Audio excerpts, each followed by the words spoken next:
We are on the air. Hello, everybody. Today is mixed doubles, PRV, the third day from the USBF Nationals in Highwood, Illinois, at the Highwood Bocce Club. Thanks for joining us again. We are starting the stream in the second round of group play today because today was going to be the only day that I was going to have a chance to get any sleep. So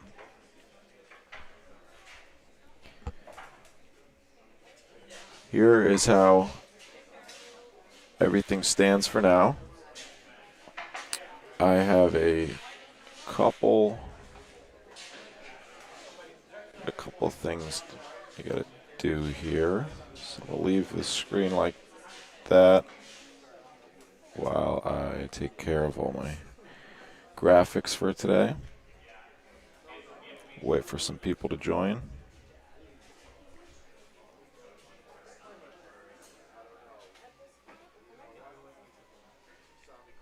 Oh boy, that's a lot of teams.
For those who are just joining, I'm just loading up some graphics, and then we will get to the games.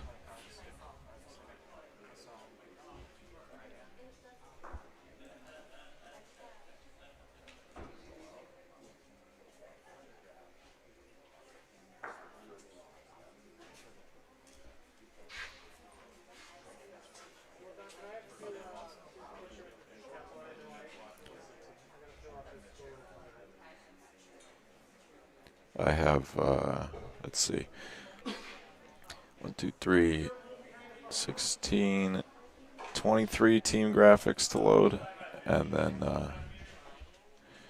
that'll be done. Should take me about 3-4 minutes.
Morning, Jeff.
For those of us just joining us, I'm just loading up these team graphics. I'm almost done.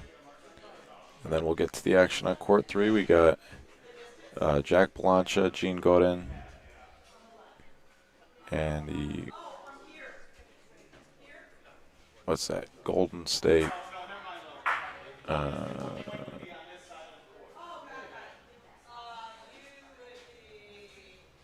don't know. We're going to have to figure that one out because they're not registered as Golden State. So we'll figure it out.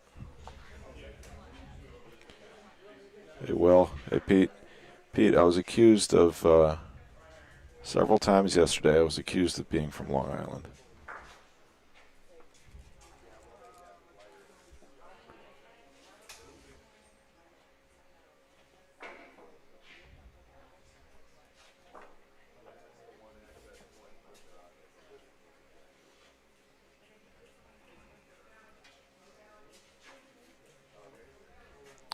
Come on, computer.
You got 4 more.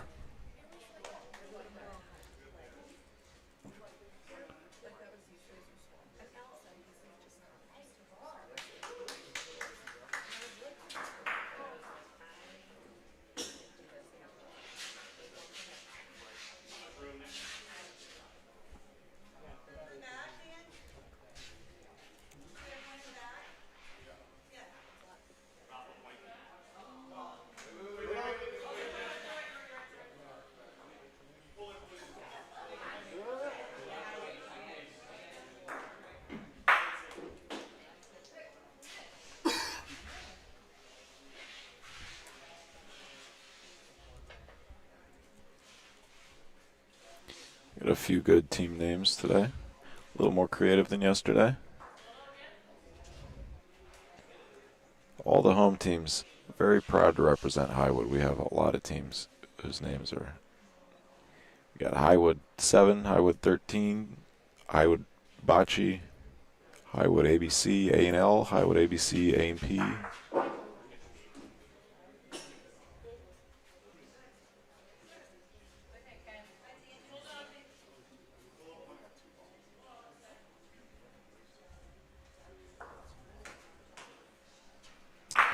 All right, last one.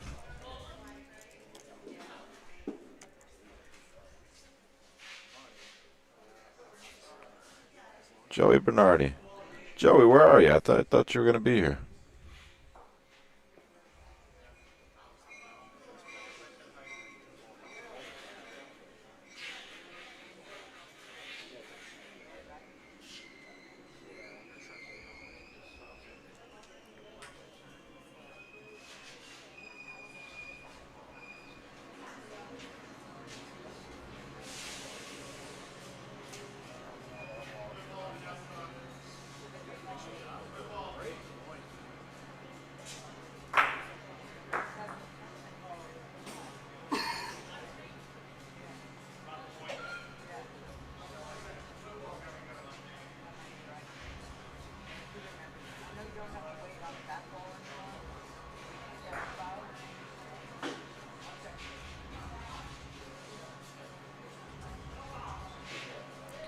All right, here we go.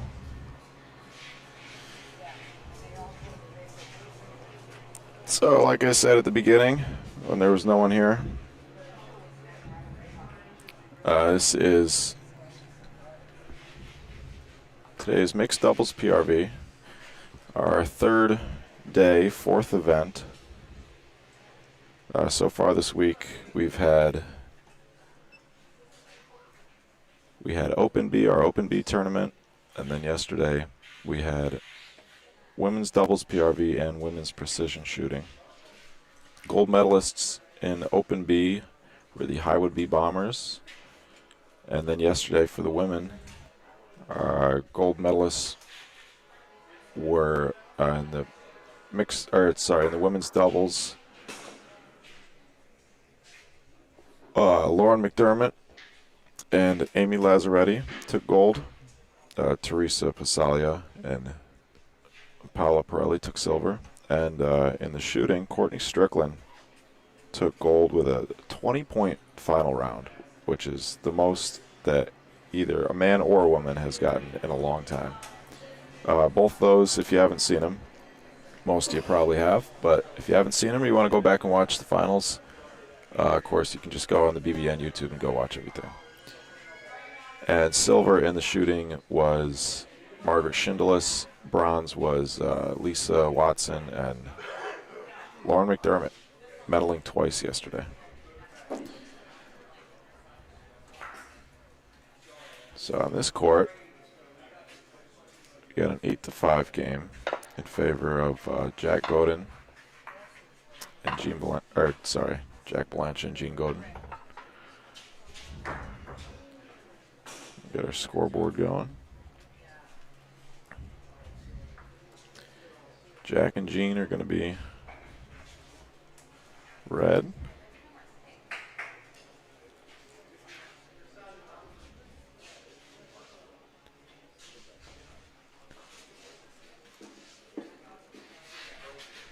And the other team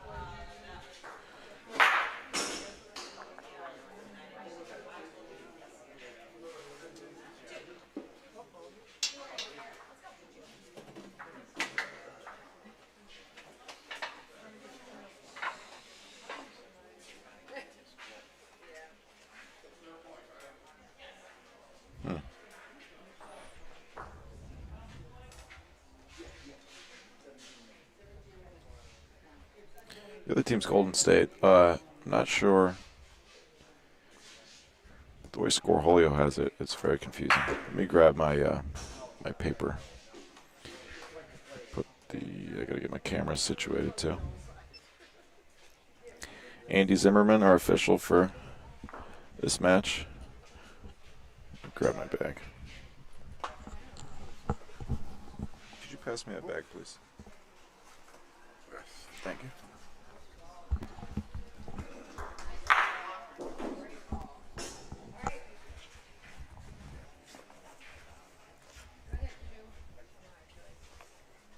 Joe, you're going to fly in Friday morning at 4:30 and then play all day?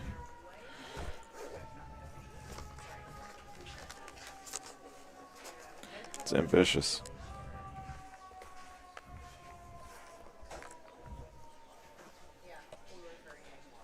That's dedication.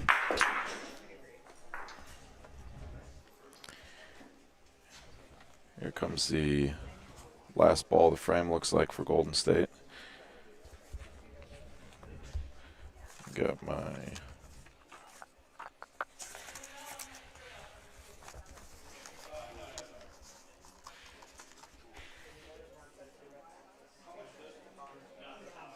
Escoli. That's what it is. So they're registered as Escoli, but somebody changed their name to Golden State on Scoreholio, so that's why it's confusing. I'm going to put them as what they're registered as, which is Escoli. And that's also what it says on their jerseys. That is Domenicalini and Salini.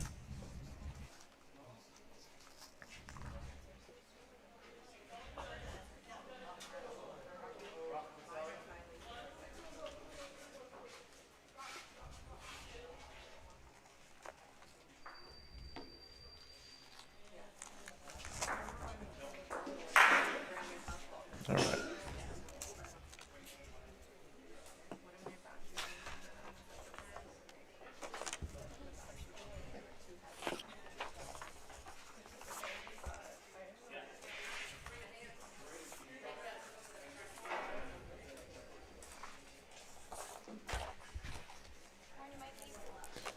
Bridget.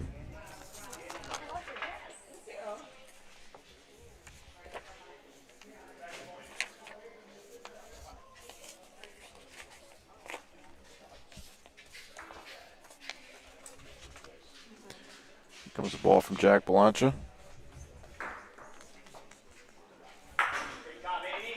Get the cameras going in a second. Saying earlier, we're starting a little later today because playing for the rest of the week, and today was going to be the only day I was going to have any chance of getting a decent amount of sleep.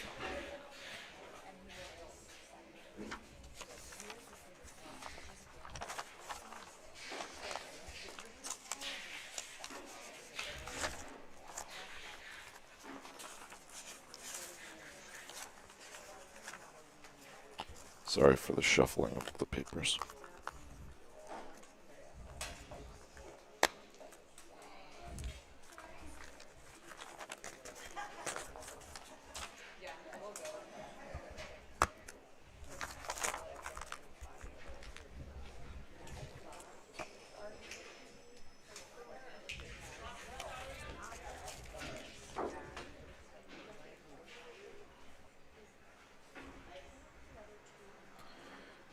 Okay.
It's a nice ball there from Domenicalini. Here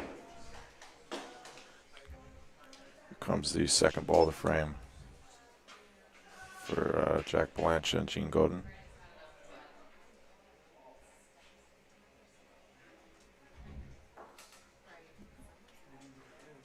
Jack's going to Rafa Bersaglio here.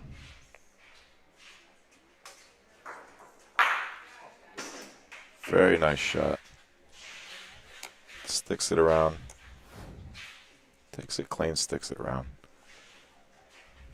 Jack Belancha. Our first player from New York that we've seen so far this week. Unless I'm mistaken. I don't think there were any ladies from New York.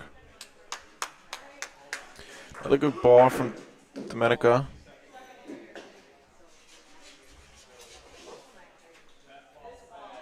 It's definitely not Bersaglio. Jean's going to point. She's got about a foot to come in. The ball's wide of Paulino, so she does have a lane.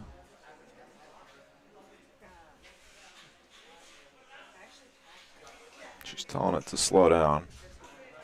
At least I thought she was. She's all the way down there. It's a real nice ball, though. Oh, yeah. Took a little right at the end. That'll be the point. Andy's going to measure, but looks good from here.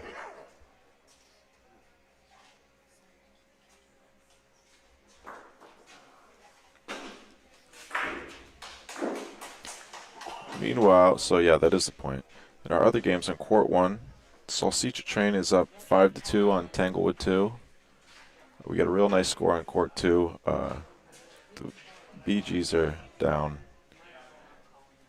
6-9 against the Volo Raptors. And on Court 4, ASOC 1 is up 7-3 over Chicago Highwood.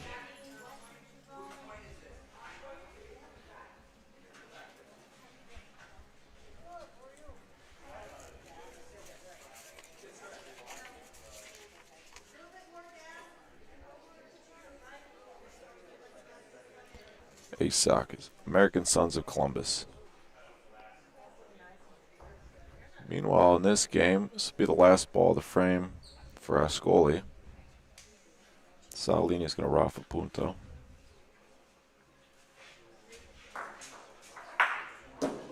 Nice shot. So, looks like we're seeing a lot more backhanded shooting from the gentlemen than we have so far this week. It's good to see. Last ball of the frame, Jack Blancha. He's also going to raffle punto. This is kind of what we expected from the gentleman. Beautiful stick, Jack Blancha. This is what we expected when the men started playing.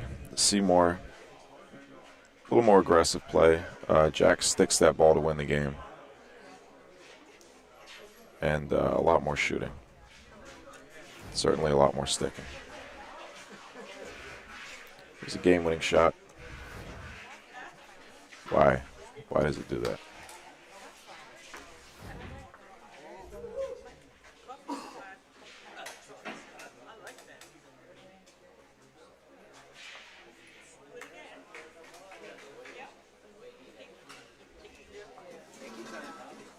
Got it out well over the line. Stuck it solid. Gene liked it. Nice shot, Jack. You want to see the replay? Yeah. Thank you. Throwing them away.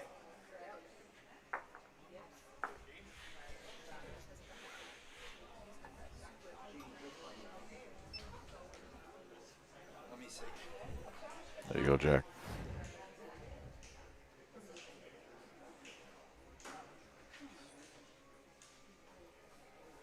Bang. That feels good, huh? He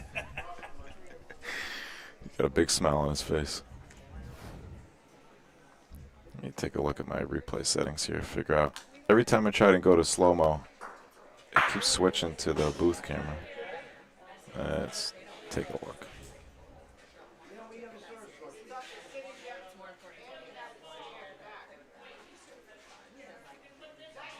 You don't get credit for your win unless you I got it. It's right on the back, Jack. I got it.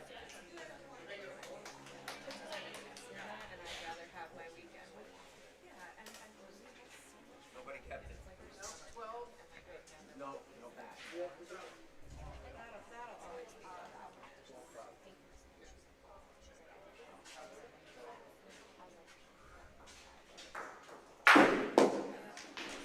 What the heck?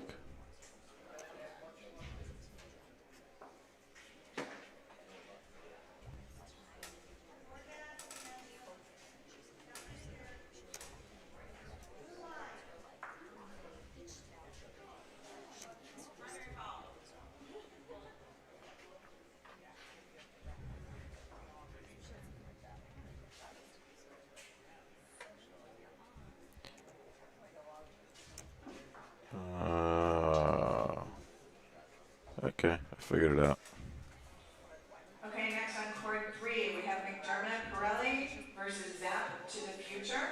Court 3, McDermott Pirelli versus Zap to the Future. We also need a volunteer ref on court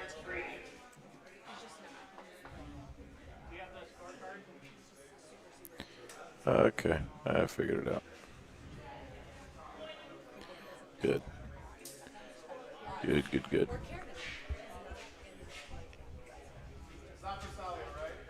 Let's see. We'll swing it over to court 2. We got Leo Gennady and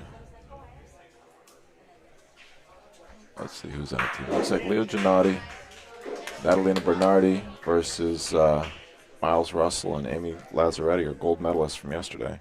Miles Russell has medaled. I know he's medaled several times, including some gold medals. I think he got a gold medal last year.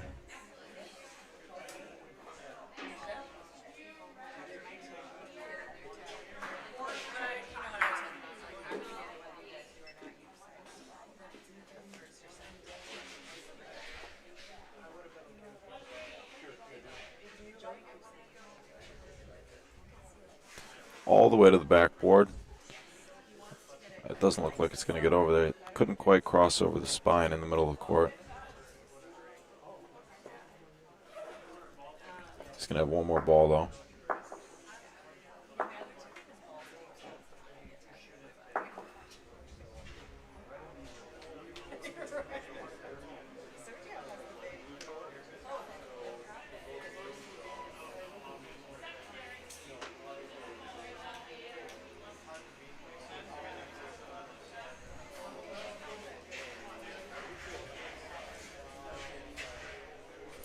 Lazzaretti and Miles Russell, the Volo Raptors. So they are ahead.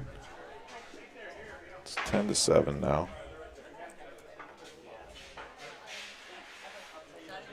And the other team is the Bee Gees.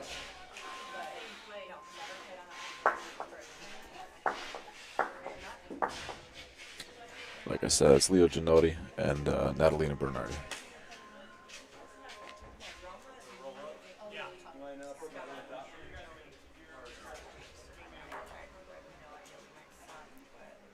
Paulino just beyond the Volo zone.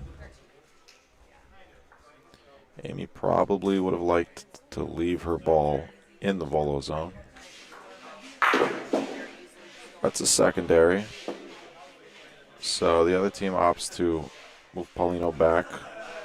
Now, Natalina's going to try and leave her ball just short of Paulino there in the Volo zone before that line. But that ball is not going to stop. She may have the point. Yep, she's going to have the point. A little behind Paulino, so Amy's just going to point on it.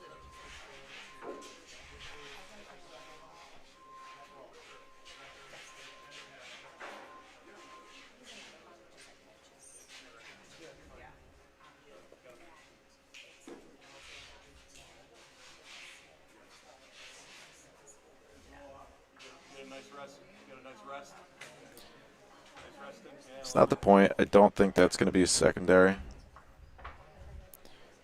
Secondary, for those who don't know, is after. If you strike a ball on a roll, and the ball that is rolled goes more than 70 centimeters from the spot where it touches another ball, then that's called a secondary. If the ball that is struck, so on a secondary, the other team has the option of replacing the struck ball. The ball that was rolled stays where it is, but the other team has the option of replacing the struck ball. If a ball is struck on a roll and the struck ball moves more than 70 centimeters, then that's called a primary. And the other team has the option of removing the rolled ball and replacing the struck ball.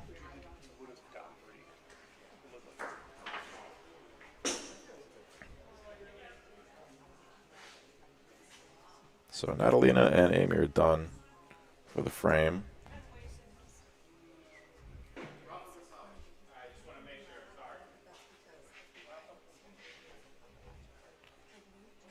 Leo calls Rafa Punto. See if he can stick one too.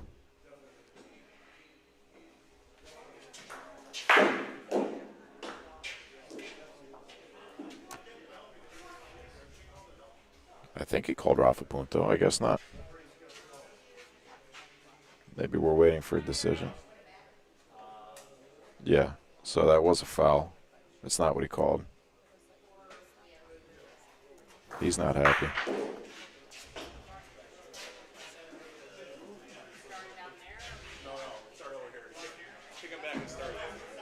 Yeah, he was aiming for that ball on the left and didn't get it. So after some thought, Miles and Amy, or I'm sorry, Miles and Amy decide to put the balls back where they were, and Leo's ball is burned. So last ball of the frame for Leo. He's going to shoot it again from a different angle. Oh, he called Paulino. Rafa Paulino, that's a great shot. Bit of an unfortunate break.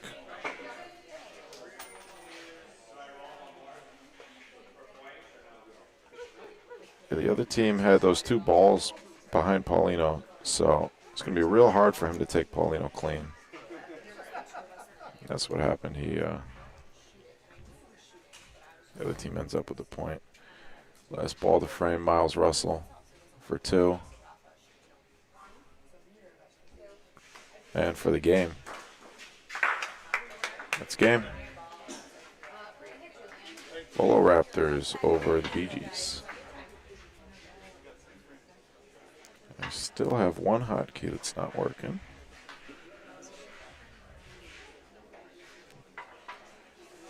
Back in the settings.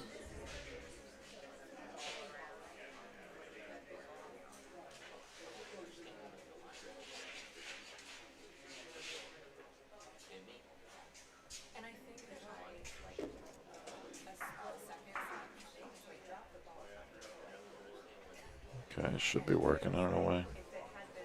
Let me see. Okay, now it's working. So, unfortunate break. It's a real aggressive call. I'm not sure. Let's see, take a look at it.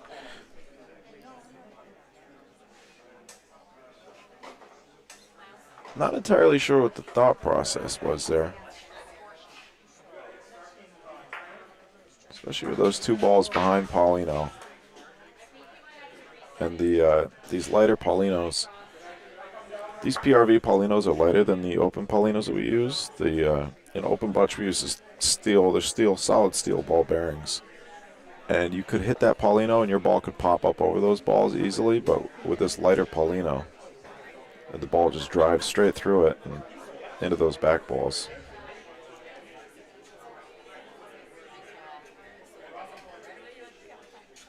So, good hit, bad break. He would have liked to hit the one before. We got a game starting now in court 3. Vito Bonsante, the Rafa, swing and a miss.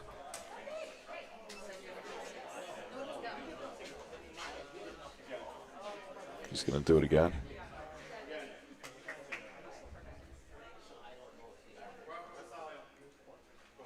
Oh.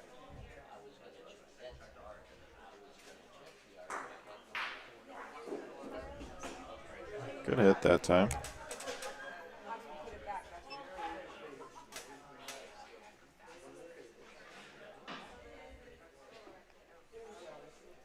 Now I wonder if the other team will shoot their own ball. I don't know why Vito. Rafa point. Okay, so he does have. Well, no, he doesn't have a big target because he can't hit the Paulino. Rafa point, huh? It's a tough shot all the way down the court. The only thing he could hit is that ball. The Paulino's a little in front. So it does take away a small part of the ball that he can't hit because Paulino is blocking a tiny little bit of the right side from the angle that he's standing at.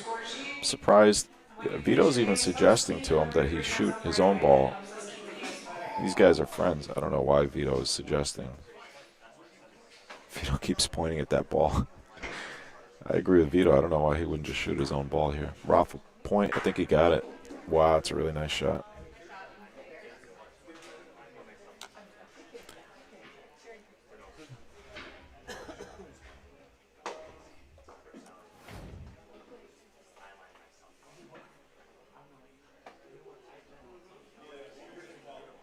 Great shot.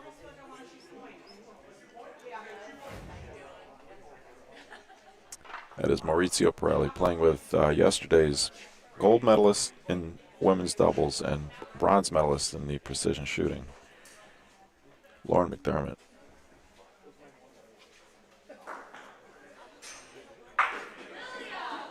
That's Lilia Zapraniuk playing with Vito Buonsante. Look at the scoreboard situated. That was the first frame of the game. Lauren McDermott still has a ball left. Get camera 1 in on the action.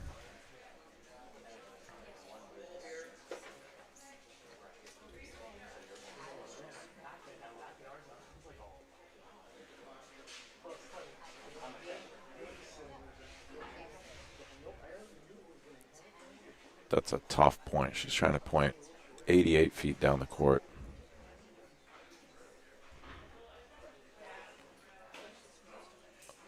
I don't think so. Yeah, Maurizio's just going to pick it up.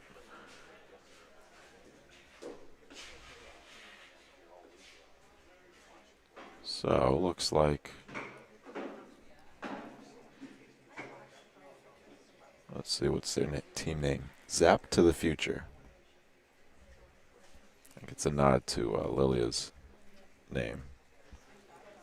Lilia Zapparania Convito Buonsante. Zap to the Future versus Maurizio. Maurizio and Lauren going with the good old McDermott Pirelli.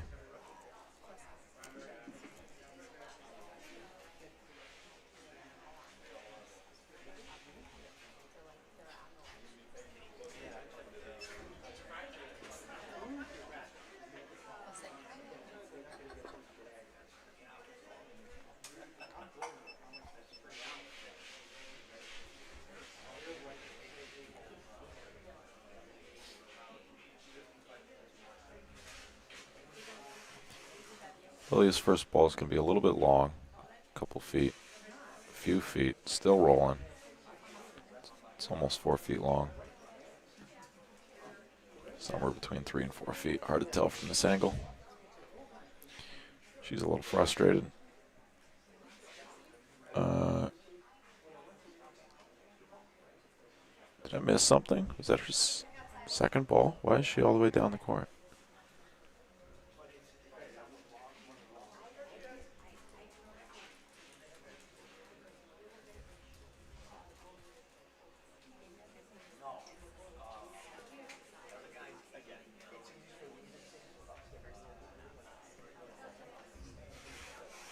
Doesn't help that both teams are wearing the same jerseys. I see another team over on court 4 wearing the same jerseys too.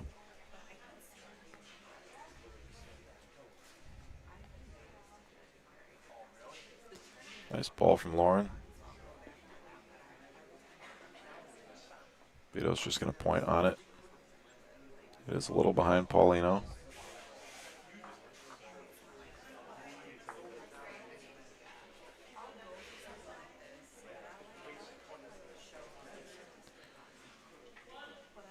Yeah, Vito's got the point. Pushes Paulino over to, Paulino is about an inch. Paulino's touching Vito's ball, and it's about an inch from the other team's ball. Right behind. Dario's marking it right there.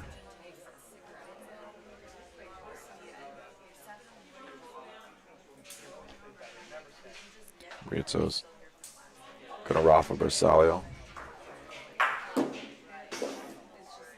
Good hit, good break.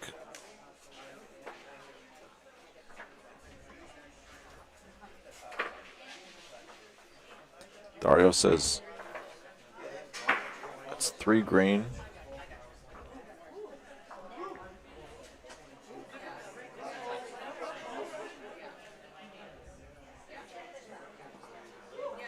Ooh, Vito going real close to his ball, so that's, yeah, that's the point. A lot of room for Maurizio, though. He's thinking about his line. Thinking if he wants to go straight at it or if he wants to go up the rondina. Or if he wants to try something crazy here. He could try and shoot Vito's ball for 4. He looked back at the scoreboard and decided not to. I wouldn't hate that call early in the game. As it stands, that's a primary, so that's going to be no good. It's going to be 1 point for Zap to the Future.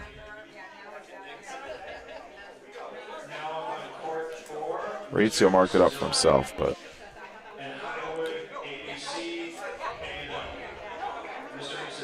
Vito is adamant that that was their point. It clearly was. That was clearly a primary. Dario looks perplexed.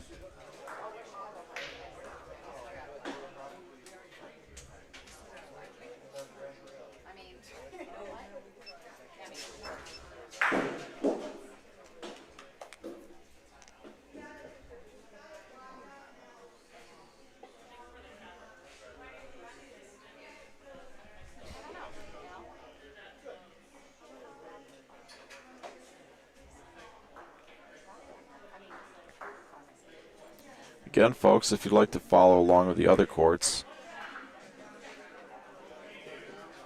you got two options. You can go on Scoreholio, scoreholio.com or the Scoreholio app and find the bocce section. And you can follow along with the leaderboards, the overall results, and the current scores on each court. Or you can also go to the Highwood YouTube. So Maurizio misses a volo. So those two balls are not Bersaglio. If they were Bersaglio, then he would have been able to shoot Rafa. You can always shoot Paulino Rafa and anything that's Bersaglio with it. Yeah, you can go to the Highwood YouTube. They have, there's no commentary, but they have cameras on all these courts that are just continually running. I think they switch every 30 seconds from court to court. It's a good ball, but it's not going to be the point. So Lauren and Maurizio are going to have to use their third ball already. Lauren's probably going to point towards her own ball. I hope to touch it. Nope, Maurizio's going to volo again.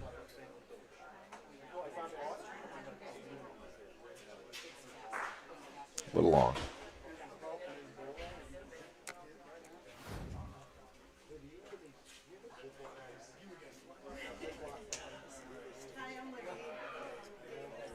Didn't miss it by much. Good line. Just a little long. Lauren's ball. It's coming towards Vito and Lilia's ball. Snuck it right in there. That is going to be Bersaglio. Vito's probably going to Rafa Bersaglio here. I don't know if Dario's saying not Bersaglio, because he gave the Bersaglio. I think that just meant 1 second. So sometimes when the ref puts up their one finger like that, it means it's not Bersaglio. But in this case, he was just telling him to hold on. So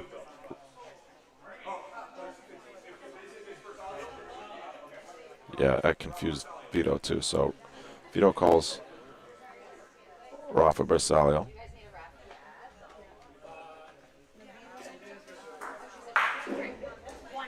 It's his own ball, but so those balls will get reset. But they got 2 balls left. He says he's going to hit it. He's going to shoot again. That is not the replay I'm looking for.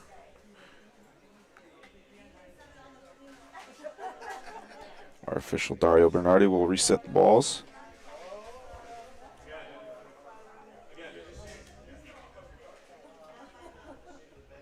See if he can correct himself. Wow. Nice shot.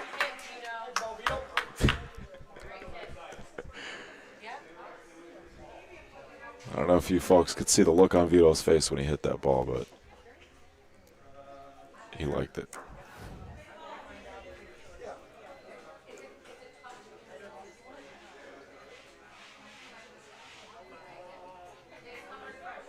Very nice shot.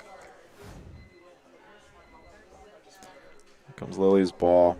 I think that's going to be 2. She's stomping on the brakes. That's good. 2 points.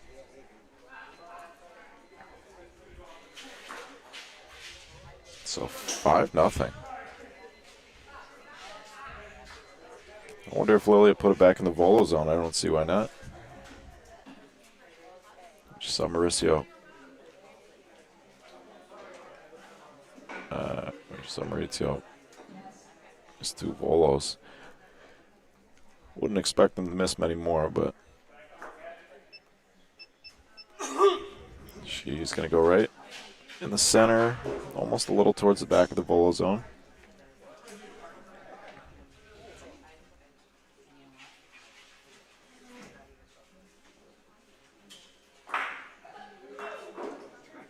We got an errant ball from court 4.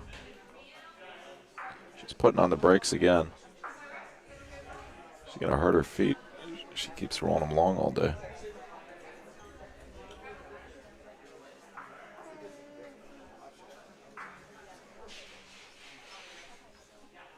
Lauren McDermott.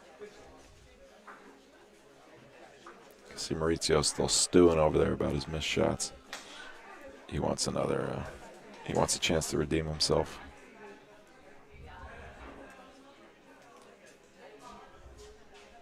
going to be a real nice ball from Lauren. That will have to be voted if it's going to be shot. I don't think they're going to shoot. It's a little bit behind Paulino, and it's out to the side. So Lily's got quite a bit of room to come in. Not quite a bit, but that ball were directly in front of Paulino. It might be different.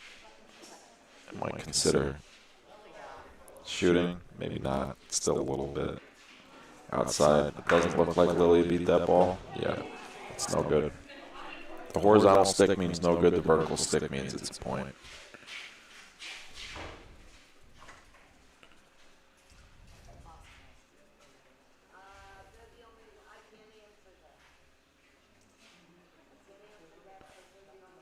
There are still 40 minutes left in this game. So, meanwhile, over in Court 1, we got a game, 2 minutes left on the clock. It's a 9-5 game between Salsicha Train and Tanglewood 2. Salsicha Train, I believe, is Missouri guys. You have Danny and Sally Drago. So it's going to be a secondary. They will replace Paulino. Not a primary, though. Paulino didn't move far enough for it to be a primary. So the rolled ball is good. It stays. Yeah, Court 1. 9-5 game with 90 seconds left. Salsicha Train. Danny and Sally Drago over the Gornies. What's their team name? Tanglewood 2. Cynthia Zenzel and Ken Gorney.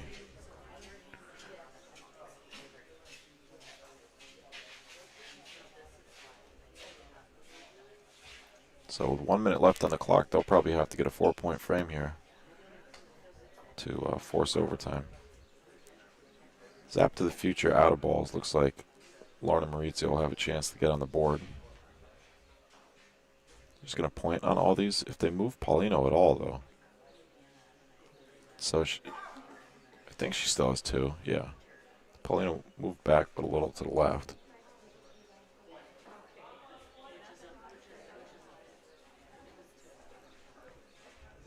Maurizio's line looks good. Speed looks good, too. It's going to be 3 points. Great roll.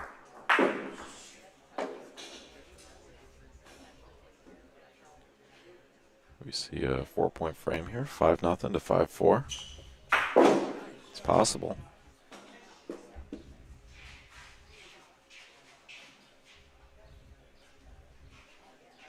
Looks like Alex Guerra and Libby Praviti are playing over on Court 4. Game just started, 0-0.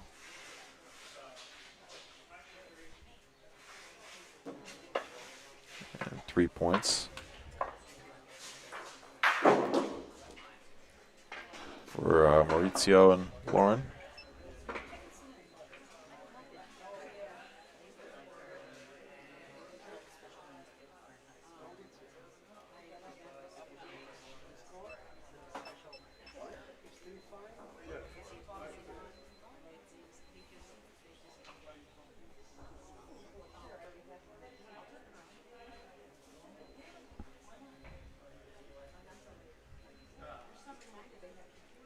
The Volo zone again.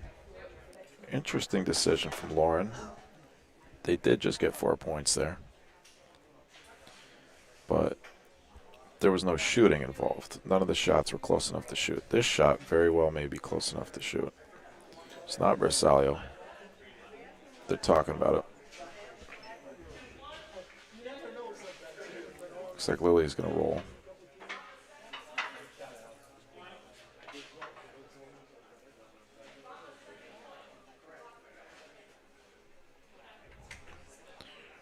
Right through Dario's head.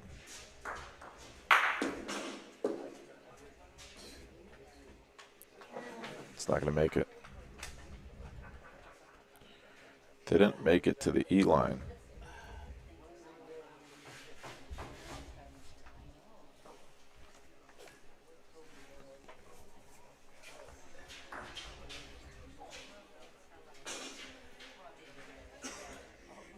A little short too, I think.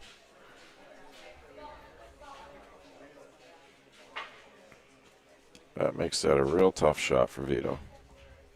He had to volo anyways, but it took away about 2/3 of his target. He's only got it from the top. He's going to roll towards her ball, I think, and hope to oh, he's calling volo. I love it. Alan Knox, how you doing, Alan? Good, Mike. How are you? I'm doing well. I'm excited to see this shot here from Vito. Oh, Short. very nice. A bit short. Yeah, he hit his own ball. Oh. He's trying to go over the top. I got to catch up. He was trying to go. Yeah, I see it now. It's a real I gotta tough catch shot. up. Real tough shot. Hey, I wanted to mention to you, Margaret heard from a former USBF president and his wife, John Ross and Andrea Ross from Los Gatos, and said they really enjoyed your show last night of the precision shooting, your presentation of it. That's nice of them. So that's a big plus. Maybe we can, would like to talk Sure. Los Gatos into getting involved in the Nationals again, and they're well connected down there. So Yeah. it'd be interesting. Well, thank you, Mr. President. Former president. He's still Mr. President. Yes. Okay. Once a champ, always a champ. Yeah. I don't think those balls are Bersaglio. Oh, yes, they are. Just on the edge. So, no balls left for Vito and Lilia, Maurizio's. Rafa, did that go right between them? It looked like it. Between the P and the light blue ball.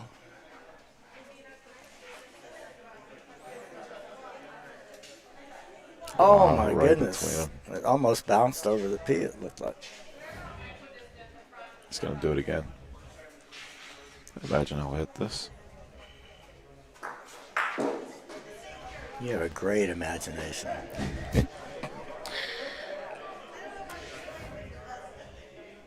Very predictive. Yeah, underhand Rafa, though. Saw a couple nice sticks last game. Jack stuck a ball, just replaced one to finish the game. Jack is playing really well. Jack's a very competent shooter. I'm always surprised when he's not shooting. Like at Waterside in the New York State Championships, I was surprised that Jack wasn't shooting. He did take some shots, but he wasn't the primary shooter. Okay, next up on court number 1, we have Anthony and Courtney versus Shindelis Thayer. Shindelis Thayer, Anthony and Courtney, court number 1. Please come up and get your scorecards. Joey, interesting. Coach, bring your scorecards up as soon as you finish your game so we can keep Lauren puts in a really nice ball. That's real short in the volo zone, though. And that's Versalio, so. I have to admit, I'm very impressed with the women that were in that shooting contest last night because Vito's shot. they really worked them hard. And they're all here today playing well.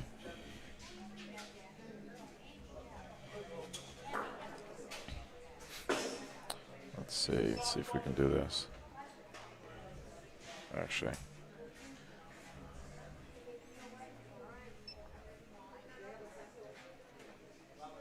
There we go. Get it all in the frame. Joey, I was going to say, interesting that you mentioned Barstool. That Mr. El Presidente there, Dave Portnoy, just bought a house about a mile from where I live. So I will be leaving him a note in his mailbox.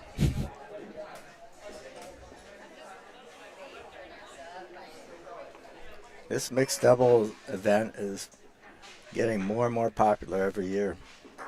Like the first year they had it, and well, especially the issue is usually finding enough women to play.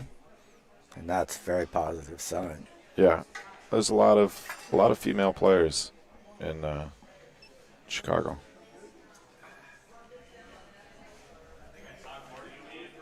Thanks in large part to the ABC guys. That's why you see so many young players and so many women. Part of the reason. Big part of the reason. Especially around here.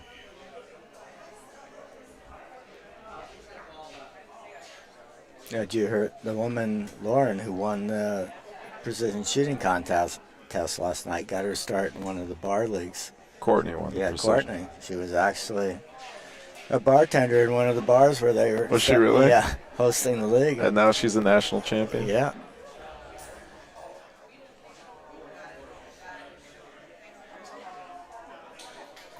Not sure what the discussion is here.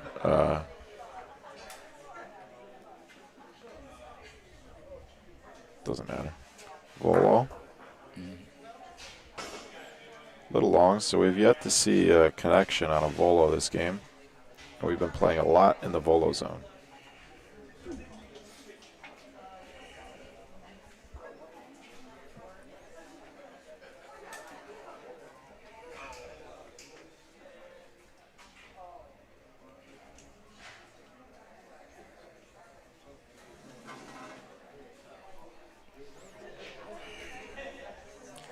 Lilia's ball is a little wide. A lot of room for Maurizio. He's got 2 balls to make 3 points.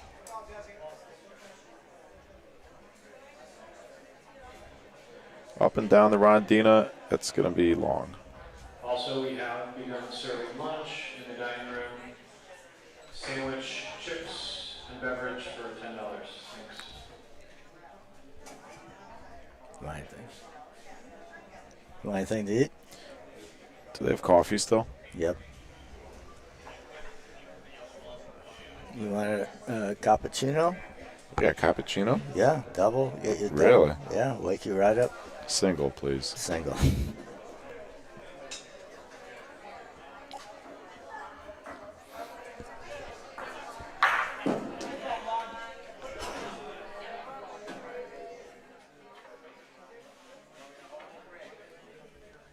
Decided if I do this with Will, I'm not going to play in the tournament. I'm just going to go and do this.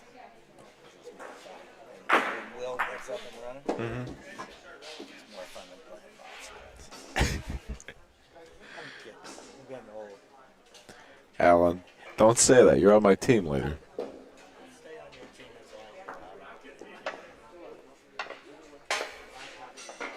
well. Alan says he's retiring from playing bocce to be a broadcaster.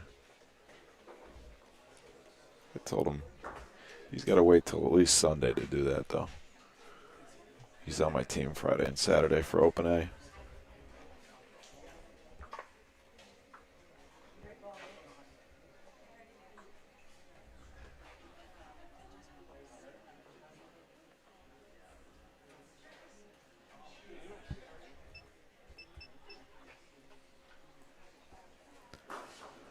Gold medalist Lauren McDermott. A little bit short, not a bad ball in the Volo zone again.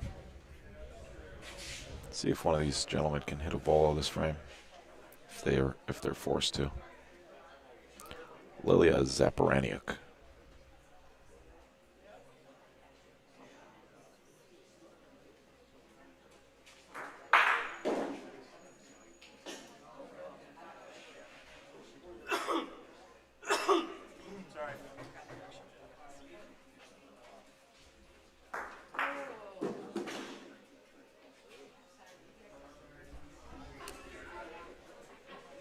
Let's see if these teams have played a game yet today. My computer will settle down.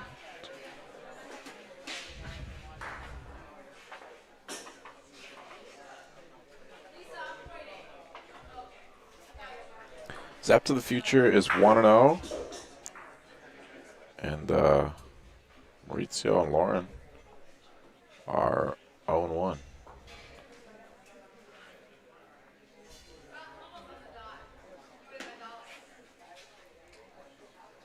Slow start, I guess, for Lauren and Maurizio. Definitely a very strong team.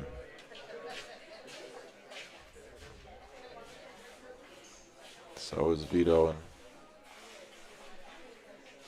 Or did I miss 2? Oh, they scored 2 points. So are Vito and Lilia, though.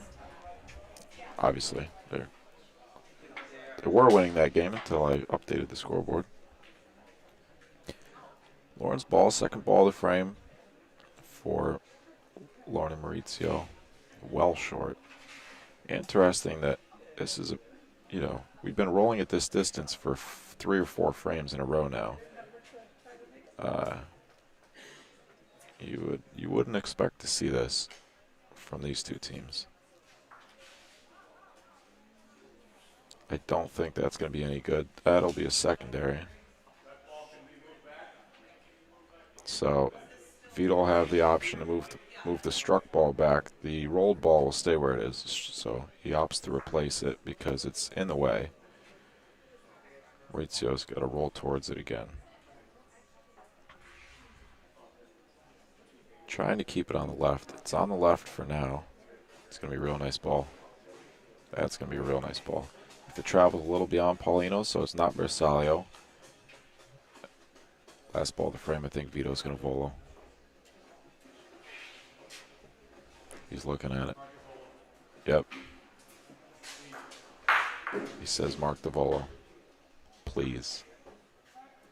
So the referee marks the 40-centimeter area that his ball has to land in for it to be a valid hit. We got a shot. Jesse Morris. Oh, not a shot. Jesse Morris getting ready to roll right next to him. So, here we go. There we go. Great shot, Vito Bonsante. That's what we've been waiting for. That's the good stuff.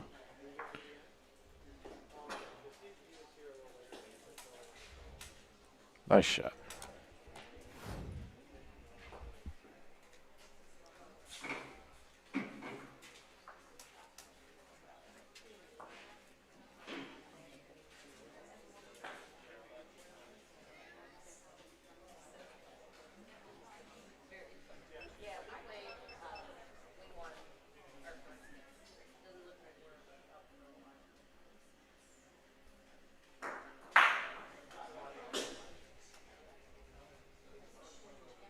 It's 6-6 now.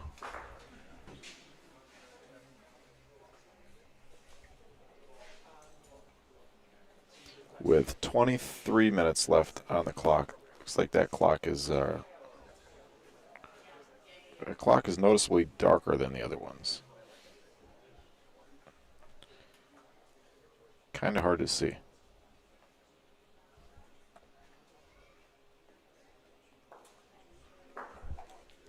Lauren up the Rondina, coming down. It's going to be the point. It's going to be a little long, though. Alan Knox, look at it. First-class service. Cappuccino with the... Yeah. He could take down the whole network with one cappuccino. Just dump it on the equipment.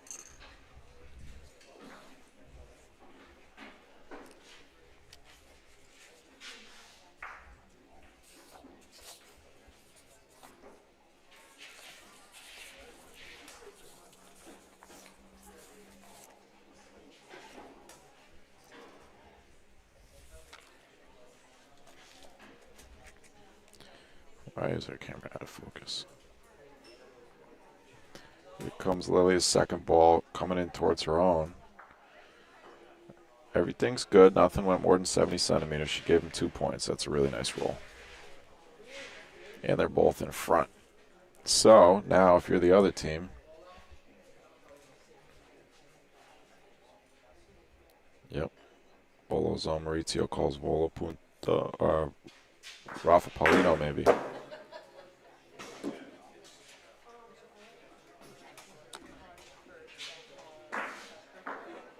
Vito tells him to bring it back because that means even though he's bringing the ball back much closer, he does remove the ball that he shot from the court. Trying to Rafa Paulino right between, just missed it. So one ball out of the court now, and this is the third ball for Maurizio and McD.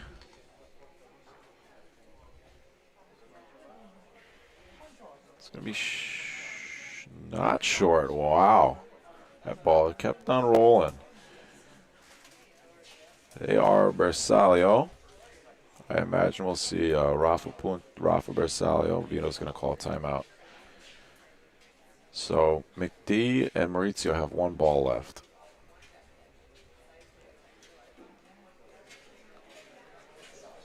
And Vito and Lilia have two. So Vito's got to hit this shot and end up with a point in order for them to maintain the last ball.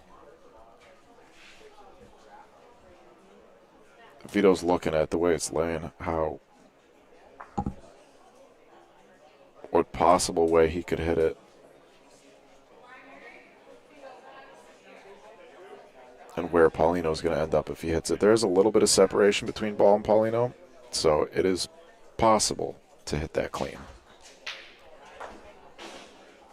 That's the ideal shot, is you hit it clean, but you can't really count on that when it's that close, and when you have those two balls there, you have a very small window to hit that ball. He's going to volo. Volo Bersaglio is the call. Can he do it 2 frames in a row?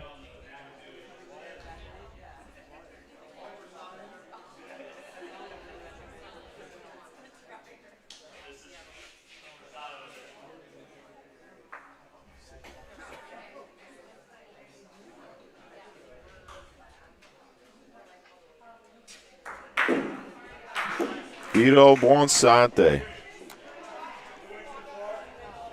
What a shot.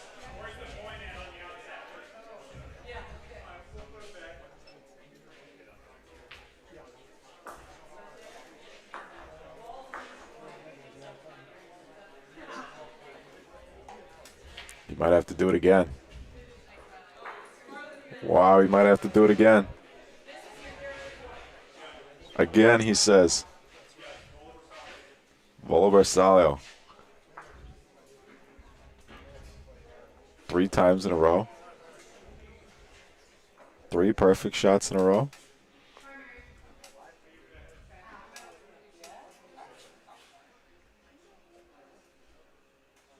Let's see it, Vito. Oh, a little short. Ah, that hurts. It's a heat check there. Still 2 great shots. So 1 point for Lauren and Maurizio. Let's see that shot from Vito again.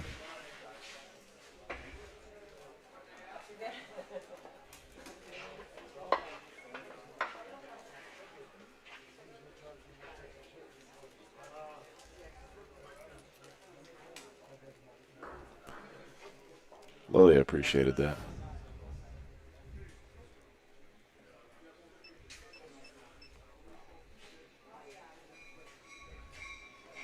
And here comes a commuter train. Gonna shake the building. Might move these balls around.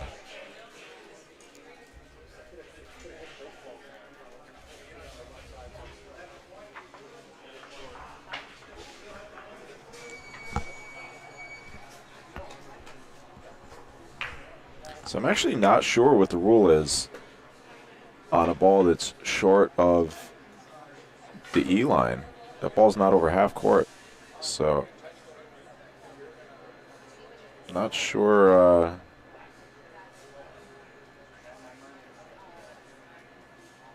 not sure what the rules are on shooting that. I'm sure you can't Rafa it. I'm not sure. I would imagine you're allowed to volo it.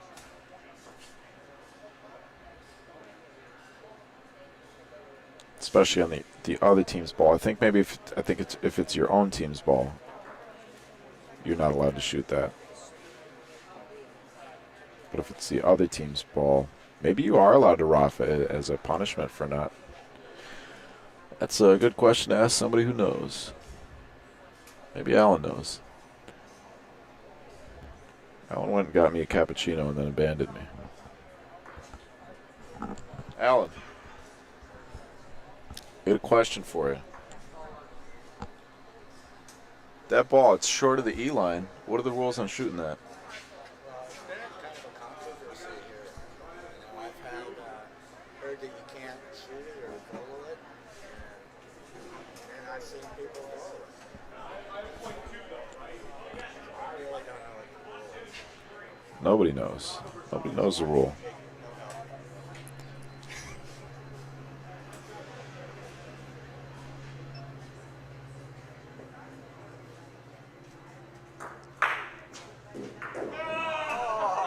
Oh, no, that doesn't happen very often.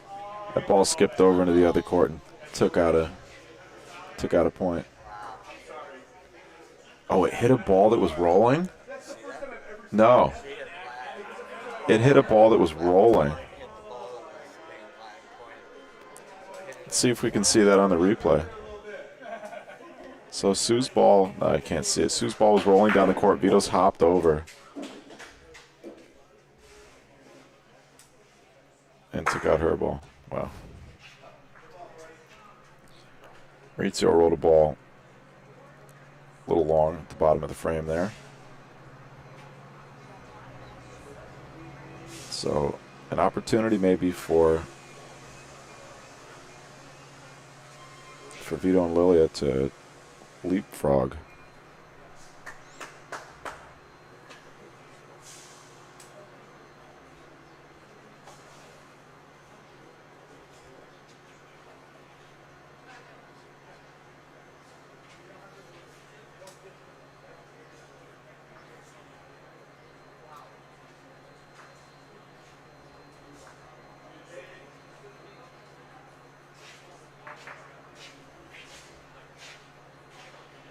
Vito's staring at me.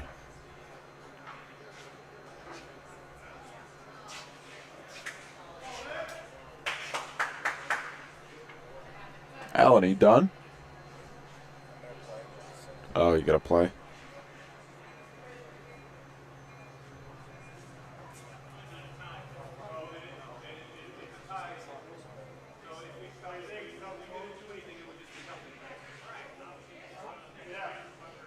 Dario calls it a tie.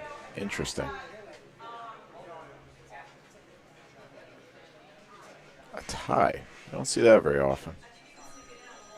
So, you got it.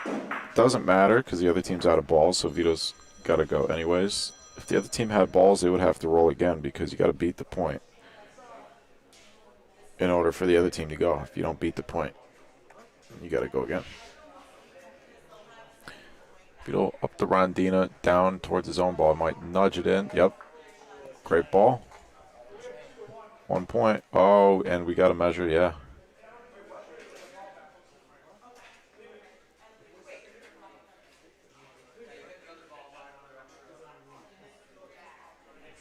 Got to measure the chain.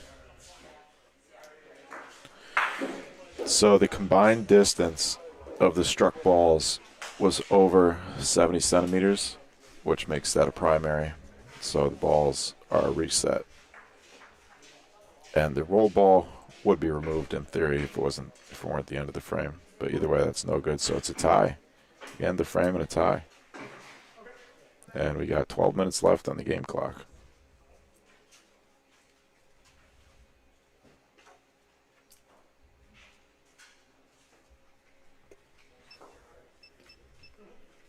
Let's try this cappuccino. It's a thick layer of foam on top.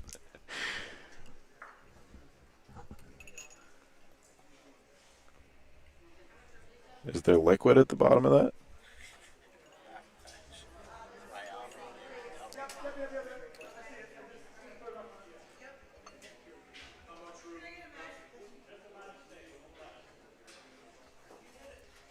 Dario's indicating how much room there is between ball and ball, you know. I imagine Lily's taking an interesting angle if she's going to come straight at it. No, she's not. Okay, so she's going to try and fit it between the ball and the wall. That line looks perfect.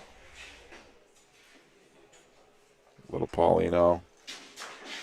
That may be secondary. Nope. It's good. Couple inches short of a secondary. Paulino didn't move much. That's a good ball. Like I said, for primary or secondary, it's 70 centimeters, which is, I think we found out yesterday, that was 27.5 inches. So you got a little over 2 feet that you can move.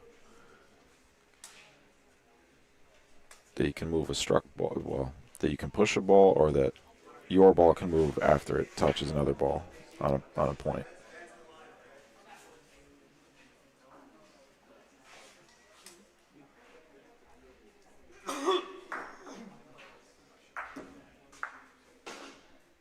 That counts.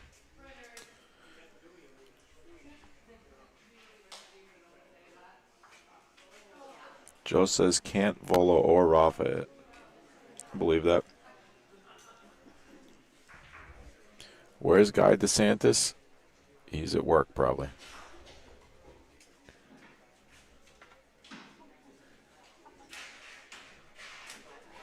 We all wish he was here.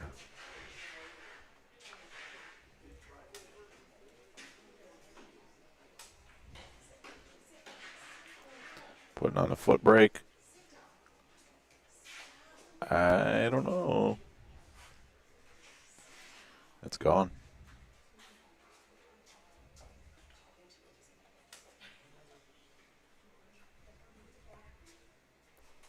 Vito's got 2 balls, though. No, Maurizio's only got 1, if I'm not mistaken. Yeah, Maurizio's only got 1. So if Vito can put this point in, which he's not going to be able to, unless that comes down hard off the Rondina. No. So they had 3 balls to 1 and about 3 feet, not 3 feet, about 2 feet to come in.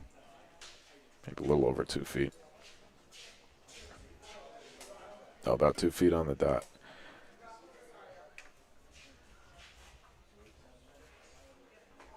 Couldn't do it. At least not with the first 2.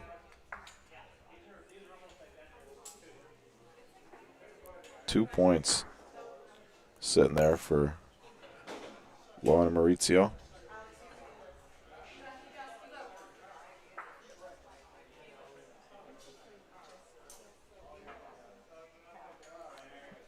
It's going to be a point. It's going to be a point. Well hidden. Still visible, but if Maurizio shoots it, he's got to hit the left side. The way it's positioned, he's got to shoot hard. He's going to raw for the front ball, so not the point. He's going to raw for that ball on the right, the front one. Here it comes. Good hit. Bad break. Yeah, anything could have happened there on that Rafa. Not sure what else he could have done besides trying to Rafa the point. Going to break out the Imperial tape measure.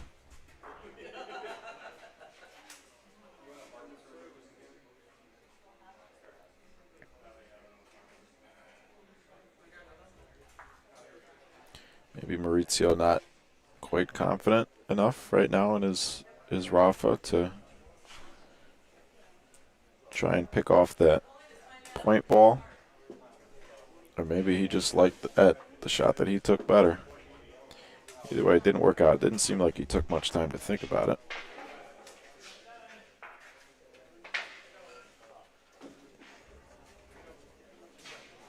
Could have worked out. He hit the shot, just didn't get the break he was hoping for.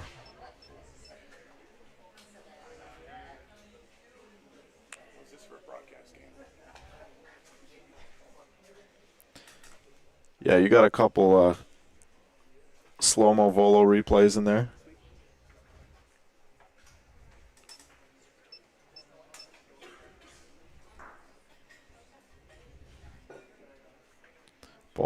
Paulino's right at the back of the Volo zone.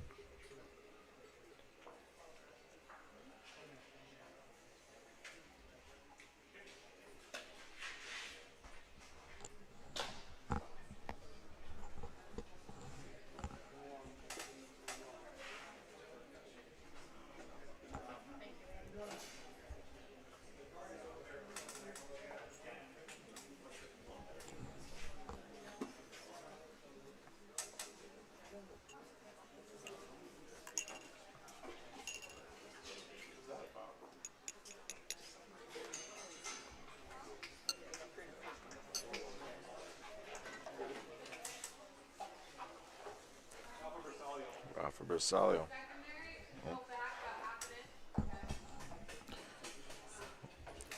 Vito Bonsante off for Bersaglio.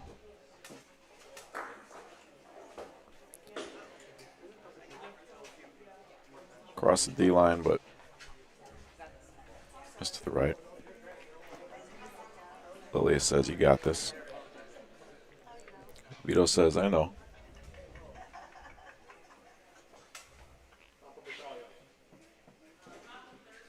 Gotta wait for the ref. It's one thing in PRV, you gotta wait for the ref to be ready. Dario had to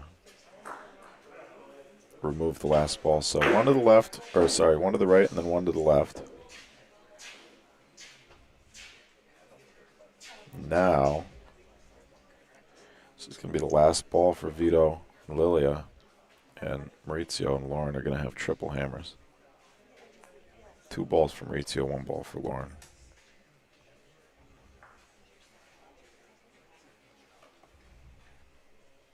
It's going to be well short. So they wanted a ball in front. Paulino's exposed, but that would be kind of an unnecessary shot. Quite a bit of room. Going to come in on the left there.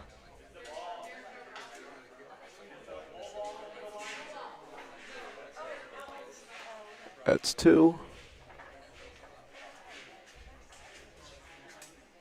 Almost beat the point. 4 minutes left on the game clock.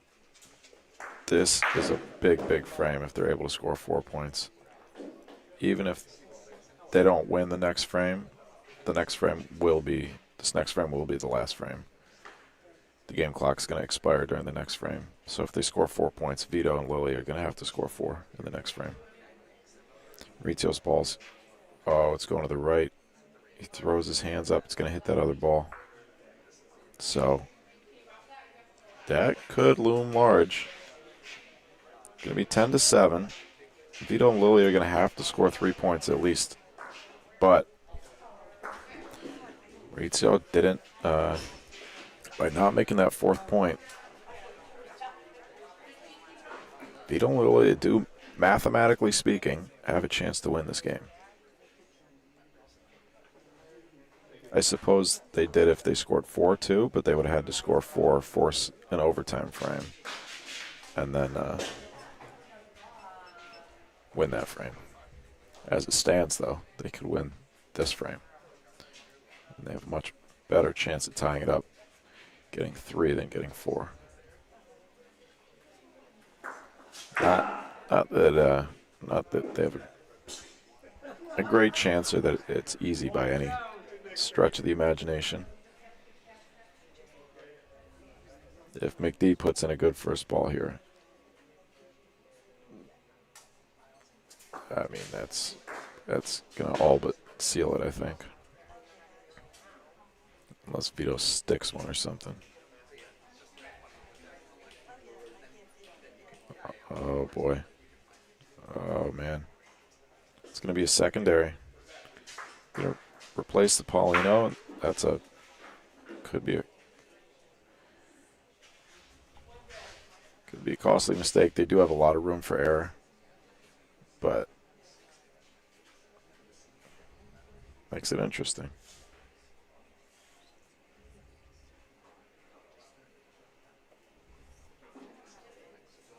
Oh, man.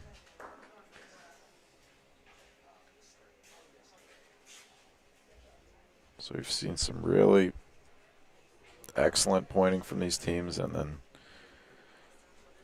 just a little bit of inconsistency.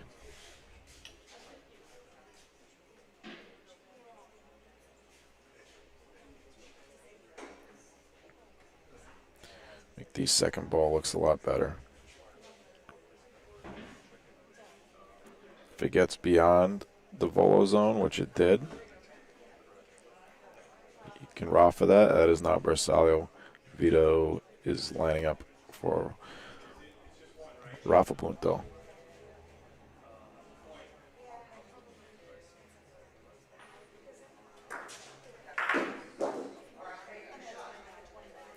Lauren is on the wrong side of the referee, but that's all right.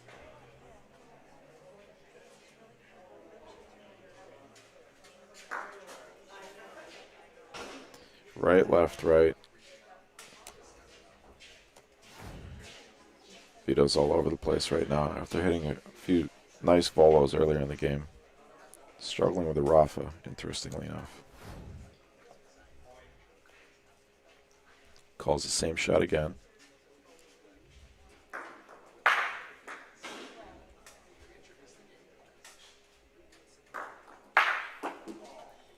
Good hit. Bad break. And that's going to seal the game, pretty much, unless something incredible happens here. Time clock is at 6 seconds. Yeah, Lily's gonna Rafa their own point. Their front ball on the left there, and just hope something crazy happens. I mean, she's got to get like a double combo. Oops. And she missed. So, oh, I'm sorry. Marked up the score for the wrong teams. Jeez.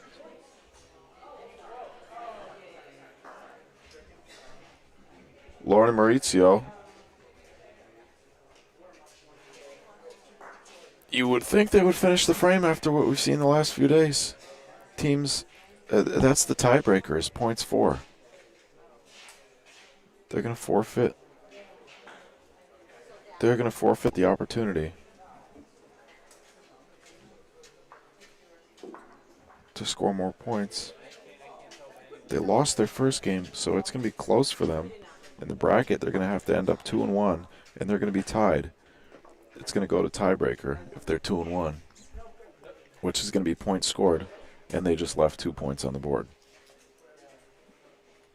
We've seen this a bunch of times in the last few days.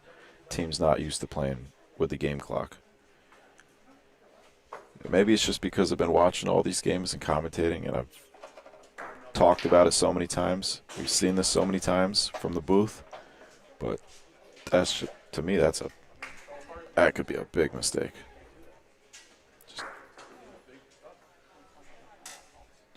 Meanwhile, we got an 11-7 game.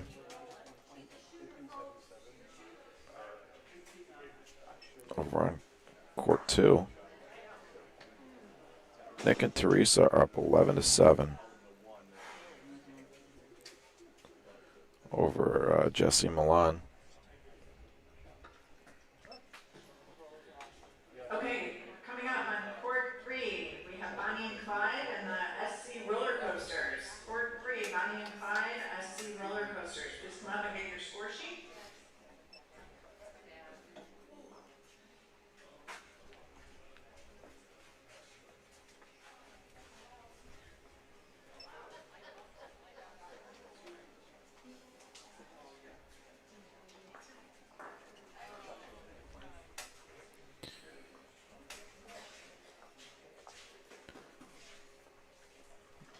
Game.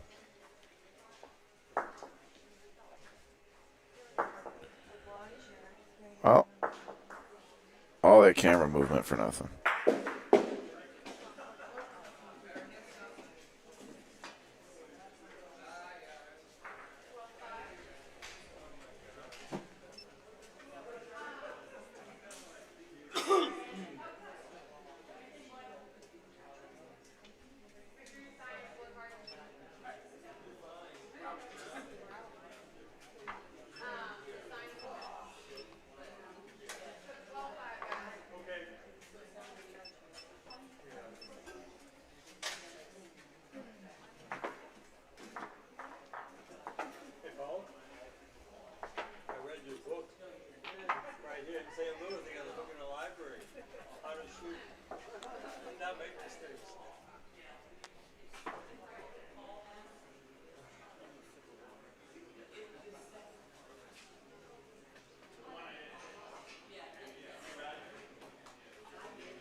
They did not have, I was saying they had 12 points. They did not have 12. Oh, you know what? Maybe they did, because I was looking at that last ball in the back thinking it was in, but that was the ball that she shot that burned. You're probably right. I was probably wrong. Because you would think with the amount of times that we saw that yesterday, and then we talked about it. We talked about it with a lot of the players too. So I don't think they would have done that. I think I was mistaken.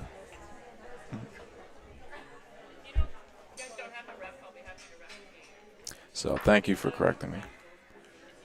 We'll see when they mark it up on. So I know they had 5 total points. Yeah, now they have 17. So they did have 2 sitting there.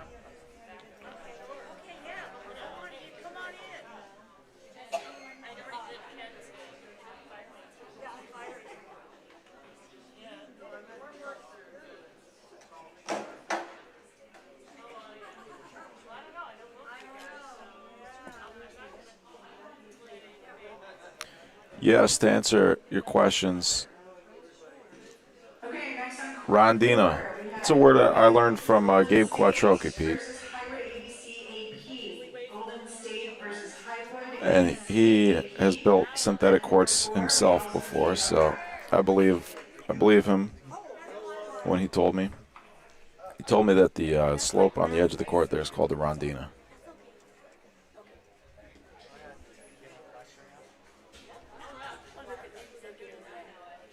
He's worked with Daniele Colioni too. So Colioni may have taught him that phrase or that word. Extreme Butch, what's up, Canada?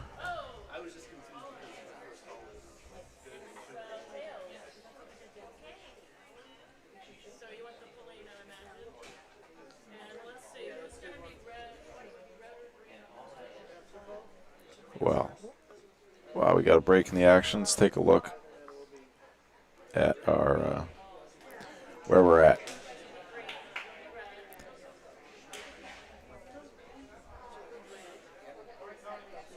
Unfortunately, Scoreholio does whatever it wants. So I can't stop it from switching the screen back and forth. But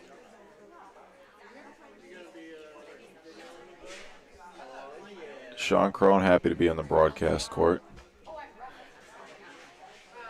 It looks like we've got a few teams now that have played 2 games. We'll see. So we got, 6 pools of 4, 24 teams. 2 teams will advance out of each pool, I imagine, if it's the same as it has been. Let me ask them. Milan, 2 teams out of each pool again today?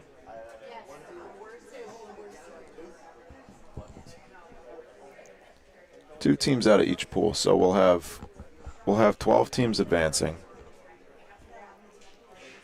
With 12 teams advancing, I would imagine, does that mean that the top 4 teams get a bye? Danny, do 4 teams get a bye? Do 4 teams get a bye? Yeah? Okay. Yes, confirmed.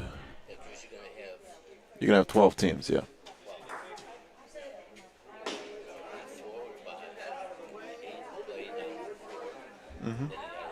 Yeah. So top 4 teams overall will get a bye. 12 teams total will advance, 2 from each group. There will be a few groups that are settled after 2 games because you'll have 2 teams that are 2-0 and 2 teams that are 0-2. Of course, with 4 teams in a group, play 3. Okay, next up on court 2, we have Team 3. Pro versus Team Bernardi. On court 2, Team Pro versus Team Bernardi, and we're also looking for a volunteer rep. Please stop by the desk and pick up your score sheet. 3 group play matches. So these teams that are 2-0, well, nothing's set in stone yet, but the teams that are 0-2, which we only have 1, things are not looking up. We've got a practice frame now on our broadcast court.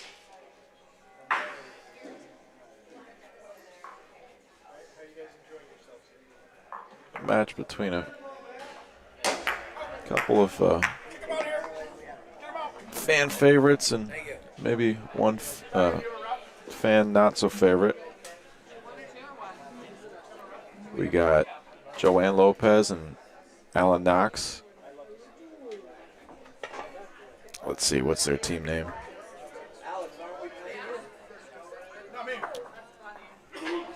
Must be, yeah, the SC Roller Coasters. I imagine that stands for Southern California. And Bonnie and Clyde, Emmy Fuji and Sean Crone. You guys figure out which one's the not so favorite.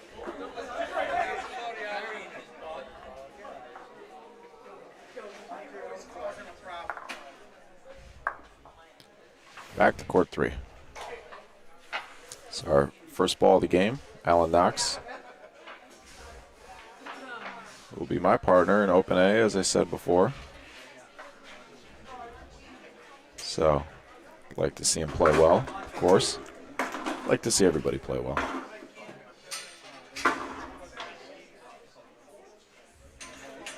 It's going to be a little long to start it off. Let's look at our rosters. SC Roller Coasters out of California. We got Alan Knox and Joanne Lopez, husband and wife. And Bonnie and Clyde, Sean Crone and Emmy Fuji. Sean Crone from Illinois and Emmy Fuji from California. So 3 California players, 1 local Illinois, Chicago ABC player, and Sean Crone. It's Emmy Fuji with her first ball right at the back of the volo zone. Joanne will be shooting for their team. Sean will be the shooter for Bonnie and Clyde.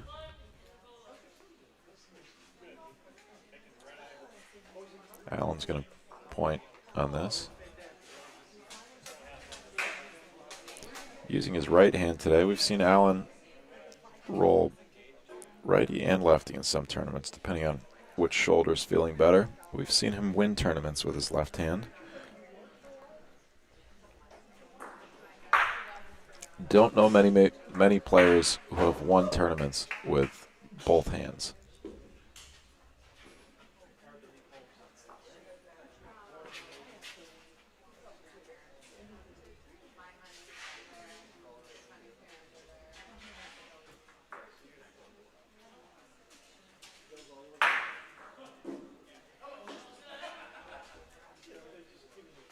Everything's good. Nothing went 70 centimeters.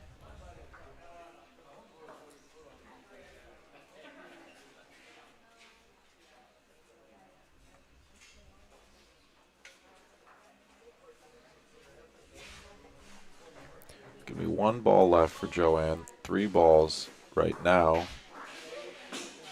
Sean's gonna Rafa Paulino. Jolene Kramer, our ref. Sean Crone, Rafa Paulino with his pants pulled up high. To the left. Slaps our camera pole. Hey, Tom.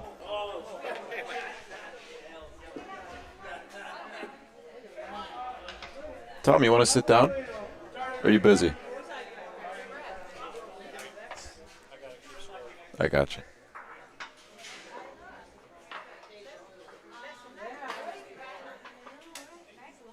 It's President Tom Holloman, the busiest guy in the room. To the left twice. Sean hates it. Maybe his pants are too tight.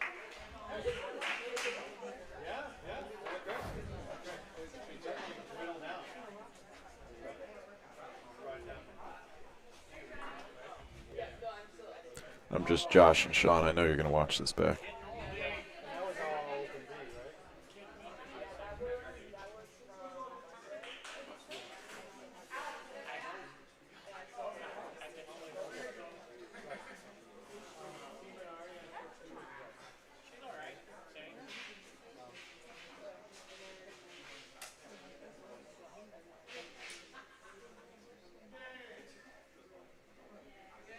I haven't changed anything. Let's look at the schedule and just make sure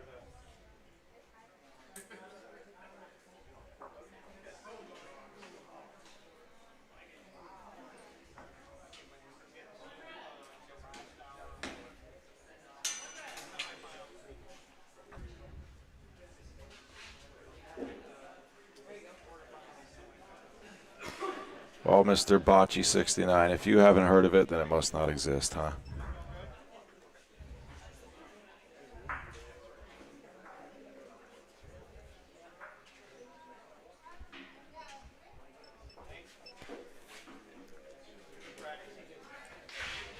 And now that we got a score on the board, I can update our scoreboard.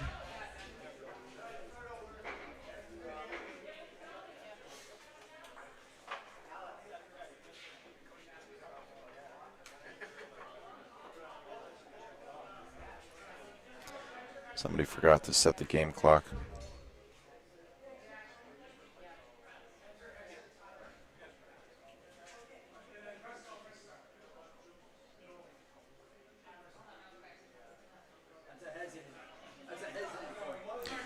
Interesting. Thanks, John. So the ball short of the E-line can be voloed.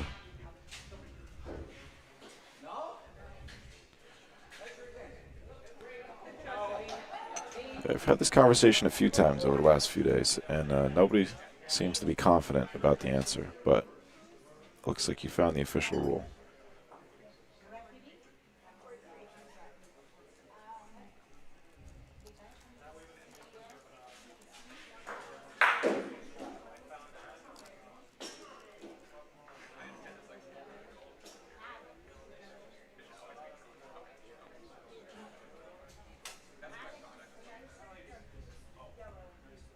Emmy Fuji competed yesterday in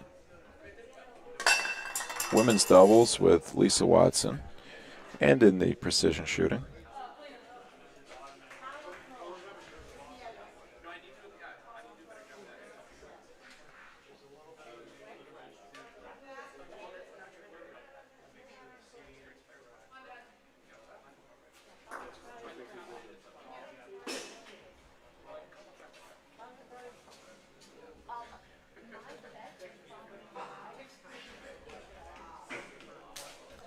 I think Alan beat the point. A little short.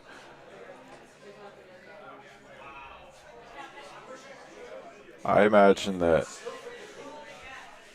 Alan and Joanne. Oh. I thought she might shoot there. I was going to correct myself. I started to say I imagine that Alan and Joanne will not be looking to shoot very much. Joanne is definitely a competent shooter, but both very good rollers, and I've noticed from a lot of the California teams, they will roll like something like this. I mean, that ball is real hard to see, that point ball. So this situation doesn't really apply as much, but some situations where it should beat the point. So Sean's going to rough it. There's some situations where it seems like they would shoot as Sean finds his calibration. Yeah, some of these California teams don't like to shoot a lot.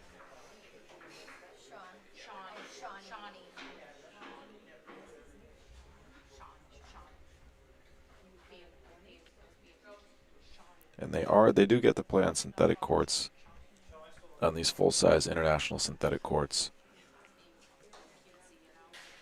at home, which a lot of us on the East Coast, well, none of us on the East Coast get to do. There are 0 90-foot synthetic courts, at least in New York.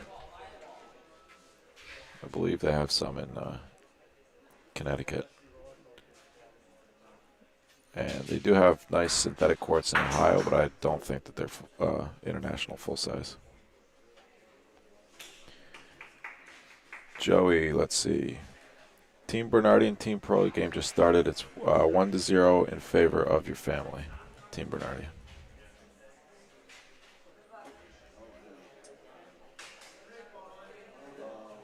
That's what it is. The matching uniforms. Thank you, Steve. Sean. That's really funny that he did that. That's a team effort. He hiked up his pants to match Emmy's, although they're not quite the same color.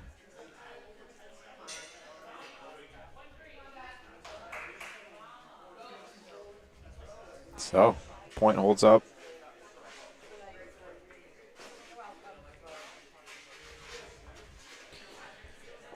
Unable to get more than one, but one's good.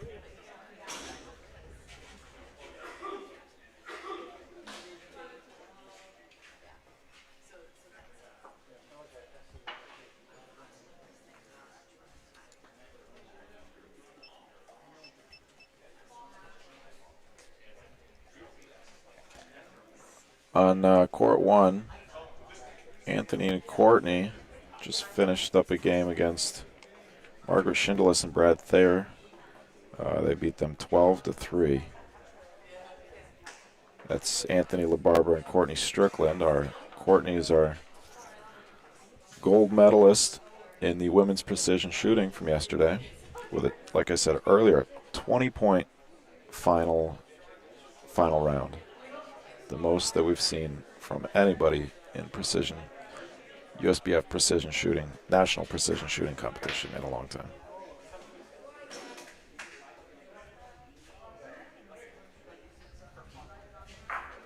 Joanne Lopez.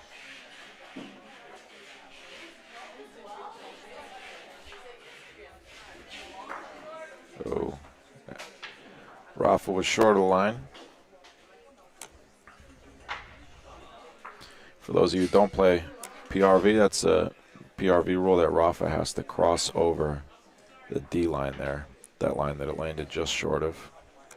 So he's got to cross that line in the air. That's why the ref is standing right on the line.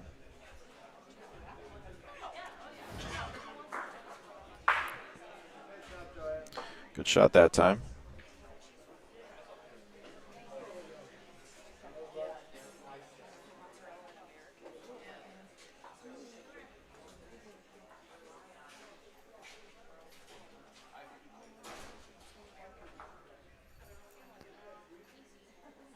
Bad break. Sean and Emmy have the point. Okay, coming up on court one. Alan's going to try and point on this. I wonder if he's really trying to beat the point, or if he's trying to put something over there for Joanne to shoot. Joanne already shot twice, though. That's the last ball of the frame. He's trying to beat the point. What a ball by Alan Knox. Holy crap. That's my partner.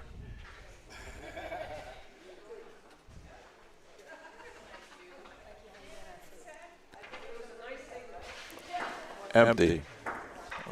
Do we have food? What, buffos? What are you getting?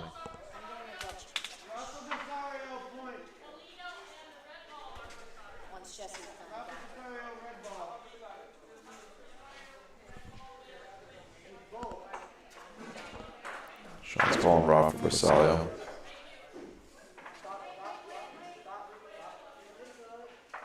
Ooh. Look at that. Paulino from the other court skipped over.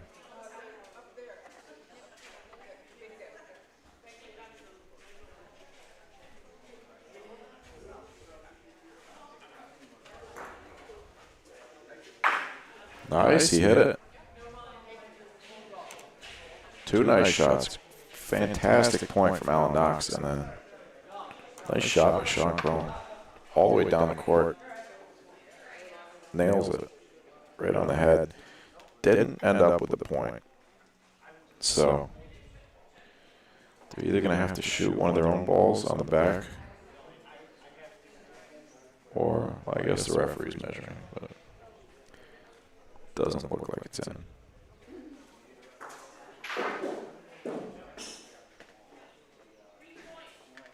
Yeah. Oh, they are in. Wow. I guess I can't see it from here.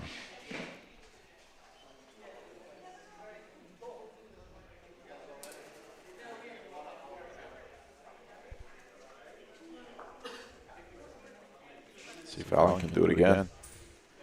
Up the Rondina. I'm going to continue saying Rondina. I've been told in this club they call it the Sponda.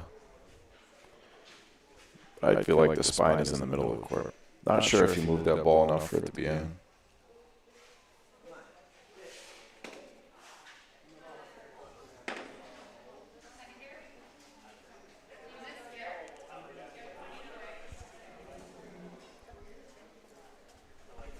Thanks, Bridget.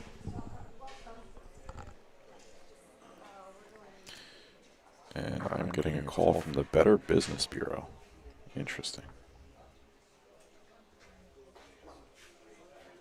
I finally made it.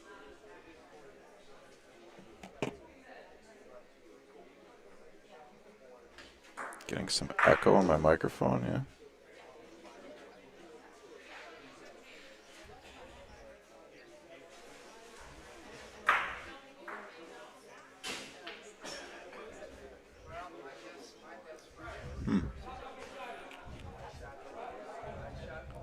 Thank you for letting me know. Let me see if I can figure out why.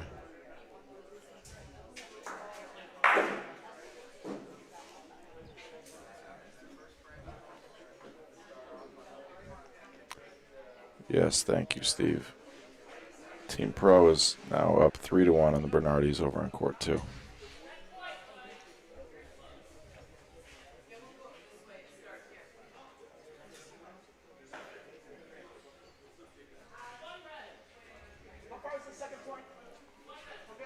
Santa Cruz, I'll have to ask him.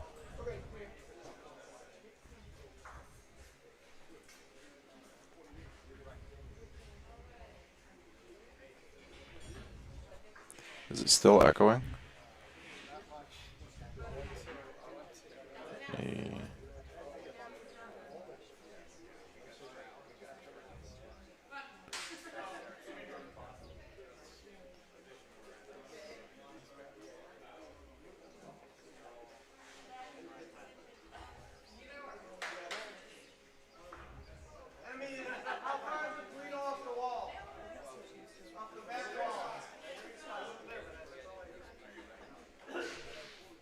Do you guys still hear an echo?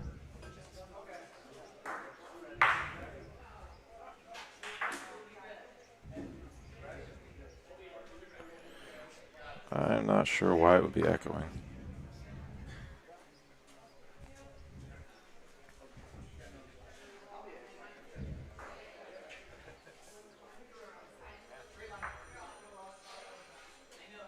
Yeah, it's going to be a secondary. That ball's going to be no good. So Alan's last point's going to hold up. It's going to be 2-1. 39 minutes left on the game clock. I'm not sure what they started at because they forgot to start the game clock in the first frame.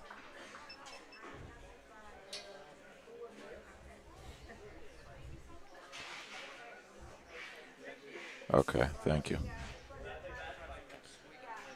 Yeah, not sure why it started to echo. But thank you for letting me know.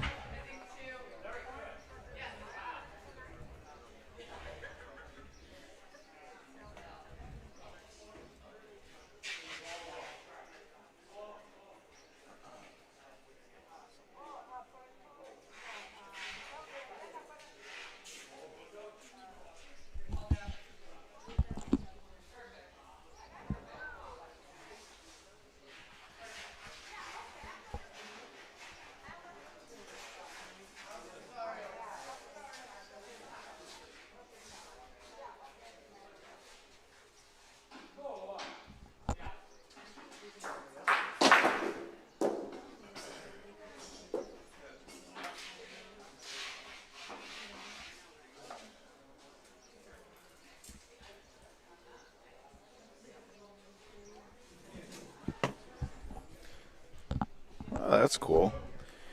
Better Business, I was just listening to their voicemail. They're extending an offer for accreditation of the Better Business Bureau. Not for the BBN, for my construction company that I have back in New York.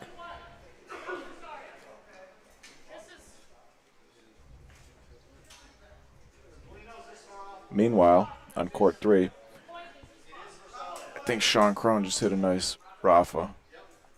He's going to try and Rafa again all the way down the court. He did it last frame. He can certainly do it again. He puts a lot of action on his shot when the way he moves his body. He moves off to the side. A lot of left and right action. That was pretty straight, but sometimes you see him fall off to the side quite a bit. I wonder if it throws off his aim sometimes.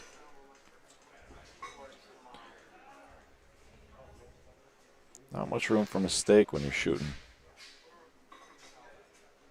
almost 90 feet down the court.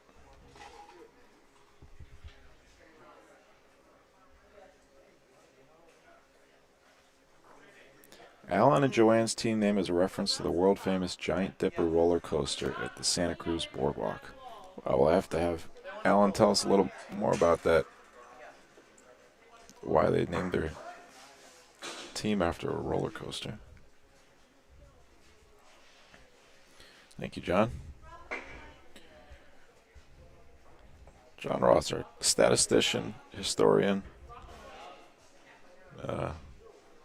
fact checker. It'll put you on the payroll, John.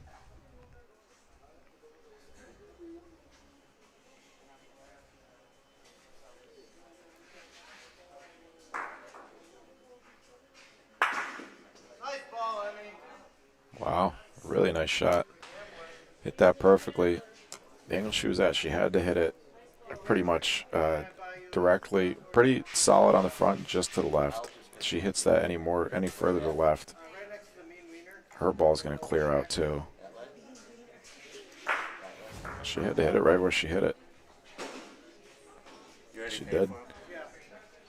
They're out of balls though. If you want anything, just order it. Alan and Joanne have 3 balls left. Wouldn't it be something to see them beat a 16-inch, 15-inch point 90 feet down the court 3 times? Obviously, Alan puts it right on Paulino, because what else would you expect him to do?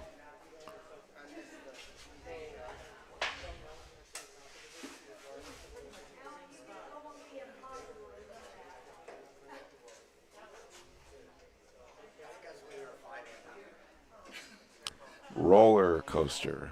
Okay. It's a bit of a stretch.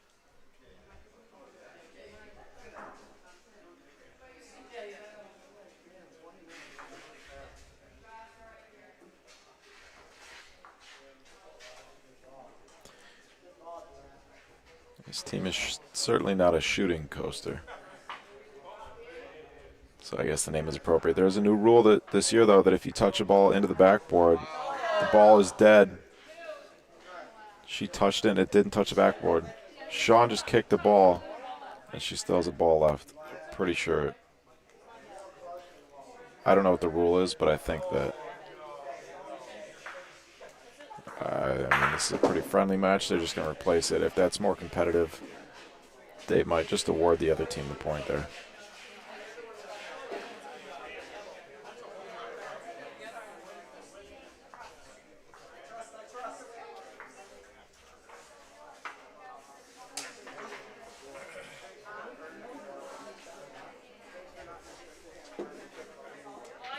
She's going to leave it short. That's a good call.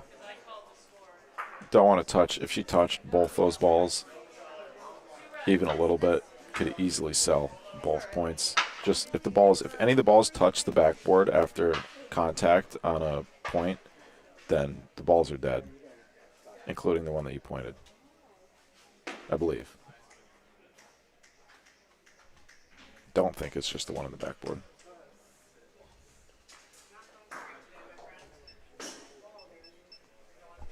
That's another new rule.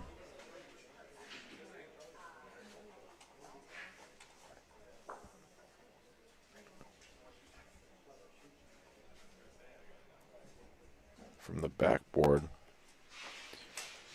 back near the dot,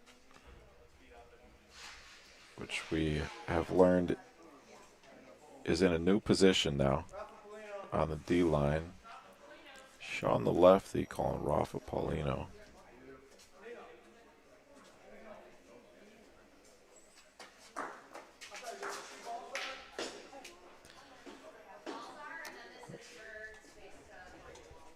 It's an easier shot for a lefty, but that's still a tough shot.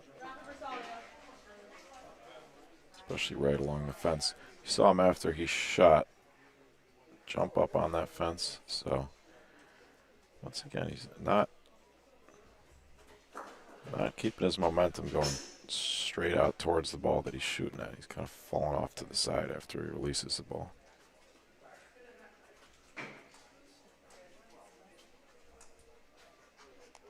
Yeah, Team Bernardi is now up 5-3 on court 2. And this game is 4-1.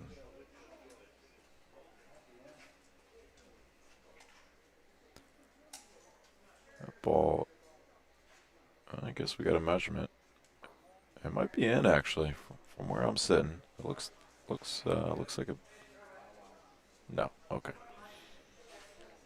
On the cameras, it doesn't look in. From where I'm sitting, it looks a little closer, but doesn't matter. Emmy Fuji, her second ball to frame, ball number 3 for the green team. And we have 31 minutes left on the game clock.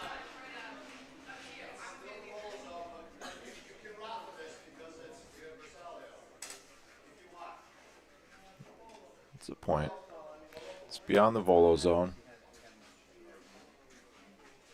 If this is my team, you shoot that, no question. Make the other team use their last ball. But this is not my team.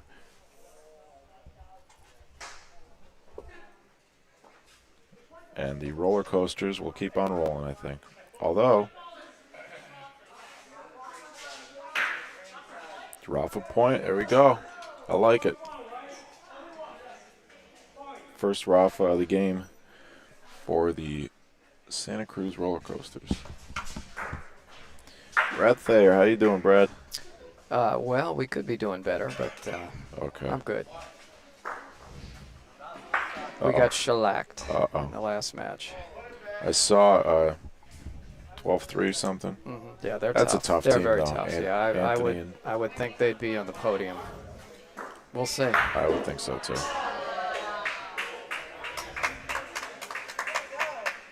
All these Highwood players are tough. They're very competitive, too. They No love to doubt compete. about that. How many games have you played? 2. Yeah. Yeah, we're not sitting good 0-2. Oh, yeah? Yeah, Who else we did had you to win play? the first game. We played against Vito and Lisa. And Lillian? we had to win that one to even be, to move into possible Yeah, the playoffs. Yeah. the 4-team groups is pretty unforgiving. Yeah. Three games is you don't have any room for error. Yeah.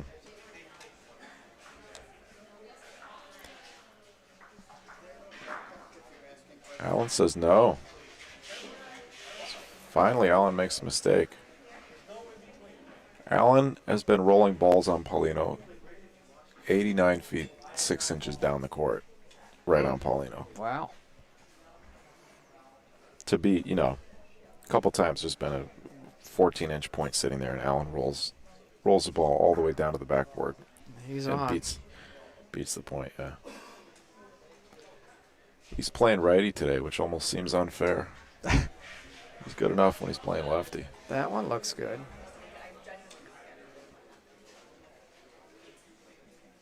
Alan indicating volo for the other team.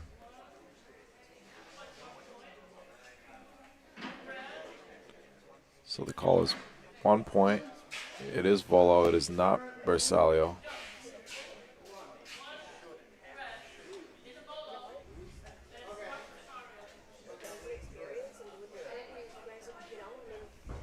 Well, we'll see what Sean does here. He's gonna volo, I think.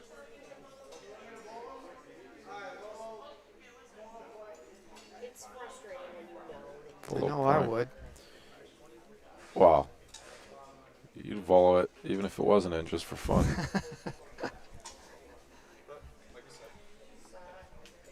That's challenging. You have to go over the top a little.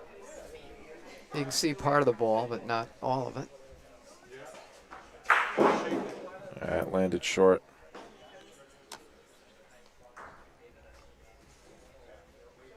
I'd hit that front ball first. Mm-hmm. They're debating we might need to go Might need to go to the replay, but I think we'll see pretty clearly on this replay that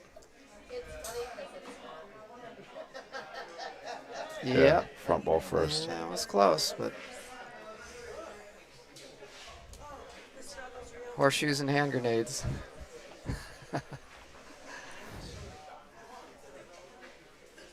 They gave him the point, though. That's a bad call. That's a mistake. That's a mistake by the referee.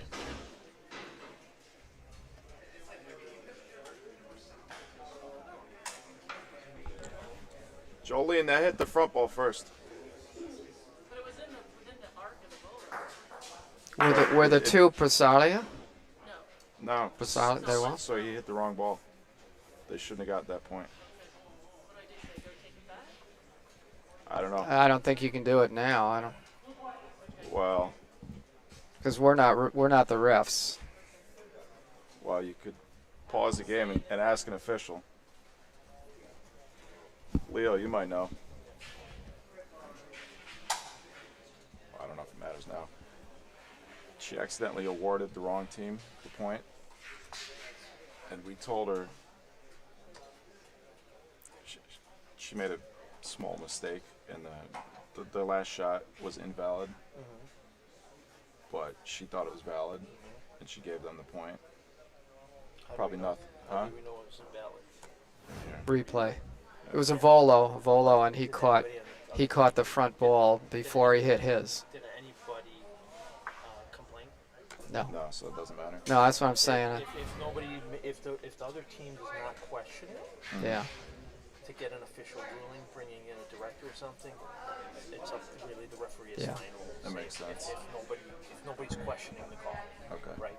makes sense. If somebody questions the call, then it's up to the referee. I can see instant replay being used just like other sports eventually. Yeah, yeah. But no, so that's the thing. If the other team did not question the call, then it's they didn't question it or notice it. Okay, all right, makes sense. The referees make mistakes, right? They're human. So we got confirmation from Leo Gennady. Yeah, because the other team didn't question it, then it flies. So we'll see if that makes a difference in the game. 25 minutes left on the clock.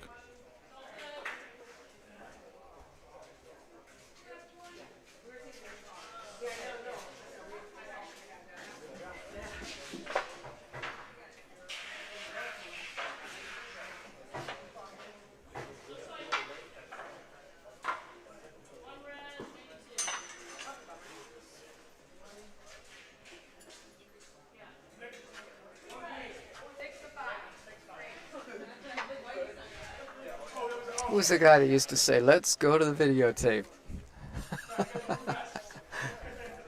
What sport? Yeah.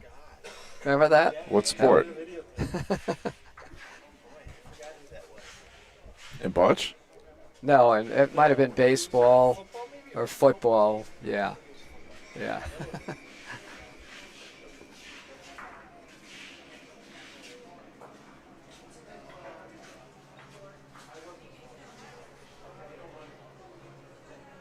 No, we really can't tell if it pushed that out enough. Probably not.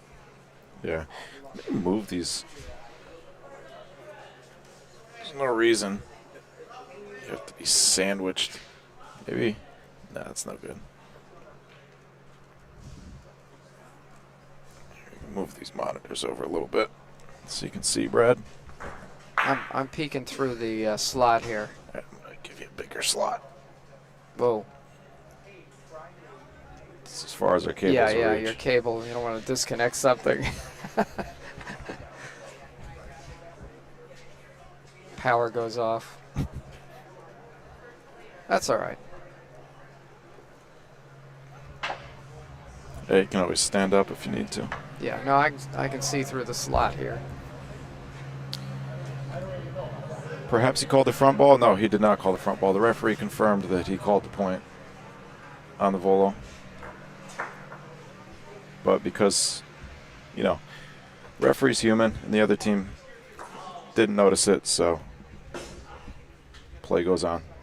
Now he's going to get a little kiss here. Warner Wolf, New York sportscaster. That's it, huh? All right. Thanks, Pete. It's Pete Rubito.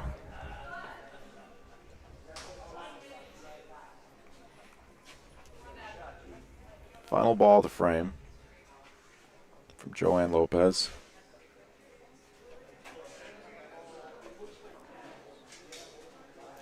Going to try and steal the point. It's a good line. Very good line. I think she's going to do it. Yeah, I think so too. Oh, it went a little further. Not yet. I don't know. That's the point, Brad. I think that's the point. Yeah, one red.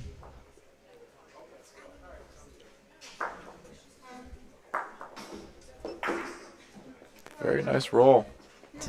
You bet.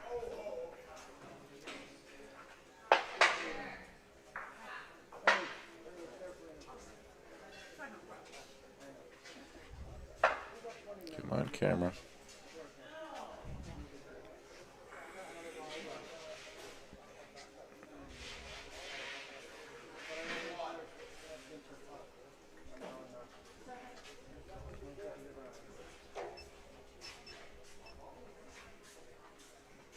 So again, just beyond the volo zone. Looks like Alan and Joanne don't want to play in the volo zone.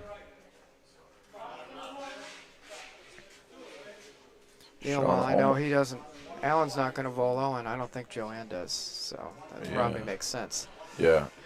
So Sean, I know Emmy can volo quite well at times. yeah, she did and the I had a precision volo shooting yesterday. contest out in California one time at Stockton. Yeah. And Who she won? hit a number. I think she had like seven or eight volos out of 11. It was pretty good. Forget the numbers, but it was good.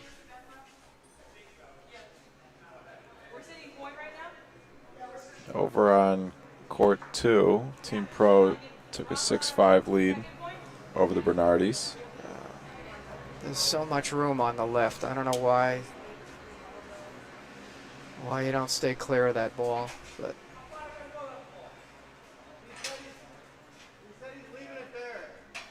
Court 1 Escoli is up 3-1 over East Portal, and court 4 we got Highwood, ABC, A&P are up 6-5. It's Andy and Peyton over. It's Jack Blancha and Gene Godin. Rafa Paulino just missed. A lot of aggressive calls so far from Team Bonnie and yeah, Clyde. with that other point so far back, that I don't think I would have done that.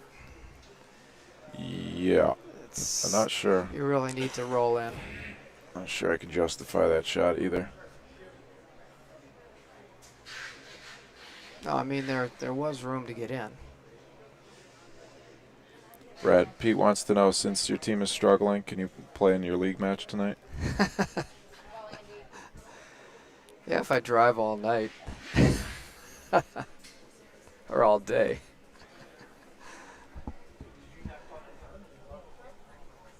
It's all right. Maybe they'll do better without me. He knows I love playing on clay courts. Who's on your team there? Pete and John Sammartino and Frank Carino? and Mark Lisi. No. No.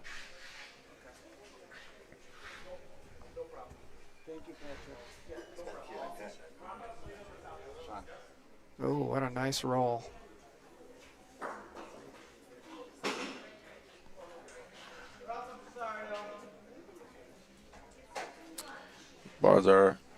Balls are Bersaglio. Rafa Bersaglio. That ball is sitting right where Sean missed last time. Yeah, well, that was his last ball.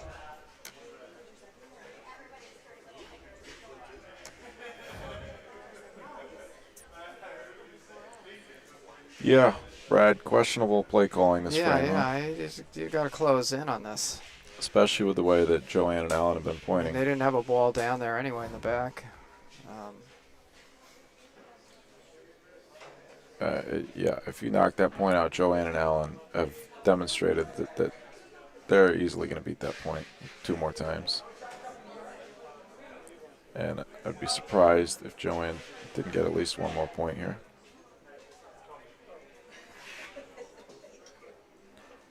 I think that's Might be that a might little be a little long. A long. little long, yep.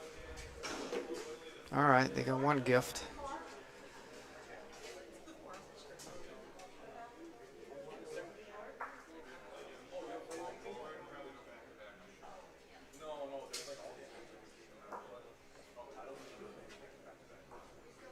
This is short.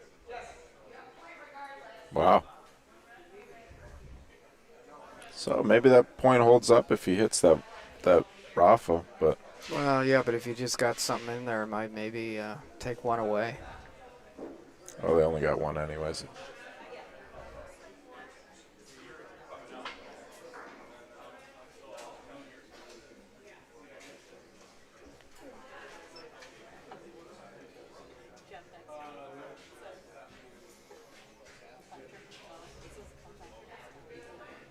So I stepped in a little late on this. Have they been playing short primarily then? Nothing very long Pretty much the same spot every in time, the volo right, zone? right near the opposite D line. No, not in the volo zone. This is the first one actually I think that's in the volo zone. Oh, okay. No, because Sean voloed a few frames ago, but right near the, like I said, right near that D line, back of the volo zone.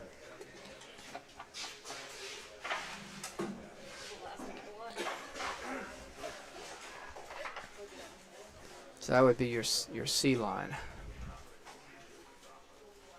That's the D line. A, B, C, D. Right. Right. A is backboard. Right. It's B. That's C. C. And then the one with the dot is the D. Oh, I thought you were talking about the... Now where the Paulino is. Oh, all right. Yeah. What we have is a failure to communicate. We got there in the end. Emmy Fuji. Got a lot of room there. Yeah, I Didn't beat it with the first one, though. Seen kind of a surprising breakdown in pointing the last couple of frames. Yeah, she was. I watched her point the other day, and she was right on. Yeah, I think that's short too, Alan. Or Brad, sorry. Okay, Zach.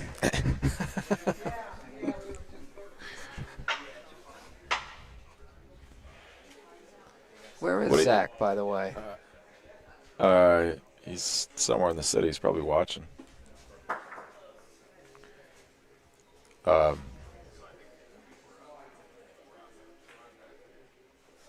What do you feel? How do you feel about measuring with a stick like that? Oh, it takes a lot of time.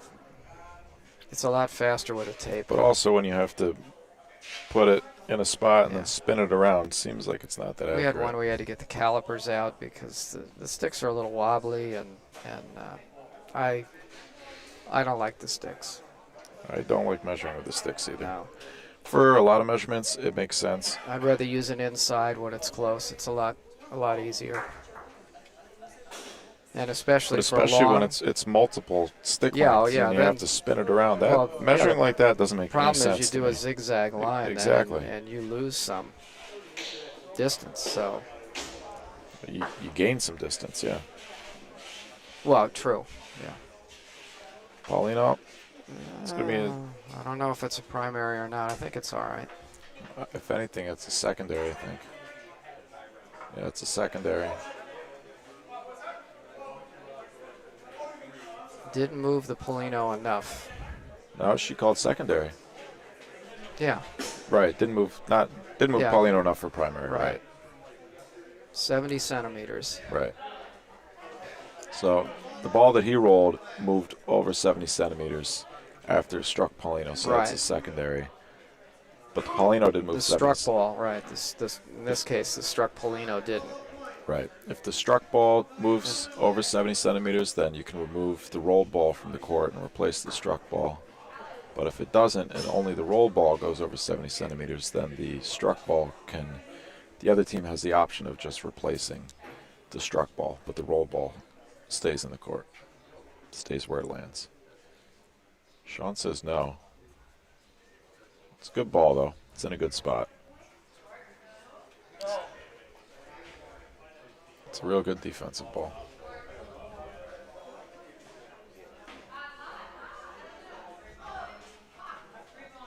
Alan's giving his wife a lane, telling her to roll it up close to the board there and let it carry down. The score is 7-2.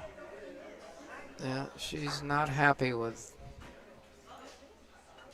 I don't see why the not. arms. The arms went up, but She might have thought it was early on the Rondina, I think.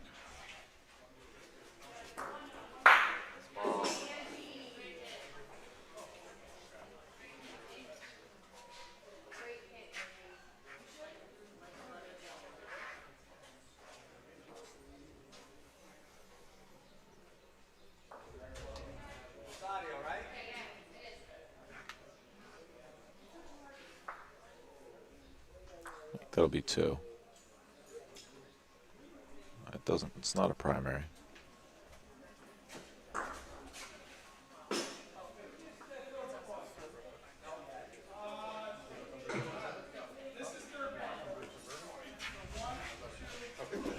one thing is you have to be sure you measure before you.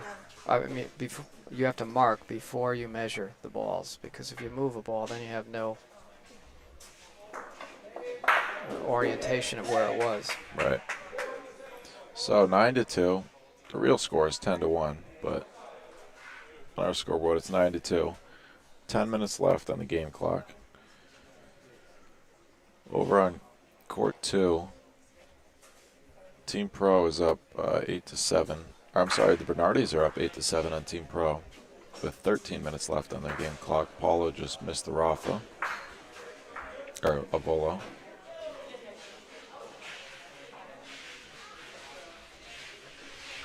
Oh, That's a that nice camera ball ain't by working. Alan.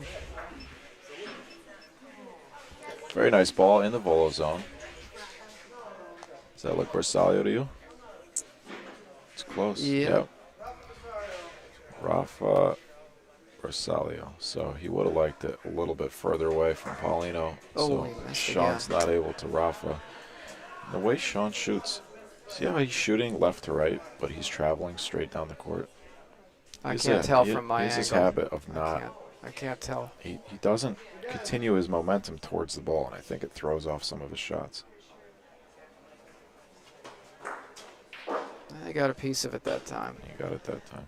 Yeah, we played the other night. He was. See He if was he did on. it. He was See if he playing did real it well. that time. Yeah, he definitely has the ability to shoot well. Just sometimes seems like he makes it harder for himself by not going straight at his target.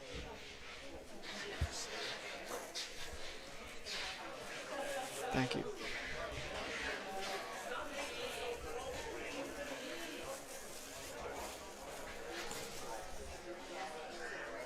Thanks.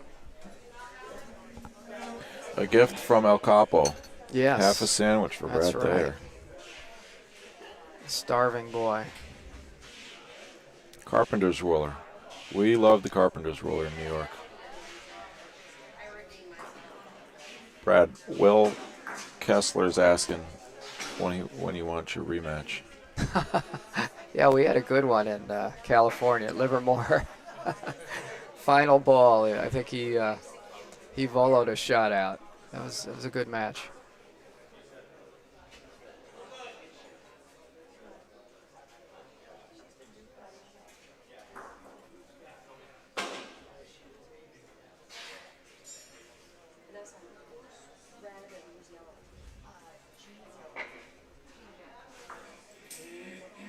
I think she's going to like this one. Yeah, it's a better ball from Emmy. Yeah, right on Polino. Doesn't want to move it, though. She does not want to move it, although I don't think it matters. No, not really. There's a lot of room. There's a lot of room to. Yeah, Joanne's going to Rafa. They are Bersaglio. Joanne would like to take that Paulino down into the corner with her own ball, I think. For 2, she's got 2 balls left here. Yeah. So either one is good. But she just hopes it goes clean. Doesn't take out her own ball. Paulino into the corner would be nice, as long as Paulino doesn't go over to the right corner. Yeah, I know. They already don't have to worry about that one. She missed altogether, though.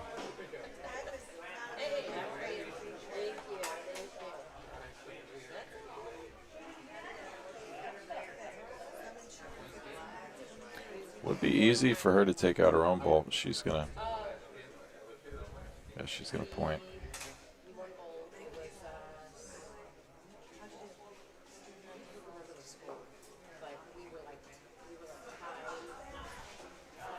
Oh, she didn't like it. It's going to be primary. So 1 point for Bonnie and Clyde.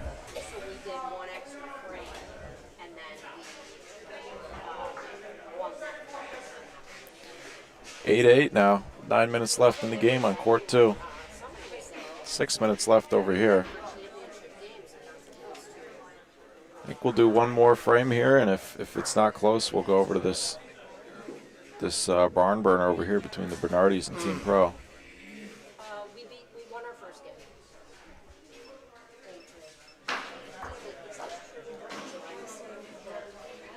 Yeah, Dario's team, they were real tight till the last frame. Then they were down 9-3 last game, and they came back. Oh, really? The last game? Oh, that's the one where they're I'm talking about. Yeah. I didn't realize they were down that much. I stepped in when it was That's what I was very told. close. I was told they were down 9-3. That's why I was asking. Well, because we weren't in like the finals, so that's why I was wondering. I was like, oh. Well, it ain't over till it's over. That's never give up.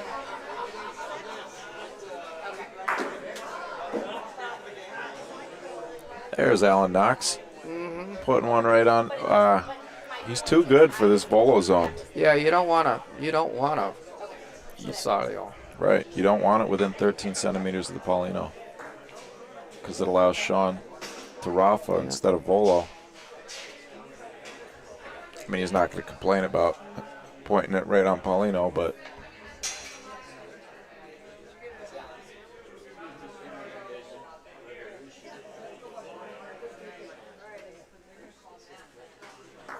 Oh, he bounced over. yeah, Bounced right over it. Yeah, he had the line.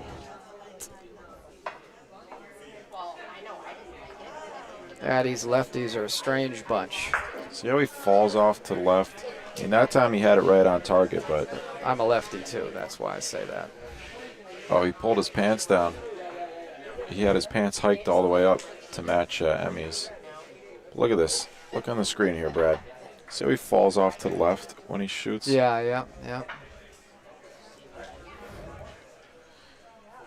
He had the target that time, but I think it makes it more difficult for him to be consistently on target. Because we see him miss to the left every once in a while. Joey Bernardi says they were down 9-2. Yeah, so big comeback last game. It's now 9-8. Not sure who's what color. Looks like Novena just rolled, so Bernardi's are up 9-8. Meanwhile, Meanwhile, Alan just rolled another one. Alan Knox Yeah, he's got a magnet on that thing today. building Fort Knox around the Paulino with his balls. It's got a nice ring to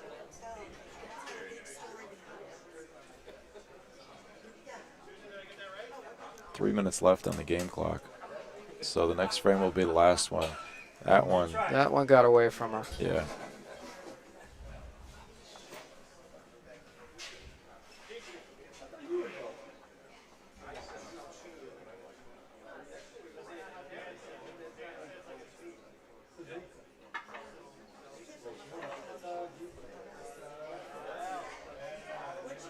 This should work. Look at that. That's game. All right, congrats. To the roller coasters.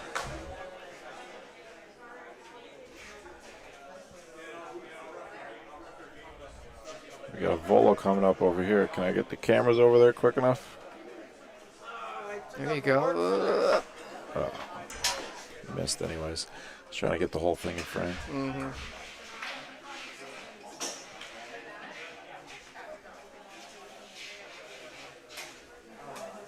Dario and Novena Bernardi.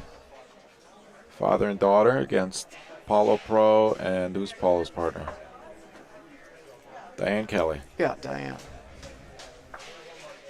Novena putting on the foot brake.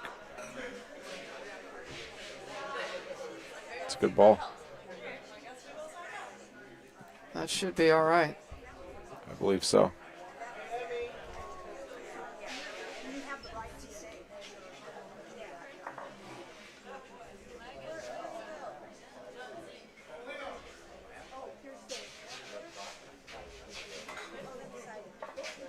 Paulo Pro.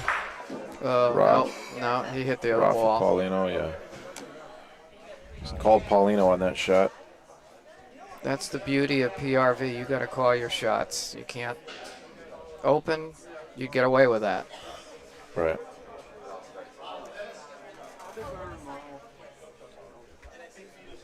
Brad's a real PRV supremacist. Just looking at you. I'm talking to the talking to the folks at home. Purist, Good game. I guess. Hey, Alan, you know that one of their points was a gift from you? The one that he voloed, that was a foul. That Sean voloed. That Sean He voloed, did, yeah. They had you had the point, and he had to go over, and he hit the front ball first. You could have called it. I mean, we have the replay. We always have the replay. Huh? Yeah, they would. I told her, and she said, oh. And I asked Leo, and he said that if you had said something, then they could have reviewed it. But because he didn't say anything.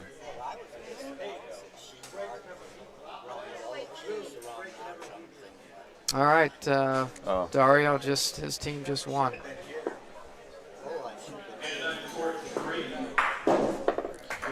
Oh, Bernardi's. Yes. Back and forth game, 12-8 over Team Pro. Mm-hmm. They're on a roll here.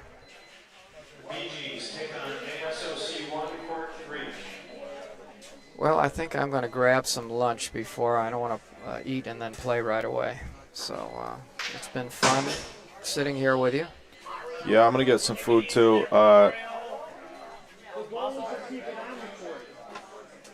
I'm going to sign out. All right, Brad. We'll see you later on. All right. Yep.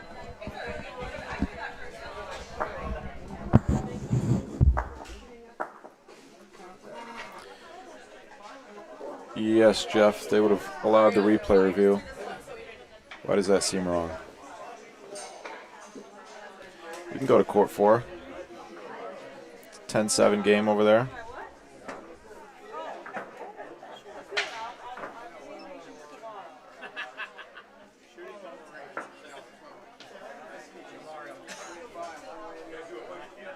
Oh, game just ended.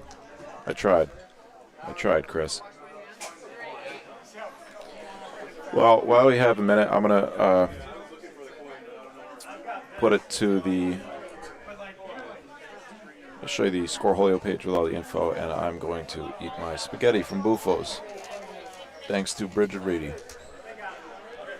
I will be back after I eat my spaghetti.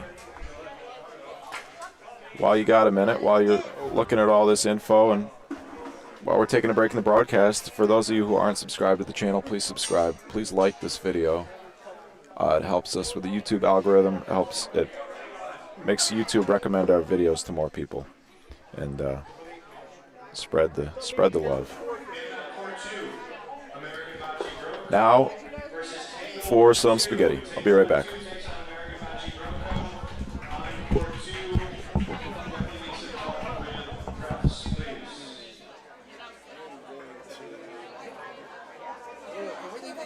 Jeff, how is that an advantage for anyone? Either team can replay, so it's only fair. And you shouldn't be sitting down. Why don't you just put it back over at take it? Let me take it. No, I got it.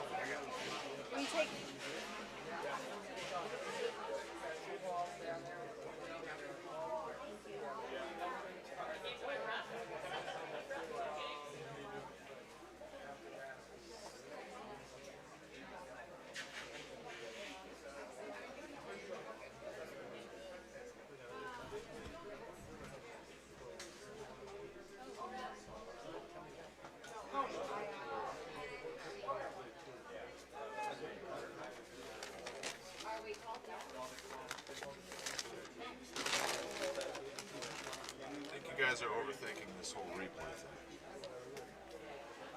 You guys up? Thought we were.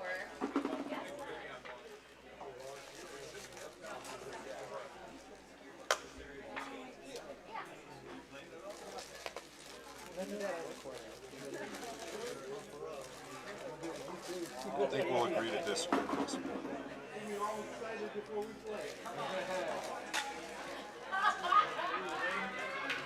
Either way, it's not up to me. It's up to the officials here, and that's what the officials said.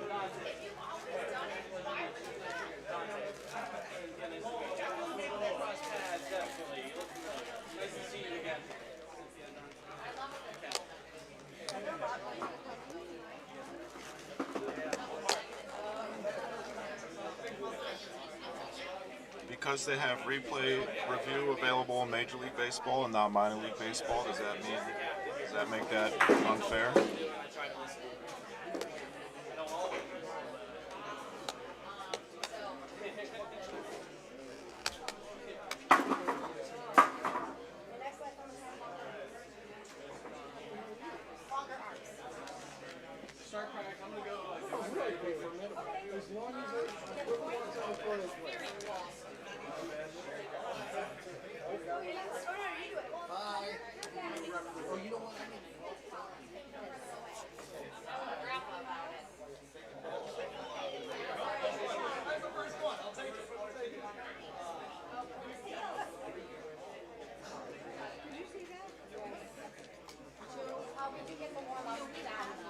And actually, this came up. We do have cameras on all 4 courts. This came up yesterday where we checked the replay on the other cameras.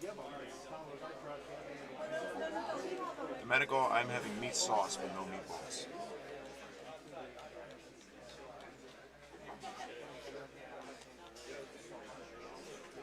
Let's see how this Illinois spaghetti is. We're close enough to Chicago that I have faith. We need 1 on 2 and 3. Looking for volunteer refs for courts 2 and 3, please.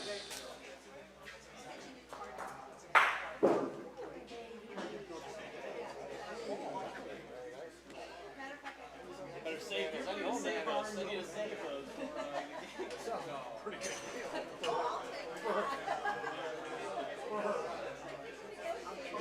I'm not a member.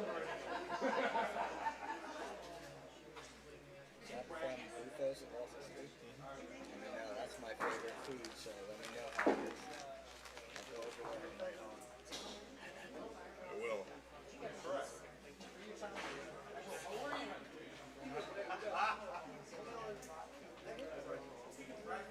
Oh yeah, let's practice. Yeah, here. Go ahead, Natalie. 11 a.m. St. California, Coach B.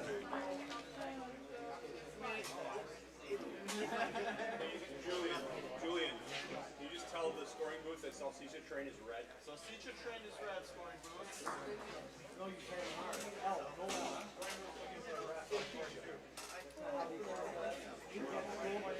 Yeah, I would like to volunteer, but I think we're going to be in one of the next ones.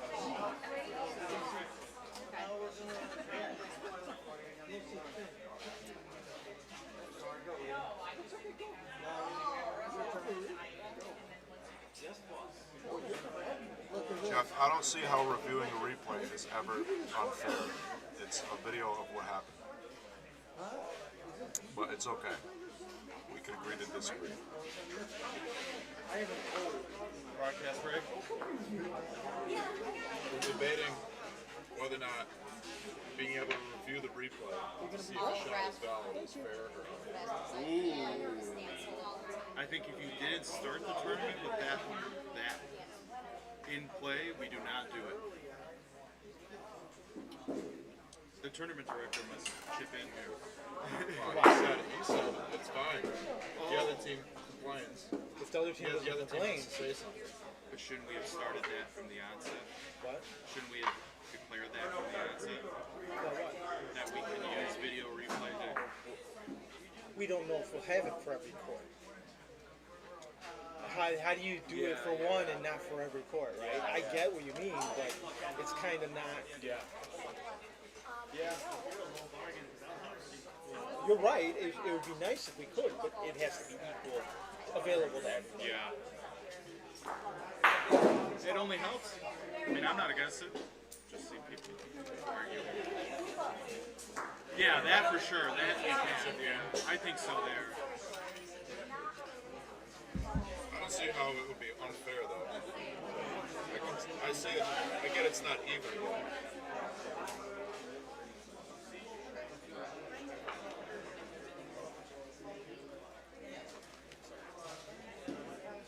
Can you be a co-commentator? Help her get on the mic and spit facts. All right now. I got a game, but afterwards. Okay.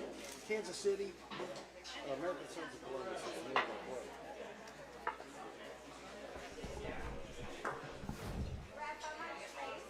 So we're going,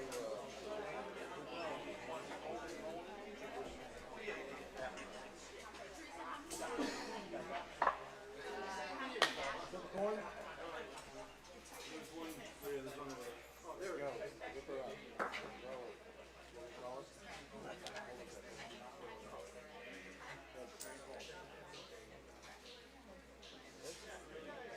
Heads it is. They got it. All right, let's go. All right, good luck, guys. Where you go? They were right here.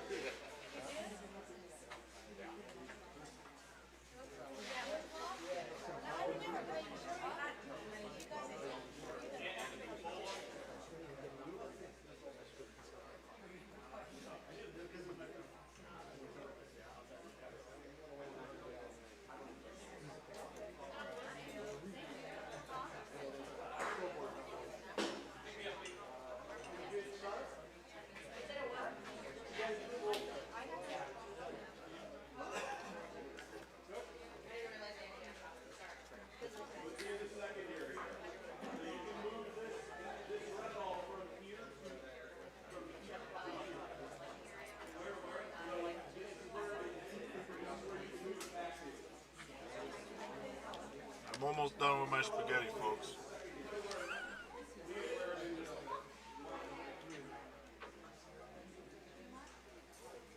We got 4 minutes to the next game. You want me to commentate? Which court is that? We're on court 3. Which headset? This one? Yeah.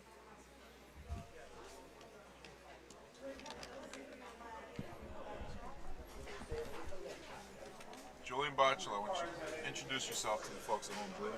Hello, folks at home. This is Julian Batula. We're we're looking at what is it, court 3?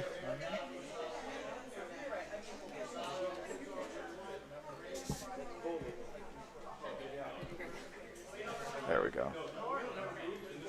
BGs versus ASOC 1. American Sons of Columbus. There we go. Kansas City, right? Yeah. Yeah, they're out of Kansas City. We got a Rafa coming up. And he hits it. Oh, he called Paulino.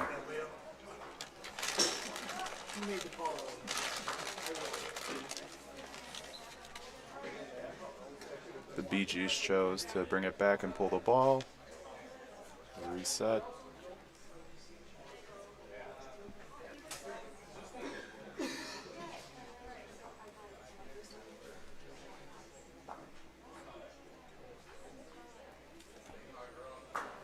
Line's good if it has the weight.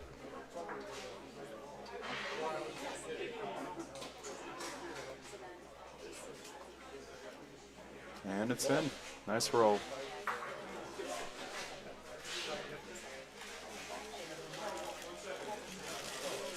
Leo calls for Volo.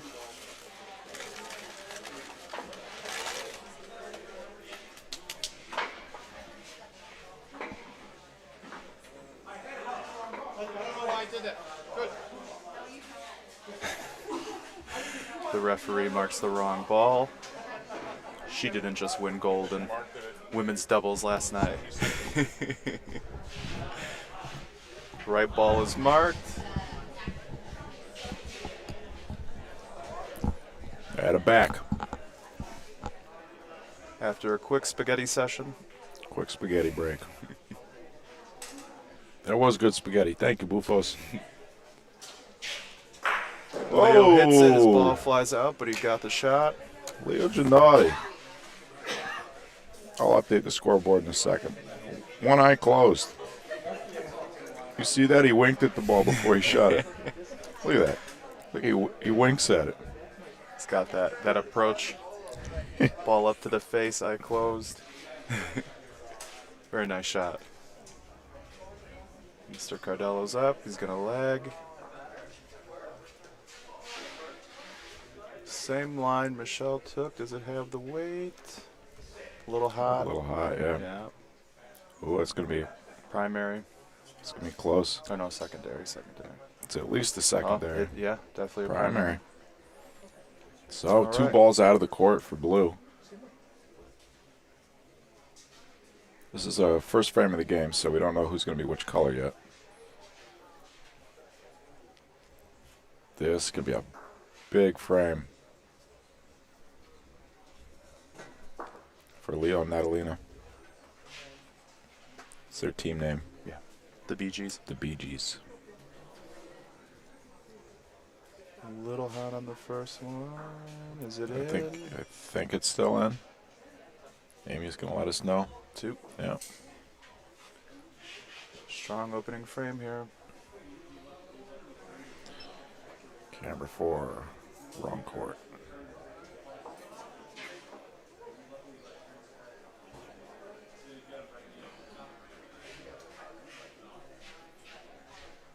Well, 3 points to start it off.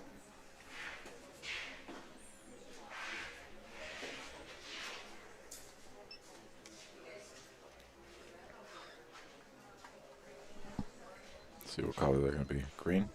Yeah. Right.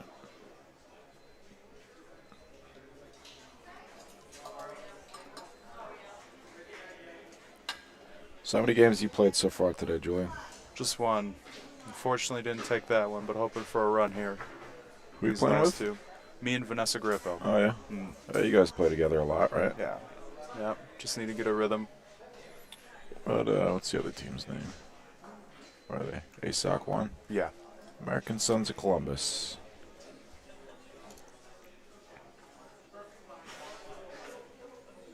Natalina just a little hot on that lag. Line was great. Should be a secondary. Oh, it's a primary.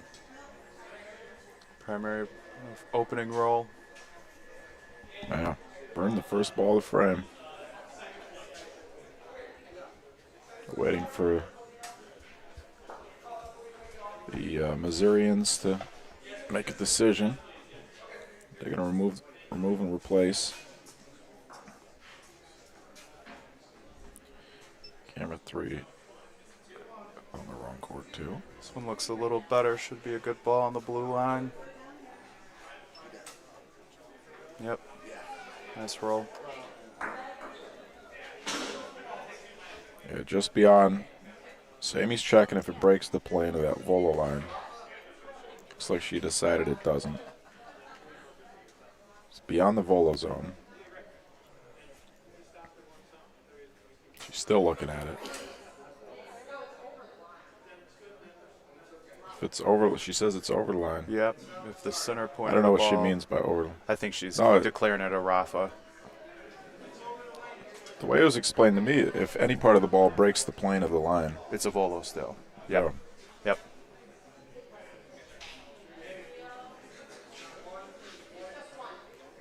So not Rosalio. He's calling Rafa point, so yep, it was in the Rafa zone. See if Joe shoots underhand or overhand. A little sideways action on that shot. Threw that kind of sidearm. Oops, that's not the right replay. That was a good one, though. Yeah, Leo's he Volo. kind of tucks that. And when he releases, Yeah, he he threw comes it. back out straight. Yeah. Puts spin on it, too. Uh-huh. I wonder if they're Kansas City. I wonder what kind of courts they're I Used haven't to had the play 'em. pleasure. Yeah, I haven't had the pleasure to go down there, but I know they have a strong presence at a lot of the national tournaments. Some nice ball here from Michelle. Yeah, Missouri well represented. You have 3 teams from Missouri and one half a team from Missouri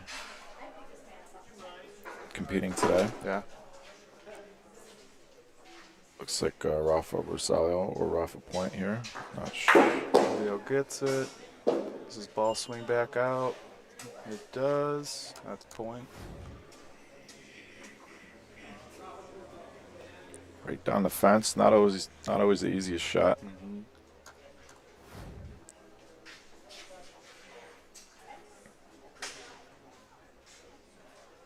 Show again. A little shorter than our first one, but not bad. In the volo zone.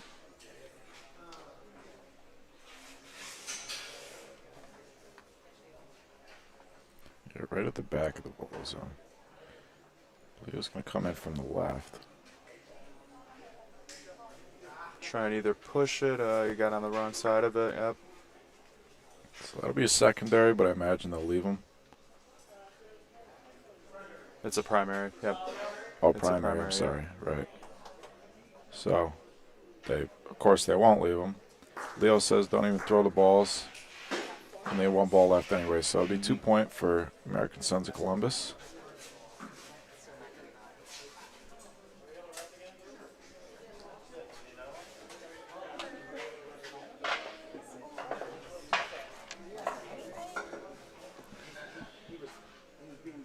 Take a look at the rosters one more time.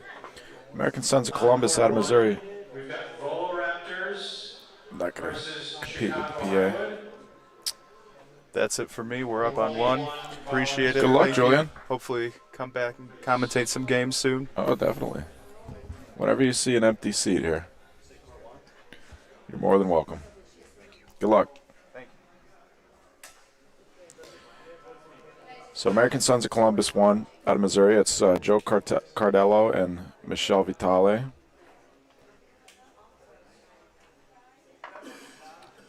Playing against the Bee Gees. Out of Illinois and California, Leo Ginotti and Natalina Bernardi. We got 3 Bernardis competing today. Natalina, the mother, Dario, the father, and Novena, the daughter, and I believe we have Joey somewhere out there watching the stream.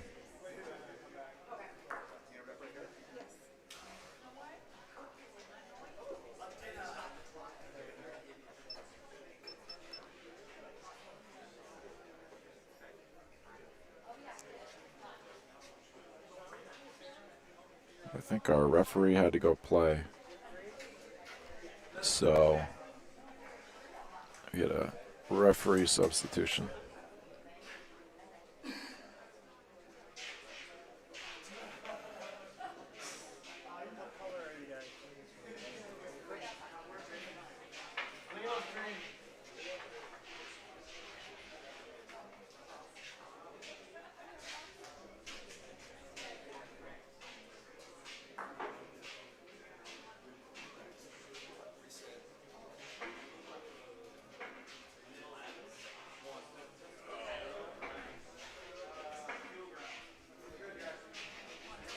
Getting the game clock reset.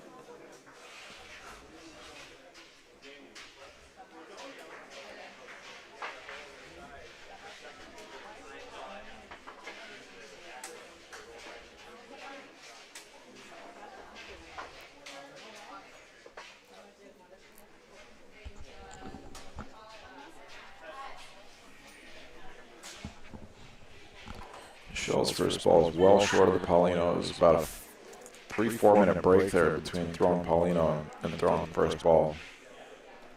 Wonder if that played a factor at all.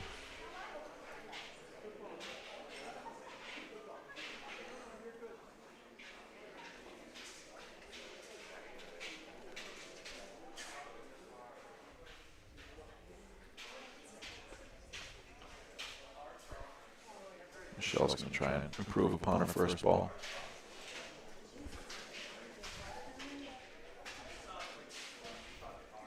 That was some good spaghetti with meat sauce from Buffos.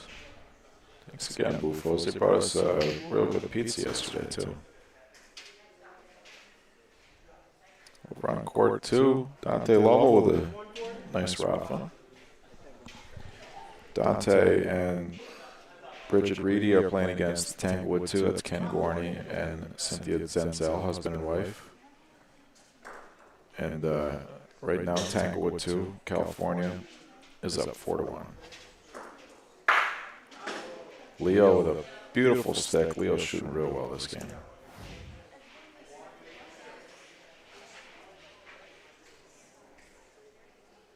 Along the fence again, too.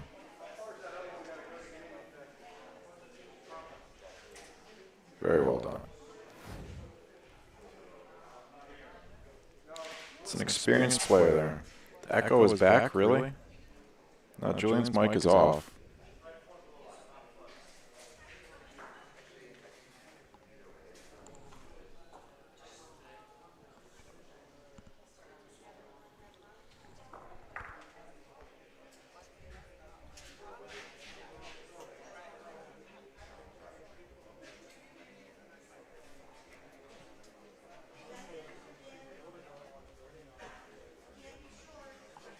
I have no idea why it would be echoing.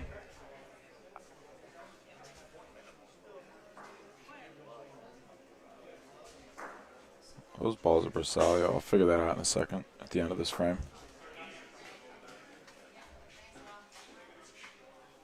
We're going to keep sandwiches out for another 15 minutes. If you haven't grabbed one and would like to, please do so soon. Thanks.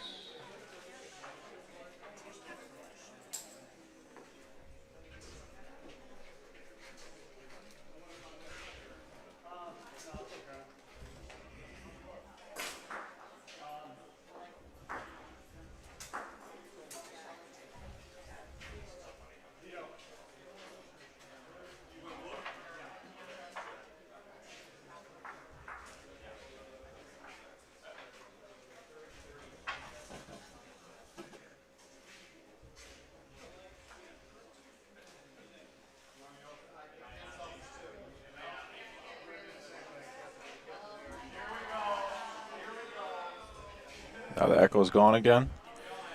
I don't know why that keeps momentarily happening. As far as I know, it's the first time it's happened this week. I'll take a closer look at all my audio settings when I get a chance.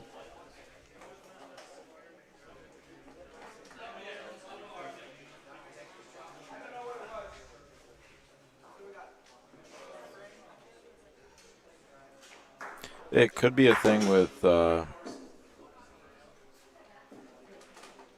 be a processing thing, could be something that I can't control. See if I can do anything. So, measure for the point, or measure for 3 rather.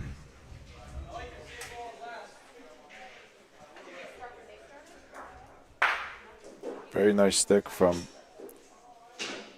Leo Gianotti, but American Sons of Columbus get 3 points.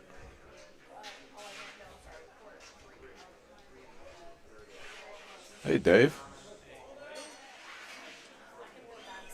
They're wondering if we have a clock for this, or I guess I would have to look it up on YouTube to see if you happen to have a shot at the clock. The clock is canceled out. For court 3? Court 2? No, definitely not.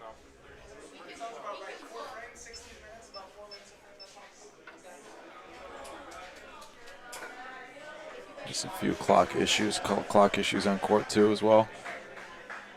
Score over there is still 4-1. Over on court 1, we got Chicago Highwood versus the Volo Raptors. The game just started. It's at 0-0 on court 4. We got Missouri versus Illinois. Salsicha Train versus Mario and Erica. It's 3-2 in favor of Mario and Erica. Meanwhile, Lee Gianotti, see if he can stick another one. Finally a miss from Leo.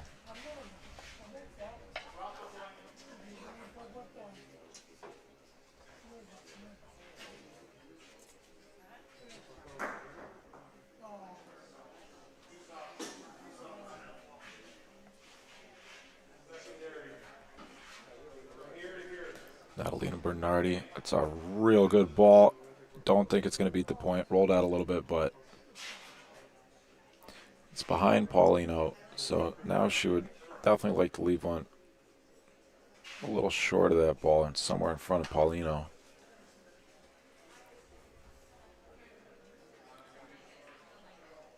Now, Leo has a decision to make. Paulino is exposed for the other team. They could shoot it down. If Leo doesn't point, here comes his ball. If Leo doesn't make the point here, the other team, even if he does make the point, which he doesn't, he wanted that one in front of Paulino to block it. Paulino's exposed now.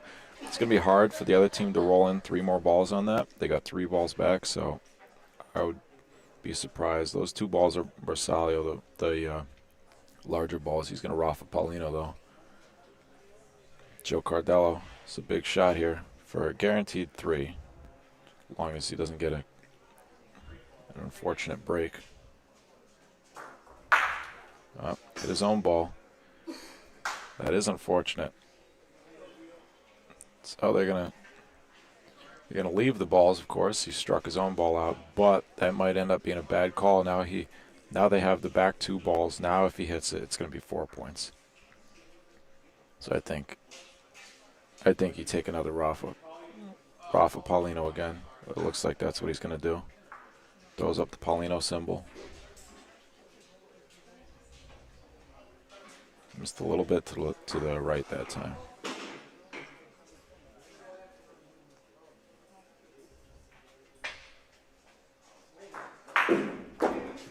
2 misses.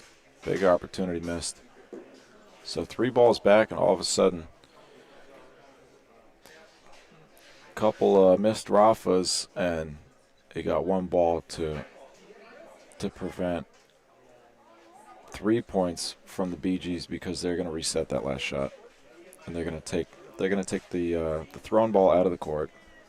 Our official Gordon Gruens is going to reset that ball where it was.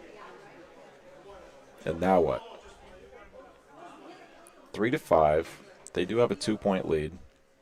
35 minutes left on the game clock. She's going to take the safe decision. She's just going to try and point in from the right there. Probably towards that point ball.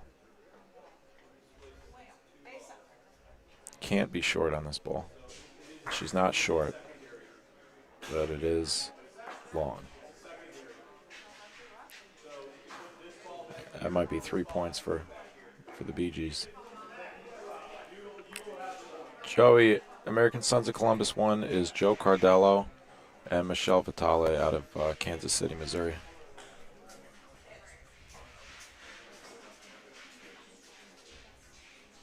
Our official measurement with this stick, one of the least accurate ways to measure that I can imagine. 3. 3 balls back and the point. Not only do they give up the point, they hand over.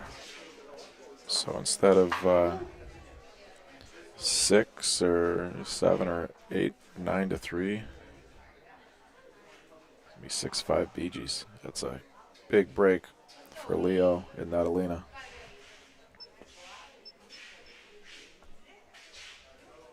Over on court 2, it's 9-1. Ken Gorney and Cynthia Zenzel over Dante Lovell and Bridget Reedy. Court 1 game just started. The Volo Raptors are up 1-0 over Chicago Highwood. And on court 4, Salsicha Train is down 7-2 against Mario Dato and Erica Bohack.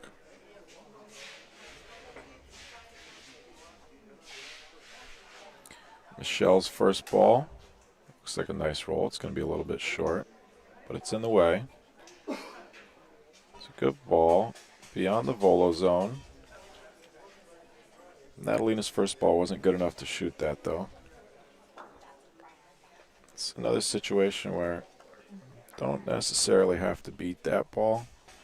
Put one close, you would like to beat it. It's not the best point in the world.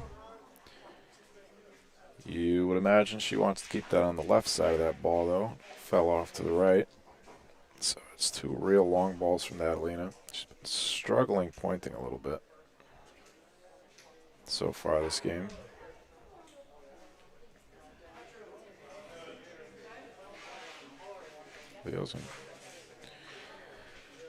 It's a real good defensive ball. It's in the way, and ASOC 1's not going to want to shoot that because they could take out their own ball unless they're going to end up with 3 balls back again.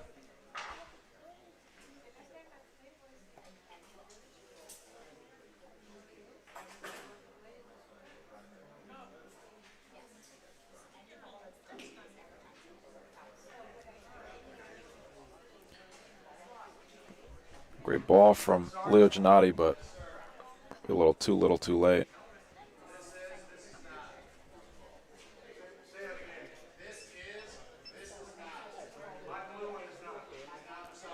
So the blue ball is not Bersaglio with the Paulino, but the Paulino and point ball are Bersaglio. Joe calls her off for Bersaglio.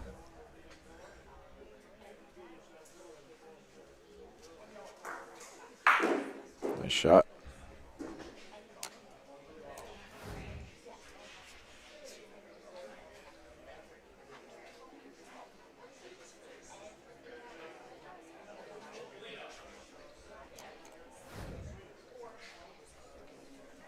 Two balls left now. So after a couple of bad misses last frame, Joe's able to correct himself.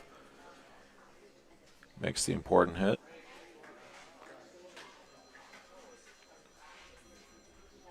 Shell's ball is going to be a little short and a little bit in the way.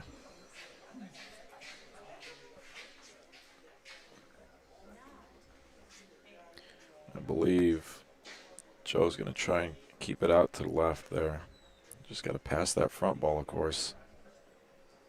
That front black ball. Easier said than done.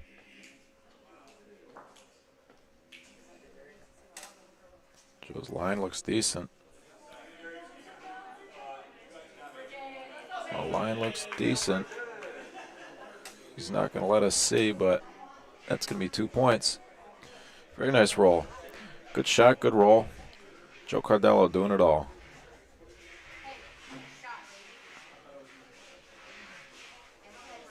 Another lead change.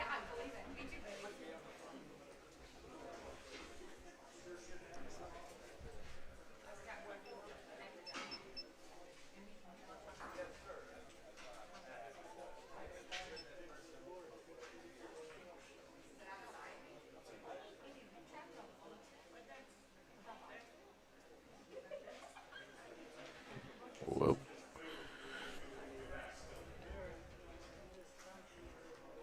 Yes, Escoli is different from ASOC 1.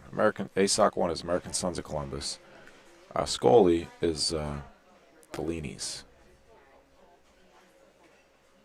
Domenica and Sal.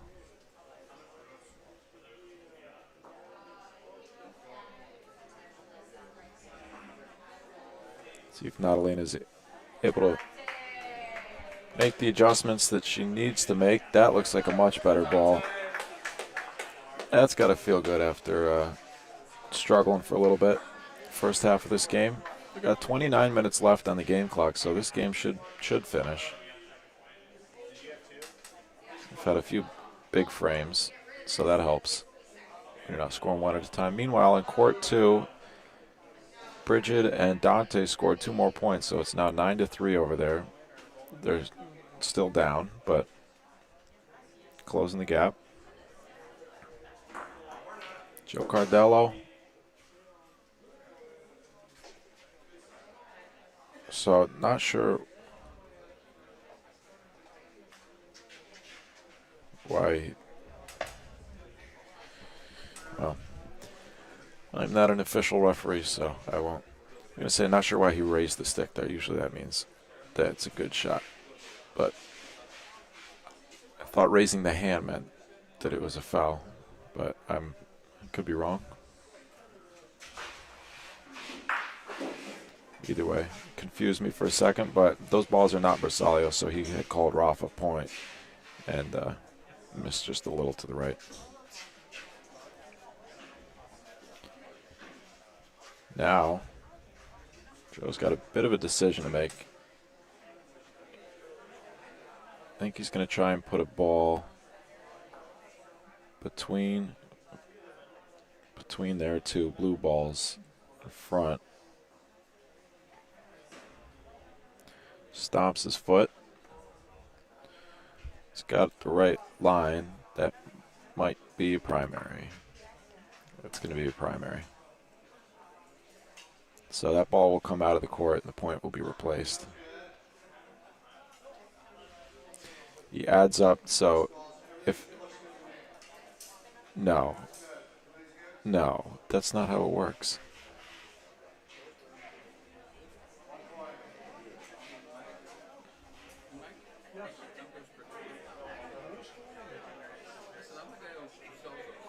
Maybe it is. This is where it's helpful to have someone who's more familiar with PRV. Alan Knox, you can help me with this one. The primary, or we'll wait till after Leo shoots. Right between them. So he bumped two balls, but you only add it up if you hit one ball into the other one. So if you hit two balls separately, it's fine. Okay, so that's what it is. If you bump... Okay, so it has to be a chain in order to add up the distances. So I thought he would add up the distances. Wow, twice in a row. Right through. In order for it to be a primary, for it to be a chain, the first struck ball has to strike another ball. So because the first ball that he rolled struck the Paulino and then struck another ball itself independently. The strike balls did not chain. They did not strike each other. So all the balls are fine. That is a secondary. Paulino will get replaced. That'll be 1 point for the Bee Gees.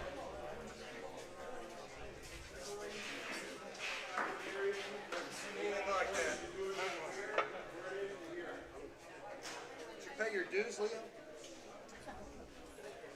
Pay your dues, Leo?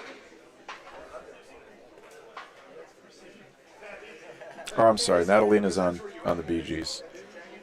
1 point for American Sons of Columbus.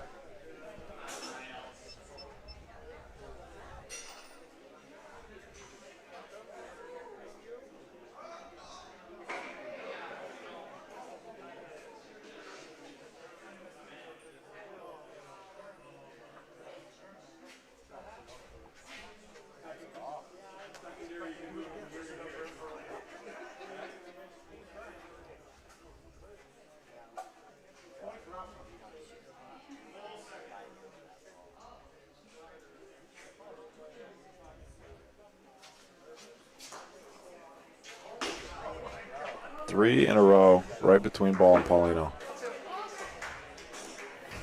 Leo's laughing. All four players are laughing.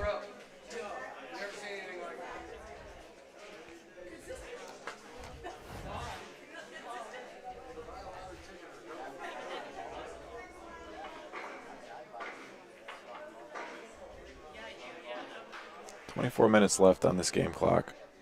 Over on court 4, we got 14 minutes left on the clock. The score is 7-5. Mario and Erica over Salsicha Train. Court 4, Bridget and Dante scored another point, so it's 9-4 now. And court 1, 7-1 the Volo Raptors over Chicago Highwood. The Volo Raptors is Amy Lazzaretti, our gold medalist from last night, and Miles Russell. And Chicago Highwood, that team is Julian Batula, and Vanessa Garippo. Two strong teams, four good friends.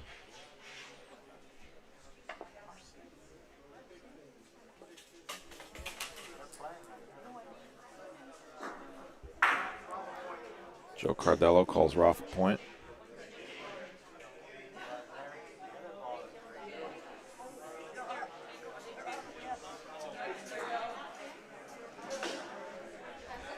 Wide right. Leo says, you feel sorry for me?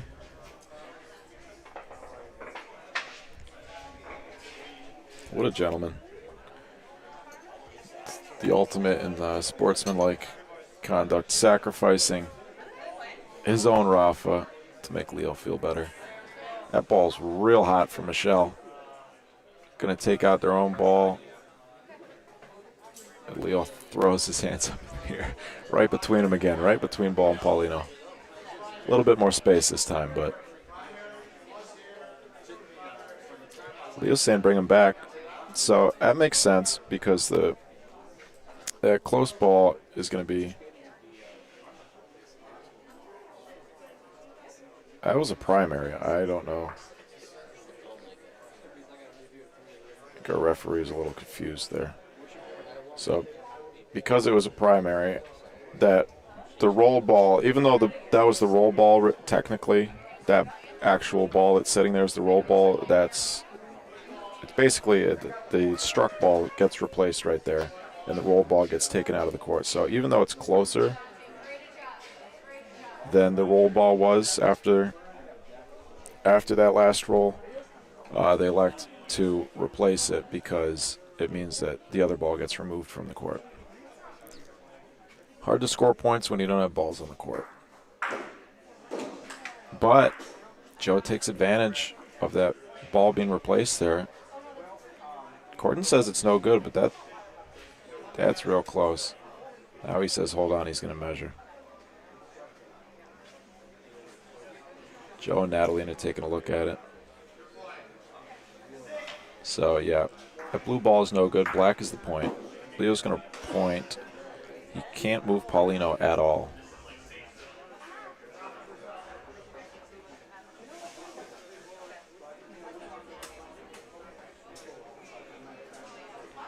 Very nice ball. Leo Gennady.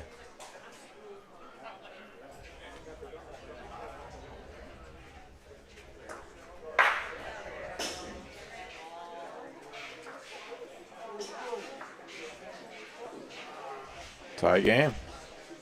20 minutes left on the clock. Should be able to finish.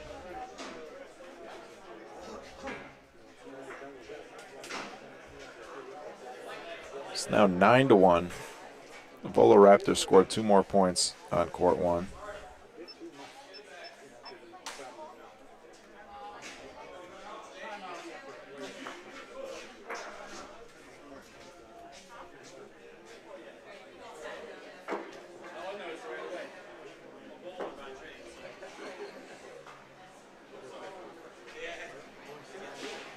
Game over on court 2. Tanglewood 2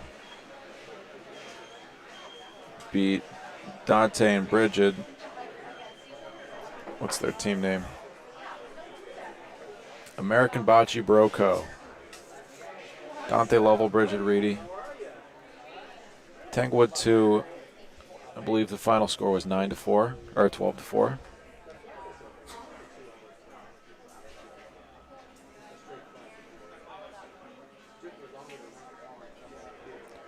Back on court 3, Michelle Vitale with a nice point. It's in front of Paulino. It's going to be tough to beat. Natalina's going to try, it looks like. It's about 18, 19 inches there.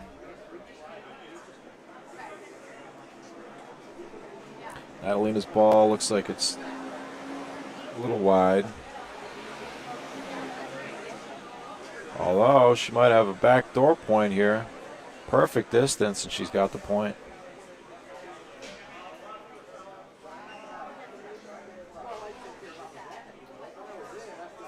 Not sure which direction she was trying to go with that. The way she lined up certainly didn't look like she was trying to go on the right because she started on the left. To go left to right there, you'd end up outside. But whatever she was trying to do, it worked out. Shell's second ball, probably rolling towards her own ball. Can't make that one short. You can't make that one short. That might be enough. Bumped it about 1.5 inches. Gordon says no.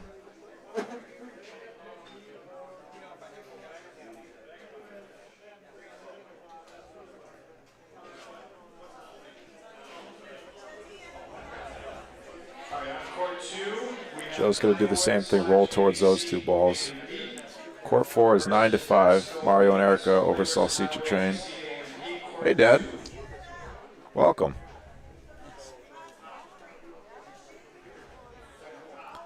George. Hey, George. So this ball, it's another ball you can't make short, and he did it. That ball's going to tuck in there nicely. That is Bersaglio. Love to see Leo volo this ball 2/3 of the way, maybe 3/4 of the way down the court. He's warming up his arm. He's smiling. I think he's going to do it. He's shaking. Yeah. Give him the volo symbol. Volo Bersaglio. About 70 feet down the court. Let's see it, Leo.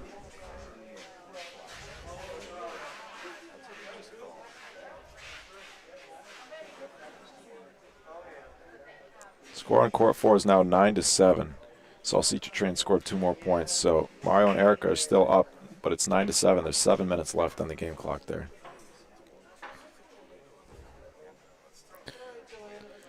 A referee is marking the volo zone.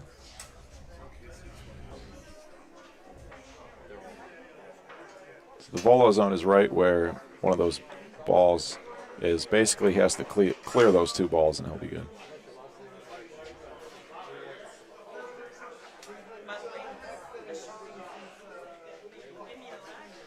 He's asking if those 2 front balls are Bersaglio, but he did. I think the call was volo. Oh, Bersaglio. I wanted to see the volo. That counts. He hit his target. He called Rafa Bersaglio those front 2 balls. This ball is still spinning. I wanted to see a volo there. So he scribed the volo line and then I'm sure Leo would have liked to take that shot, maybe in a friendly game take that shot, but in this situation, playing in the national tournament, he went with a smarter shot, safer shot. Rafa Bersaglio, those front 2 balls. Now he's got to put in a nice point. That's going to be a real nice point. Joe, that's going to be Bersaglio, though. It's almost too nice.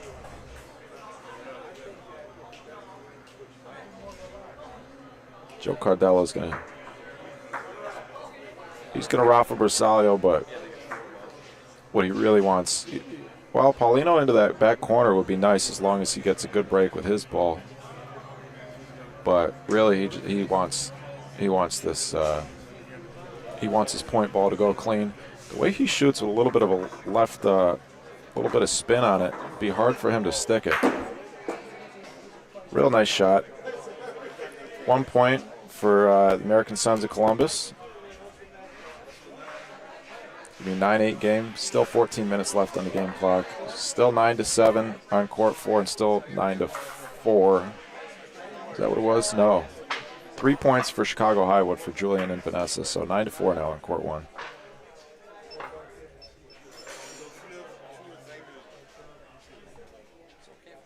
Mm-hmm.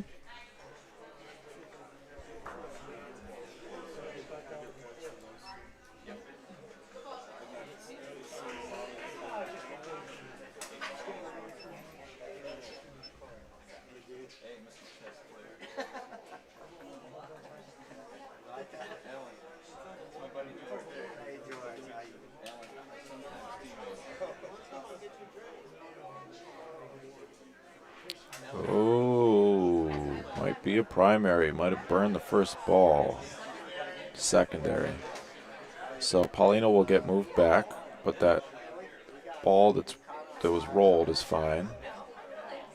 If the Paulino had traveled a few more inches, that would have been a primary, and that blue ball would have been removed from the court.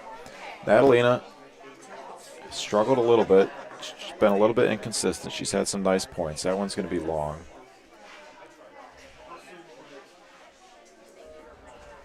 Her foot brake's not working today. See her and Novena have that same. They roll the ball a little long. They have the same foot brake that they apply. No brakes this time, so it's not long. It looks like a really nice ball.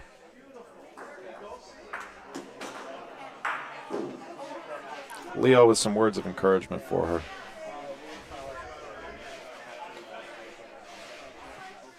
Still a tight game, still 9-8, anybody's game. Like I said, plenty of time left. Call is Rafa Bersaglio.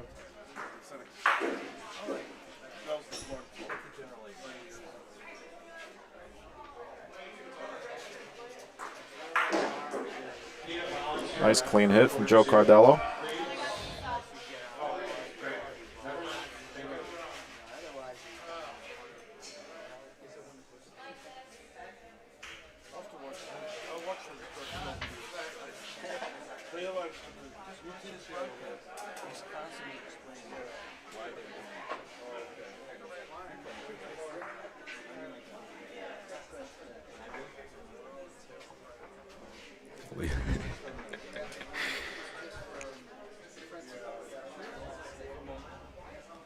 Two players going to roll at once.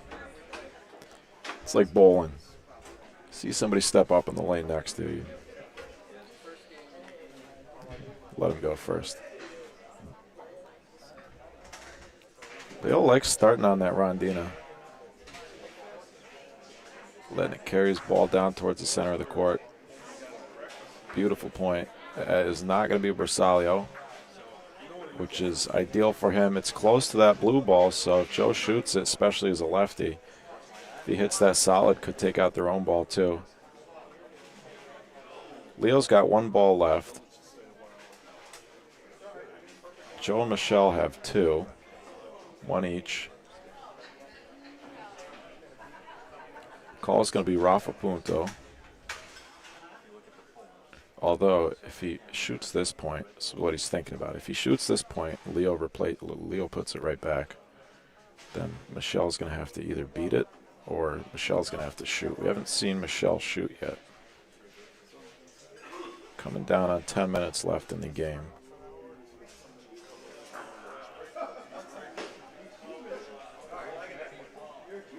Now Michelle's just going to have to try and put a point in front.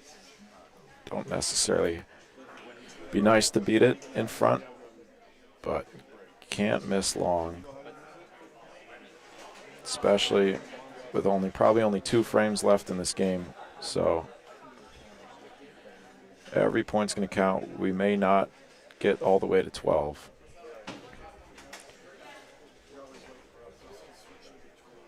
Last ball of the frame.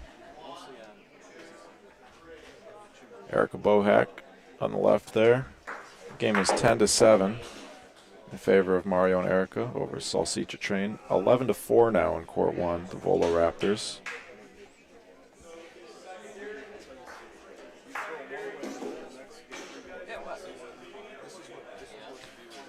Another great ball from Leo Giannotti. I think I made it.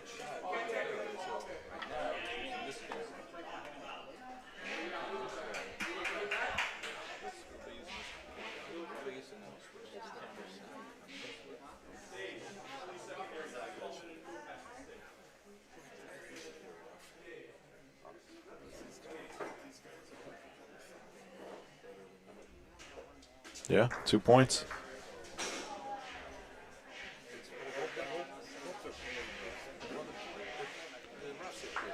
Leo Giannotti almost single-handedly not only keeping them in this game, but now they have the lead. Natalina's made a few important, good shots, but I'm sure she's frustrated with herself. She's been a little inconsistent. And Leo rolls a Paulino short of the E-line, so the other team will have chance to place it where they want it. Looks like Joe's going to go a little longer with it. And that's going to be too far. So, oh, wow, just an inch over the line. So 2 Paulino violations. So Paulino's placed on the D line on the dot there. Natalina Bernardi stepped up and threw that ball. Didn't really take her time very much. A good distance, but wide left.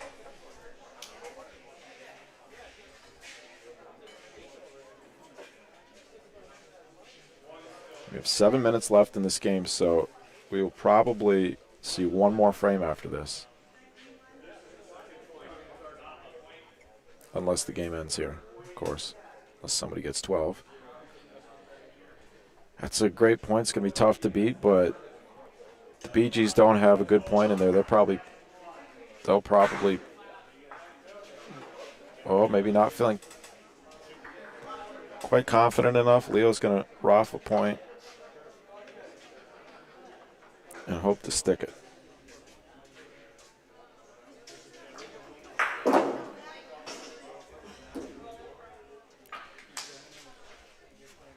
So good hit, but it's 2 balls down now. The American Sons of Columbus, they have the ball advantage, and Michelle should be able to beat this point again.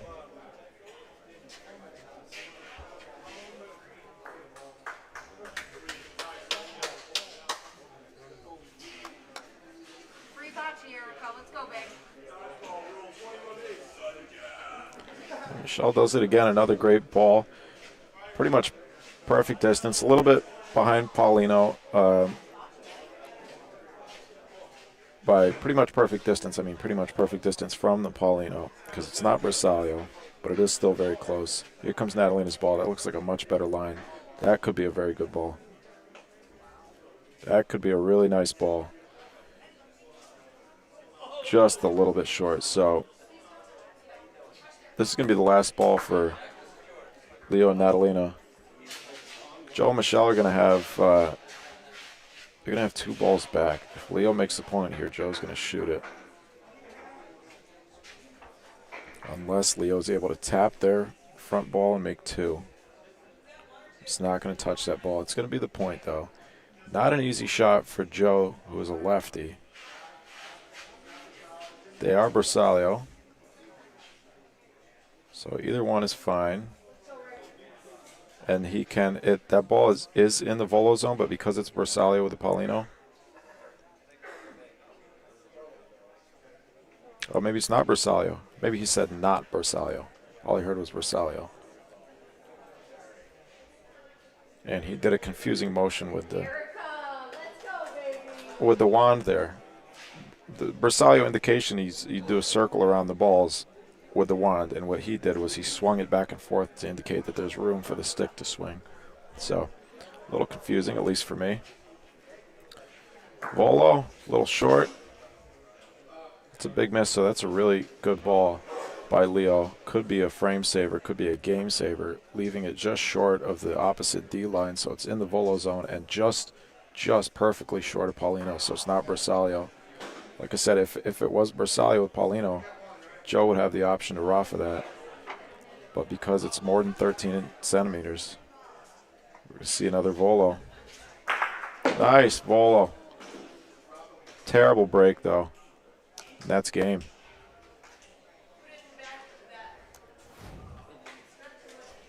That's a real tough break for Joe and Michelle.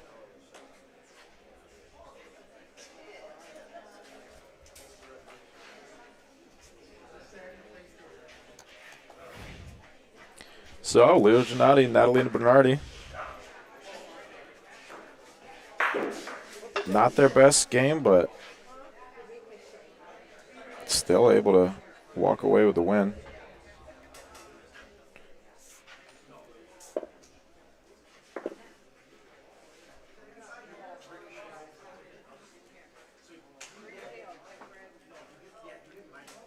Yes, the blue dot is volo zone. The line If it's on the line, then it's in the volo zone. And it's not the bottom of the ball. If you look straight down at the ball and any part of the ball crosses that plane, then it's in the volo zone. But Paulino can always be Rafa no matter where on the court it is. If Paulino is in the volo zone, you can Rafa it, and if there's a ball that's Bersaglio with Paulino, which means that it's within 13 centimeters of Paulino, then you can Rafa that ball too.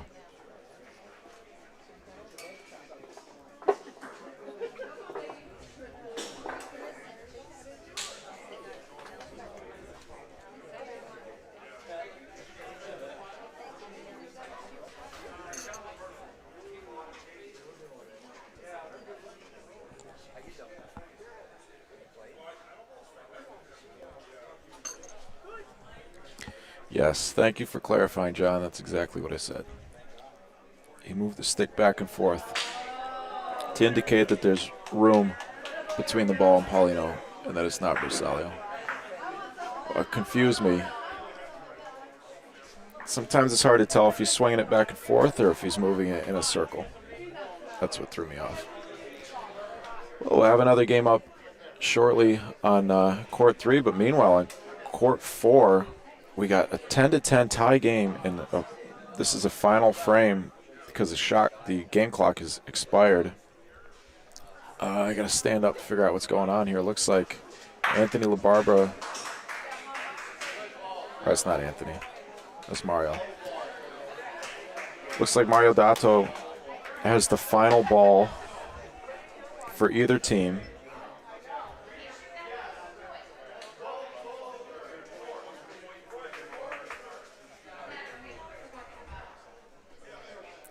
This is going to be a point, really?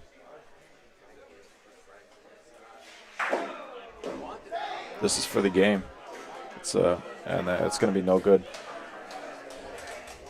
I don't know why he wouldn't shoot that ball. Now on court 3, Mr. and Mrs. Zona versus Team Pro.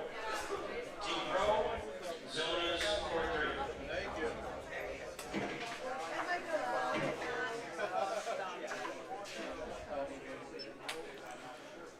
Well, I don't know if you heard that announcement, but coming up on court 3 is going to be Team Pro versus Mr. and Mrs. Zona.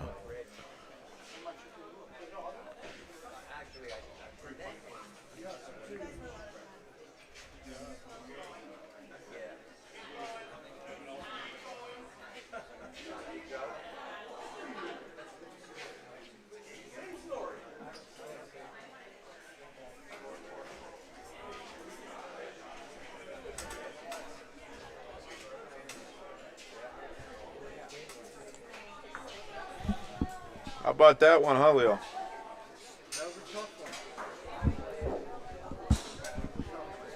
I almost came down to the shot clock.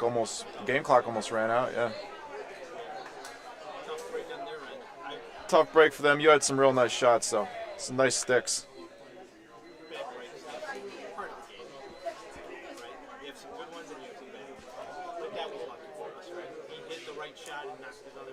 Yeah, he hit a nice shot. Yeah, a good win though. Yeah, going well, going smoothly. If you got a minute, you want to sit down. Yeah, absolutely.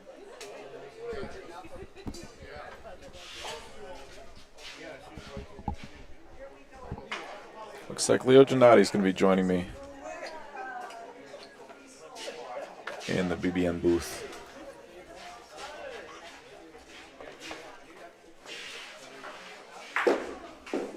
So, yeah, congrats to Salsicha Train pulling out the win there. They were behind that entire game.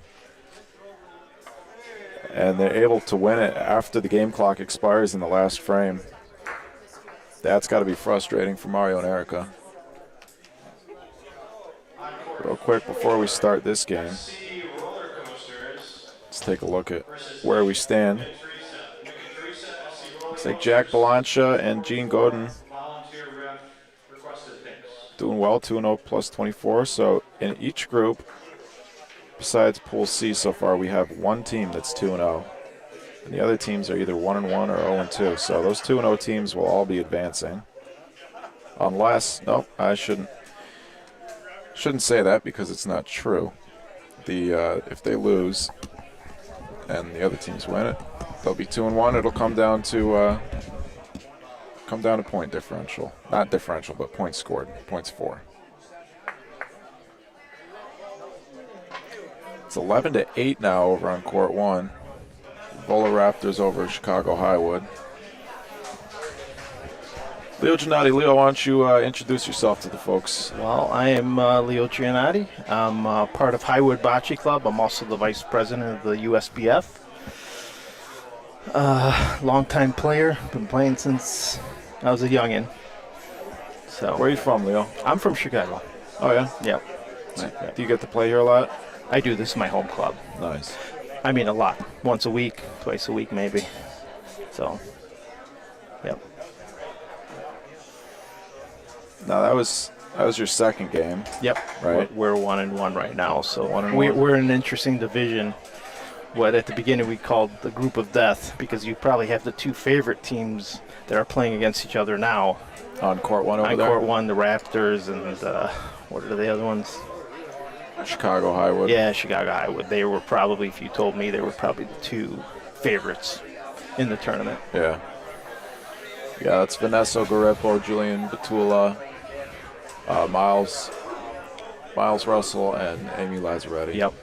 And as we know, Amy and Lauren won the women's doubles yesterday. So Amy's already got 1 gold medal. Yep. These guys are warming up here on court 3. We're going to have Mr. and Mrs. Zona.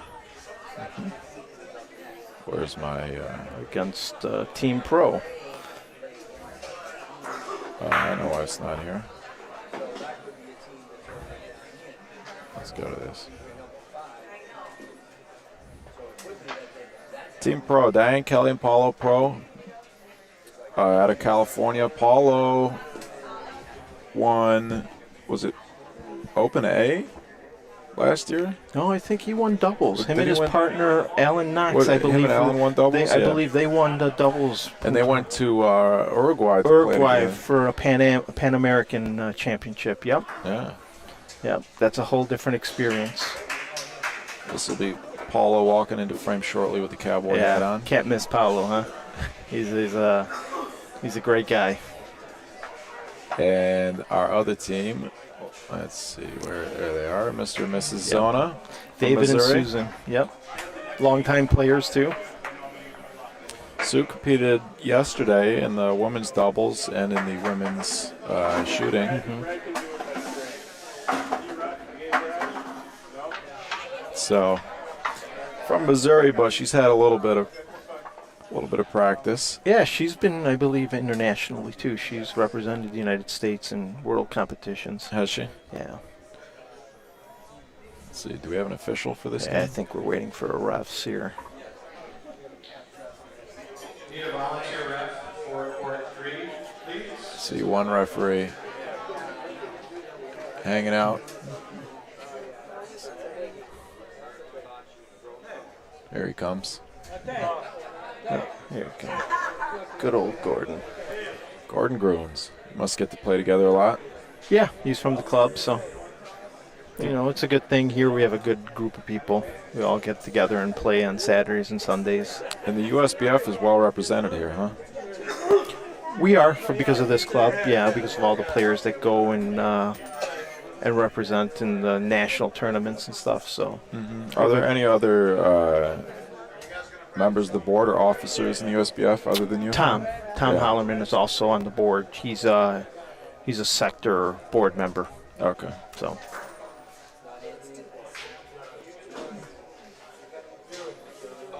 Now the meeting, I know you guys had a meeting here, yesterday or the other day, right? On Monday, yep. Anything to report to the folks? Nothing really major. You know, we're trying to figure out where our next nationals is going to be, because next year is actually a qualifying year, meaning the winner of the nationals next year will go represent the United States in either, they haven't decided if it's Italy or if it's Turkey. So And we're looking St. for- Louis. It was going to be St. Louis, right? But they have some kind of They anniversary thing. wanted to postpone it a year because they had the following year's their a big anniversary and they wanted to hold it at that same time. So Okay. so we're in search of a club out there that can facilitate players and has decent courts. Well, I know Alan Knox mentioned earlier that Los Gatos, El Campo de Bocce over there in Los Gatos, he was talking to, was it Ben? John? No, former president of something. President. I know Ben's the one that runs the Los Gatos, so. Well, he was talking to somebody in position of power over there. Okay. Who said that they were watching the events this week and they were talking about getting more involved. Oh, in well, the that'd be great. Nationals. You know, it's hard for those kind of places, right? They're open to the public. Mhm. It's hard, you know, to close and lose that extra income that you would get from the Yeah, public, for a right? week, So yeah. it's a commitment for places like that. But if they're willing to do it, that would be a great place to go. They have a beautiful facility. Well, don't take my word for it. But What do you mean? I can't put it in stone? Volo Paulino? Was that the call? Volo Paulino. No, he puts his hand up. No, that was wrong. For, the game must have started. Yeah, this is the first Okay, frame first here. frame. Okay. Paulo Pro voloing Paulino, But not yeah, on purpose. Yeah, he was shooting the ball. He was Shooting that just ball in the volo straight, zone. just a little long. Rarely is there a reason to volo Paulino. Believe it or not, there's the only reason you volo Paulino is if you want to frame the start over. Because you Like want we just saw kicked like it we out of the saw, board. yeah. You usually if you hit it on volo, it'll kick it out and the whole frame will start over, right? If you're in a desperation move, that's 'cause usually you're what real you desperate to try do. that, You do. right? Yeah. You were lining one up here. You know the one I'm talking Yeah. about, where Mhm. you Rafa Bersaglio, Yeah. but originally I was when you looking went for- like that, I got real excited. Yeah, well, thankfully for my partner, she told me that the two balls in front were touching. Oh yeah. So that made sense of me shooting those because of the reaction to them. Instead of trying a volo, at least I opened it up. So Right. she talked me out of it. That's what partners are for sometimes, you know. Our eyes widen up when we see a shot, but not always necessarily it's the right one. I saw you smiling when you were looking at the balls and you started smiling and you went like that. I was like, yeah, let's see it. But Yeah. you're right. That's a safer, probably. It was a safer, probably the right. call. Yeah. You know, I figured I wanted to try it because I had two balls in my hand to one, right? Uh-huh. I wasn't worried about the distance. I have more than enough distance to get there, but my partner talked sense into me. Yeah. So, Yeah, sometimes we need that. yes. So, Maybe that's a positive of playing with a woman. well, you know, some of the men are the same way, right? It's a team game, right? There can't be a dictator on the court. Of course. You got to work together. That's usually it's not always the best players that win. It's the best team that wins usually. Mm-hmm. So, In open botch, a lot of the times we say it's better to be lucky than good, but well, you doesn't- need luck in this one too, right? I mean, don't get me wrong. You have to call your shot and hit what you want to hit. but you don't know what's You don't know what happens after you hit the ball. right. So it looks like on court one there, they're 11-11. Unless they just didn't mark it. Did they not mark it? I think it's 11-10 with 3 balls. I'm gonna swing the cameras over there for a second. Watch the last frame. Yeah. That's they did not change that, so it must be 11-10. Interesting. For some reason I thought it was 11-10 and oh no, they're telling me to mark it. Wow, Vanessa puts a beautiful ball in. Yeah, that's a great ball. 11-11.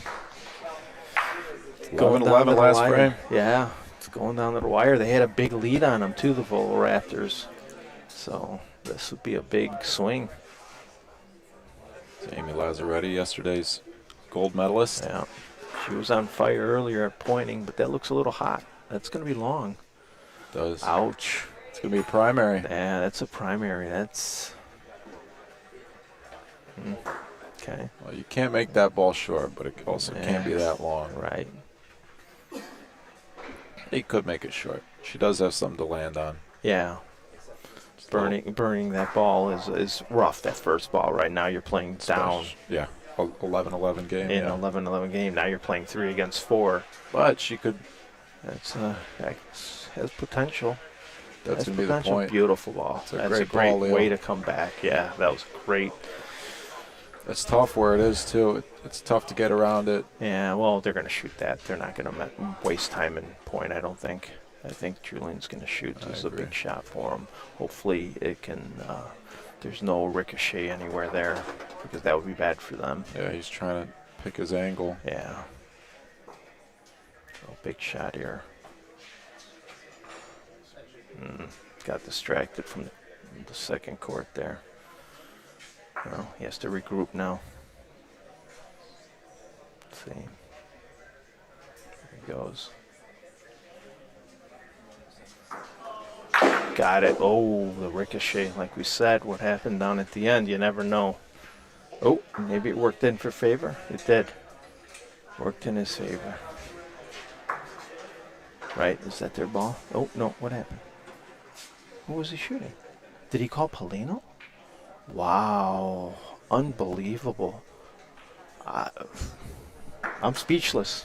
With a ball advantage, he called Polino there. And with the other team's ball behind Paulino. Yeah, that, ouch. I don't quite understand that strategy. I don't think I do either, Lou. You know, you hit that, you know, again, you're up a ball because they have burned the ball already. Ouch. That's tough. He just shot and missed again. Oh, man. That's tough. I feel that's not a pleasant feeling. Well, but we have Vanessa. Vanessa's one of outstanding pointers here, especially on these courts. Let's see if she can get there and touch the Polino or something to make 2. It has potential. That line looks good. Line looks good. It has the speed. Paulino. Uh-oh. Oh, she got the benefit of the ricochet. Yeah. Let's see if it's not a double.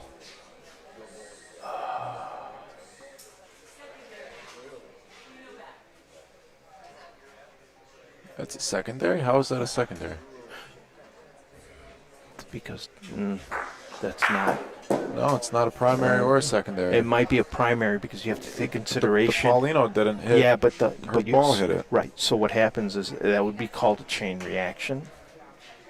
But her ball, the way it was explained to me earlier. I guess they're agreeing. So I don't know what happened, but it's game. They pulled it off. So wow, what a swing. Usually, primary is when you hit the target ball and you move it more than the 70 centimeters. Right. Secondary is when you hit the primary ball, but it doesn't move more than 70, and then your ball rolls more than 70. Right. Right? But the chain reaction, I had this conversation earlier. What I thought was that because we had it happen on this court, right, and I thought that that's what the rule was. What just happened there is what the rule was. That somebody rolled, struck one ball, and then the ball that they rolled went and struck another ball. It was the ball they rolled. You're right, yeah. Right. Over here? Mm-hmm. So it's not a secondary then? It wouldn't be. Okay. I don't believe so. Okay. Because it's not a daisy chain. Right. You didn't strike one ball into another ball. Into another roll right. ball. Right. That's I don't know we're not there, so that'll be interesting. But that's a tough loss with a comeback, and wow, that's. Well, in our division now, there's 3 teams with 1 win. And wait, so they did call that a secondary. They must have. But it wasn't. I didn't think so from here, but we're here, right? We're not on the court as a referee, and nobody's making a big stink. So I'm guessing they're agreeing on whatever was called. I'm with you. This is another thing. It did not look like it to me. It wasn't. The Paulino didn't touch the other ball. It did not look like it. You're right. But I can't. That's big, though. That's huge. That lost them the game. Yeah, absolutely. They just forfeited the game, basically. Sometimes frustrations make you do stupid things on the court, right? Who knows? So this game here is 1-0. I'm not sure which. Oh, it looks like Team Pro has won, so I'll mark that up here. Yeah. Okay. Highwood ABC versus Team Bernardi, Court 1. Referee requested this. Holy. You got in there bowling balls, Dario? Almost knocked the table over. Yeah. He can't even hear us. He's in his own zone right now. He's like, what? Who's talking to me? Well, we got a measurement. It's going to be 2 points for, looks like Team Pro. Pro. I think. I love watching Paolo play. He's just so nonchalant. Just doesn't let anything bother him. And just very cavalier. yes. One might say he's a real pro. Yeah, exactly.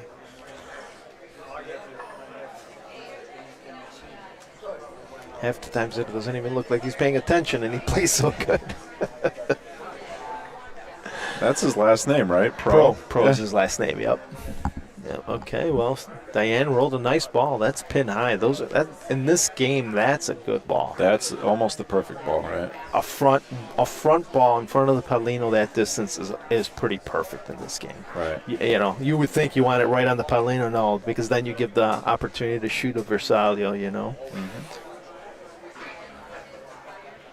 It depends what line it takes. That's a good ball That's a too. good point. Yeah, that's Zona. so Great ball. on this court here. It's funny because there's a ridge right where those balls are at. Right, if it finds one side, it's going to fall to the right, and finds the other one, it's going to come to the left there. We saw that in the championship game yesterday. Yeah. That's why in these courts, a lot of times it's not good to go straight. It's beneficial to play those ridges on an angle. Yeah. A little short this time.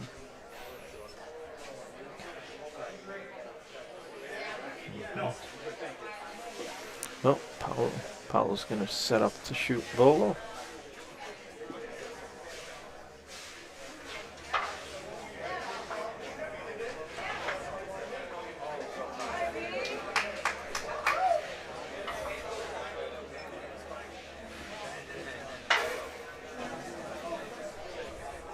There he goes. Nope. Little hard. Little high. Shooting Volo Versailles? Yep. Yep.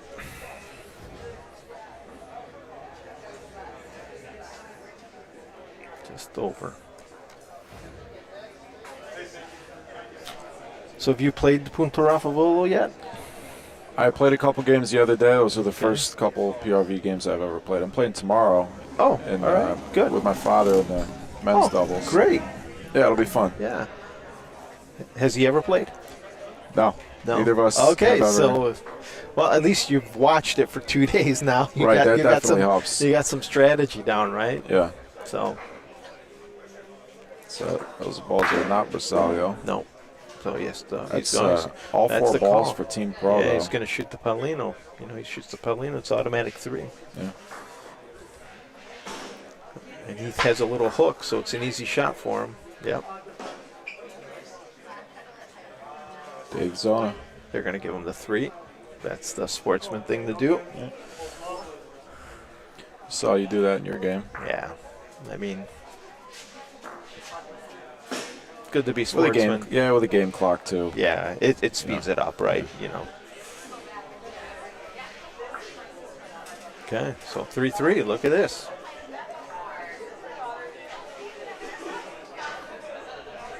Meanwhile, let's see. Court 2, we got Escoli versus Highwood ABC. It's Andy Zimmerman, Peyton Backel. Yeah, Escoli's up 7-4. And on Court 4, SC Roller Coasters, Alan Knox and Joanne Lopez are up 2-1 over Nick and Teresa. I think that's Teresa Pasalia. Yep. Teresa Pasalia and Nick Emo. Nick Emo? Yep. Nick Emo's from St. Louis, a really good younger player. And Teresa is listed as being from Florida, but they live in Florida. She lives in Florida. She's originally from Chicago. Her and Danny were originally from Chicago. Danny sold his business, and they decided to retire in Florida. So, So they spend most of their time in Florida, but Teresa has family here where they come and visit. So this is really where they come and play when they come back. I gotcha. Yeah. Because it seemed, I was confused about that yesterday. She seemed like a home player somehow. Like she was on the home team with Paula Pirelli. Yeah. Well, she's a hell of a player to begin with, right? Yeah. She's a great pointer. Pointing translating in the doesn't matter where you're going. If you're a good pointer, you're going to point anywhere. That's what I believe. Well, this is a good ball by Especially Diane. if you're able to practice. It's a lot different on going from stone dust to synthetic if you have to, but it is. But the good players a figure it pointer's out. a pointer, Yeah. right? It's a little different when you shoot, right? Especially in this game, I'm sure when you come, you stay really low when you're playing. Yeah, that's you're in Punta Raffavola, you got to get it over that. That's the biggest difference for me. Right. The biggest adjustment I have to make. It's throwing that rough out over the D line. Nice shot. And those balls were Rosario, so those were Rosario, and worked out great for him. Look at that. Hit it, and his ball went right next to the Paulino down at the end. Can't ask for anything better. Keeps the pressure on the pros. Right. Paul's gonna shoot. Yeah, the Bersaglio. So these courts are long when you got to shoot that far down. Oh, he lofted it. Tried to get down. Oof, just missed it. What do you do now? It's early in the game. You might take another shot at it. No. Close it up. Let them make it hard on them to score points. Right. You got to remember we're playing with a time clock. You fall down too much, it's going to be hard to come back. Can you live with losing 1 point? Yes. And you're only 3 to 4. I'll take those odds. Right. Yeah, you'd hate to shoot and miss and then make a bad ball on the fourth ball. Exactly. Like if you would have shot and then she would have left, that ball like that, you give them an opportunity to score 3 points. So try to put some balls in front and make it a little difficult for them, right? And see. And if they put them in, God bless, but make them throw them. Don't give them anything easy. That's the key. It's a nice ball from Paulo. A little short maybe. Yeah.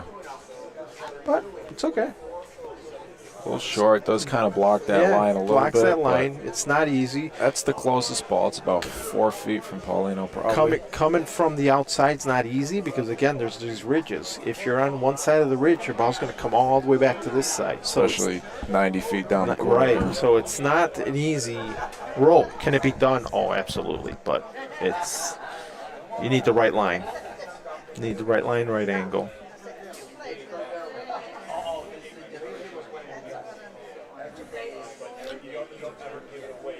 Good ball. It's a good ball. Perfect speed, pin high. Yeah, great ball by Susan. Wow.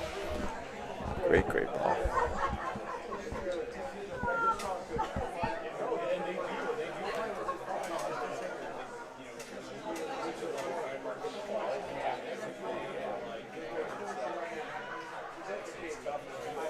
Okay.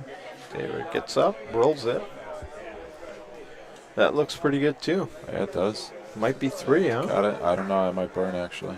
Yeah, it's going to burn. It's going to burn? Ball burned. Burned. Okay, 2. All right. Again, 2's better than 3.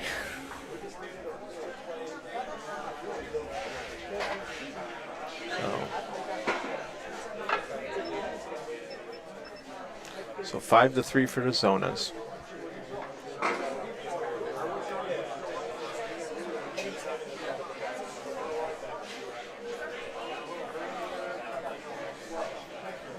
See where Sue puts his Paulino. They like it a little longer. I don't think they would put it in volo because they're not really volo shooters. Yeah. So they're going to play them to their advantage, right? The ball is by the opposite C line. Yeah.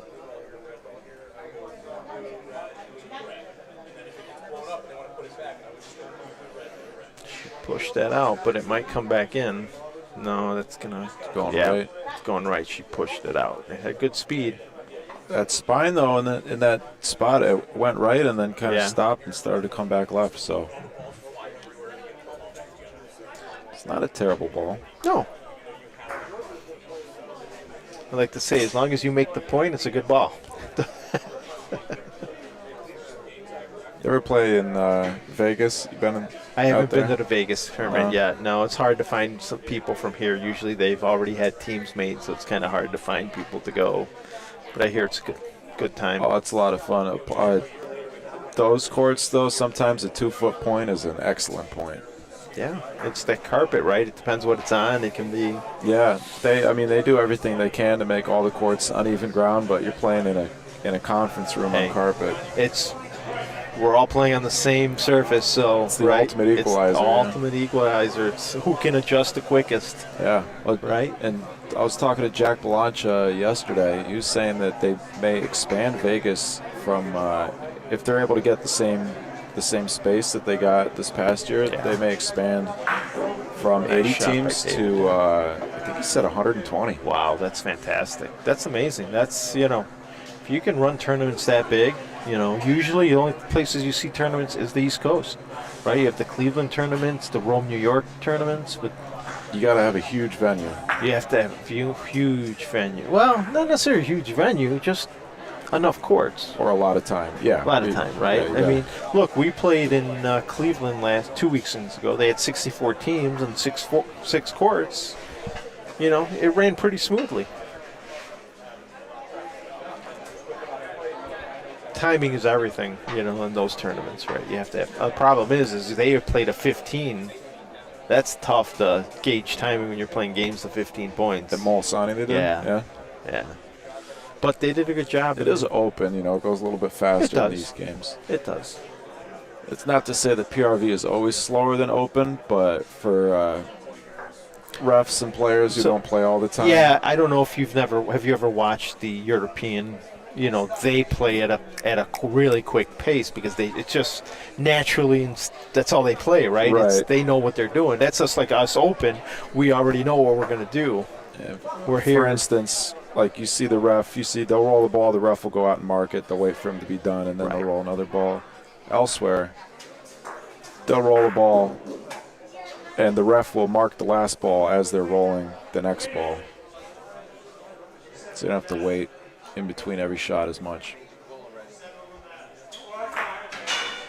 Well, that's where the referee, he was in a hurry. He heard one thing and moved things back. Paolo hit the wrong ball. So Zonas can make a few more points here. They're not, the pros aren't hitting on all cylinders this game. Not playing like pros yet. No.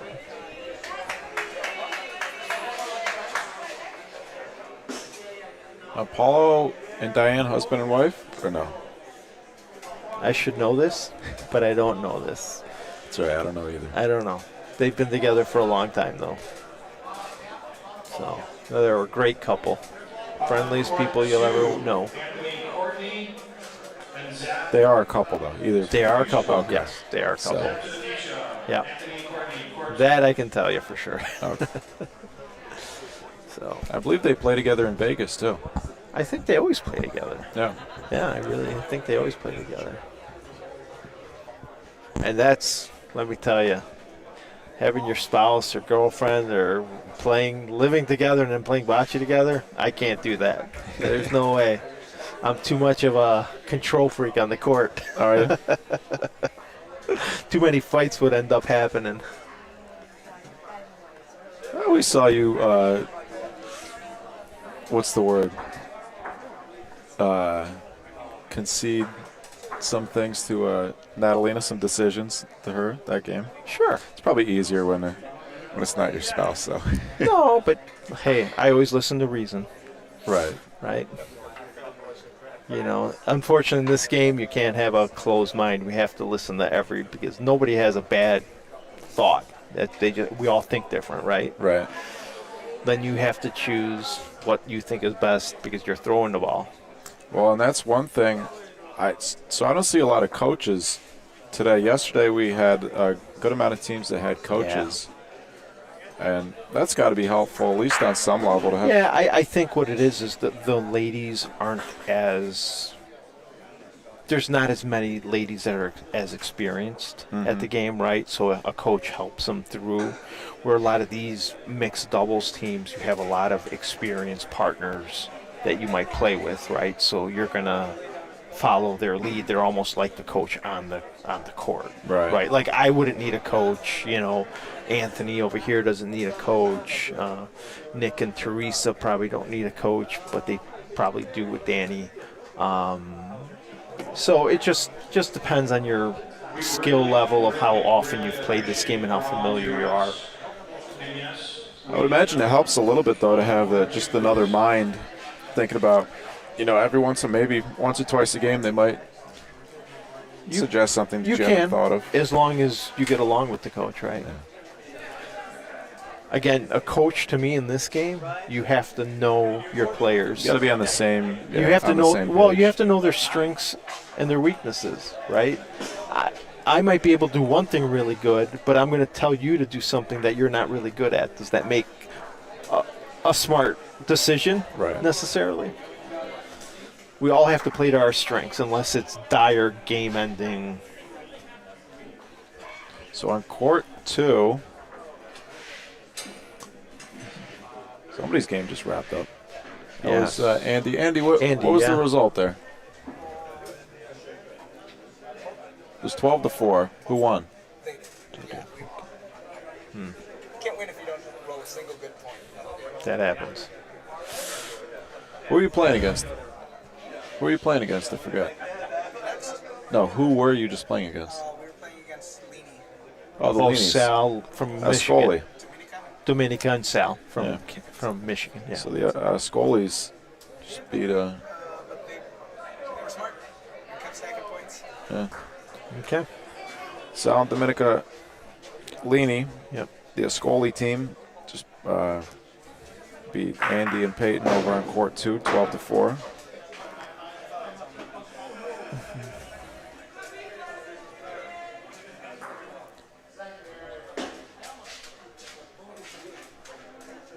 How are you liking these time limits? I know you're not playing, but thoughts on time limits. It makes it interesting. I don't know how I feel about it in a championship game, having a time limit. Okay. Well, I agree with you, but you can look at it two ways, right? Even in a championship game, you could have, if we don't have a time limit earlier, then the result could have changed, right? Because there's no time limit in the preliminary rounds and came back the win.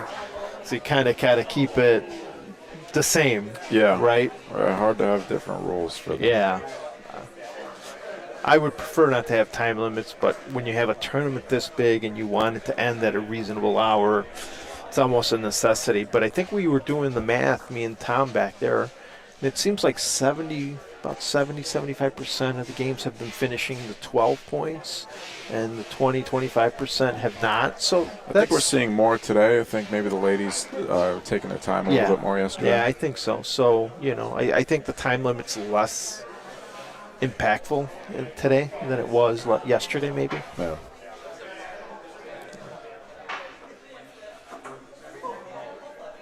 That probably goes along with the experience, too. Just having the experience of playing PRV. Yeah. And the refs getting a little day of practice yesterday. Maybe the refs really help push the pace along, right? Yeah. You give a player information, less time that player will have to go up and look and things like that. I don't think in 2 games we used a look or a timeout yet in our games. No. Not in the one that I saw. So, that's 4 balls down for the Zonas. Team Pro is going to have 3 balls back. I think take a shot at Paulino. Knowing Paulo, I think he will. Because he's a very aggressive player. So we'll see. He'll be, he's going to line up. Knowing Paulo, those 3 balls are Versalio. Those 3 are Versalio. He'll probably call Versalio on the point. Versalio, but I think would rather have Paulino. Right Even up. if it's a red ball, actually, if it's a red ball right, they'll knock his yellow and the Paulino out, and the red ball might stay around there, and his other ball might go in the back. Oh, he hit it clean, though. Counts, though. I think he called Versalio Yep, on it's the good. point. Mm-hmm.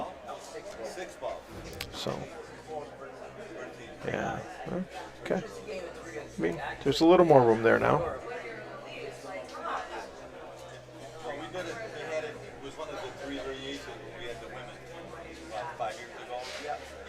So with that finish over on court 2, Escoli is now 2-1, and Highwood, Andy and Peyton are 1-2, so they're going to be out of it. Are they? This game? Where are they?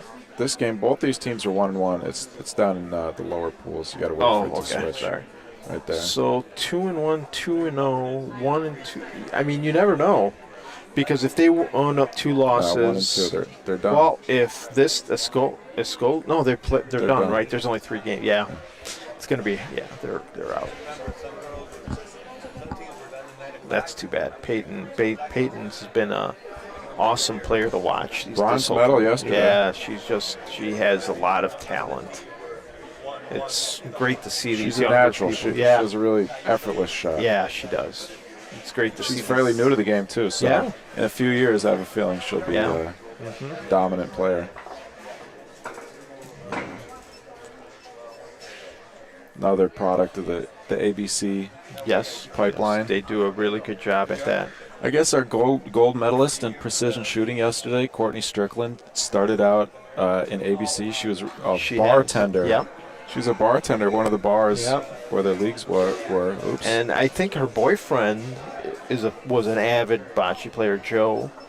And I think that's how she got really into it then. And so she's been a great addition to the sport. I mean, if we could get more people like her and Peyton and Lauren. And there's something about this sport where it really means a lot to these people. You could see it. You could see it yesterday in the winners that we had, how much emotion they felt, even though maybe they've only been playing for a few years, but it's the competitiveness. I don't think people really understand the game's competitiveness unless you really play it, right? Yeah. It's easy to play a normal game, but when you get into a high-end tournament or tournaments, there's a lot of competition. You want to win, you want to do your best, and that wears on you, right? You have all these emotions. Some people show it. Look at Courtney. She was in tears pretty much after winning her shooting, and well-deserved because she did such a great job. Yeah, 20 points, 20-point round to finish it off. That was amazing, yeah.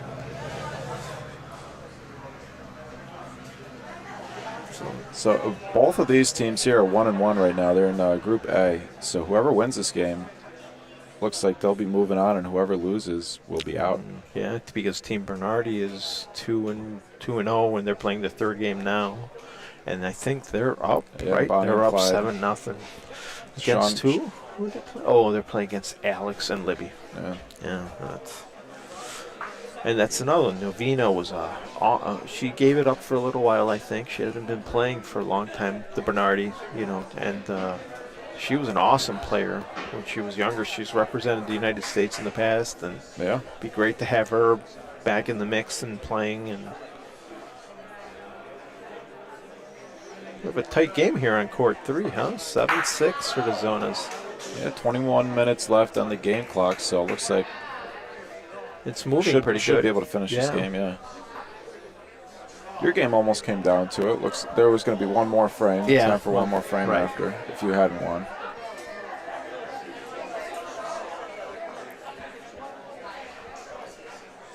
Paulo's ball's coming wide on the right. Yeah. He pushed it out a little bit on the release. Even on court 4, that's interesting. That's a tight game, 5-3.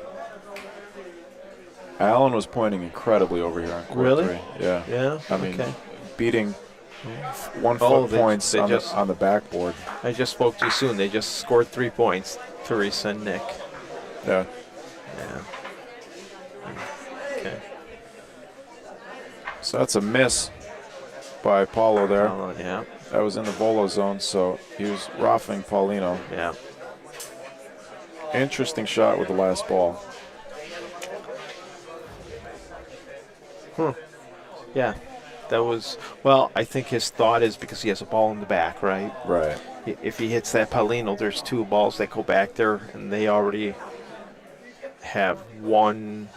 I don't know how many balls the Zonas have. Do they have 2 or 3? They got 1 ball left after this. 1 ball left. Okay, so that's 2. 2 points. Okay. Yeah, that was an interesting call by Paulo.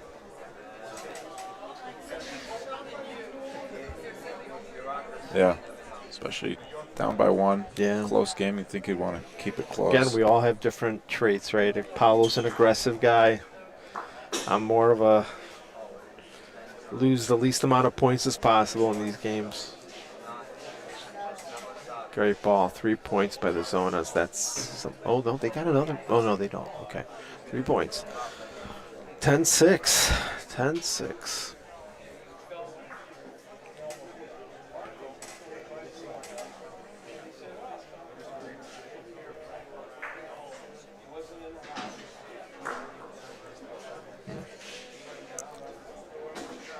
So watching this game, what have you picked up on this that you didn't know about? Any nuances that you can bring into your game, or PRV? Yeah. This game in particular? In general, the PRV game. The last few days? The last few days. Definitely a lot that I've learned, especially those little semantics, like with the, we were talking about earlier with the secondary, the chain and stuff like that, and the different options and the different reasons why players choose to leave balls as they lay or remove balls from the court. The game clock has been useful to be thinking about the game clock during these games and get an idea of how long the average frame is taking. Yeah. Yesterday we were at about 6 minutes. I think today's a little bit faster. Oh, okay. Interesting. Anything you can take into the open game? I don't know. Any nuances? Like, I'm just Well, curious. you Always curious see- from a person that doesn't play, right? To see if is there any translations between the game that we can carry over or not. Well, I've certainly learned a little bit about the courts, the different roles in different spots.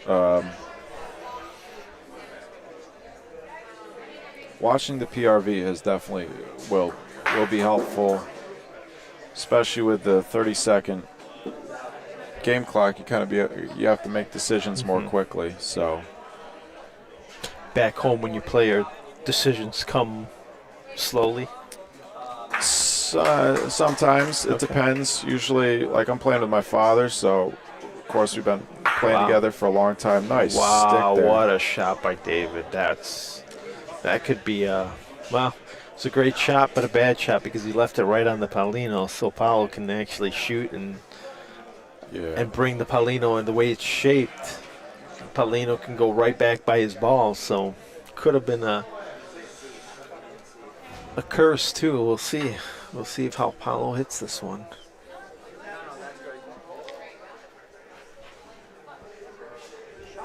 Well, this ball could travel. No, he hooked it. Paulino too. He hooked it. Yeah, but he missed. Paolo's just a little off today this game.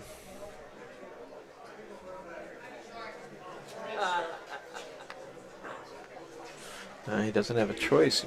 Got to shoot again, I think. Huh? Yeah, this is going to be the third ball for Team Pro. Yeah.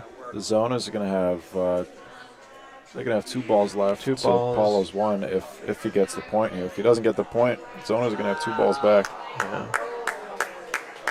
I'm sorry. Does Diane have? Diane has one has ball. the last Diane ball. So has the Paulo's last got ball. 1. Diane's Yeah, got but 1. this is a big shot for him, right? He has to hit it.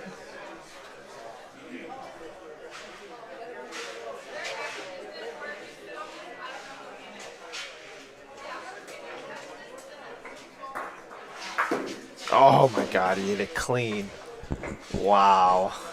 I don't think he wanted that. No, he didn't want that. He hit it. Wow. Look at that. Well, it's up to Diane if she can put a beautiful ball on that Paulino now.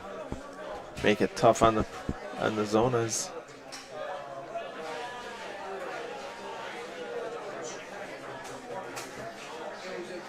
Uh-oh. Uh-oh. It's a little firm. Now that's pretty much game now. He's just going to... He's going to give him the game. Yeah. Yeah, he gave him the game. Putting the balls away. So the Zona's over Team Pro. Yeah. That's a big win. That's a big win. So Team Pro is eliminated now. The Zonas are going to move on. Yeah.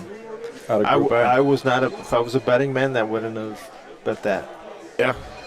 But again, you never know. On any day, any roll, any game. As the ABC guys say, the ball's around, right? The ball's That's around. the only thing you can count on. That's the only thing you can count on. Pool A now. So Team Bernardi and Team Bernardi and the Zonas. Team Bernardi must be Novena and Dario, right? Yes, they are. Yeah, so Novena and Dario, they got one game left, but they're 2-0, so even if they're playing now, and they're winning 11-0. Oh, yeah, up 11-0 over on Court 1. So they're pretty much guaranteed unless something happens. Highwood, yeah, it looks like it's going to be the Zonas and the Bernardis that are going to move on from that division. Yeah.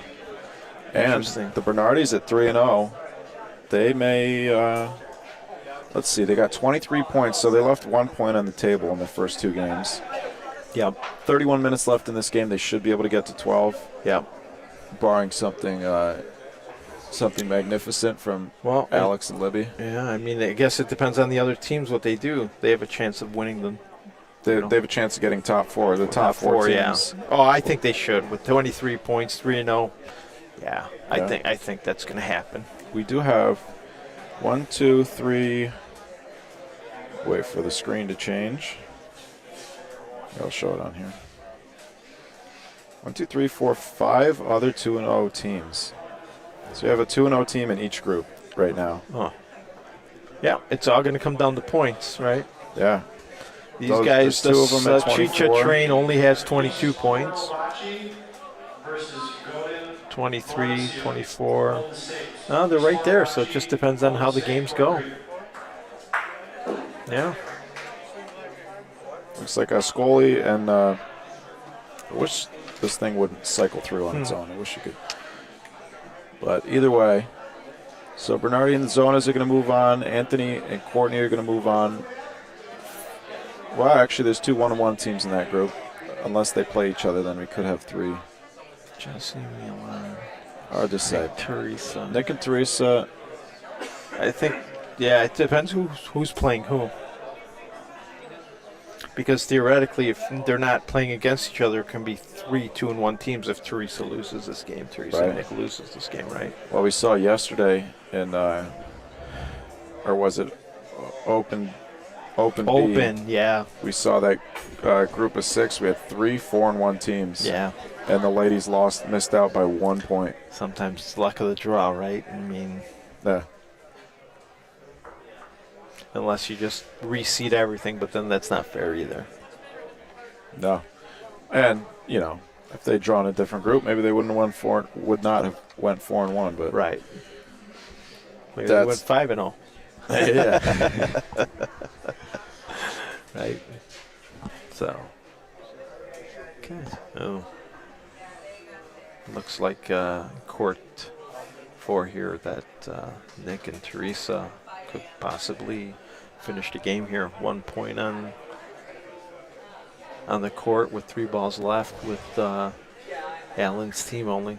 Last ball rolling.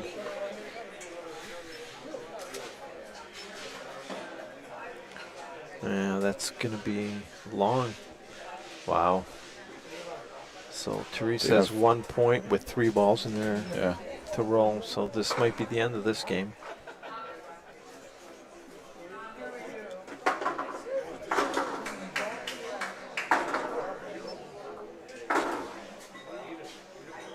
That looks like a good ball. Teresa through. It might be secondary or primary. No, I don't think so. I don't think so either. Yeah, that's 2. So 2 points. Oh, they got 9, so they need one more. Yeah, they need 1 more, but with Nick having 2 balls.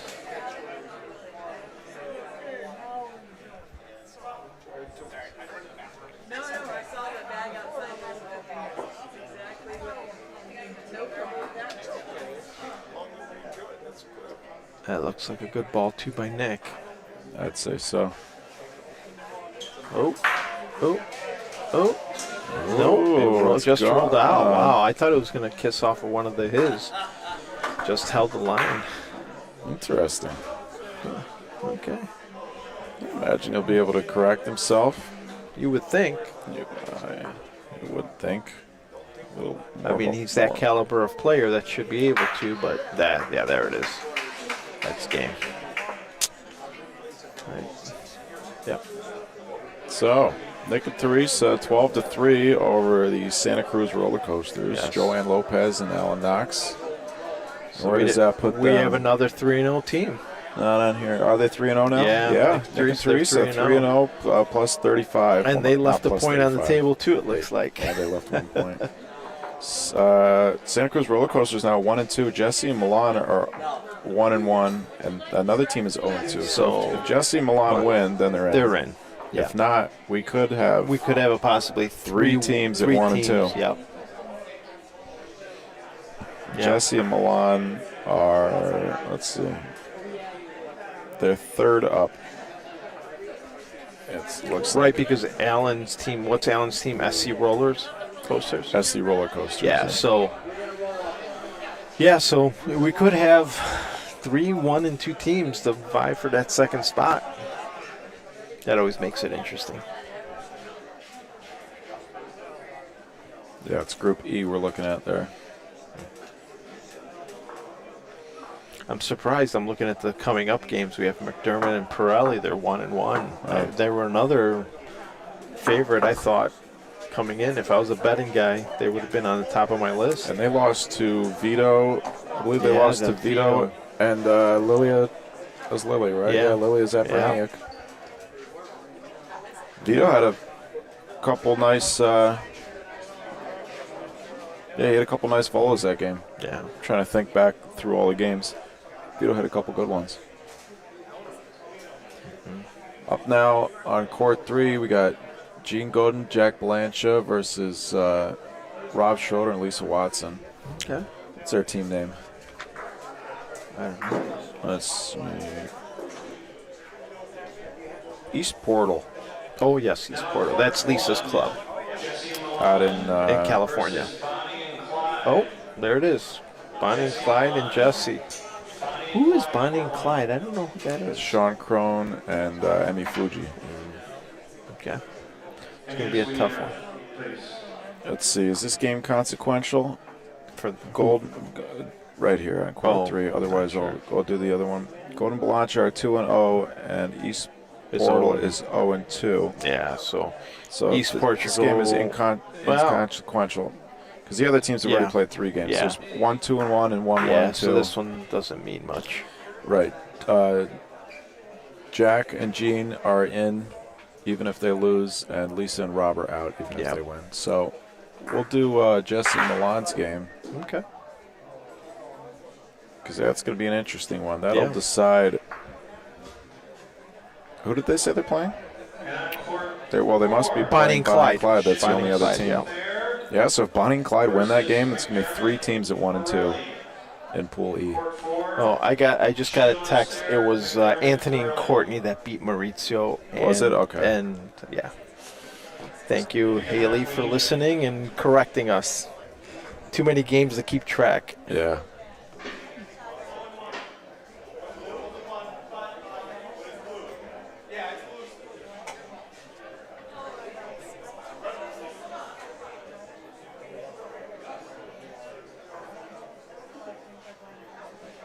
While we wait for this game to get started, folks, if you're not subscribed, please subscribe to the channel, and please take 5 seconds to like the video. Yes, he's doing a great job, so give him all the subscriptions you can. Thank you, Leo. Get our cameras over to court 1. Looks like Jesse and Milan are going to be up over there.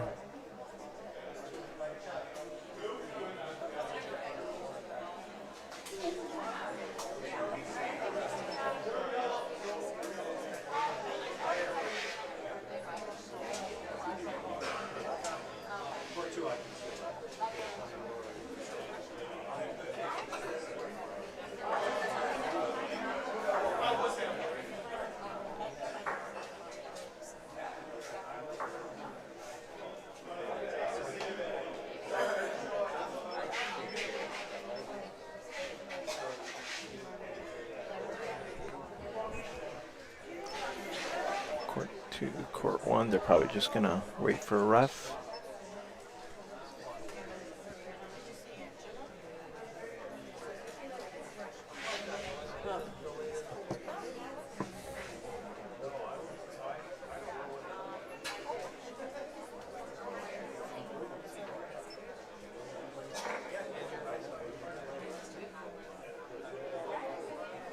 This will be a warm-up frame.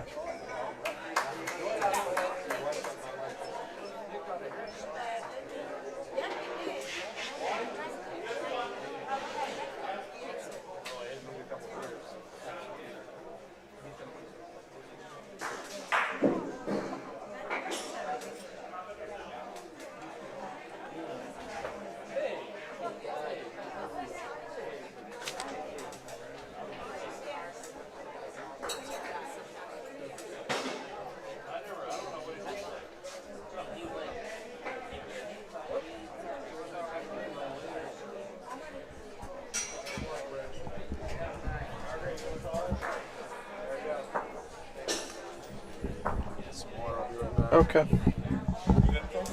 No, I'm good. Thank you.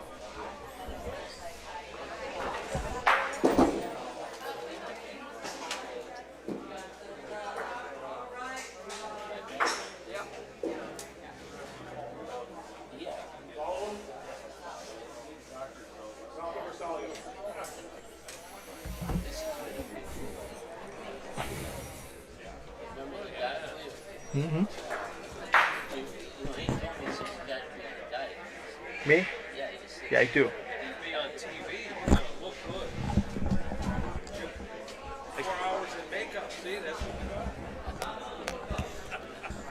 I don't know if that's in the budget.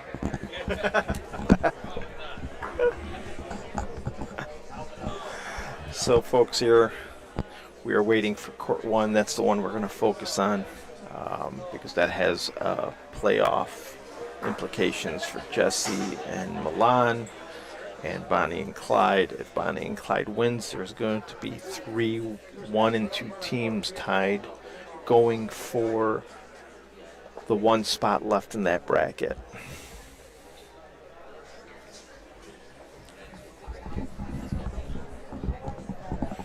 Nick and Teresa is already in that bracket, so this should be an interesting game.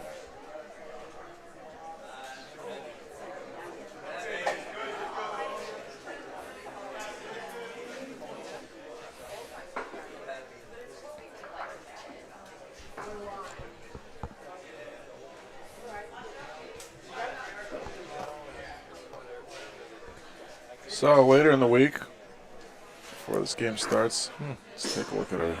Yeah, we have men's doubles tomorrow. Another field full of excellent players. Men's doubles tomorrow. Men's Open A starts on Friday with the pool play, and we'll stop pool play after a few rounds at around 4 o'clock, take a break, and then men's precision shooting will be from 5:30 to 9 o'clock. We have, I think, 28 men signed up to compete. 24 tomorrow. 24 now? Tomorrow's 24. Yeah, we had a cutoff for the shooting. Oh yeah, I thought it was 30. Is it 28? Is it 20? I heard 30, but I'm not sure. So could be 30. Yeah, I heard 30 last count, but unless somebody backed out, that could be too. Well, my count's probably old, so yeah. So 28, 30. That's still a lot of shooting that goes on. Yeah. And today, the finals. Well, it looks like we're scheduled to go straight through all the way. Yeah, there's no break or nothing. Today. 4:30 to 9:30, the Highwood Evening Gourmet Market. So what's that all about? I don't know. I've never been to it. Interesting. Seems like a market of some sort. It does. Farmer's market, something, I don't know. Gourmet market. Guess if you're a cook, come on down, and if you're in the area, buy some gourmet food. Yeah, if you're an eater.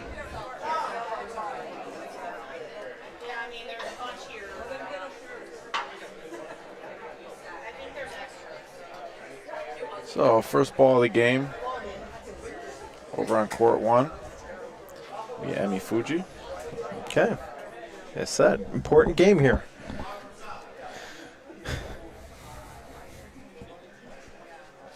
Okay, speed looks good, just a little off, but that's, again, like we talked about, those are good balls in Punto Favolo. Yeah, just beyond D line. Here comes Jessie. Jessie has been, from what I watch, she's been pointing out of her mind, just outstanding. Let's see if she can keep that up. I like to watch it because she's my teammate on Friday. Oh, yeah, she's been pointing beautifully. And there's Look at another that. one. Yeah, just it Kept makes it in the Volo zone. It makes the game easier, but it's Versalio. So It is Versalio. yeah. If that was a few more inches back, it would have been perfect, right? But that's still a perfect ball. You can't, Sean Clone. Yep, here she comes. The lefty. A lot of lefties here today. Yeah. Nice shot. Wow, he had it clean. Solid That hit. was a great hit by him. That was awesome.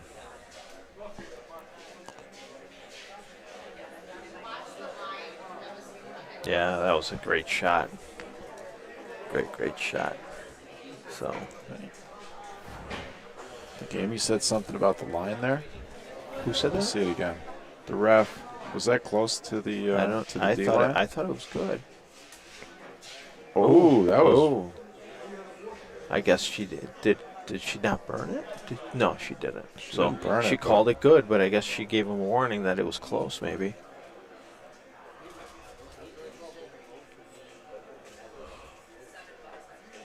Oh, look at this. No, it looked good. Just good.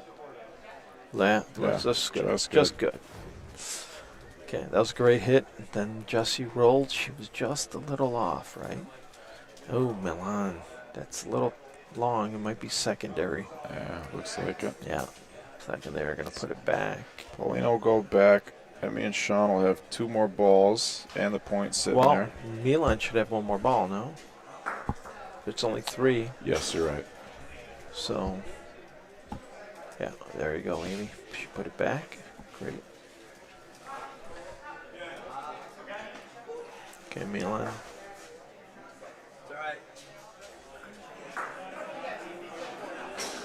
I heard Milan and Jessie lost a tough game on a call. So hopefully they can forget about that call and come back in this game. Oh,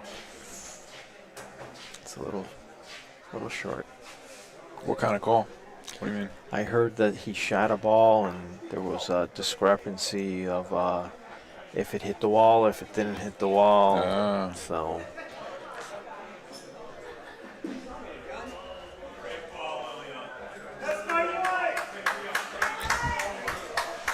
Okay, we're getting a little rowdy in here today, huh? We have one gentleman. I haven't met him. I don't know his name, but he always yells stuff like that. So. Yeah, that's Mike. He's here. He's supporting his wife Lydia. That's playing on court 2 now. That's playing against Courtney and so 2 Lilia? points. Yeah. Oh, yeah, Lil. That's his wife? Is that actually his wife? That's actually his wife. I yeah. thought he was joking. No, that's actually his wife. Yeah. It's fun to listen to. Yeah. 3 points. Good to Look see at the this. energy. They put 3 points here. in. Yeah. The later it gets more energy, right? People Oh, are yeah, the coming finals? out. Yeah. Yesterday's Last night was finals, awesome, yeah. right? So looks like Sean and Emmy are going to be red. It's Bonnie and Clyde. Bonnie and Clyde.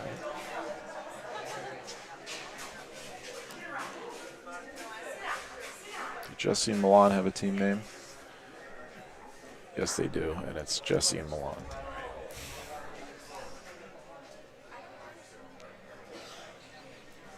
Sean and Emmy looking to make things interesting in group, what is that, E? I think that's group E. Yeah. And then we have court 4 too. We have McDermott and Pirelli against Chinless and right there, and I think they're 1-1 and 0-2.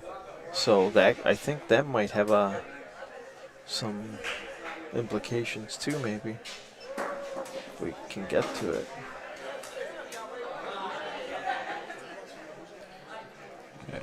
Is Paulino hidden behind the board for us?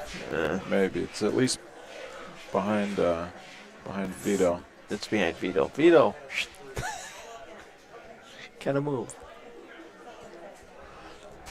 Put a shot collar on people when they're in the court. So Electrify that board. You buzz them, and it's like, oh, okay, I gotta move. Out there, yeah, it's against that board there. So This is the one disadvantage we have over on the far courts. Yeah. But looks like they made the point. No, they did not. Or did Jesse did, yeah. Yeah, Jesse. Okay, yeah.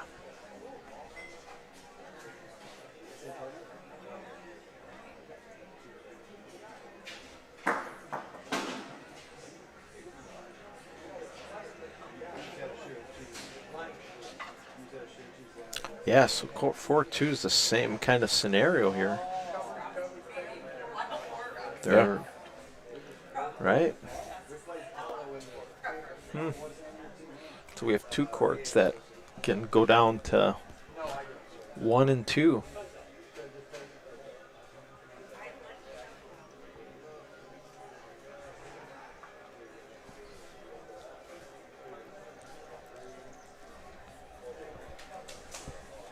Be nice to know where the Paulino is.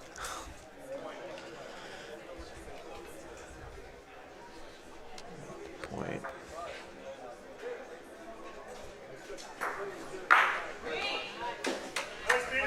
Vito, a little sticking around a little bit.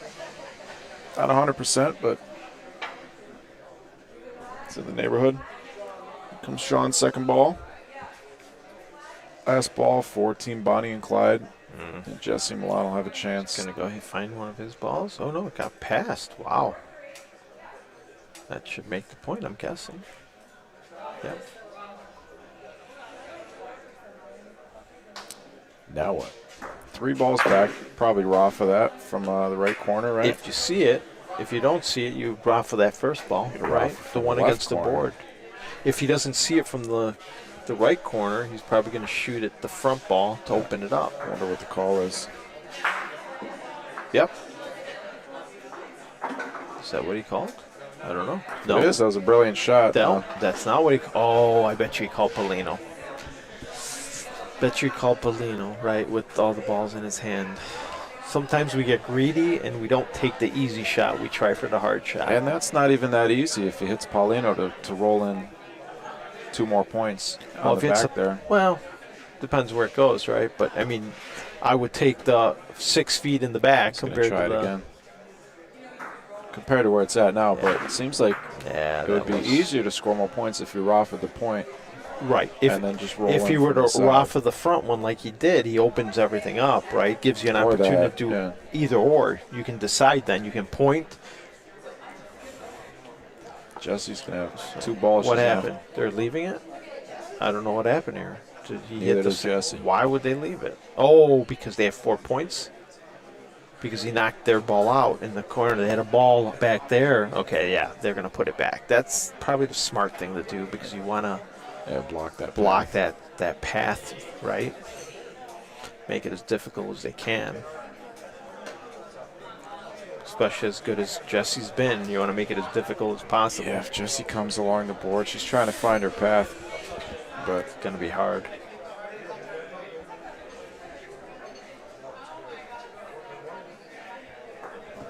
Would be surprised to see a secondary here if she tries to go around on the board. In that court there, they do fade into the board if you have the right line. So it has to be played right, but it can come in from the outside. She's going to fall too much. Yeah. If you come on the outside here, they do have a tendency to dip in quite a bit. Well, Jesse has another ball, huh? Yeah, and the other team will leave that. No, they don't have any more. 2 points? Is that 2? Yeah. 2 more points. 3 balls back. Wow, that's... Sean and Emmy get 2 more points. It's tough when you lose 2 points and have 3 balls in hand, you know? Yeah. Ooh, somebody got a great Paulino shot on court 3 here. Yeah, he's going to be disappointed to hear that that wasn't on camera. Who's winning on court 4? Oh, wow. Pirelli and McDermott are losing 4-0. Yeah, to Margaret Schindless and Brad Thayer. And again, this can be that division again, like in court 1. Yeah. Only 3 games in group play. There's going to be 6 groups. There's going to be a lot of ties. There could be, yes. He missed again. Okay, so 5-0 in court 1, 4-0 on court 4.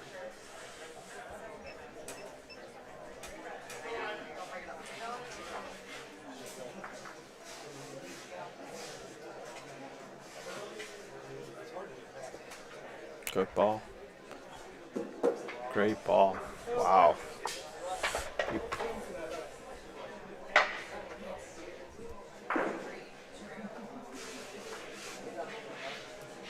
What are they gonna do? I think they're gonna point, huh? Wow, that's a tough point to make. That is a very tough point to make. You know, it's to the side of Paulino. She could come in a little bit right to left, sit on the inside of it. I mean, you have to be perfect, right?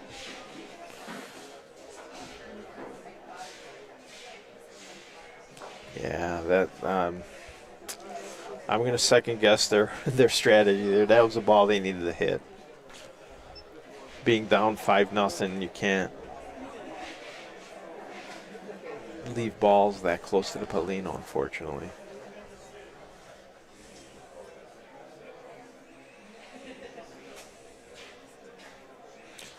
You know, it's funny here. I would have probably taken a timeout if I was them. Jesse and Milan.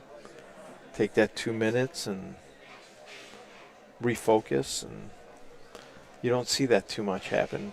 A lot of these players, myself included, I am not going to be used to playing with a timeout. Right. When we play tomorrow. That's a great ball, though, Jesse. Way to compose herself. Well, we noticed that yesterday with Teresa and Paula's team having Danny as the coach. They took all their timeouts every game. All their timeouts, yeah. They come in handy. I mean, there's you can use them strategically, right? Yeah, it's a strategic element for sure. I mean, and a lot of people don't use them. Here comes Sean for a shot. Big shot on hit. Wow, he hit it clean.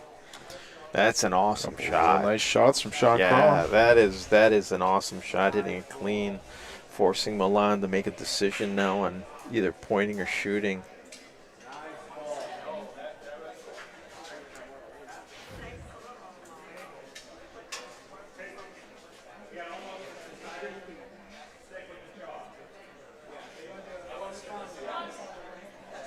Let's see Milan and what he's doing there. He's a little short again.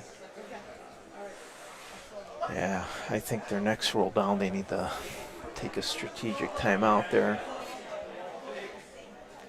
before the game gets too out of hand. I would be surprised to see them do it, though. I would be surprised, too, but this is where the two players, they're new at it, right? Mm-hmm. Where a coach could become very beneficial to them, right? Right. But here, yeah, they're leaving them, let's see. See what Bonnie and Clyde can do here.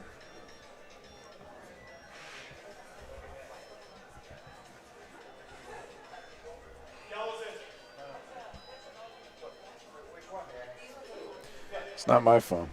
Nope, not my phone either. They're both, my two phones are on vibrate. That's the last thing you need in the middle of a shot. She's long. Oh, wow, unless she can find on that ball.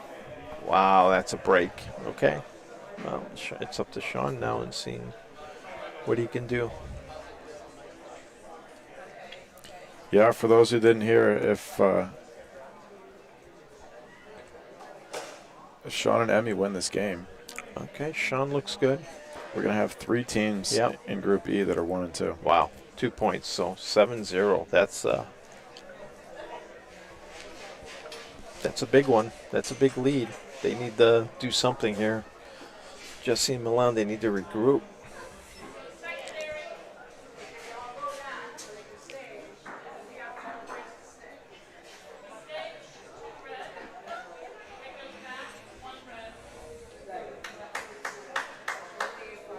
But we've seen stranger things. We saw the game before in that alley when it was the Raptors, Volo Raptors, and Julian, I can't remember his team, where they were down big and came back 11-11.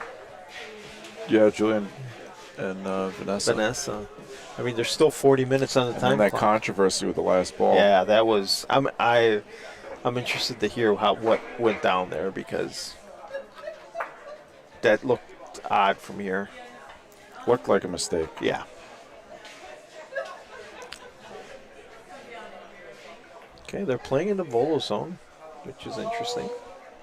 Oof, really short ball.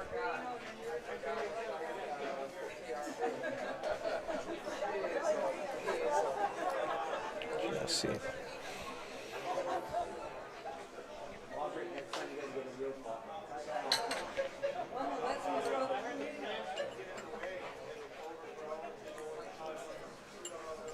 Okay. Good. She stayed away from that other ball. All she needs to do is make the point, right?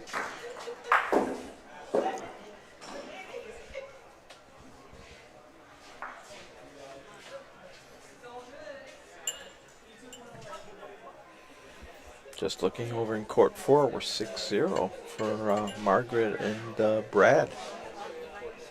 Another one. And is that game consequential? Yeah, that game is here. Where did it go? That game's here. So Anthony and Courtney are in, and then you got 1-1, 1-1, and 0-2. And the 1-1 and 0-2 are playing right now. So Zap to the Future, and Zap to the Future is down right now. Yeah, they're the 1-1 team. This is another one where it can be the 3 1 and 2s. Yeah. We've got to break out the calculator and figure out the math. Wow. Bonnie and Clyde's having a bad round here. Thank you, Alan.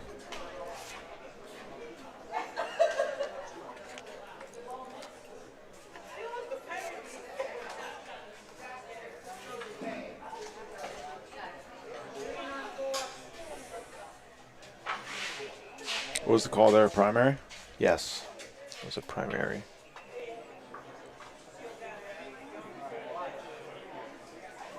Sailing past. That's past, yeah. Wow. A lot of They fell apart in this frame. Yeah. Still 36 minutes left in that game.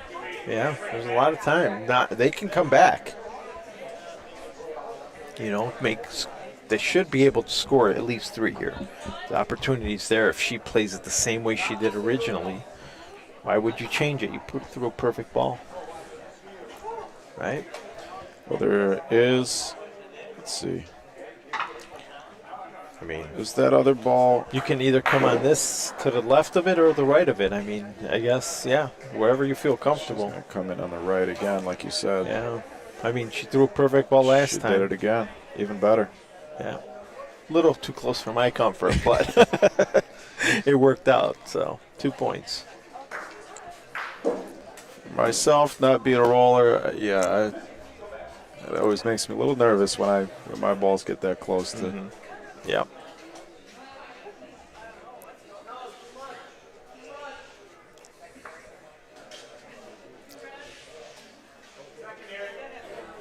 Let's see if Milan's able to point. Good ball, Milan. Yeah, it looks like it. 3-3. One more would be great, right?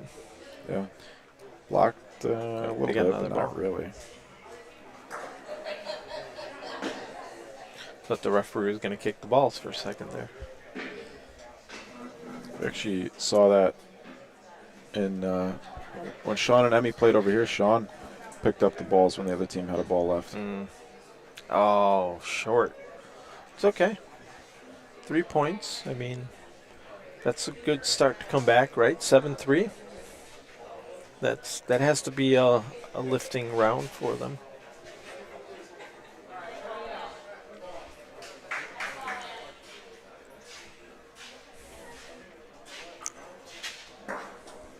I think they were down in one of their earlier games too, and had a big comeback. Oh, really? Jesse Milan did. Okay.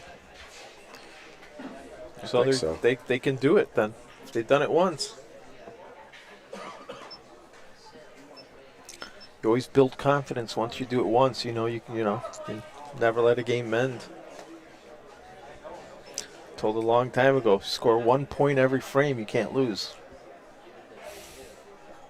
Except to the game clock here. Yeah, that's true. Well, if you score 1 point every frame, you don't have to worry, game clock or not.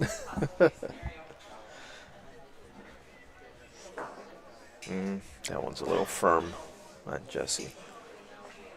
See, I always wonder why they don't move the Paulino around quite a bit. You notice that? A lot of these teams keep throwing the Paulino in the same areas, same spots, instead of mixing it up. Why would you do that? To throw the other team off? Yeah, why not? Eventually everybody gets accustomed to one area, and it's harder for people to adjust when you're changing distances and sides and right. The only thing you just gotta, as long as you can avoid throwing yourself off. Right. True. Wow, that was a little bit short from Emmy.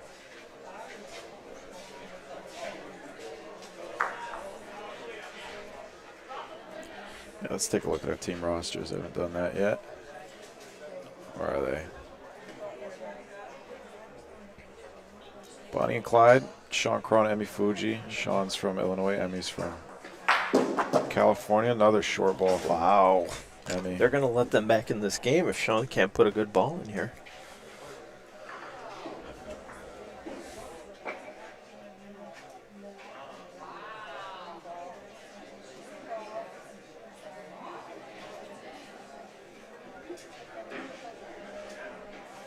Good ball by Sean. There, he picked that one up. He gave him. It's going to stay in the volo zone, too. Ooh, was it a little short? I made it. Yeah, it's going to stay in the volo zone, so. I think I'd like to see Milan volo this. Has he shot a lot of volos? I haven't watched him play yet. I haven't seen him shoot any yet, I don't think. This is our Jesse Milan team. Jesse Morrison, Milan Tomic. Milan does call volo. Okay. See if I can get the whole thing. He just has to remember to follow through, come up, release.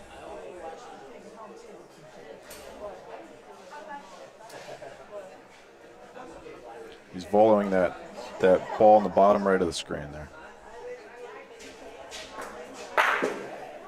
Got it. Ooh. Oh, just to the left. Just missed.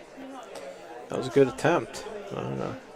I would probably point now. I mean, there should be room if I seen that right. No? Let's see. Take a better look at it. I mean, there's room to get for in Jesse. There. There's always room. Right. I mean, she was beating points that were much closer than that. Yeah, probably sneak it between those two balls on the right. I'd imagine that's her line. Yep, that's probably her line, right in between those two.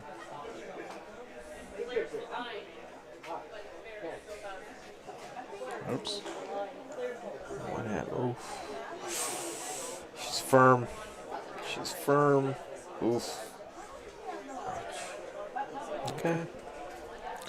Well, let's see what Milan can do.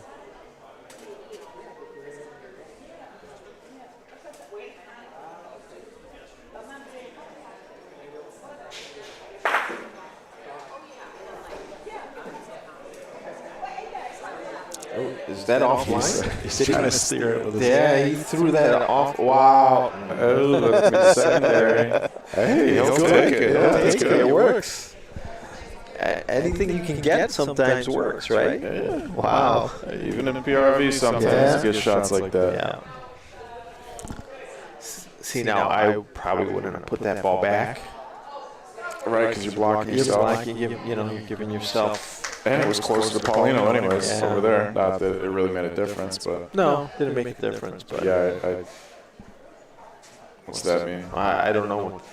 Volo. He's going to volo his ball. Is he sure about that? Because if he hits it clean, he's going to give them 3 points.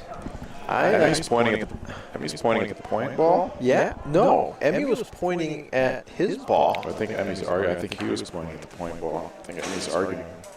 Okay, she talked sense to him. Another one that she had to talk sense to her partner, right? Mm-hmm. Let's see if it worked. Like in our case.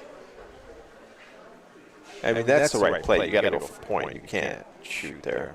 It's a great line. You might be a little firm. No, great line by Sean. Sean. Yeah. 8-3. Yeah. You know, that's too much of a risk. That's a 3-point swing if you hit your ball clean. It's not something you want to do when you have a lead and 29 minutes to go. Right?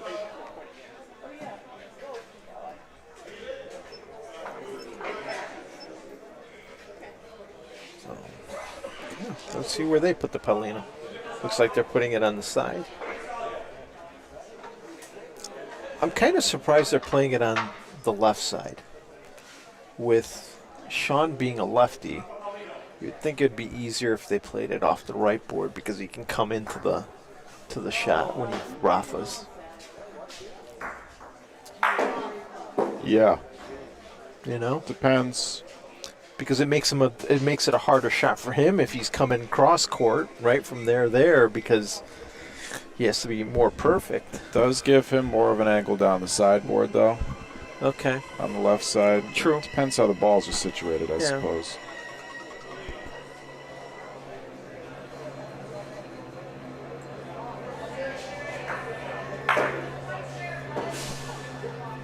Okay. So as a secondary, looks like. Yeah. Back.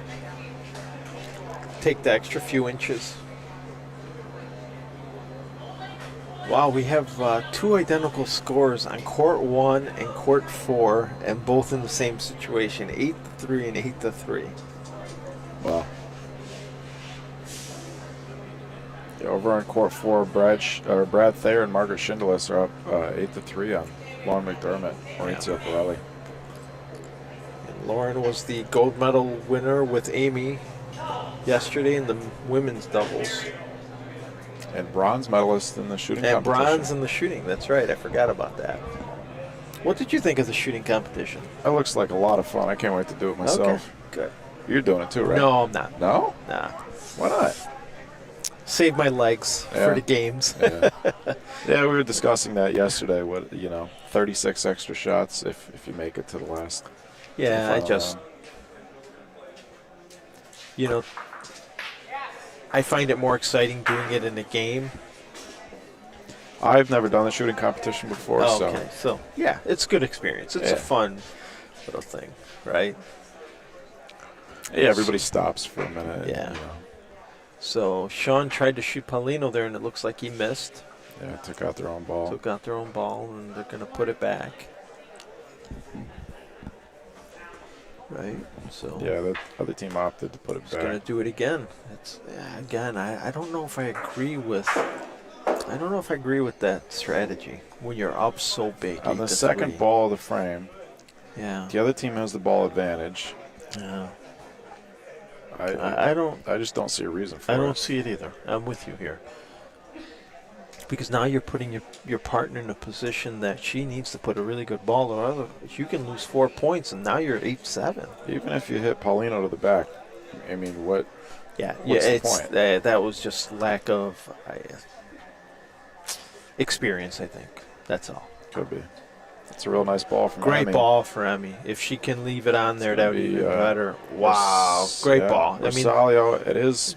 Milan could take it clean. Yep, Milan could take it clean. Right? 3 balls back. And you know what? For him, even if he hits the Paulino clean, it's good. If he takes the Paulino clean, they make 3 points too. Yeah. Right? So for him, either or clean. Be nice to see a stick here. He doesn't shoot He doesn't shoot He doesn't backhand. He doesn't shoot backhand. He shoots forward. So you're not going to see that. Oh my God! Now shoot Paulino. Well, it's going to be interesting to see what does the other team do. I don't know why he took that line on that shot. I would think he would have shot it from the other side. I would have. Yes, I agree with you. They don't know where the ball is now. Wasn't that ball against the board? Yeah. There you go. All right. Yeah, Yes, there we go. right there. There we go, guys. I would have almost left it and force the issue. Because then he has to hit Paulino. He has to hit. Now he just has to hit Right the now, ball. he just hits the ball. I would have left it. You know, again, lining up from. you got it. Yep. See, Got it. Nice shot. they. Not saying that just you wouldn't have made that point, but you would have lost 1 point instead of 2 points here, right? Yeah, it was a great shot, but Right. the other team Giving him a free point. gave him a free point. Yeah, I yes. think a couple mental mistakes in that frame. Yeah, For it Sean happens. and Emmy. It does. You know, that's the problem with these tournaments sometimes. These are so long days that you don't think sometimes. Right. Yeah.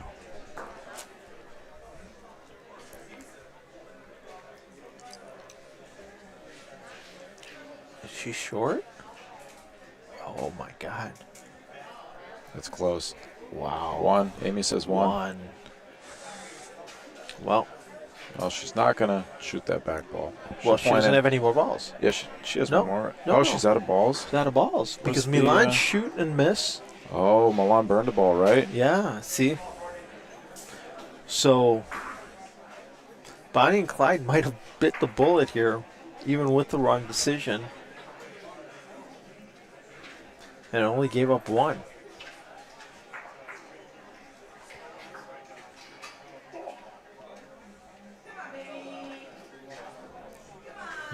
How do you feel about these measurements when you got to put the stick on a point and swing it around? I'm okay with it. You don't think there's some room for error there?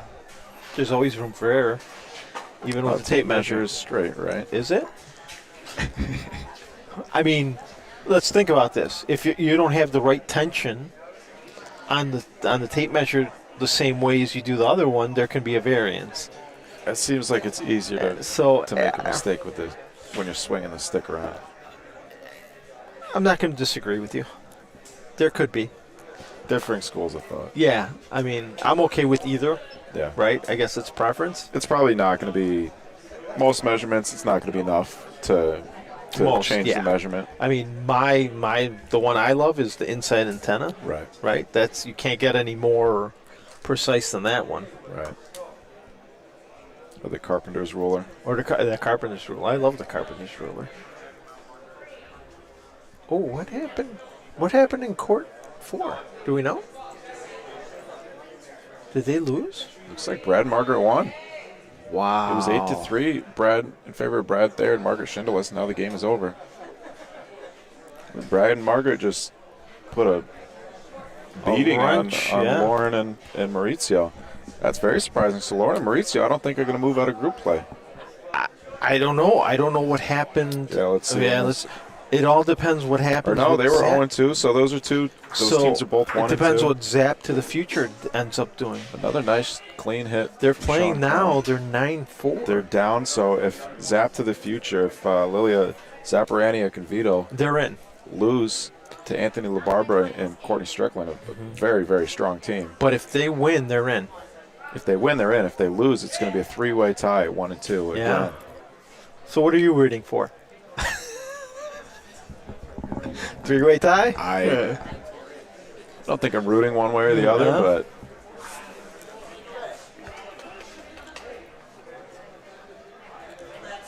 it would be interesting to see a tie. And that game, is that game over? They're holding their balls in their hand. That game's over. They lost. We got a 3-way tie in Group B. Who lost? 3 teams at 1 and 2. They got 4 points, so Anthony and Courtney must have won. Oh, wow. Okay, so we got one 3-way tie for sure and a possible one in Court 1. And they're on their way to a 3-way tie on Court 1 if Sean and Emmy win this game. Yeah. 20 minutes left on the clock.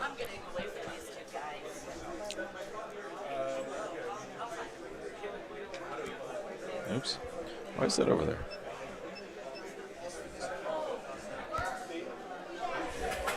Okay. Oh, looks like I have to go play. So I'm going to have to leave you here. Good luck, Leo. All right, thank you. Thanks for joining me. Nope, thank you for having me. Anytime.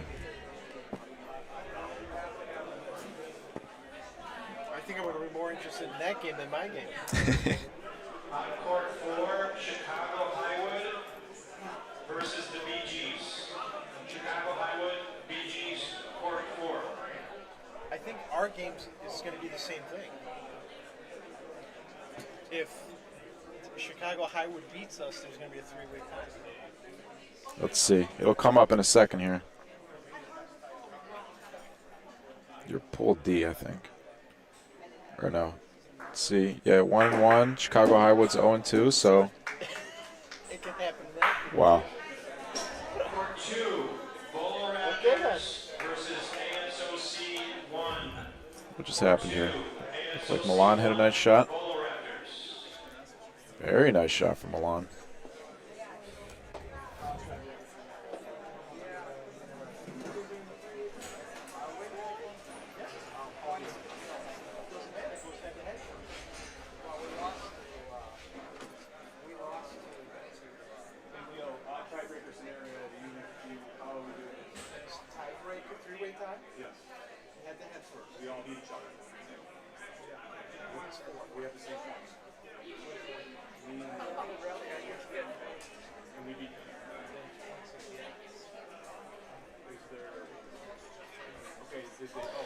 Yeah, there seems to be an echo whenever I turn off the second headset. It seems like it just lasts for a minute, so hopefully should go away momentarily. Not sure why that keeps happening.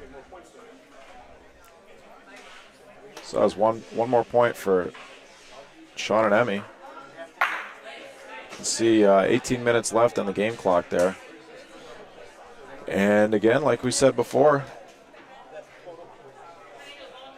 if Sean and Emmy win that game, we're going to have a three-way tie also in Group E.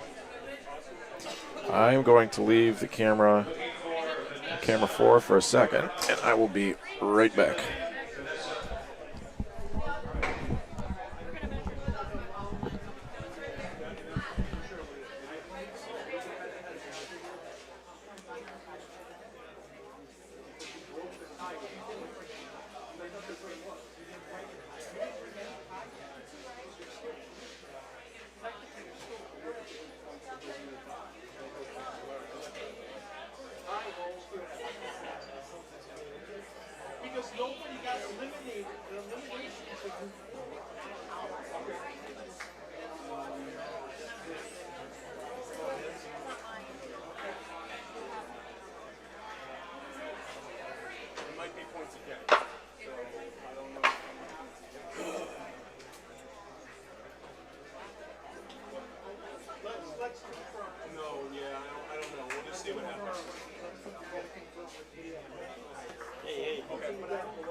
Okay, we'll see.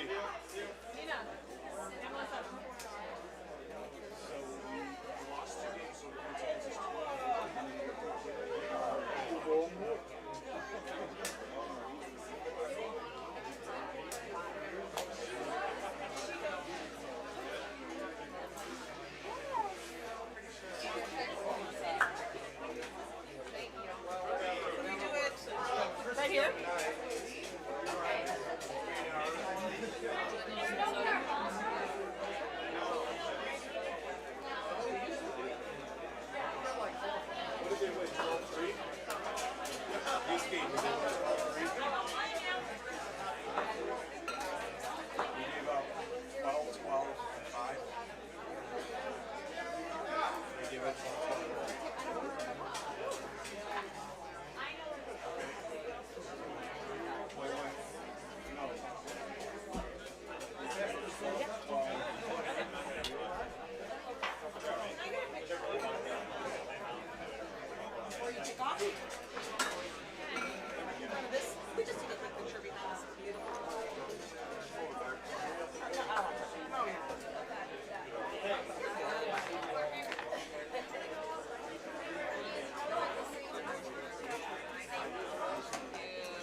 Melissa out because it's going to be a while before I get this out.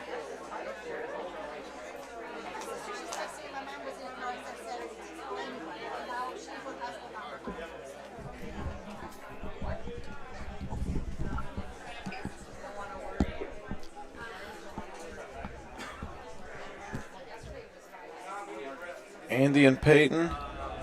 Let's see. I gotta wait for the scoreholio to cycle.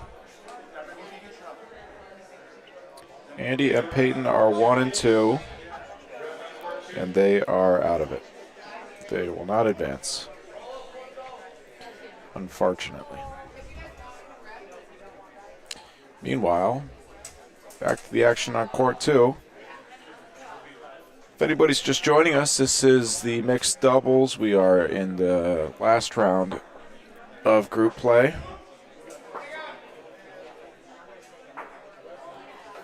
The game that we're watching right now is Group F-E? I can tell you in a second. Group E, I believe. Yeah, this is Group E. Right now in Group E, Nick and Teresa, Nick Emo and Teresa Pasali are 3-0, so they're going to advance. The other teams here, Jesse and Milan, are 1-1, and Bonnie and Clyde, which is Sean Crone and Emmy Fuji, are 0-2. So, and the other team in the group is 1-2. 3 games total in group play. So, Bonnie and Clyde, which is Sean and Emmy, being 0-2, and Jesse Milan being 1-1. If Sean and Emmy win this game, both these teams will finish 1-2. We'll have 3 teams in that group that are 1-2, and it'll come down to points scored tiebreaker. Not point differential, but points scored. So, big implications for this game. 12 minutes left on the clock. Sean and Emmy are up 9-4. Probably got 3 frames max left in this game. 2 or 3 frames. Sean and Emmy calling a timeout here. You do have to use all your timeouts. You don't have to use them all, but you can't call a timeout after the 10-minute. Once we're under 10 minutes on the game clock, you can't call a timeout.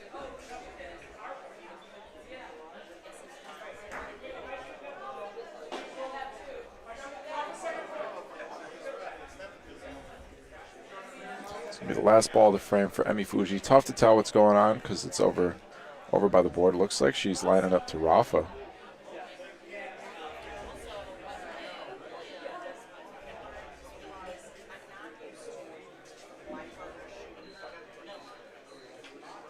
She does her little pop.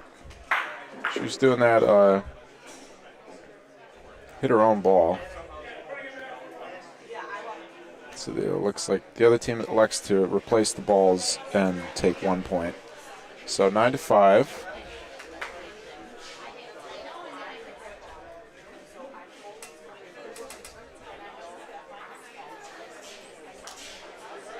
Yeah, yesterday in the shooting competition, it was 10-4, so they replaced the balls so that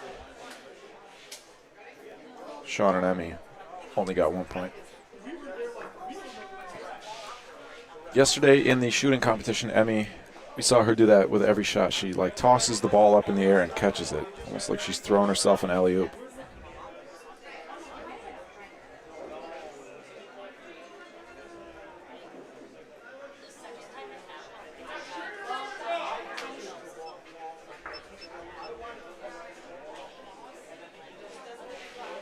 Yeah, 2 timeouts per game. You get a short timeout and a long timeout. They're kind of unspecified as far as how long the exact time is, at least the way that it was presented. Didn't seem really clear, and Leo was saying you also get to walk down the court twice, but I think that's part of the timeouts, is if you call a timeout, then there's one timeout where if you call it, both players can walk down the court, and then there's one you can call and one player can walk down the court. It's all a little confusing. A lot of new rules this year, and A little bit of ambiguity to some of them.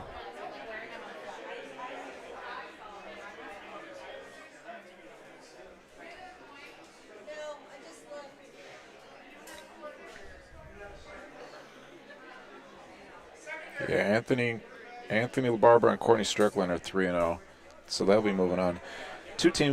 So we got 6 groups of 4. 2 teams from each group will move on, and the top 4 teams overall will get a bye in the playoff rounds.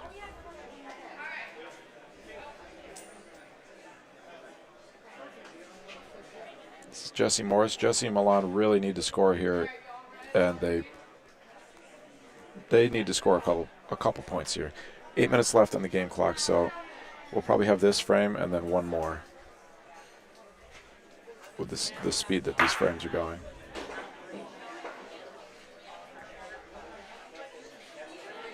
Great ball from Jesse.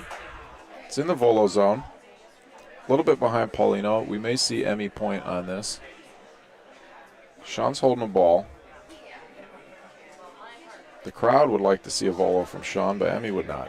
Emmy says she can beat this point.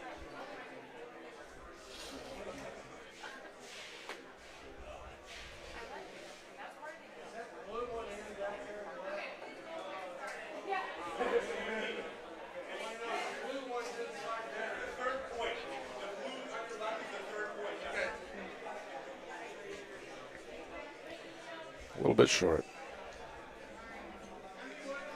So a great ball from Jesse.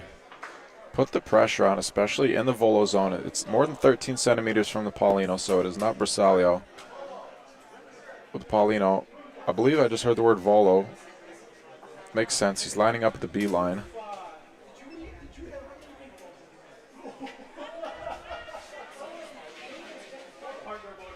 Sean Crone. Voloing the point.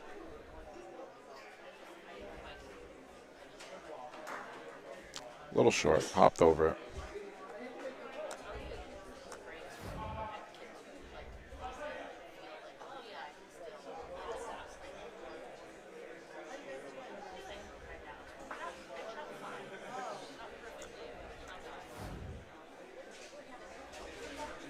So last ball of the frame for Sean and Emmy, and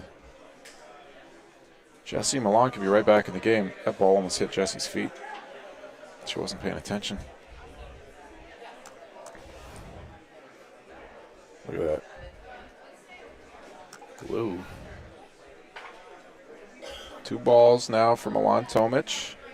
And they have the point. A lot of room to come in. Jesse is giving him a target. That's the point there.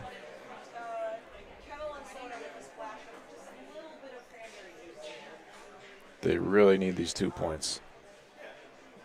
We'll probably see one more frame. And they're down by 6. Is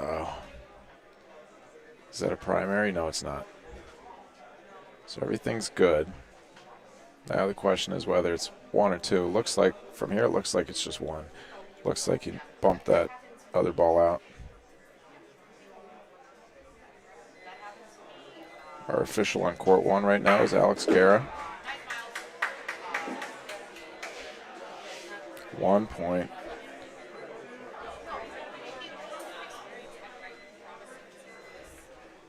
Milan's asking if he volos that closest red ball, will they have 3?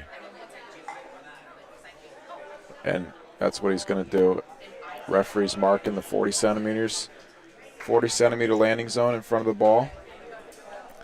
This is a big shot. This is probably the game here. If he misses. Nice shot from Milan Tomic. That's a really clutch shot. That was really important. Now the game is 10-7. There's under 5 minutes left. But now they have a chance. They need to score. They either need a really quick frame or they need to score 3 points. But they have a chance. That was a really important shot from Milan. Let's see it again.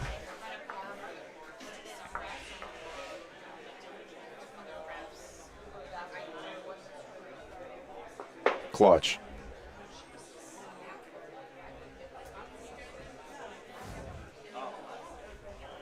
Jesse Morris, this has to be, they have to get 3 points out of this frame. This has to be a great ball.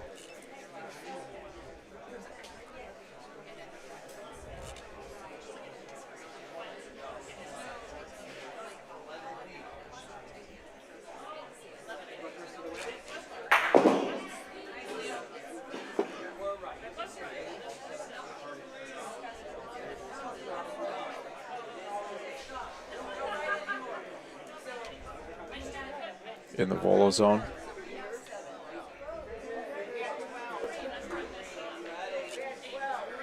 Oh, Sean called Rafa Paulino there. Even though it's in the volo zone, of course, you can always Rafa Paulino. He hit the Paulino, so everything's good. Made a little bit of room.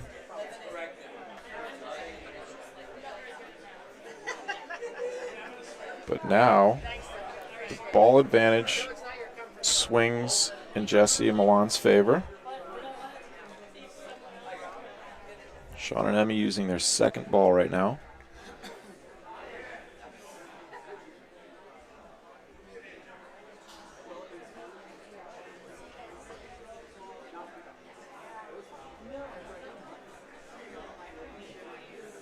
Let's see, Bonnie and Clyde have 9. Jesse and Milan have 17 points. So if Bonnie and Clyde win, they'll, let's see. Jesse and Milan end with 7. That'll give them 24, and they'll be 1 and 2.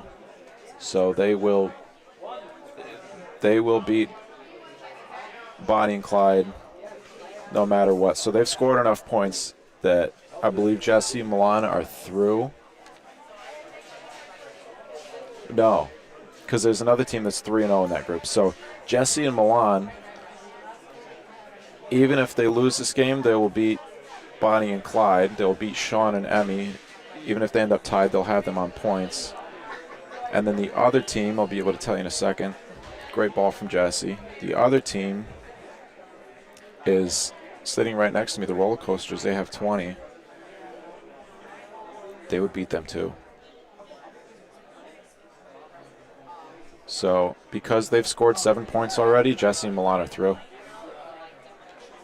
They're through to the next round. They'll take the second place spot.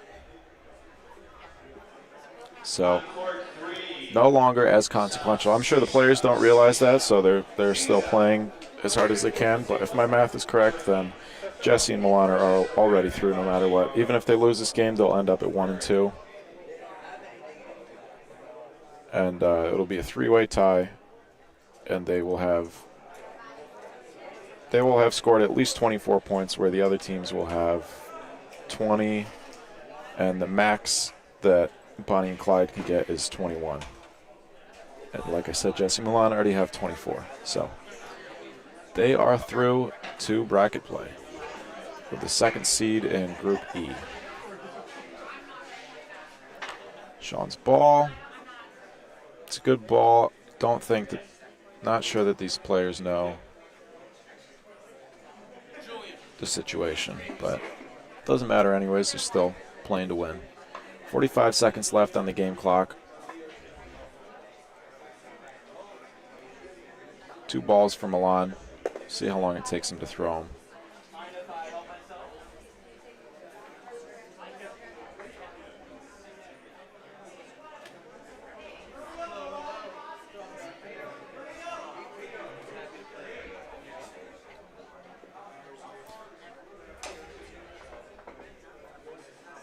Wow, 16 seconds. I wonder if we'll see another frame. They're probably going to try and rush it for another frame. That's 2 points. Yeah, they're rushing down to the court to throw Paulino. Wow. With about 1 second on the clock, Jesse runs down and throws Paulino. And the referee says it's good. Doesn't matter anyways. They don't realize that it doesn't matter. But still fun to see. Jesse run down there and throw Paulino at the buzzer.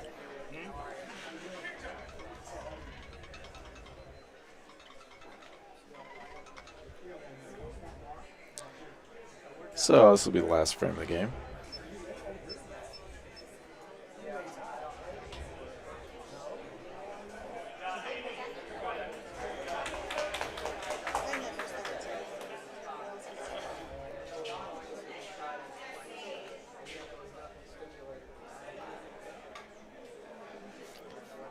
Balls are right behind Vito.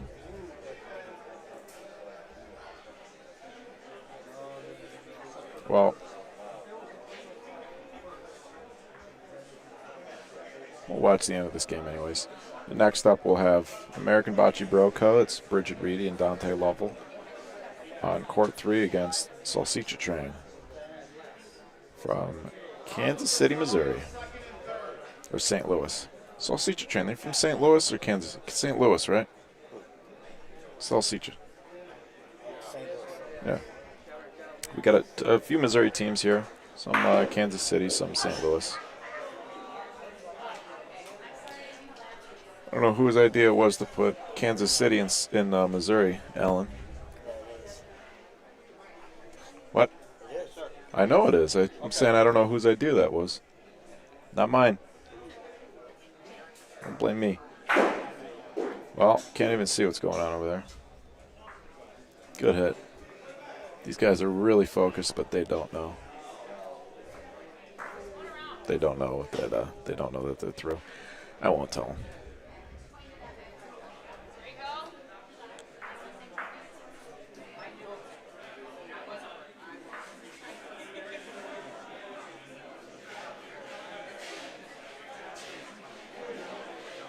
Tell by the look on Milan's face.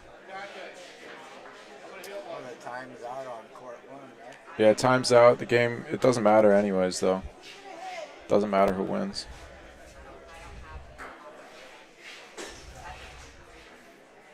I don't see Sean again.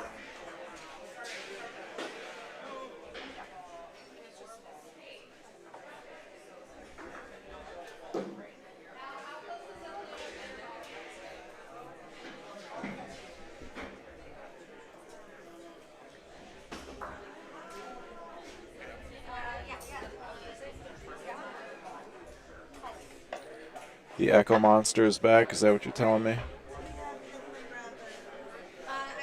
It'll go away on its own. I don't know why it's doing that, and I'm not going to interrupt the stream because it'll go away.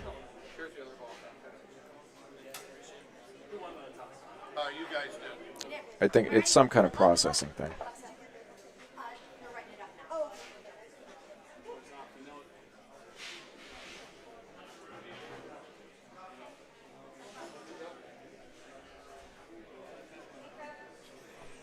Alan, your group, you want to put the headset on so we can talk?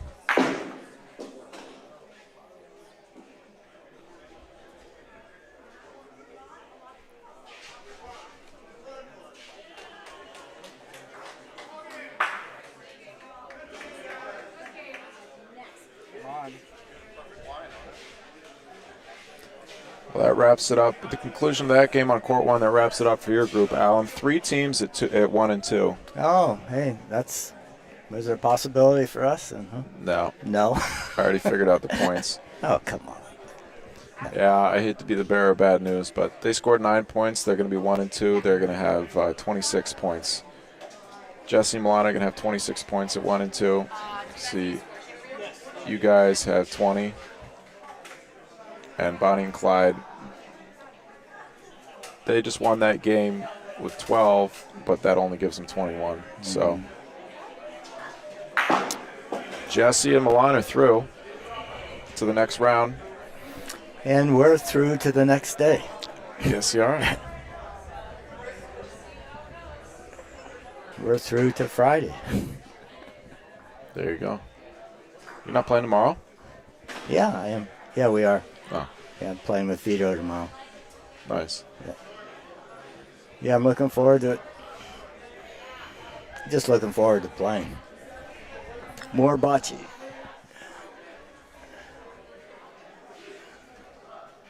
This is the first frame on court 3. Bring my cameras back around.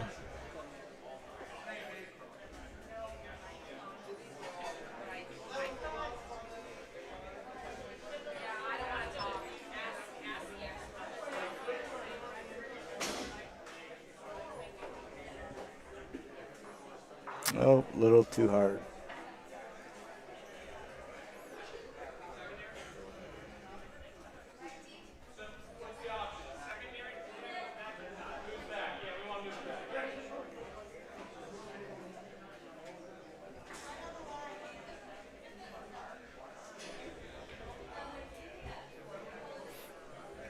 This is Dan Drago of Salsicha Train. And president of the St. Louis Club. Yeah, president of the St. Louis IABC.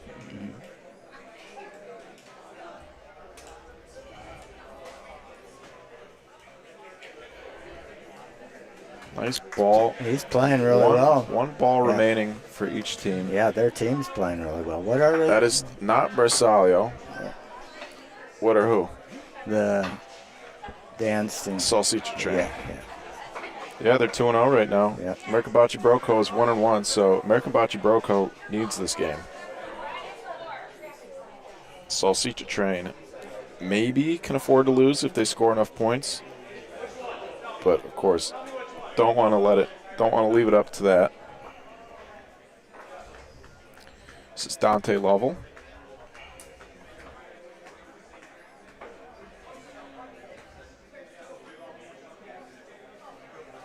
Ball's a little heavy. Danny's going to have a point to come in for two, or an opportunity to come in for two.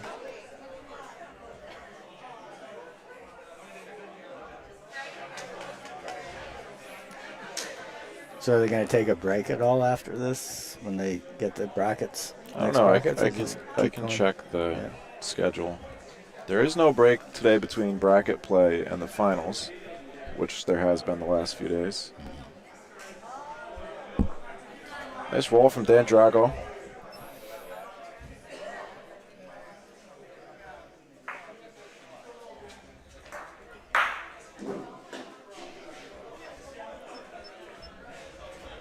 And it looks like Salsicha Train's going to be red.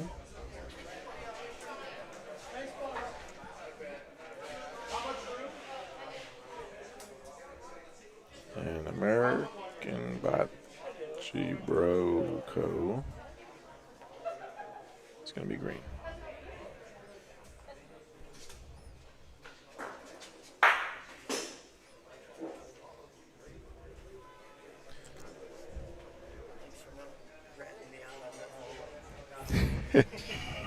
You know, we were talking earlier about how addicted people get to bocce. Thank you, Sean. There was a time when the Pope outlawed the priests from playing, disallowed them from playing bocce. Why is that? Well, the Pope said it was gambling, but it was really because the priests weren't getting their work done. What work? No, their papal duties. How do you say that? I'm tired. My eyes are fogged over already. Oops, didn't mean to do that. Press the wrong button. How was the spaghetti? That was good. That was Yeah. great. Yeah. Highwood told me that Buffalo's made great spaghetti and that I should try it out. Yeah, it was good. It was really good. I got it with the meat sauce. Dante Lovell, so that ball is beyond the volo zone. They're not Bersaglio. This is Rafa Punto from Dante. That's to the right.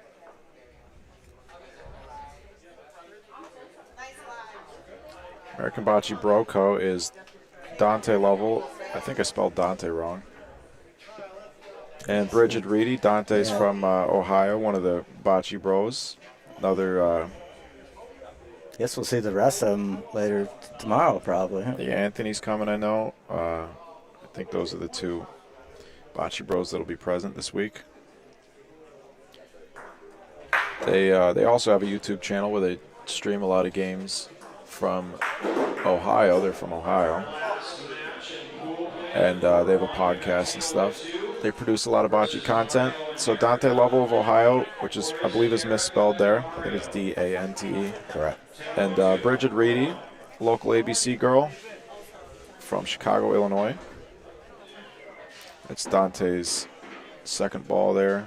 So it's all the balls for them. Again, the Dragos of Missouri with a chance to make a few more points. Dan's first ball. It's going to be short.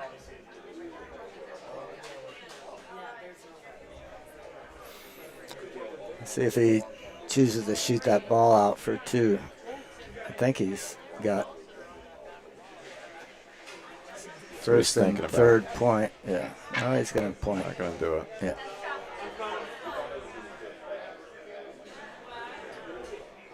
That line does not look good. Nope. It is coming a little bit more to the right, but I don't think it's going to come over enough.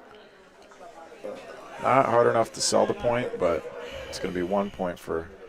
So 2 balls back in the point, unable to do anything else with it. Let's take a look at our other team here. If I can.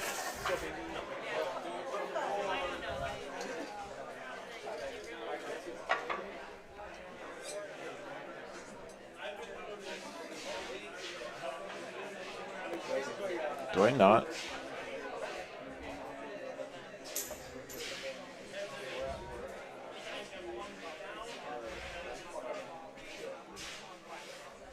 Huh. I don't have it over there. That's it. I'm just looking to see if I have a Salsicha Train. I do not have a Salsicha Train graphic. Well, either way, graphics are nice, but words are just as useful. That is Sally and Dan Drago of I haven't updated it yet. St. Louis, Missouri. Wow, nice shot. Good volo.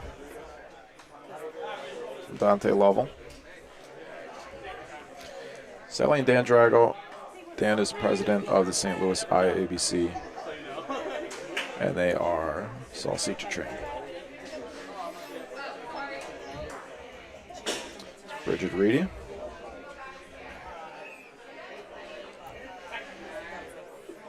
St. Louis is a frequent host of the Nationals. I believe they'll be hosting it in 2025. Really? Yep. Have we heard anything about 2024 yet? Leo and I were talking about it earlier. I said that you had mentioned that Los Gatos might be, and Marin might be looking to get more involved in the national stuff.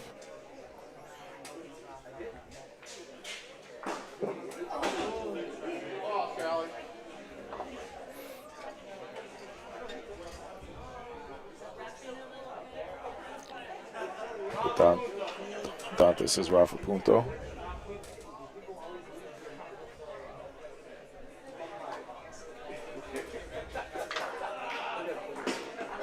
It's a Paulino, that's no good. He looked back at the line. I think he got it well over the line, though. Mm-hmm. Oh, yeah, way over the line.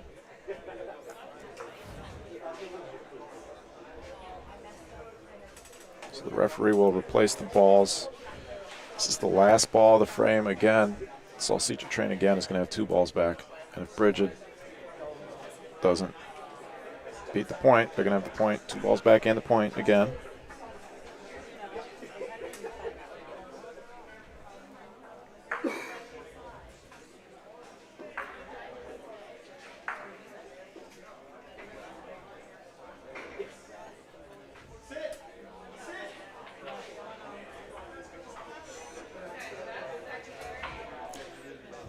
Nice defensive ball. Dan's gonna set. Yeah. Sally's giving him a target right on the right. Or on the left, I'm sorry, but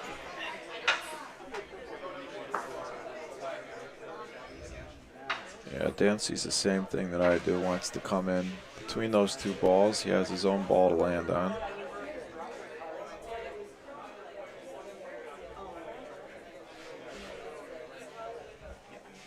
He's taking a right.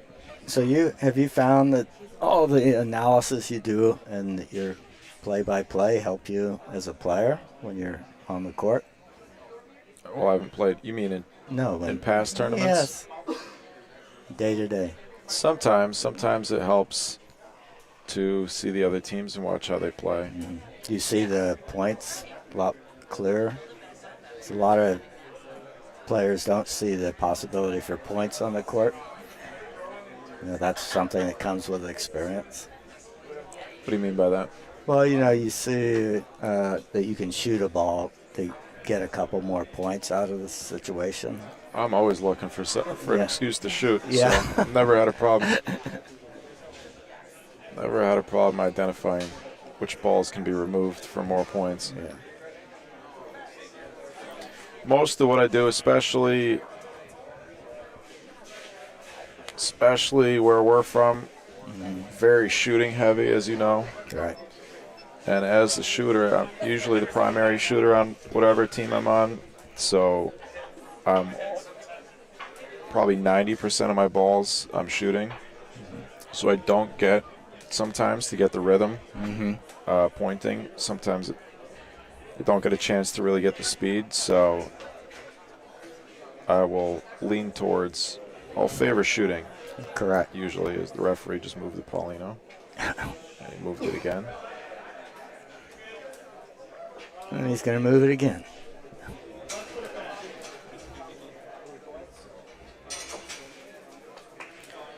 It's something we've seen a bunch of times the last few days. It's the referee going to mark the ball and moving it.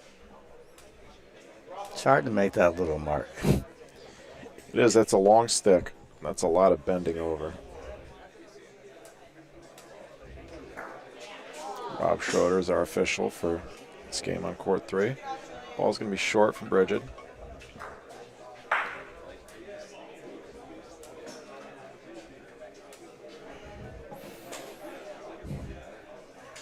Oh, maybe not.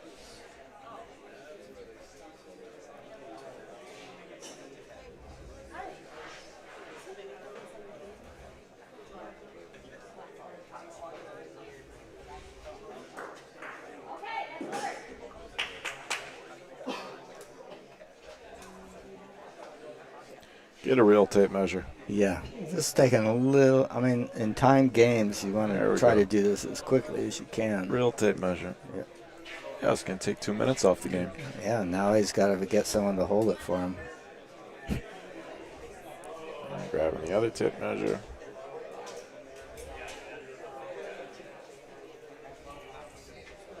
And it's not, it's not his fault. It's just. Yeah.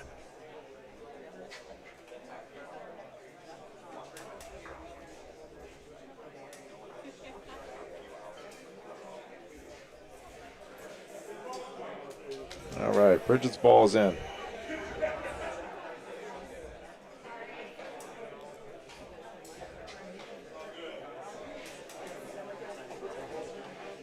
Solly Drago.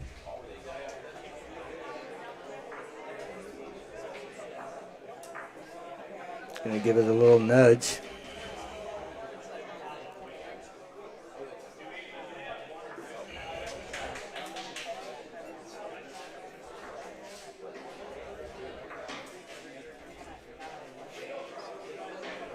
Not a primary.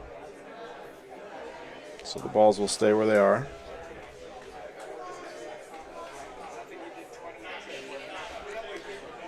Help Bridget out a little bit. Made her ball much better.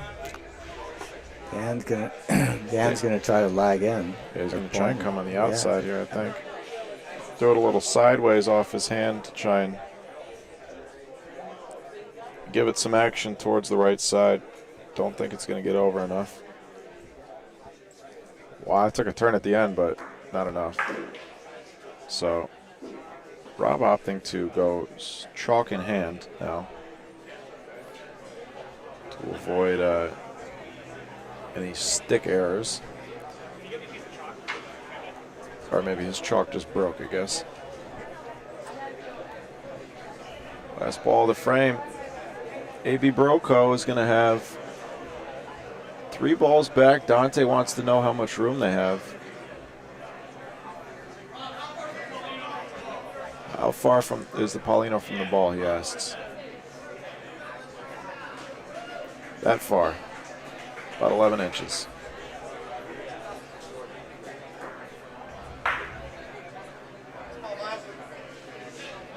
Rafa, second point. So that's that ball that the ref is pointing at. Rafa, that ball is the call.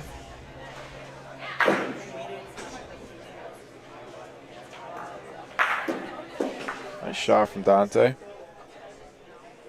A little surprised he's not shooting backhand like he normally would. I think it's because of the whole D-line thing. Got to throw it out over the D-line.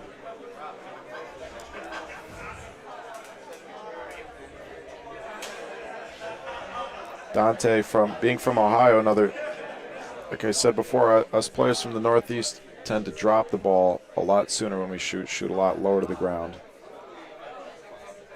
But rules are, you got to get that ball out over 2 lines there, over that D line, the one with the dot on it. Rafa cannot hit the ground before that line. It's a nice ball from Bridget. That'll be the point. So Dante made some room. Says at least 1, maybe 2. If I'm Dante, I would like to know whether or not that's 1 or 2. I might consider shooting that other ball if it's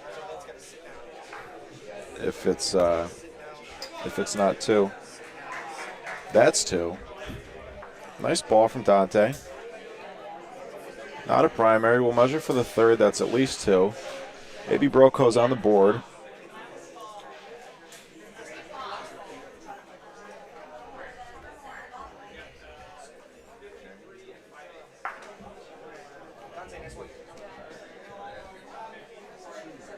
So a good hit and a good roll from Dante that frame.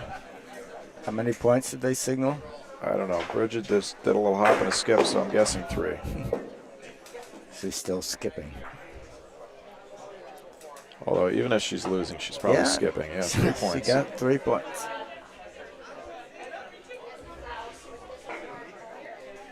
See where they decide to go with the Paulino.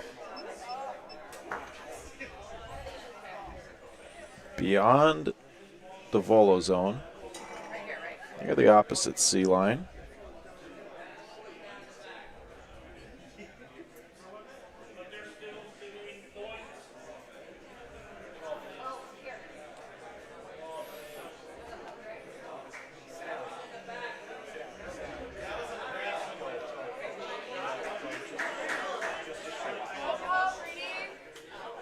Nice point.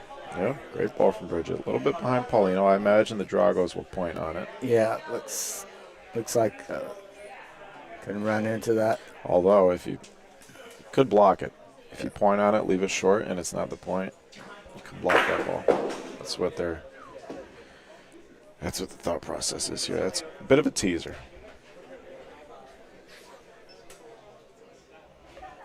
Do you shoot that? Sally's gonna. No, I think I'd point on that. Tough to say. I'm used to an open budget point on that for sure. Just make sure you don't make it short. And probably in PRV still point on it.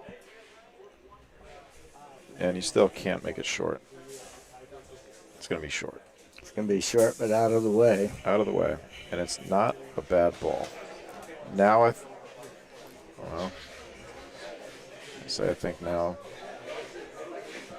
think now you shoot it.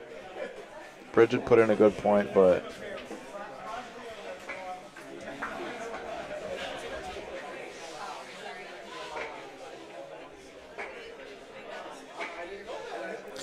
I don't know. Could go either way. I think it depends how your pointer's feeling. It's going to be a primary. So that's worst case scenario.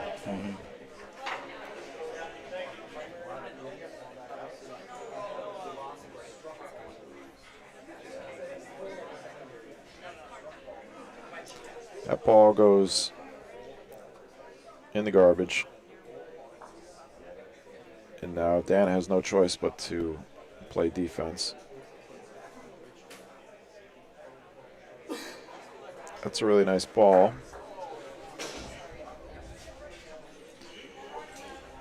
A little short.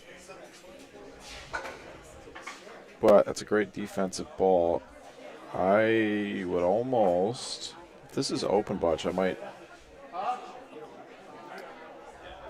shoot that back ball off the wall or something. Yeah. I don't want to move that front ball. That front ball's in a good spot, meaning the closest ball.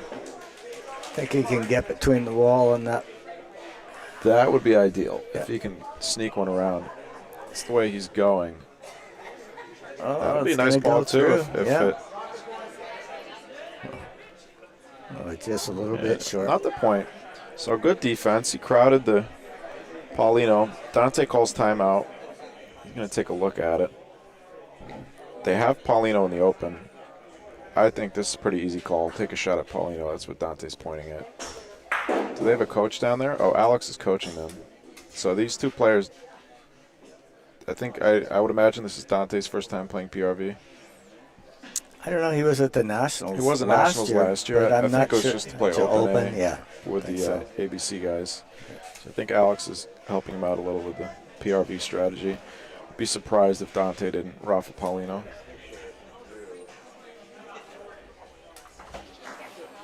He was outside practicing. It was Rafa on the dirt court, so he's he's ready for this. Yeah, the call is Rafa Paulino.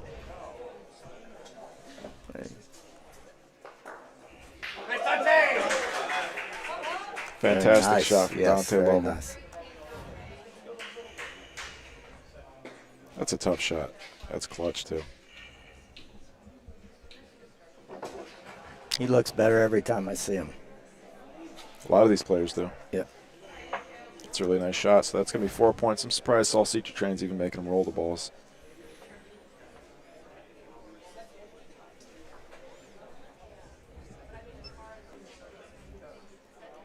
Not that they're making them, but they just haven't. I think they just haven't thought to concede the 4 points yet.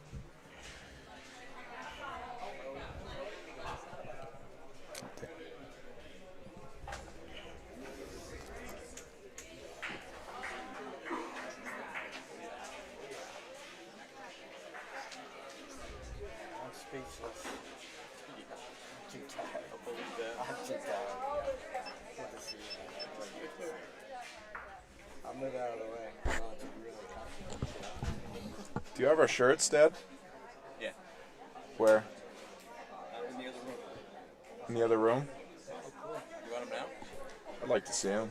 Yeah, about the shirts, you owe me $80. Let's just forget it, because you've given me 4 shirts already and more. And if I still owe you money after these, then I'd be happy to pay. Okay. No, the shirt. Think about the registration fee. Okay. I owe Ken $20. Well, we'll talk about it later. But I owe him for my USBF card, because you ordered that for me. You want them now? You want them now? Yeah, look at it. It's like Christmas. I haven't opened them. I'll bring it here. My father just arrived from New York with our jerseys for Open A, so we're anxious to see them. They were just created, brought into existence yesterday. I got you, Alan. Yeah, it's going to be Christmas here in a few minutes. Can't wait. I'm excited. Yeah. They did a good job with the. I can't think of words anymore, Alan. Oh, God, I can't imagine why, you know. You think I've had so much practice saying words over the last few days. Yeah. I think I ran out of words. No, easy to do. I haven't been talking all day, and I don't have any words left. I have a little trivia stuff. Trivia, do you? Yeah. Why don't you give us some trivia? You got some trivia for the chat? Well, what I understand the history of bocce. They actually believe that bocce dates back to 5,200 BC. And the proof for that is in a burial tomb in Egypt where they have two young people playing bocce, showing them playing bocce. What, in a drawing or? Yeah, in an they illustration, were, yeah. mummified and Yeah. with bocce balls in their hands? No, they were on the wall. But you know what that means? It means Egypt had youth bocce. Well, they didn't have senior bocce. I think the average lifespan there was about 28 years. Unless you were a pharaoh, then you got preserved. I don't think that counts as part of your lifespan. You know, that my point is that there's still youth bocce all over the world, just not here. But there's a lot of youth playing. Youth. Well, not at the national championships, yeah. But there's a lot of, I mean, compared to me, there's a lot of youth playing here. But so we're measuring for the primary. I think, it's a great sport for youth, and I'm surprised that it wouldn't surprise me if it was a good idea to go talk to the PTAs. It's a perfect sport for parents. Rafa Punto, Dante Lovell, he's on fire. For parents that are worried about concussions and things like that, it's one of the safest. Let's not mess around sports. with a plastic bag on the mic. I'm going to go ahead. Just turn your mic off. Yeah.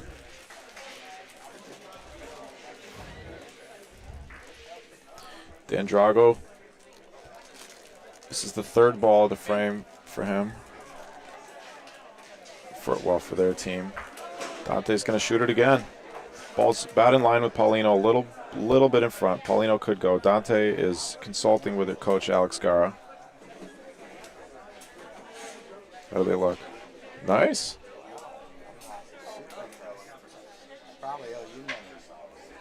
Don't worry about it.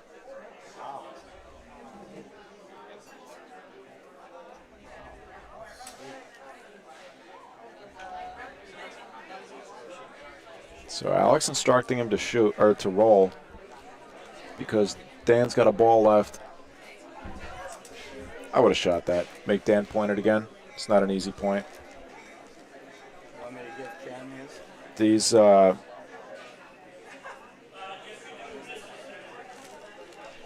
Chicago players have a different way of thinking from us Northeasterners.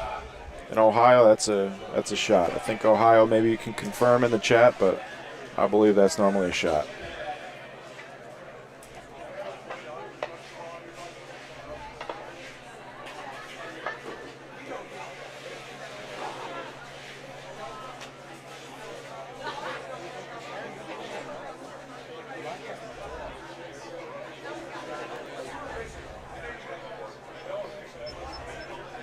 Thanks, Bridget. Let's get the replay on that.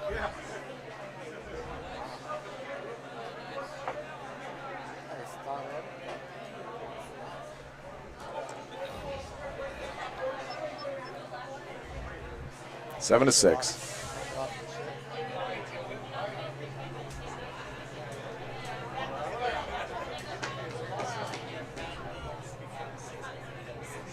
Oh, nice shirts. Thank you, E&A Customs. So maybe I owe you money. I don't know.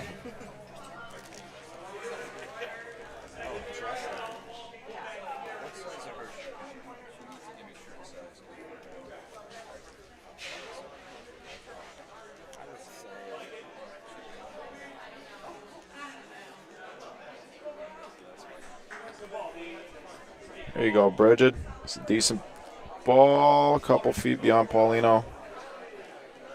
Yes, Ohio is confirming in the chat, and so is Kentucky. Shoot that ball.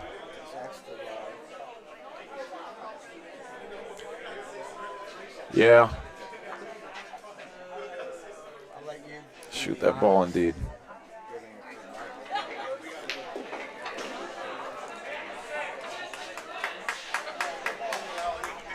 Sally Drago, nice ball. It's beyond the volo zone. We haven't seen anything really in the volo zone so far this game. Rafa Punto, says Dante.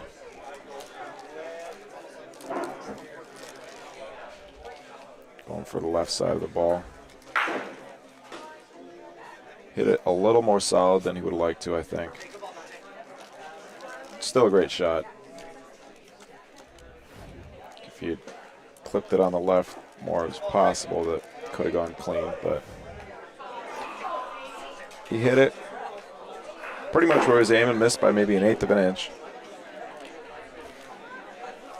Put my own shirts away.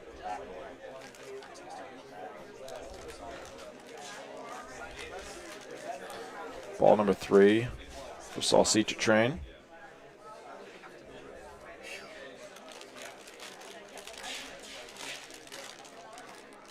Pin high. Almost. Dan's shaking his head. Not sure why. I mean, he did leave a little bit of room in there for Bridget, but that's not a bad ball at all.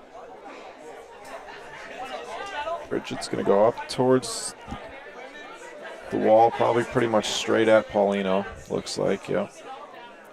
Up towards the wall, maybe catch a little rondina, bring it back down at the end. Great ball. So Bridget and Dante heating up after a slow start. Dan's asking how much room. About a foot.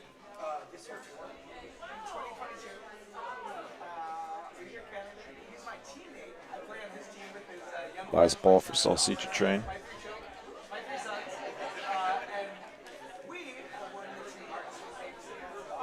This ball can't be short. Wow.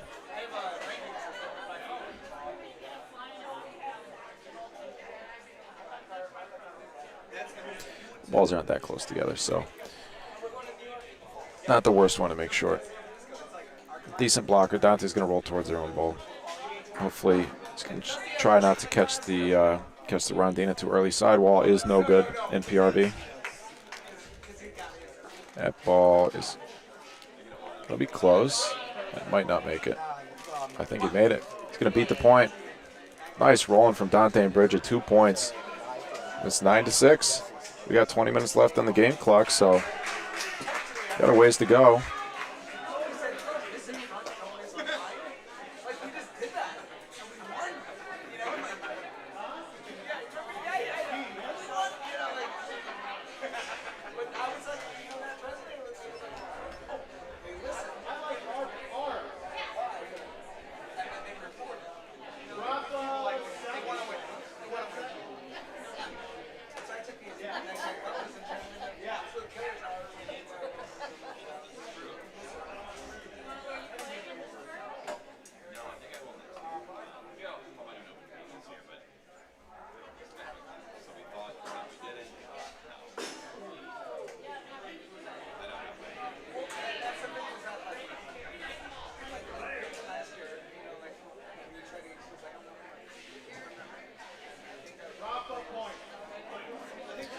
Ball's our Bersaglio.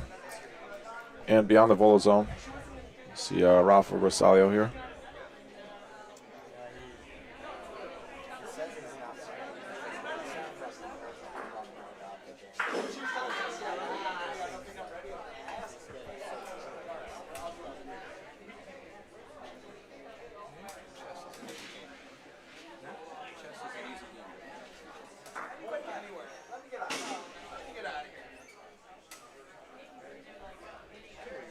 One ball down. That point is about maybe a little over an inch from Paulino. 9-6 game, 18 minutes left. He's still got time to come back. Looks like Salsicha Train is going to play defense.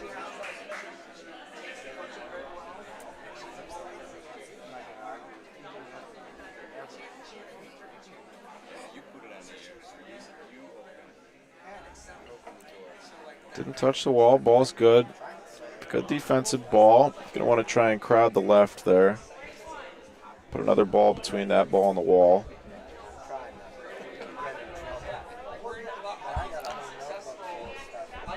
What the crowd would love to see here, if they put 3 balls in front,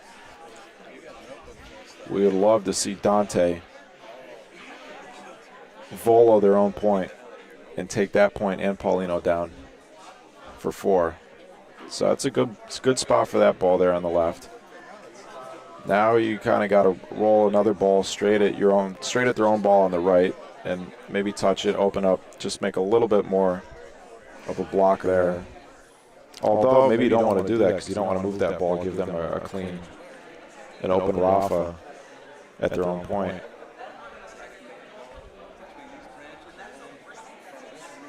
Not sure. This is a tough call here.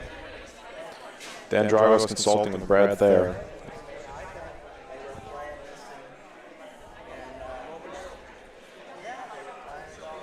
This is a really tough call, especially the other team's got 9 points. Maybe he's considering even rolling the ball long. He said he's going to roll the ball all the way down. Yeah, that's what he's going to do. Got to keep it in the court, of course. Ball's coming towards the booth. Looks like it's going to stop. So that's a great defensive ball. It's a couple feet from the backboard. Takes away a big shot from Dante.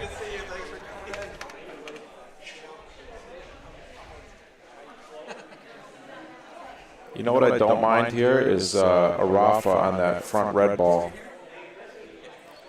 It could go bad. You will have 2 more balls to clean it up, but it could go. That could be the game. Or so that's going to be a secondary, maybe a primary. Oh no, that's a primary. Bridget's ball is going to be removed from the court, and that ball is going to be replaced. This is a big opportunity for American Bocce Broco. Dante's going to have to make 2 nice rolls. That ball's gone. Hindsight's 20/20, but I think the right call was Rafa that front red on the left there.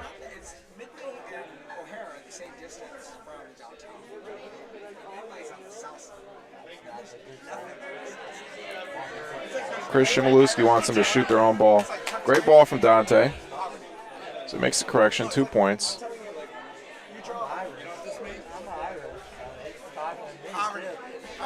but you guys are all propped up. I just across the street to get shot. Is that what all the violence is? Yeah, so there's pop-up violence. Dante's going to roll the first point, huh?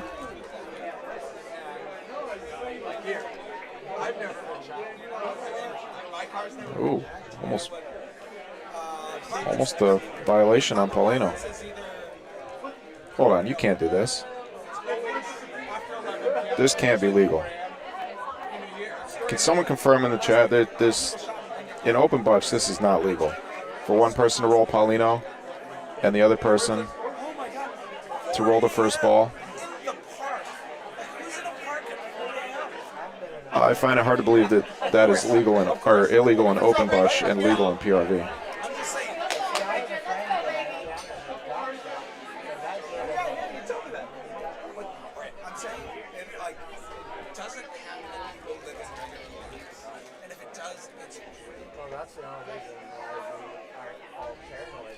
We'll have to ask a referee about that.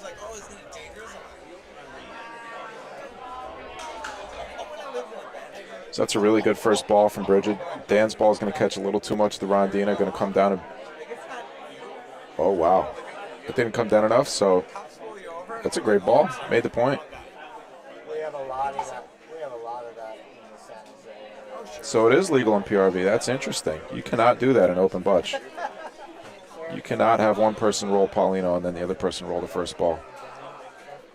At least not the tournaments I play in. You know what that is, right? That's the new map. 2 balls down for AB Broco.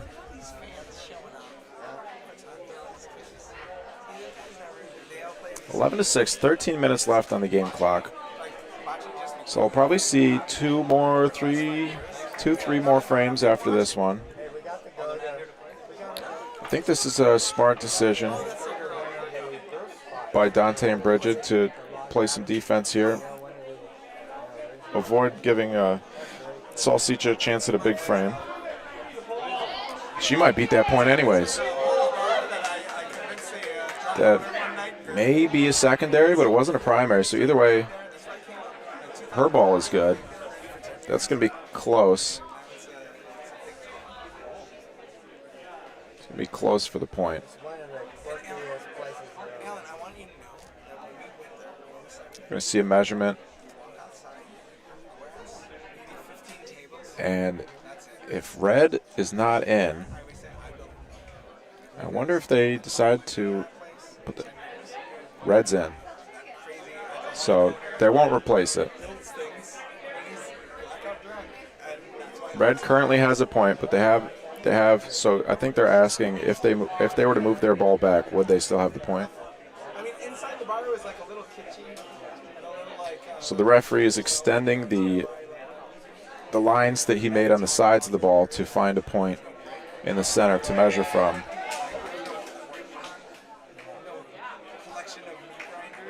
To see what just happened there.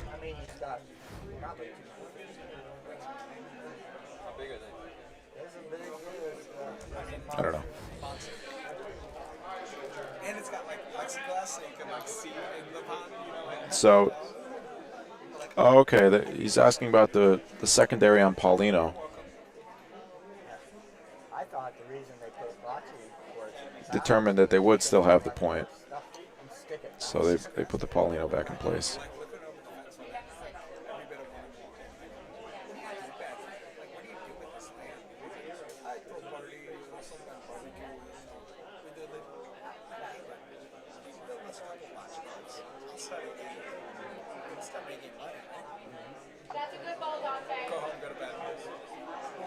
It's interesting that on the West Coast that seems to be a legal move for one person to roll Paulino and the other person to roll the first ball.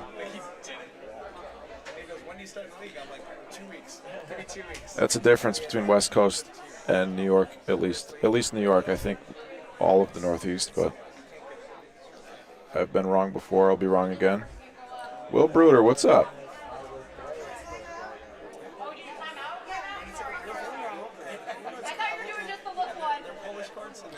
So Dante and Bridget are out of balls. The Dragos have 3 balls sitting there. We got 10 minutes left on the game clock. They called their timeout with, you can't call a timeout when it's under 10 minutes. They had about 30 seconds left to use that timeout, so good call. Brad Thayer, Coach Brad Thayer on the court. Nothing, Alan. I'm commentating. Every time I look at Alan, he thinks I'm talking to him. Alan, this is you not see what's going on here? Yeah, I'm catching up with your dad. I'm sorry. I didn't want you to burn a ball.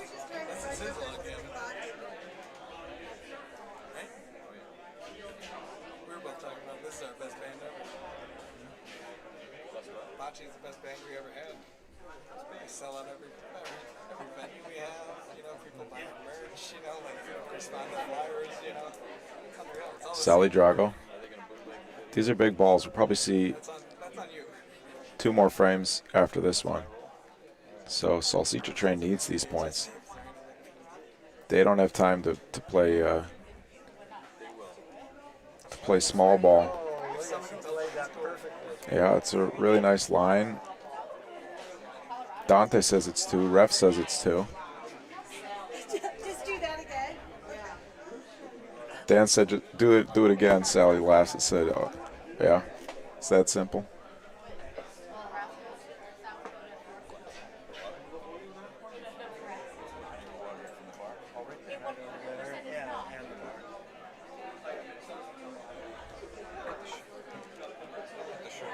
Uh-oh. All right, all the balls are good. It's still going to be 2. It does give Dan a little more room to come in. I imagine he'll come cross court now. Makes it harder to sell it to that ball on the right. My father is 90 also.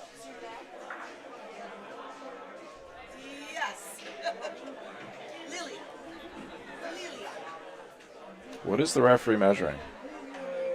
That was not a chain. So we went over this earlier.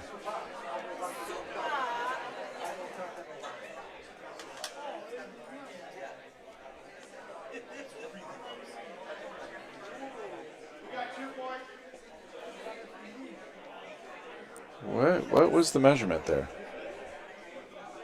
You called a secondary on that?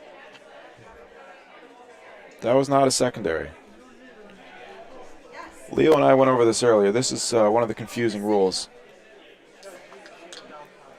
So he's calling that a secondary, but that's not. That's a bad call.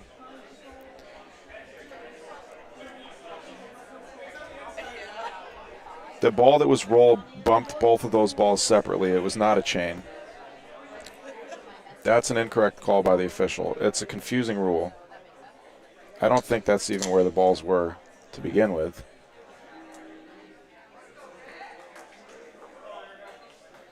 Actually, yeah, I think those balls are in the right spot.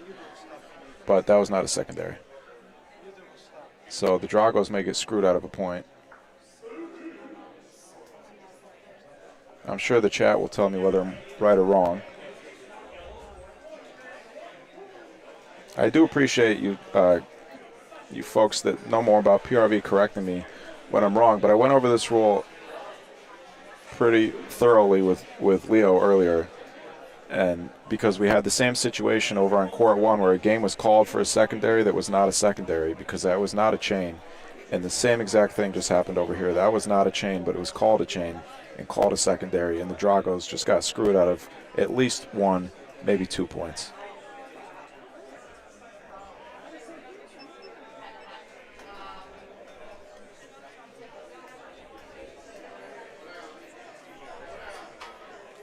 That ball is hot, hot, hot.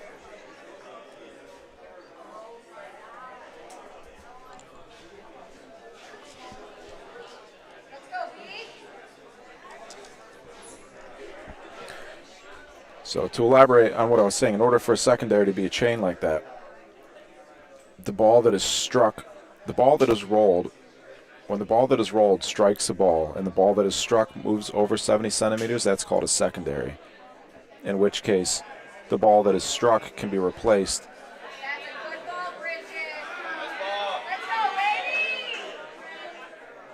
To where it was, but they also removed the ball from the. So I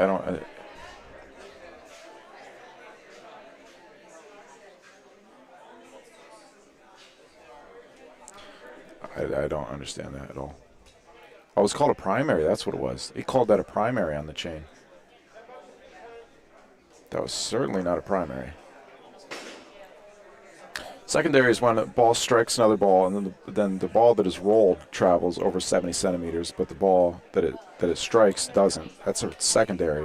In which case, the ball that's rolled stays where it is, and the ball that's struck gets. The other team has the option of putting it back on its mark.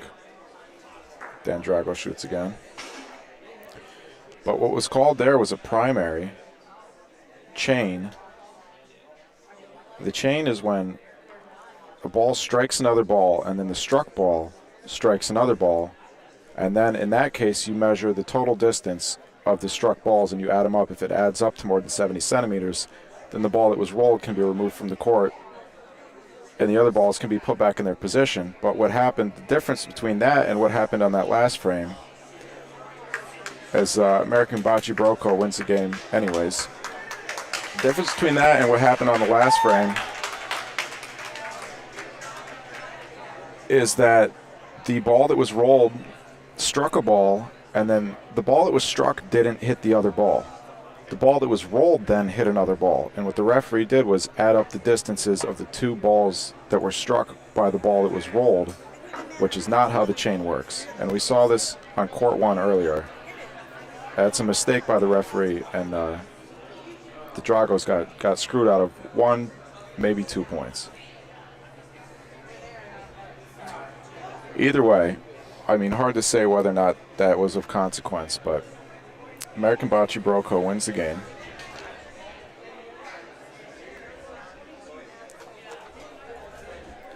And that brings them to 2-1. And they might have just made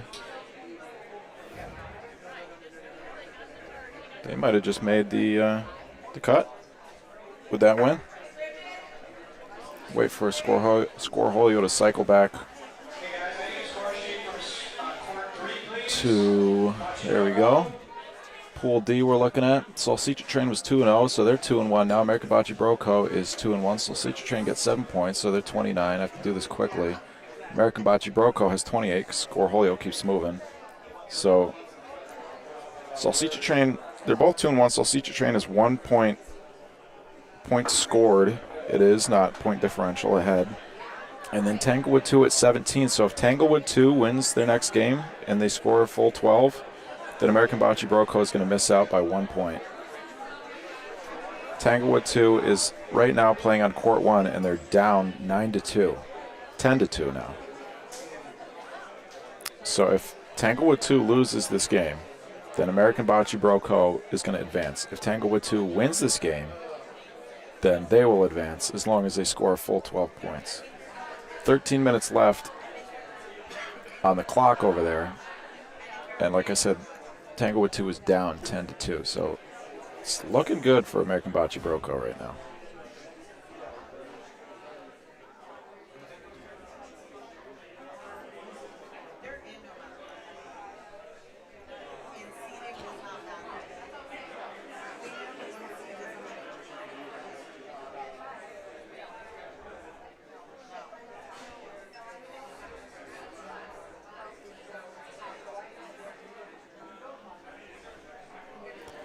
I'm going to take a quick break, and I'll be right back.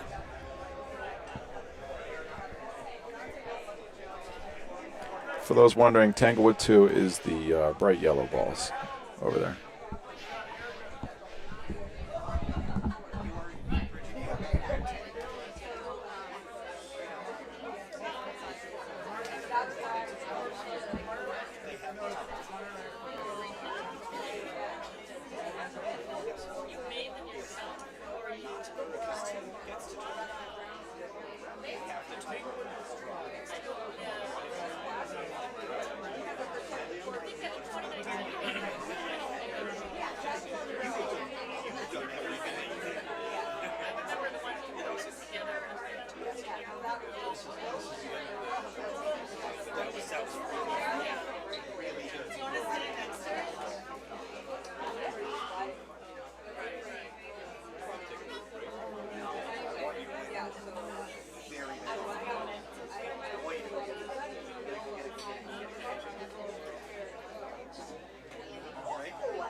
take a walk. I want to sit outside. No, I'm gonna go to like.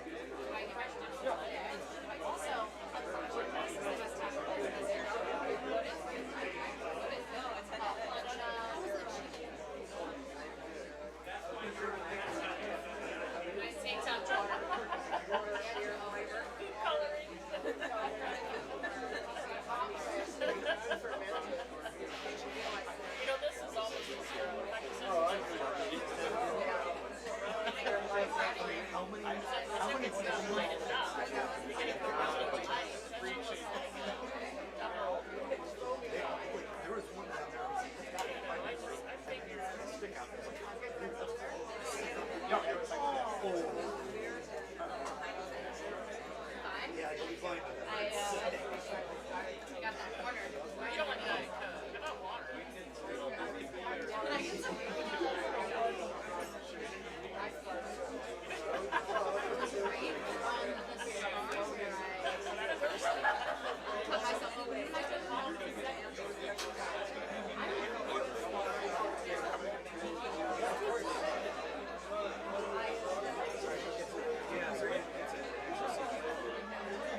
Call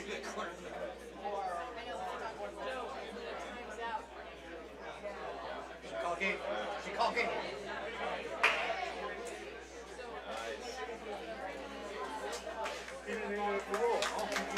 Took care of it, yeah. Call game.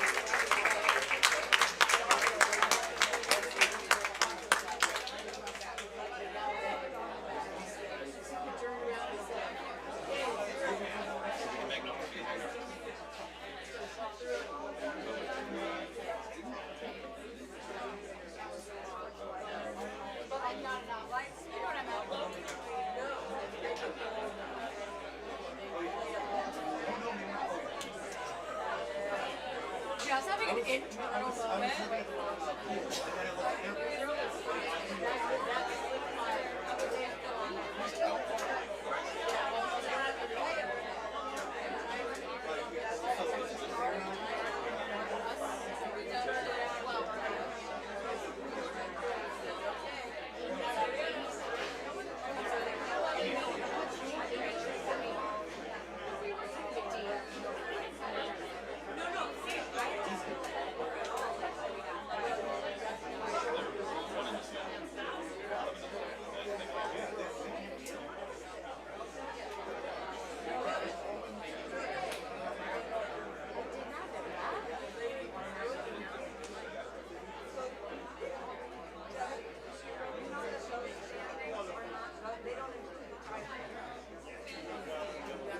Yeah, so the way there are a couple here tiebreakers. If you have a tie, you have a score tie in a free tiebreaker.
That's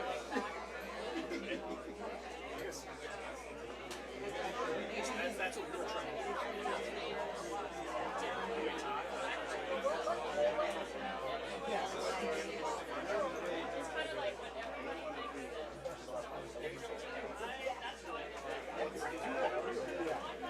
Now that's what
Never have to ask Contraband her. limoncello. It's the one in my water bottle. Just bring in my water. What's up, homie? I'm gonna put it in a nap. Milani, do you want one?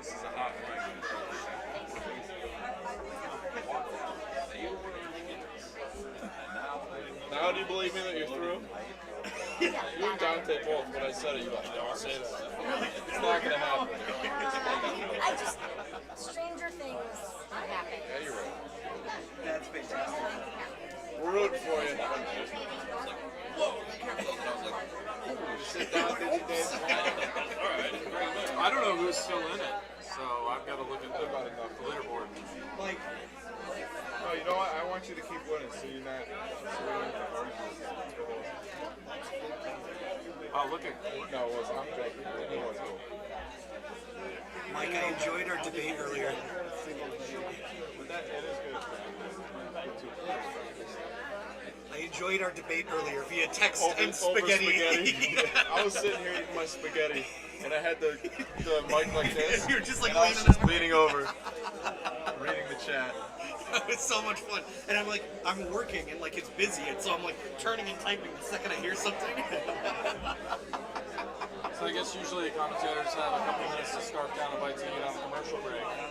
Yeah, and use the restroom. And, well, most Sounds like you gotta get commercials going. Yeah, we gotta get some commercials and some money. Most sporting events are only at max like 3 hours, right? This is Yeah, you've been going for 6 days in a row. Yeah, it's like you've been going forever. And Who's doing I'm not just doing. If I was just doing commentary, it would be a lot easier. Who's doing tomorrow? While you're playing. Well, that's why I'd like to get someone else.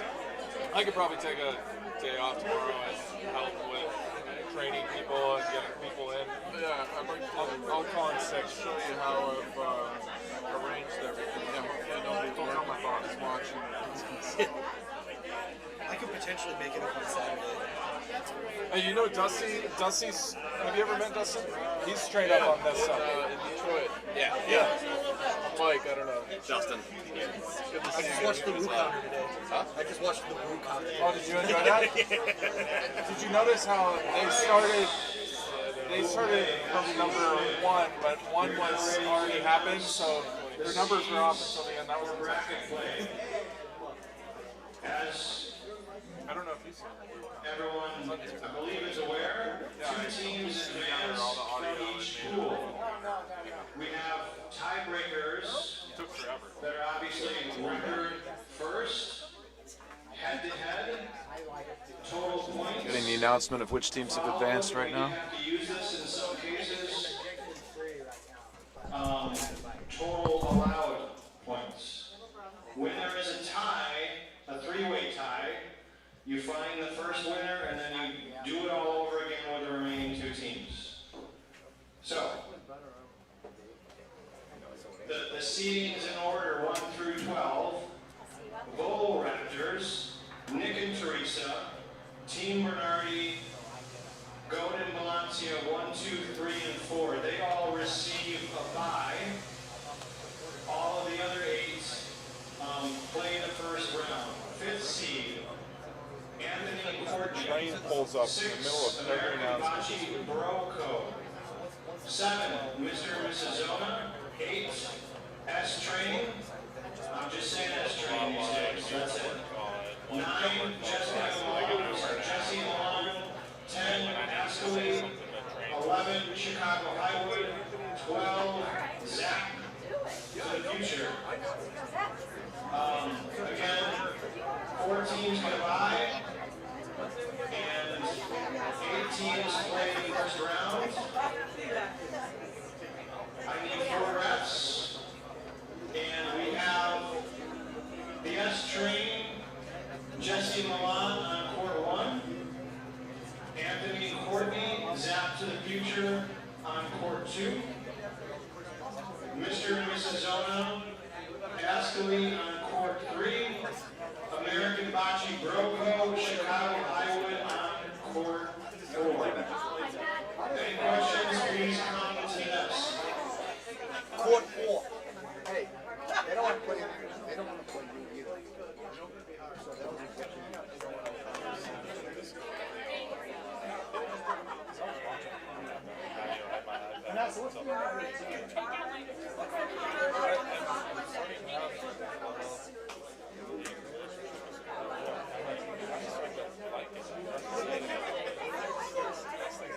There are some useful information. It's just the annoying part is that it cycles back and forth every 10 seconds. And you can't sit and look at a screen. All the rules are the same. 1 up and down. 12 points or 55 minutes, whichever goes first.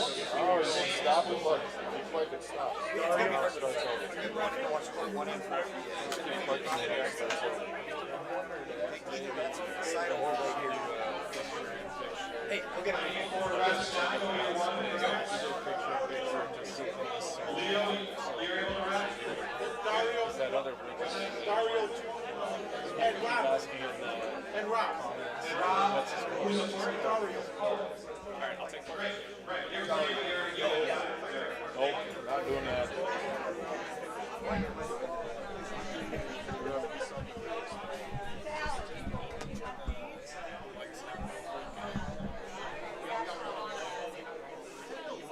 You okay if I rep?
These are just warm-up balls. I'm just showing. I'm going to be playing the next 3 days, so Dave's going to help me show other people how to use these cameras and stuff. So, showing him the presets and stuff for those wondering why there's no sound.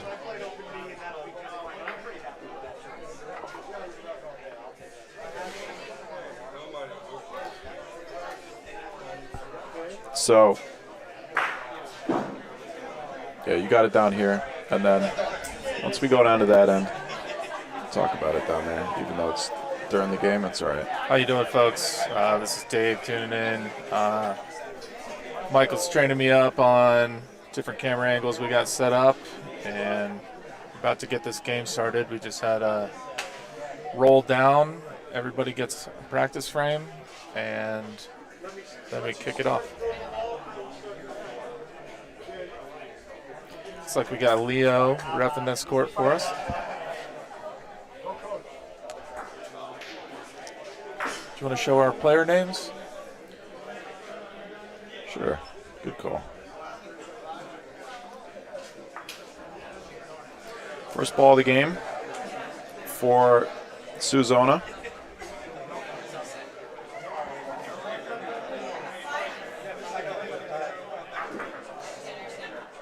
It's going to be Mr. and Mrs. Zona from Missouri, David and Sue.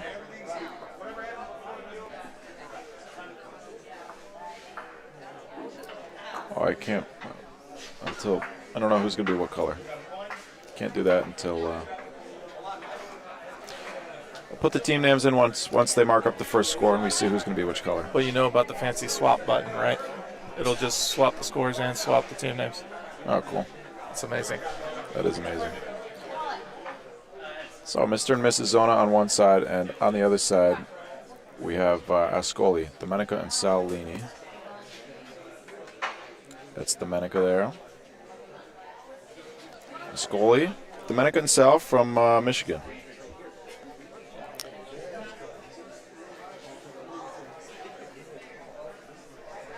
It's a nice ball from Domenica. Looks like she's got the point. Didn't see how the balls were positioned before, but I don't think anything moved enough for any sort of violation. Leo's just measuring for the point. It's like he's taking a pretty close look here. So, as you may have heard from the PA system, this is we have 12 teams that advanced. The first round starts with 8 teams. The second round will also be 8 teams. We already have 4 teams in the second round. Those are the top 4 teams after bracket play. They all got a bye. The rest of the 5 through 12 have to play into the second round. The team that wins this game will face Nick and Teresa in the second game. I'm sure that'll be on a different course, so we don't do 2 courts at once. Call was Rafa Punto there. You hit the Paulino first, so that's no good. Those balls will get replaced. Or maybe it was Rafa Paulino, actually. Yeah, I missed it, so. Call was Rafa Paulino, because those were certainly not Bersaglio. Is there a certain hand signal they use to indicate whether it's Rafa Paulino or Rafa Punto? A lot of times you'll see the player throw up the OK symbol, the little finger, thumb and forefinger ring. That indicates it's a Paulino shot, or sometimes they just say it.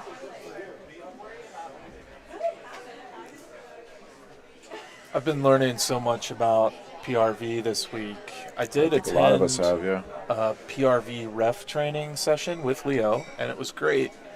I didn't have the player perspective since I had never actually played PRV and I was just learning how to ref PRV. I found it really challenging to start with reffing instead of starting with playing. Makes sense. Yeah, easiest way to learn is by actually playing yourself or by watching a broadcast. So there is red ball there behind the Leanies. You say about 5 feet of space from the green ball? No, more than that. More than that? Yeah, probably about Probably 7 or 8 feet. between that green. So obviously the closest green is that one.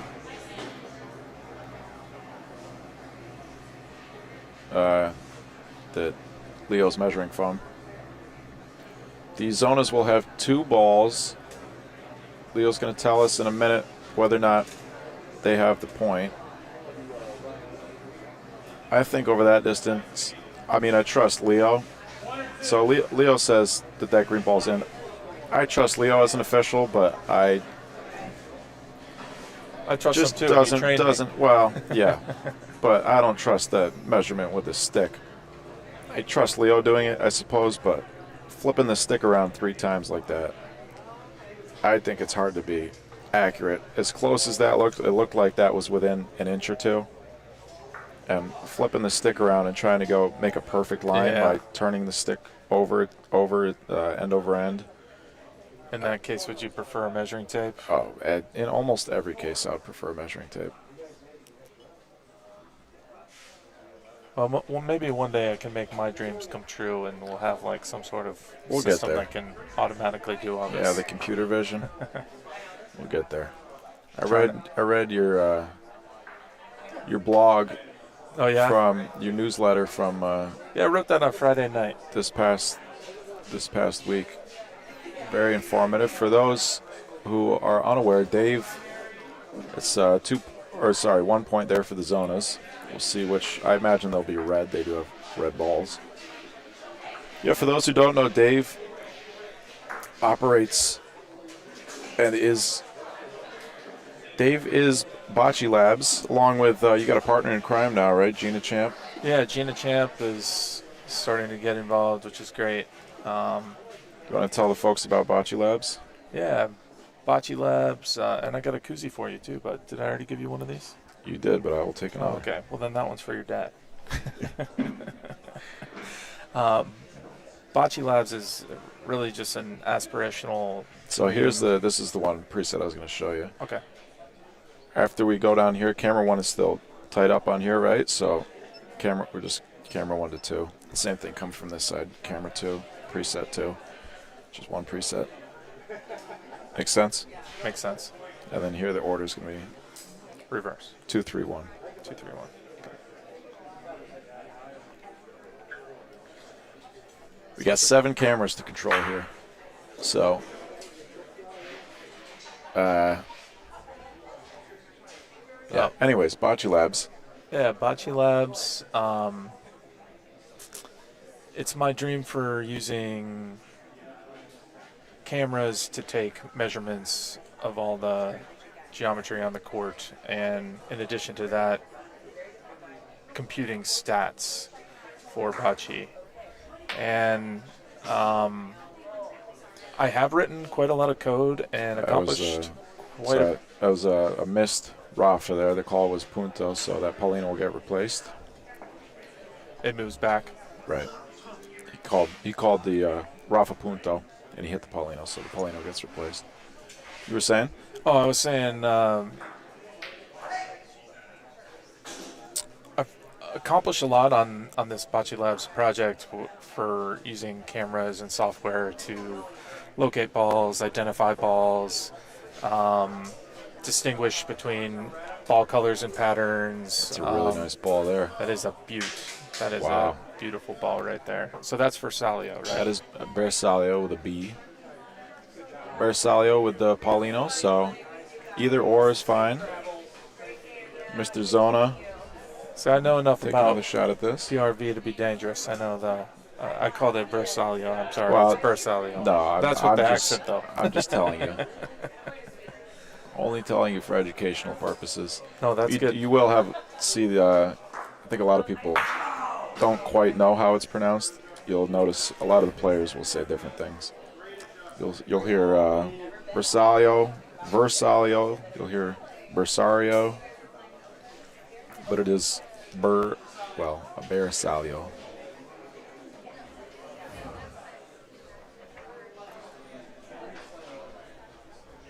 Was that the end of your thought about your computer No, vision? I've got more. I've basically just discovered that this project is way more complicated than I initially thought, and I do have a software background and a computer vision background,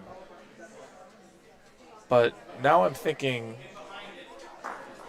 I kind of want to hire people to just create it for me. That way I can play bocce and I can. It makes sense. At a certain point, how much is your time worth, you know? Yeah, it really is. It's exactly that. Like, I don't have time to do my day job and make all the bocce dreams come true. So it's tough because, you know, I want to do it too. I want to build it myself. But that's what the blog article that was about on Tuesday. Right. Is for you want to tell folks where they can access your blog if they're interested? Yeah, sure. You can go to www.boccelabs.com and don't forget the www. Well, you probably don't need that, but I'm using a system where you might need it, actually. That's why I said it. Yeah, check out my website, boccelabs.com, and sometimes I put some stuff up on Instagram as well. Bocce Labs on Instagram, same thing? Oh, yeah, Bocce Labs on Instagram. I put a little demo videos there from time to time, and what it's turned into, really, is a winter project. Get a little... yeah, you had a whole mini court and computer vision thing set up in your living room, right? Yeah, I got a couple cameras on the ceiling, a little mini bocce court. I'm sure the wife loves that. In the living room. I was just about to mention her. Shout out to Elizabeth. She doesn't love the fact that there's cameras above a portion of the living room and occasionally a bocce court rolled out. And I don't think the dog loves it either. You know, the dog is the one that really is suspicious. So, same thing here, right? We come back here. Simple enough, right? The dog is suspicious. So 2 is that side and 1 is this side. Well, 2 is right here going that way. Yeah. 2 is this side, 1 is that side. Okay. Yeah. Yeah, the dog is very suspicious when I start putting out balls that he knows he's not supposed to touch. He did create some interesting shadows in one of my experiments. I would say the lighting is actually really good here at Highwood. You know, I can see a shadow along this wall on the left, but the lighting is the lighting is really fantastic. good. I know they and just it's brand new lighting. Yeah, they just replaced all these lights with LEDs. Yeah, they probably used to be fluorescent. Yeah, that would have been even more brutal. Sitting here under fluorescent lights for 6 days. When we were messing with the mobile camera the first day when you arrived, we had a flicker, and I thought that the frequency of the camera shutter was lining up with the frequency of the fluorescents, but now I realize, oh, they're not fluorescents. So, but LEDs do actually blink too, faster than your eye can tell, or my eye can tell.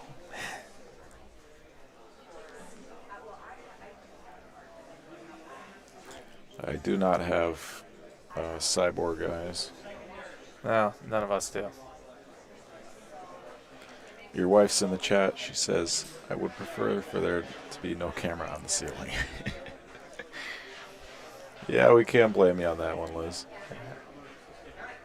Shout out to Oliver. He would just prefer that I'm not at home at all. That's my dog. Ball's a little short from Sal. It's a good blocker. It is a good block. It's in the way. It'll be the last ball of the frame for Escoli.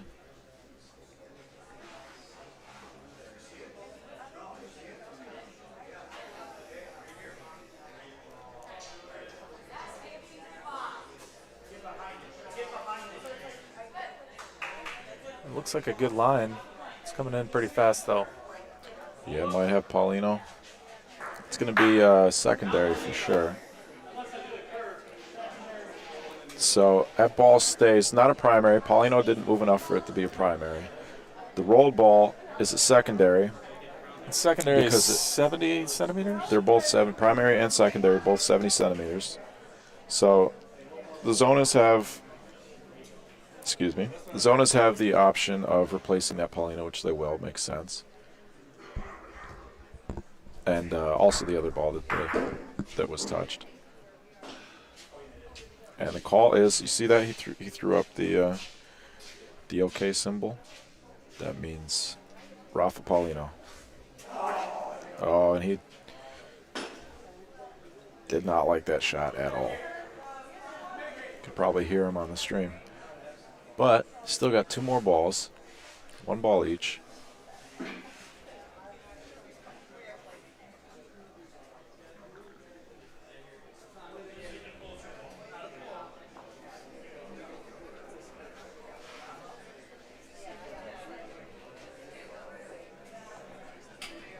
It's nice to see the husband and wife team Yeah, out here working together. I think we got 2 of them here.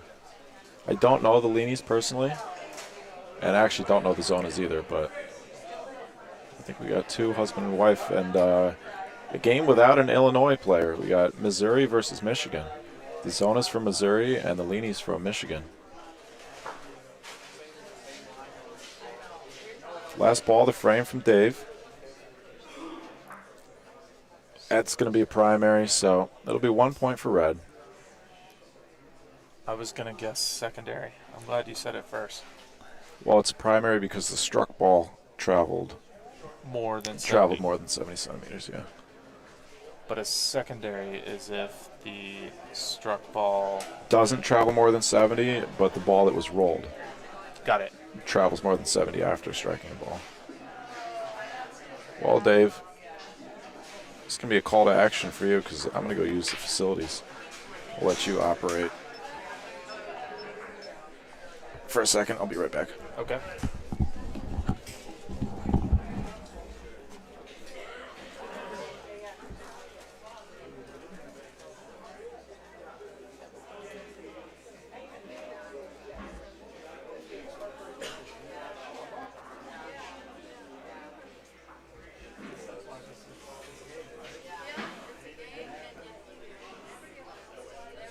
She doesn't look happy with that. I think she wanted a little closer.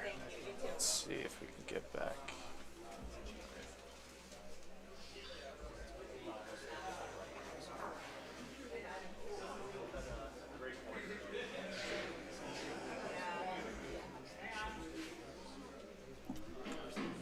Looks like that's point. And it is not Bersaglio.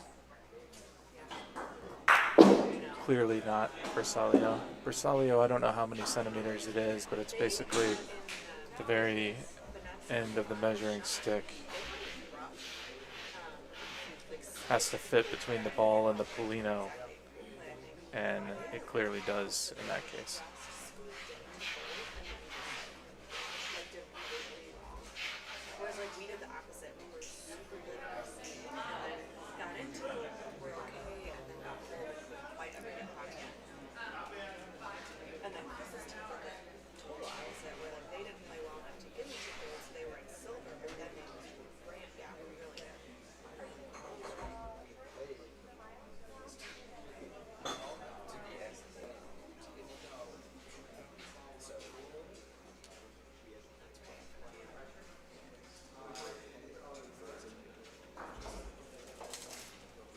If you're wondering why I'm quiet, I'm trying to get the camera work operating perfectly.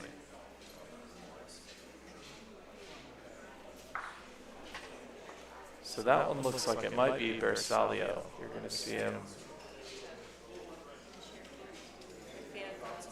take that down, and if that stick fits in between, it is not Bersaglio. And he's holding up one finger.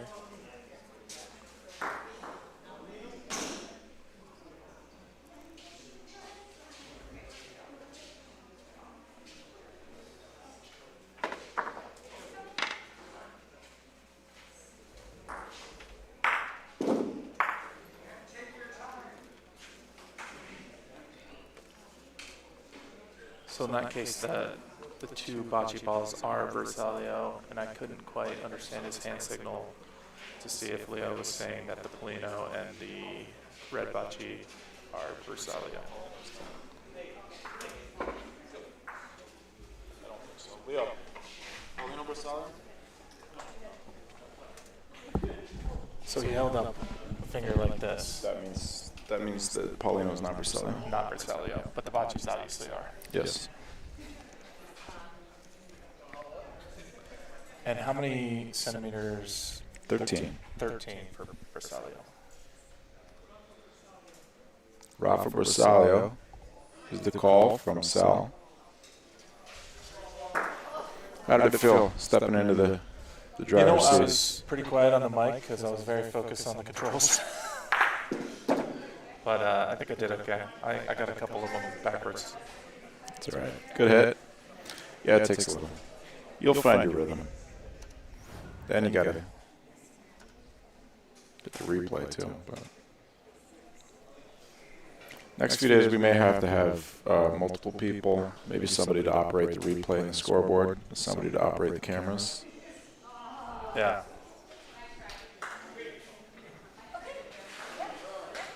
I would think that... nice ball from Sal. Two nice balls there. Yeah. Nice shot and then a nice point. So that's one for Escoli. This is our fourth frame.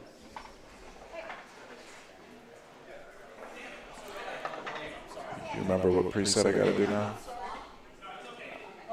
Number 2. For which camera? 1 and 2. No, 1's down. Oh, 2 and 3? No, it's only one Okay. per frame. So camera 2's going that way, so it's camera 2. You'll get it. You'll figure it out. I could make a little cheat sheet too. So Yeah, so I don't tell people wrong. that would- Tomorrow, if I'm telling people wrong, then that means I'm wrong, and they're wrong, and everybody's wrong. But we'll get it right. That ball looks real short. Okay, not that short. It was a very short Paulino. Short of the E line though.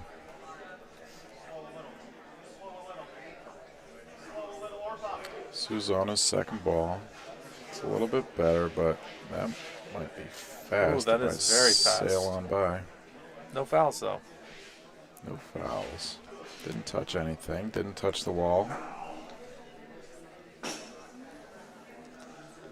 So if you're gonna sail past like that, I guess, you know, and I guess in some cases you probably wanted to hit something and hope that a foul didn't occur, right? What do you mean? I mean, for pointing that ball in that's deep back there is kind of out of play now. But at least it didn't cause a foul. Or I wonder if they wish that it did bump something in hopes that if it did bump something, that it did not cause a foul. I don't know. I mean, either way, it wouldn't make a difference there. How hard that ball was, if it bumped if it struck a ball and the struck ball moved over 70 centimeters, that would be really bad because the struck ball would just be replaced and that ball that was rolled would be taken out of the court. And if it bumped the ball and if it struck a ball and the struck ball didn't move 70 centimeters, but that ball that was rolled continued over 70 centimeters. Wow, Volo. Very nice.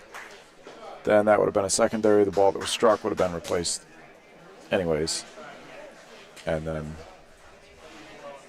well, it probably would have been replaced depending. Anyways, no. You never want to, PRV, you never want a violation. Because the other team has the option. They can do the rule of advantage. So that's all 4 balls for the Zonas.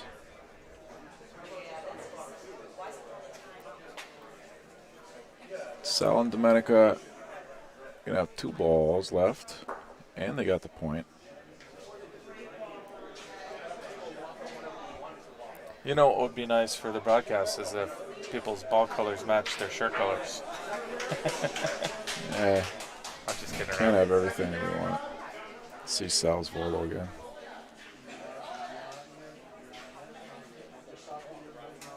It's a beaut. Indeed.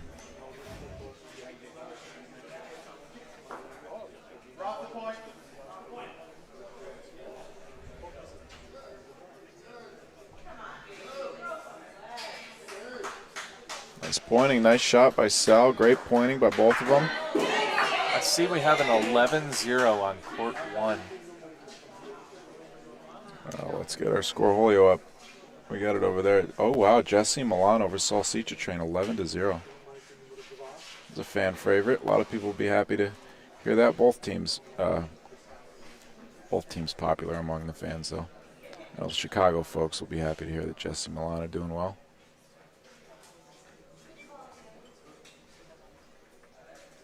At least a strong start. Still 30 minutes left in that game, so a lot of time for Salsicha Train to mount a comeback.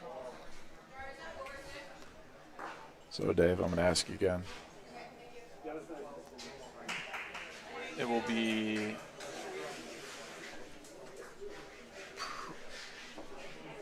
It's the close-up camera over here that we're changing. Yeah, preset 1 on camera 3. No, it's always preset 2. Okay, preset 2 on camera 3. Camera 3 is right here. Okay. I don't know. I'm going to have to see it written down. I'm a visual learner. Okay, I gotcha. Camera 1 preset Elizabeth 2. can attest that my memory is not great. That's right. That's why I write things down. We'll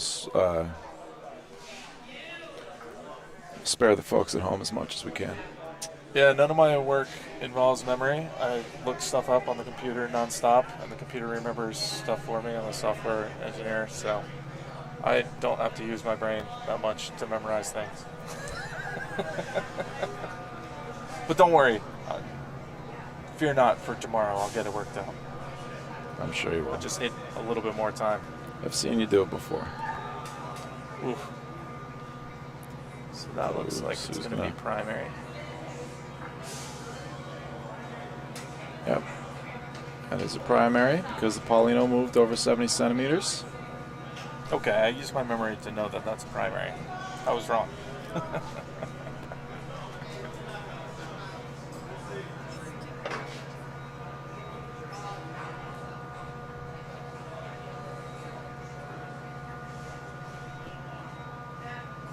That one's coming in pretty quickly too. Just squeeze through there.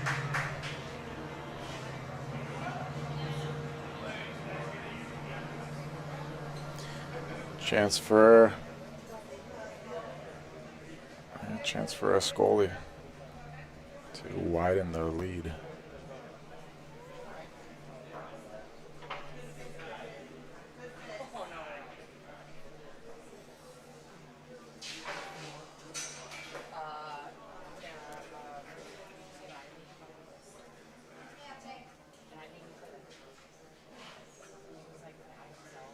So over on court 1, we've got Jesse and Milan against Salsicha. Salsicha. Say it again. Salsicha. Salsicha, 11-1 over there now. Yep. Court 2, we got Anthony LaBarbera and Courtney Strickland against Lilia Zaparani and Vito Bonsante. Anthony and Courtney are up 9-1. It's a whole lot of Chicago over there. A whole lot of Chicago in general.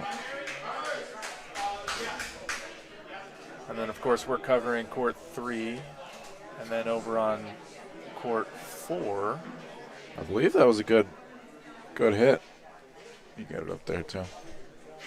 On court 4, it's American Bocce Broco. Oh, nice. Versus Chicago Highwood 2-4. Wow. Nice shot. So another nice shot from Sal. Brought it down to the end of the court, and it's an easy 3 for Escoli.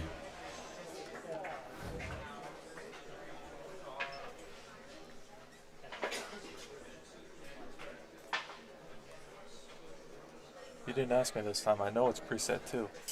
I told you I'm going to spare the folks at home. Which camera, though? Since you want to. Camera 2.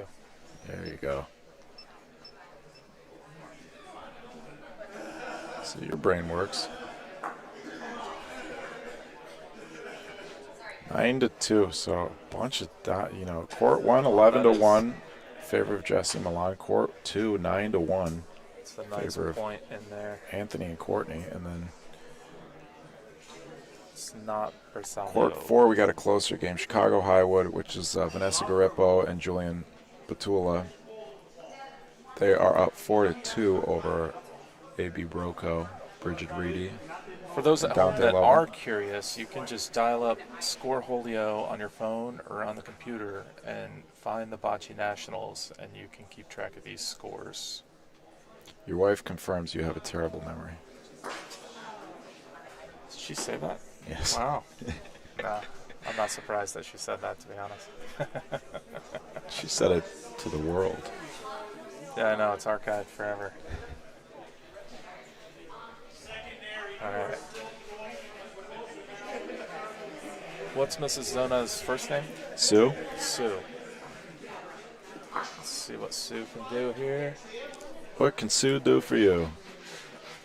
That's a real nice point, Sue. Oh, that's beautiful. That's a beaut. Right on that ball, so Looks like Bersaglio Polino. yes, I would say so. All 3 balls are Bersaglio. The Rafa option is available. Those 2 balls are not touching, so it could possibly go clean.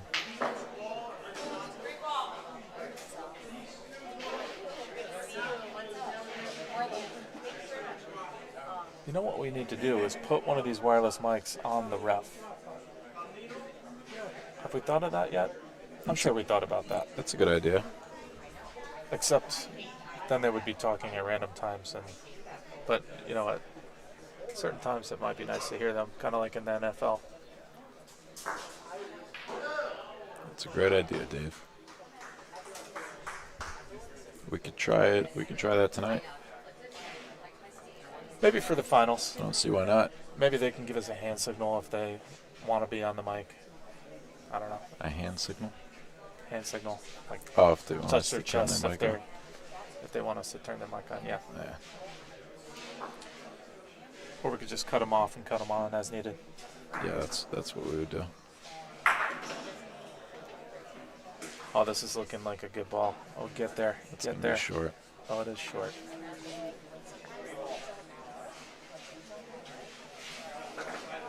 This is the last ball for Sue and Dave Zona. Struggle in this game.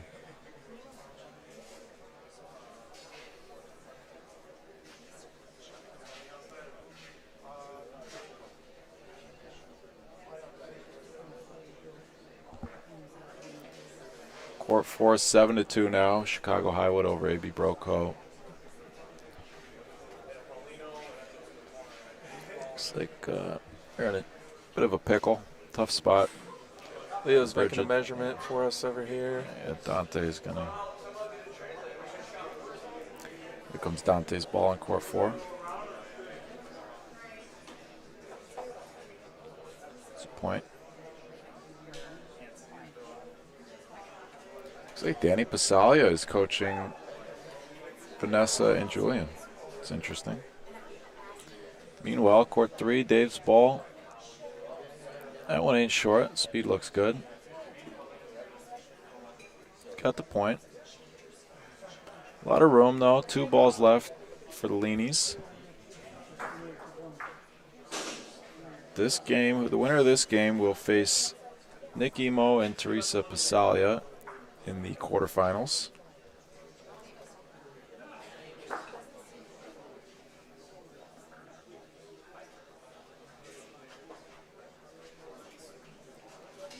Ball looks good to me. Get there. I think it'll get there. Ooh, maybe not. Oh, Leo's taking a look. No He says good. no. Sal. Last ball of the frame. The Zonas really need this frame here. Hey, let's go. Julian just shot Paulino Let's go. for, it's going to be Dante's got a ball left. He's picking his line. Let's see. Uh-oh. Is it around it? Looks like a foul. That's a Primary. primary.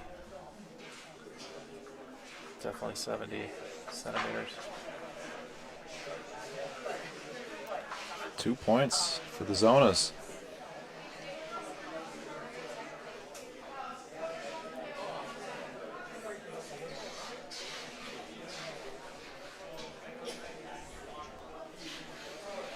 I'll get there.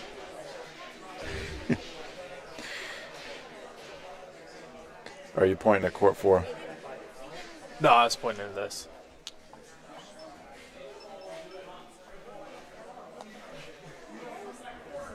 Yeah, Dante and 11-2 on court 1, 11-1 on court 2.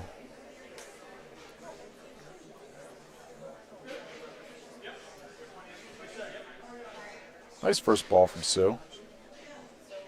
We got about 20 minutes on the clock here. Let's see if we can get a look at Dante's shot here. Oh, Dante's going to roll. It's a roll cross court down the center. This is a big ball for them.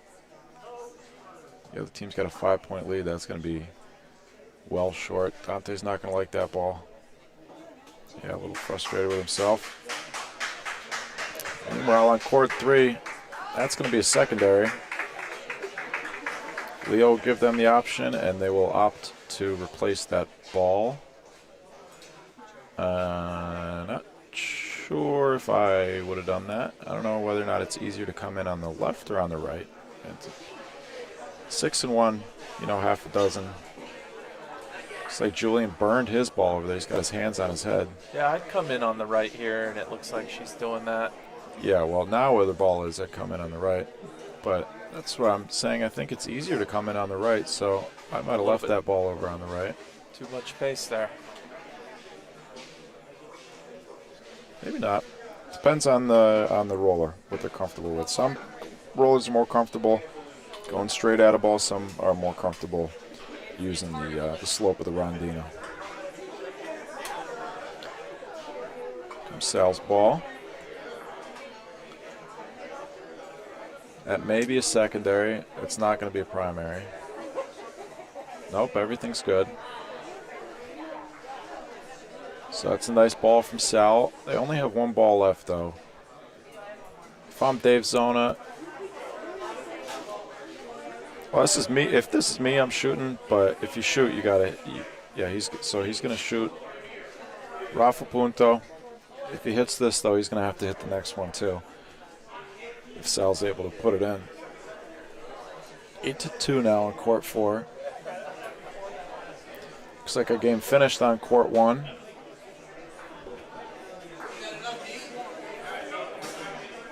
So Jesse and Milan moving on to face the Volo Raptors in the quarterfinals. Volo Raptors is that Maurizio? I don't know. I've been a little absent Or today. maybe that might be, that's the 1 overall seed. I think that's Anthony and Courtney. Volo Raptors. No, Amy Lazzaretti, Miles Russell.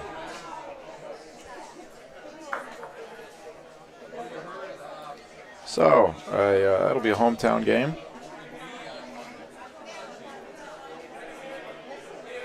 Court 4 is now 8-2 in favor of Chicago Highwood.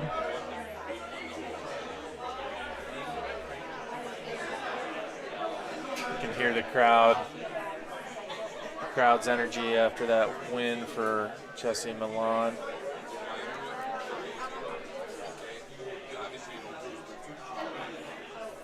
Energy just kind of grows in this room as the day Throughout progresses. the day, yeah. Well, as more and more players are knocked out, they start may have a couple beverages and able to take a deep breath, loosen the belt. So Sal's ball holds up through a couple points from Dave, electing not to shoot there. We've got Jenna Lind asking for court 4 score. I Saw that a couple minutes ago, and I responded. Okay.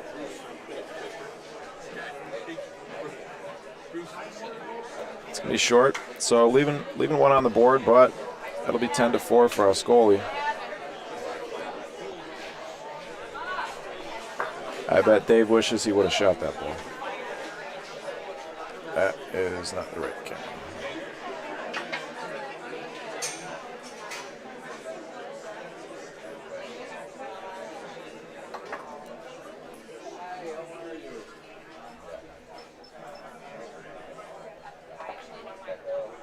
"15 minutes left on the game clock." Pretty short Polino here. Yeah.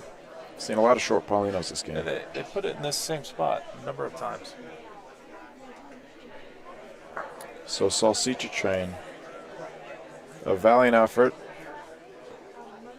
but eliminated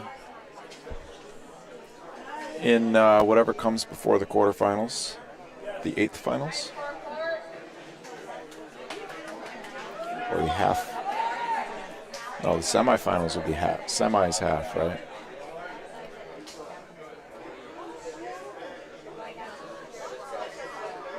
So Zona's ball is going to be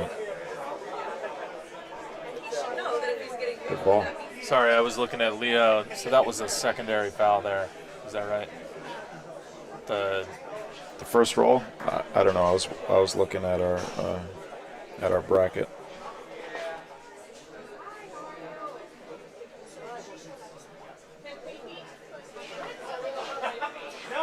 So the ball had hit the Polino. The Polino didn't move more than 70, but the ball continued on. Oh, another nice volo from Salini. Oh, no. Leo put his hand up.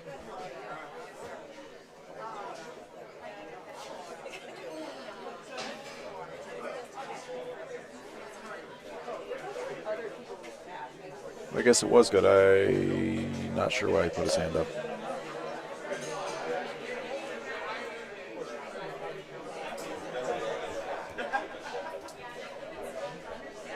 Leo is probably our most experienced referee. So the things he does are probably the correct way to do them. That ball narrowly avoids the board. So for the viewers stays at in play. home, That's the point. You can't touch the sidewalls in PRV.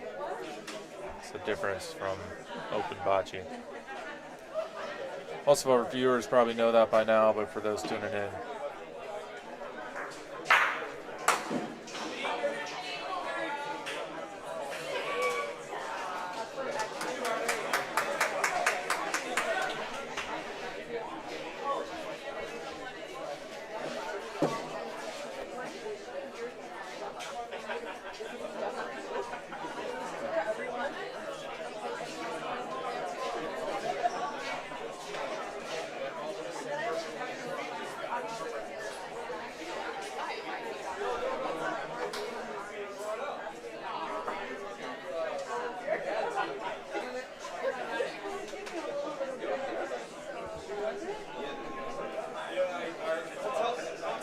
so I mentioned earlier that Dustin Halslinger knows the controls pretty well.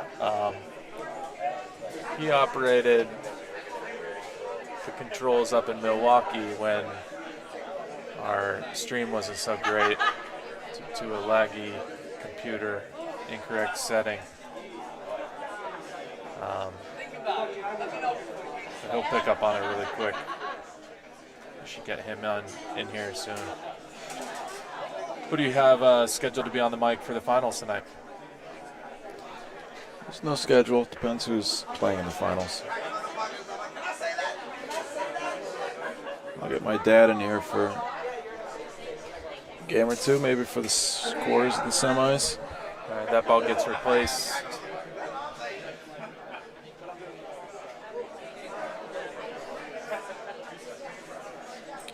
For the finals, we try and have a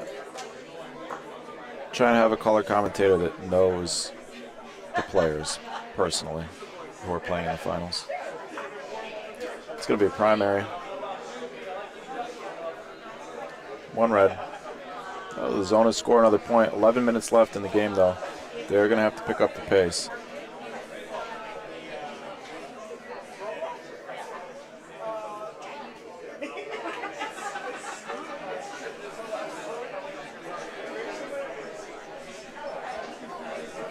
Have you seen a lot of shot clock warnings this week, Michael? Shot clock warnings, no, but game clock violations, games ending with the expiration of the game clock, yes. Seen a bunch of those. I saw one shot clock warning in one of my games on Monday. Overall, most people are stepping up and making decisions pretty quickly.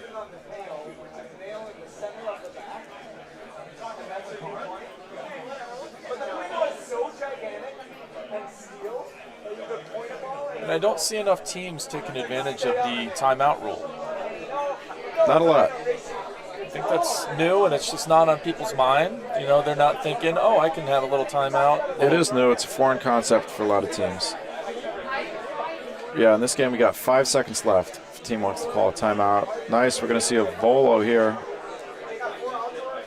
Salini volo punto. We've seen him hit a couple volos so far. Let's see another one, Sal.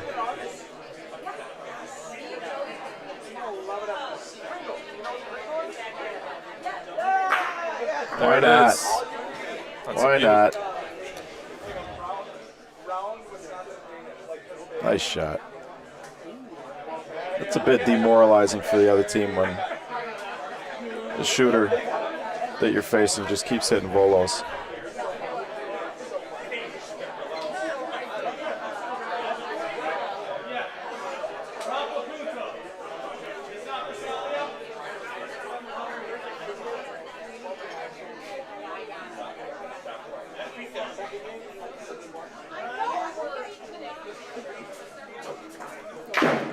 It's a nice ball from Domenica, pin high. A little bit of separation. And just beyond the volo line, she would like to have that one more in front of Paulino, but she'll take it. It's going to be tough for Sue to beat. Do you think she'd rather have it in the volo zone and make him throw another volo? Yeah, and they may not necessarily elect to volo. They might point on it anyways, but I think almost always you would rather have a ball in the volo zone, except maybe against Sal. He hasn't missed a volo yet. That's what I was wondering.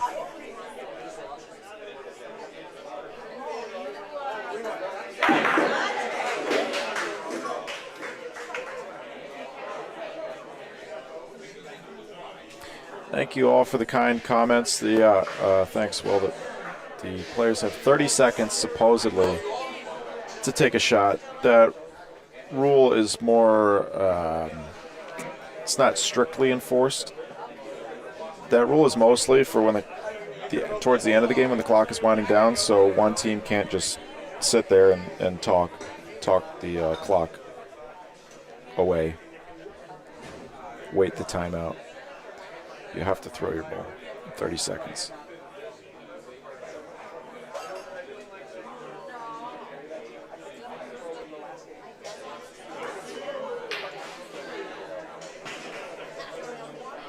Another nice shot from Sal. He's on fire. Yeah, Sal's ability to command the shooting. So when the balls are Bersaglio, you can hit either ball. Correct. And when a ball is Bersaglio with Paulino, you can always Rafa it. Paulino can be Rafa in the volo zone. If the ball is Bersaglio with Paulino, then you can Rafa the ball too. Either or. This is a tough point here. Yeah, it's a real tough point. It's a real good looking ball though if it doesn't burn. I don't think it's going to burn, but I don't think it's going to be in.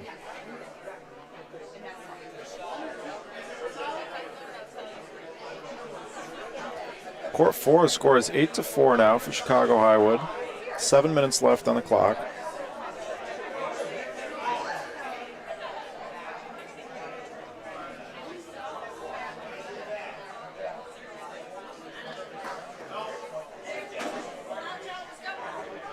Not sure what that was.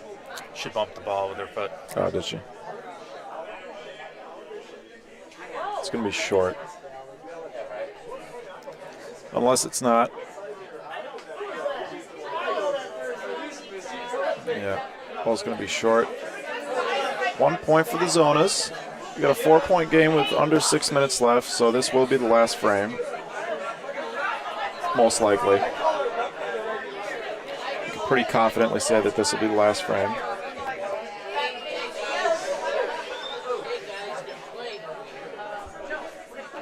So the Zonas essentially need a four-point frame.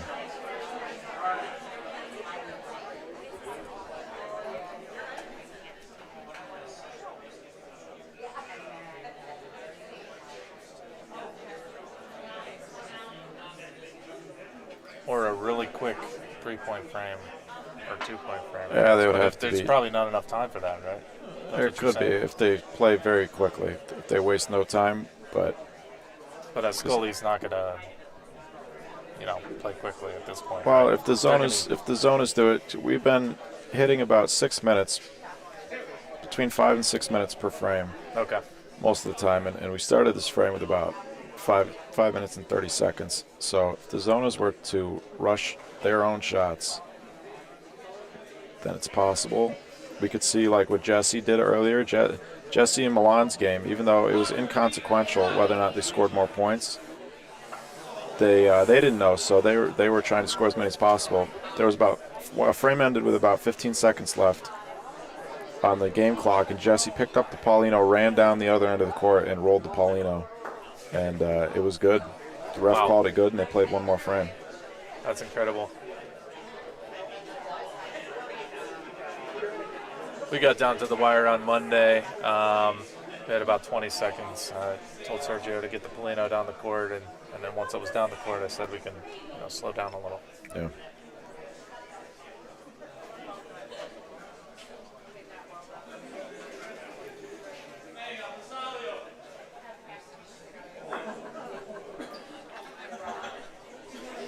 It's looking pretty good, pretty straight.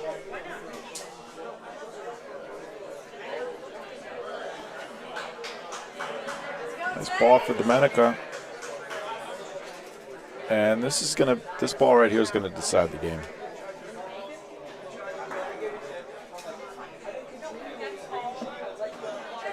If Sue doesn't make 2 points with this ball somehow by bumping the other team's ball, then this game is gonna be all but over.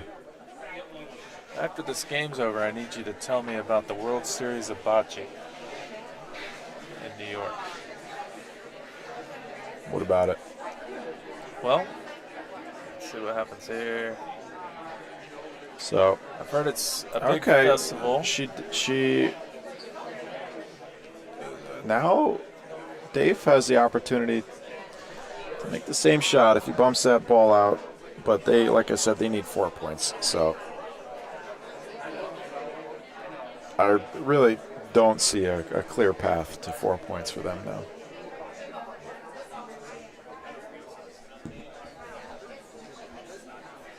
Something funky's going to have to happen.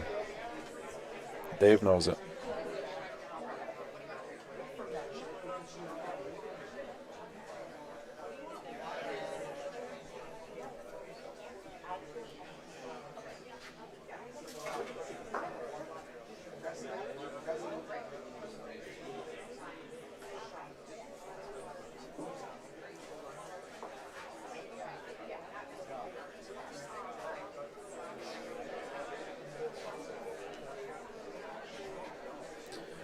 Balls for the game.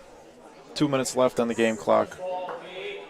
3 balls left for the Leanies, so in theory there should be time. And you know what? Because this is the other team that has these balls, well, either way, if they score 2 points,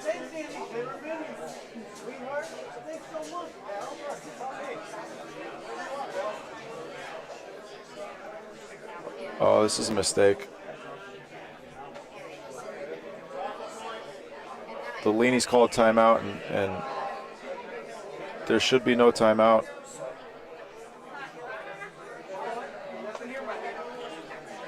Should be no timeout with There's no timeouts with under 10 minutes. under 10. Oh, wow. Okay.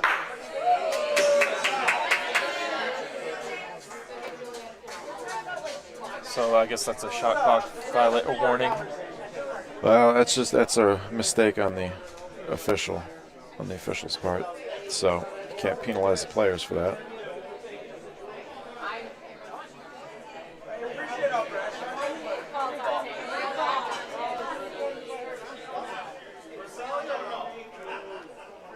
Might come up a bit short. Looks like it. Got another ball, though. Got another ball. If he makes, we got 26 seconds left.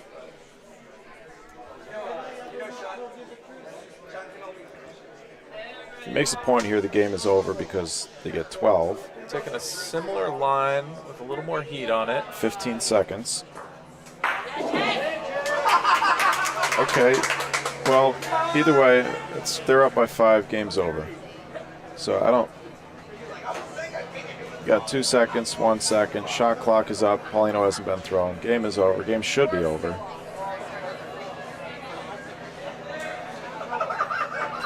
Do they call it or did they Leo's play another calling frame? it. Looks like Leo's calling it. Okay. Meanwhile, good showing by Escoli there. On court 1, we got an 8-5 game with less than a minute on the clock. Court 4. Court 4. What did I say? Court 1, but that's okay.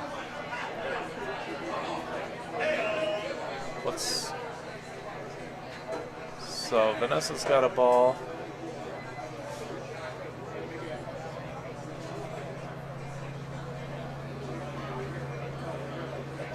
Vanessa's got a ball, and I think it looks like A.B. Broco's got the point there.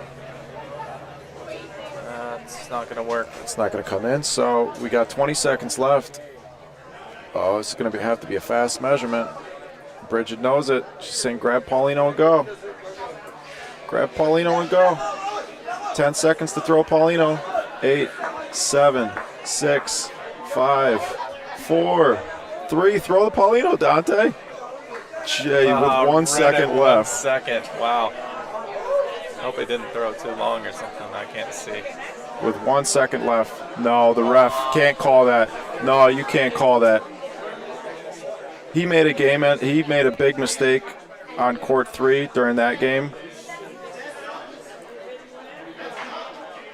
In the final, no, there was 1 second left on the clock when he threw it. There was time left on the clock when he threw it. This official made a big mistake on court 3 earlier at the end of a game and screwed a team over. And it looks like he's going to do it again. He's consulting with Danny Passalia. Taking my headset off, trying to hear what they're saying.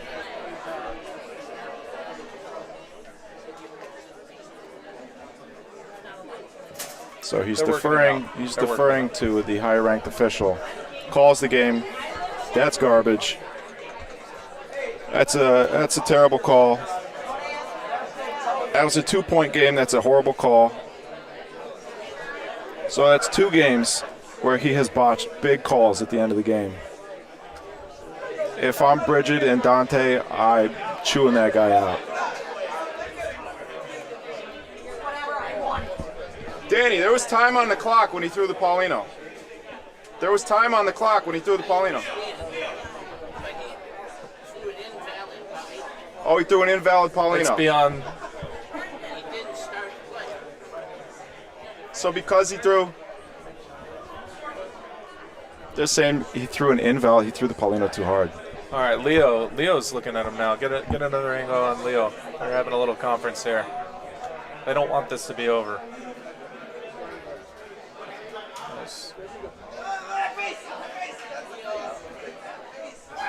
This is when we need that ref mic on Leo. We just need a mic on Leo.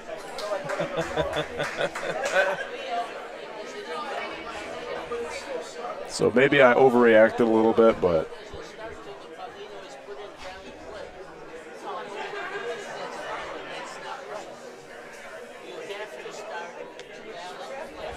Has to be a valid play, is what he's saying. We got an argument between the two officials over here, too. President, vice president of the USBF. All right, I think we need to consult the rule book then. The frame has to start. At what point has the frame started? This might be the most contentious moment of the week so far. I don't know. I don't know what the rules are.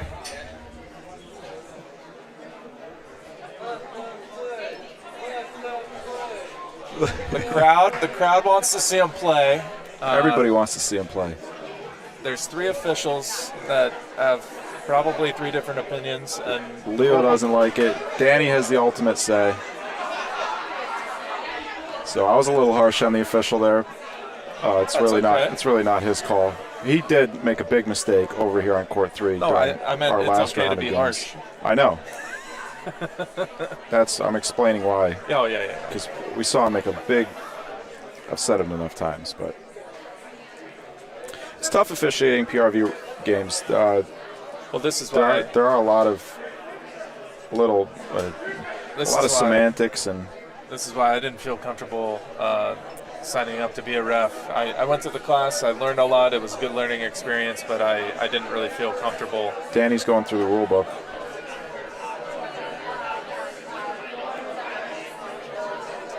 Meanwhile, let's look at a bracket update. Get your computer up. Let's not. Let's wait.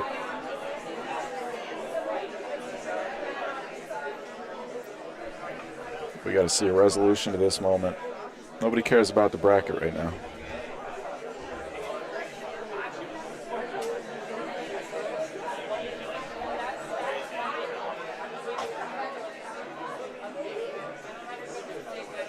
Oh, looks like he's seen something. Let's keep an eye on that facial expression. Seemed to indicate that he thinks he's right.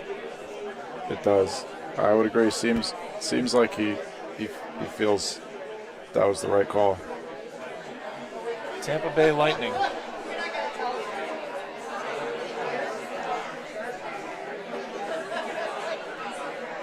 Said no one ever. Once this game is on, then they're going to do I don't know if it'll be final. Is it going to be final? And I can tell you, Quarters. This is quarterfinals? No, next round is quarters. Next one. Rob Schrader here has studied this rule book too. I know for a fact that he's been reading it. So he's a good Like official. I said, there is a lot. There is so many little rules, and yeah. it's almost impossible to remember everything. So I think in the moment I was a little quick to criticize, but we got to keep in mind all these refs are volunteers. They're not paid officials either. right. This is very contentious, though. Okay, let's see what Rob says. Looks like we have a decision.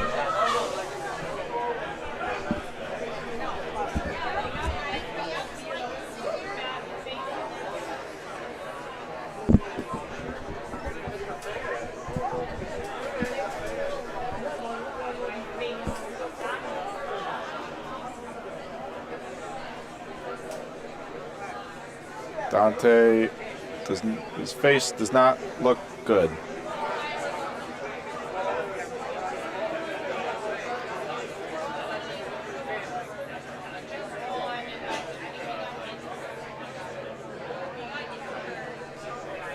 have been a number of rule changes this year for those at home.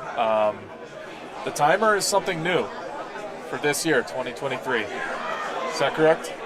Yeah. Yeah, so people aren't used to the timer. They aren't used to timeouts. Let's see what's going on I think so, maybe not. Hey, we're going to play. We're going to play. So, that's what the fans want to see. Bocce 69 wrong again.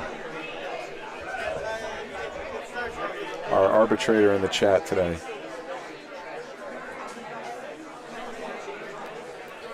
Well, that's what we all wanted to see. We're going to play. All right. Here's Reedy rolling out the first ball.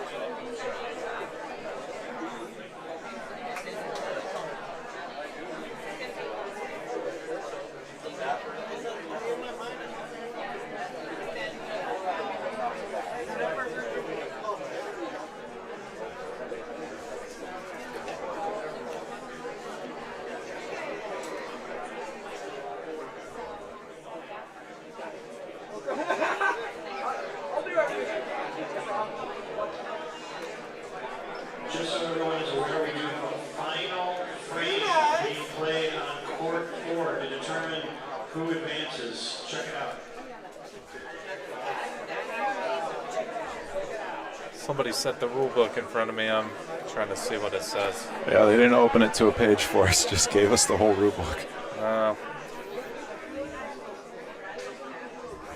It'd be interesting to hear an explanation from the officials after this one. Either way, this is the final frame. That ball looks pretty short. Of course, on the final frame, we can't see where the Paulino is.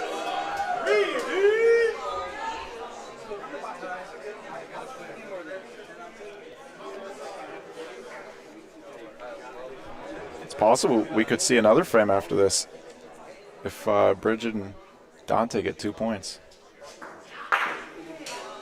All right, thank you, Julian, for moving the Paulino. That's all good. That is all good.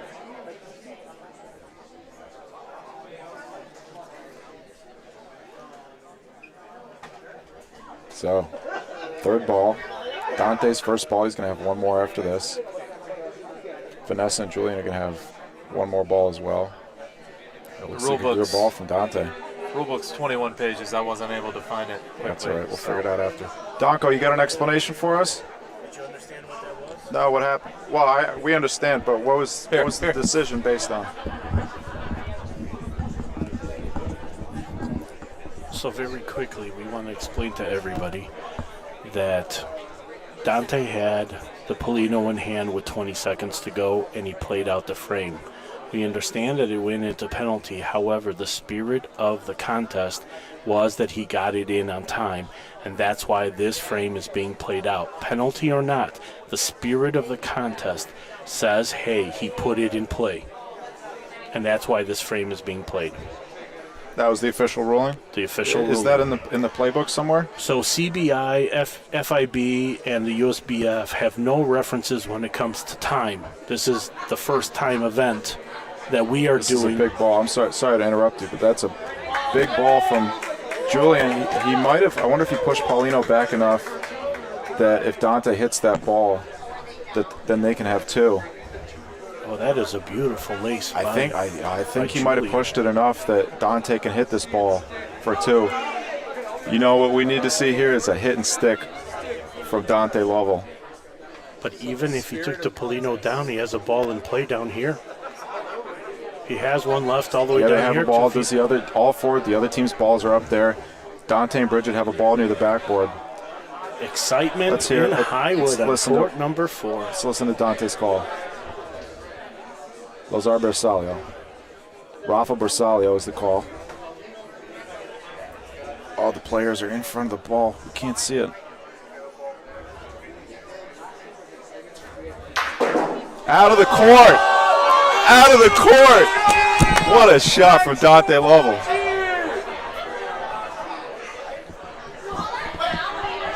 Now what? Now is the game over? Now is the game over?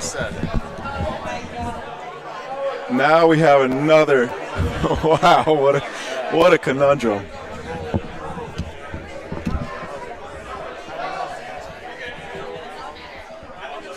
Leo, what now?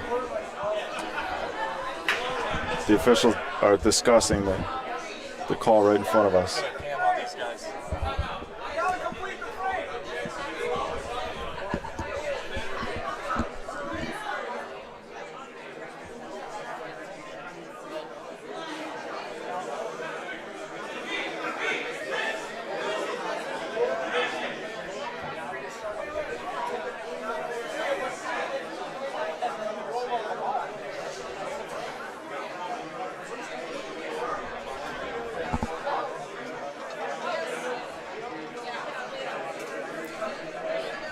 I want to stick a microphone in these guys' faces, but I'd like to hear what they're saying right now. How much effort would that take?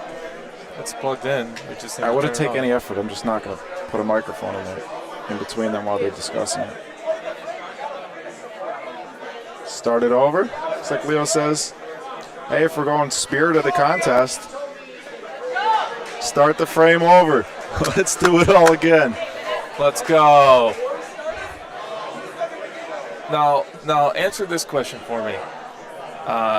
Rob is in charge of that court, but at any time he can be overruled by the president of the USBF. Is that how the hierarchy goes? Seems like it.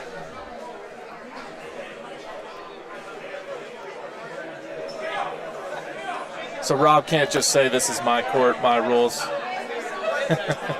Certainly not. All right, now the players are getting a little explanation. Tournament official can always overrule a referee. Of course, yeah. That's most sports. Now Dante will have another chance to put the Paulino where he wants it. He's going to go just beyond the volo zone. Glad he put it somewhere the cameras can see it.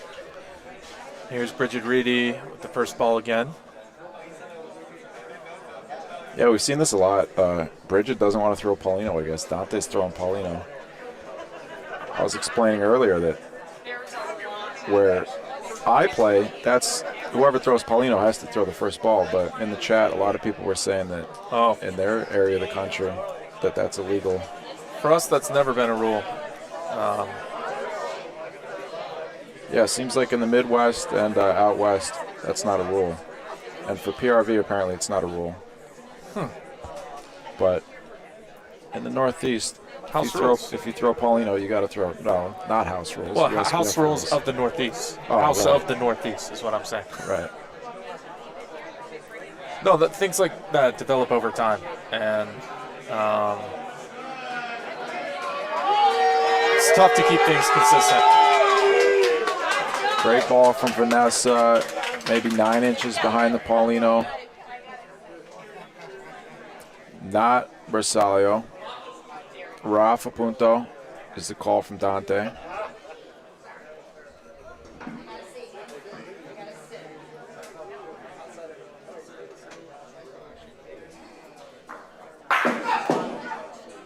Oh, takes them both. That's a good shot, though.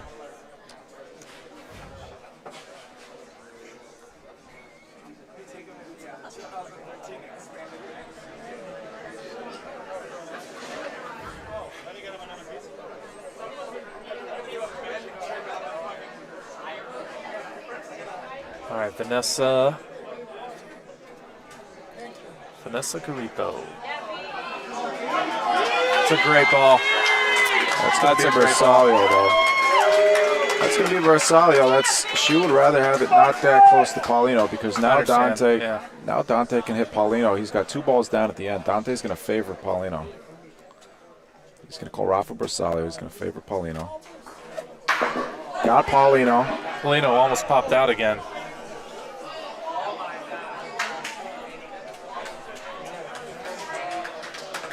Two great shots from Dante.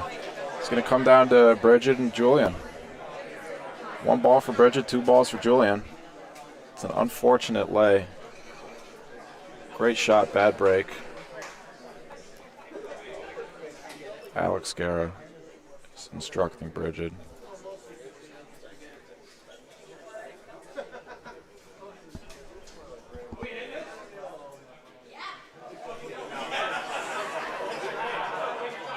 I like the confidence there. Rafa Punto, 85 feet down the court. Haven't seen Bridget Rafa yet today. Let's see it. Oh, she hit it! Oh, the ball comes back into play. Oh, what a shot.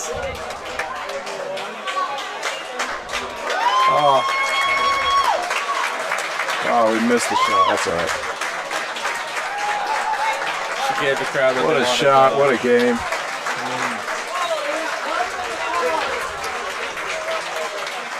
What a game. That was awesome. That might be the best ending we see all day. Certainly the longest game of the week.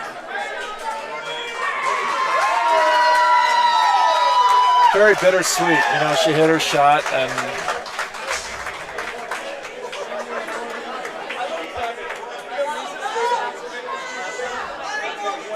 oh man.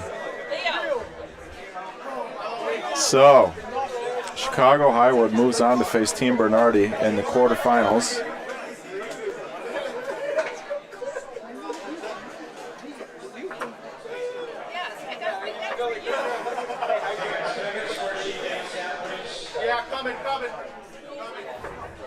Here's how our bracket looks. Chicago Highwood will move on at the bottom there to face Team Bernardi. The 1 seed versus the 9 seed. Volo Raptors, that's Amy Lazzaretti and Miles Russell versus Jesse Morris and Milan Tomic. The 4 against the 5. Jack Balancha, Gene Godin versus Anthony LaBarbera and Courtney Strickland, our gold medalist. So 2 of our ladies gold medalists from yesterday moved on. Courtney medaling in precision shooting, and then on the Volo Raptors, Amy Lazzaretti earning the gold medal in women's doubles. Then we have Nick Emo and Teresa Passalia versus Escoli, that's Sal and Domenicalini. And at the bottom there, we got Team Bernardi, Novena, father and daughter, Dario and Novena, against Chicago Highwood, that's Vanessa Garippo and Julian Batula. A lot of good games coming up. Court 1 and 2 are assigned, so we'll get either court. We'll get that game on Court 3, Chicago Highwood and Team Bernardi. There it is. Because Escoli just played on this court. So Team Bernardi, Chicago Highwood coming up shortly on our feature court. Winner of that is guaranteed a bronze medal. Who do you think It's medal time, folks. Yeah? We're going to take a short break and go get some water and whatnot. And we'll be right back. Stay tuned. Thanks, folks. And if you got a minute, take a minute, like the video. And if you're not subscribed, please subscribe. Thank you. Be right back.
Maybe on that side it won't be as loud. Yeah.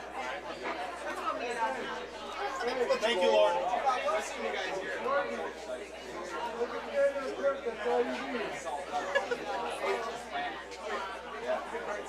That's fine. But Brian still at the airport and the drums about us. Great.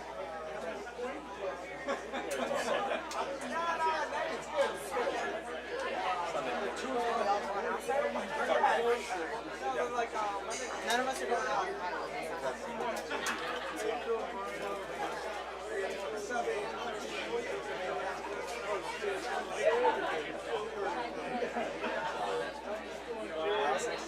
How you doing?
I'm such a junkie.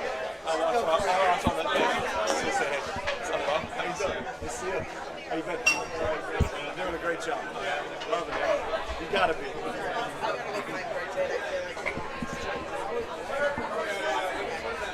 I mean, she can't be mad. She did her job.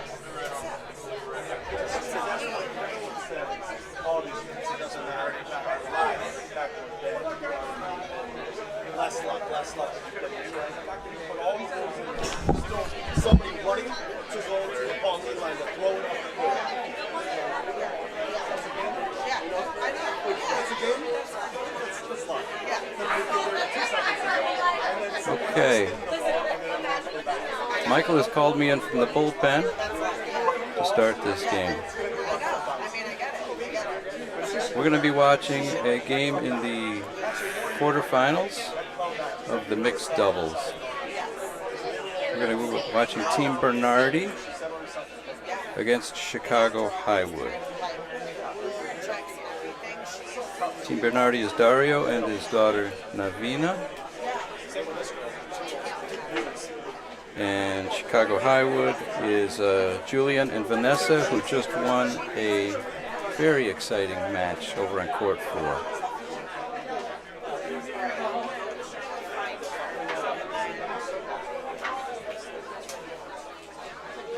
So the referee is setting the clock,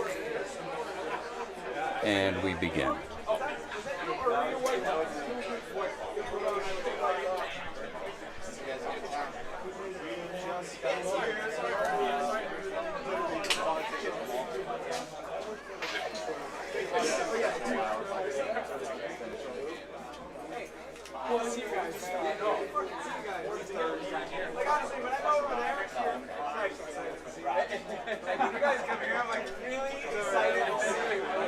Vanessa's rolling. Get out of Ohio! Come on!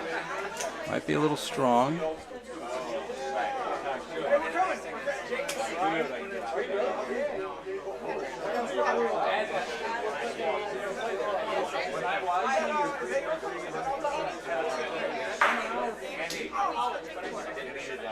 Let's see if she can adjust. She put in some fantastic points the last game. I'm sure she'll be able to adjust here. Oh, she's playing the piano down there on the line. Great ball, B. Great ball, B. That's a beautiful ball. It is not Versailles. What? that would have played out. You should have got here a little earlier. The story was written. You guys just walked into the last wave. That would have been exciting.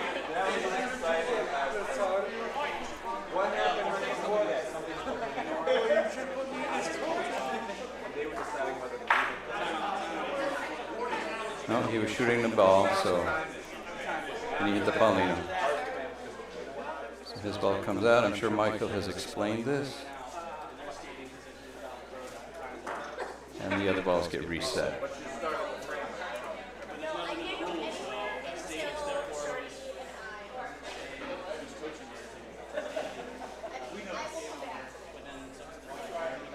Novena looks like she's going to come up a little short.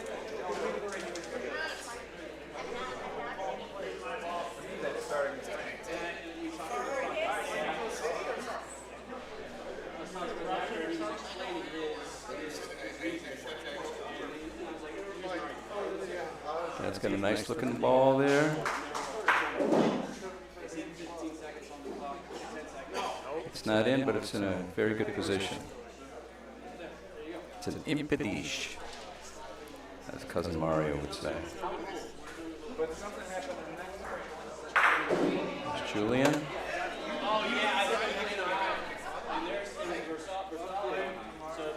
Coming in a little strong. How far did he bump it? That's good.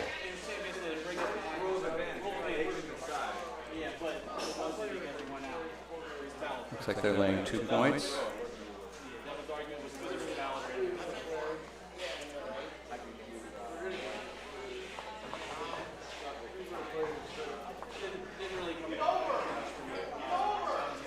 I can hear him yelling, "Get over, get over." It's all right. Let's go. Looks like it's 2-0. I'm going to let Michael set the scoreboard.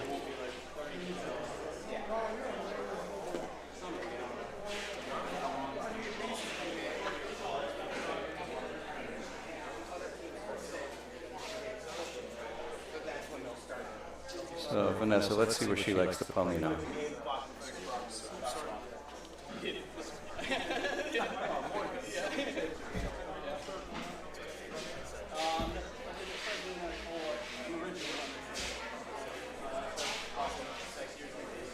I guess it was a little short. All right, how we doing, Dad? Well, we had one frame, 2 points for the California team. So Bernardi's are going to be red? Team Bernardi. I guess so. Yeah, they just marked it up. Yeah. So Vanessa tried to roll Paulino short. It was too short. Well, Vanessa and Julian just got put through an emotional ringer. Oh, I know. I was at the other end of the court watching. Yeah, I saw you over there. Now they got to settle down and focus. While I was down there, the adrenaline is pumping. Some of the Ohio guys came in. It's good to see them. Those are yours if you want to put them on that side. So Brian Polantz and Anthony Capogreco. And we will have Bridget Reedy in here shortly to talk for a minute about what was going through her head during that last frame. Oh my goodness! What information she was getting from the officials, and well, they were getting information from everybody in the building. Yeah, they were getting advice. I had some strong opinions on the broadcast myself. Nice ball from Dario Bernardi. Nice ball. Yeah. Oh, on the broadcast, you expressed your opinion? Yeah, maybe a little too emphatically, but I have my opinions, so maybe I'll reserve them now. What are your opinions? Well, about which aspect? I don't know. What are your opinions? I think eventually they made the right call. I think it was it's pretty obvious what they should have done. But I don't know all the PRV rules. Let them play? With the timing. Yeah, let them play. Well, the whole issue was that So Dante rolled to Paulino with 1 second left on the clock, Right, but he went long. it wasn't an invalid Paulino. So the discussion was whether or not the frame had started, basically. Well, what a couple of the ladies down there were saying that's identified as an incomplete frame. So as an incomplete frame, you have to complete it. Well, I mean, yeah, okay. So that would mean that the frame had started then. Yes. And that's what Donko explained to us. Donko came over and explained the official ruling was that in the spirit of the game, the frame had started. Yes. Whatever that means, in the spirit of the game. And there was at least one pretty strong voice. Well, I was of the opposite opinion. And who was that? On the other team there? Yeah. Yeah.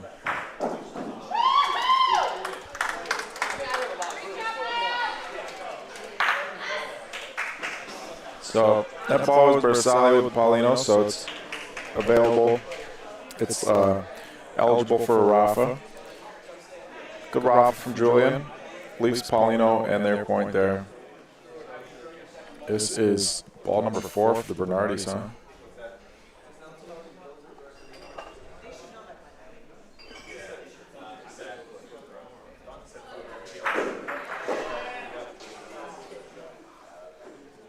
Coming a little wide, it looks like.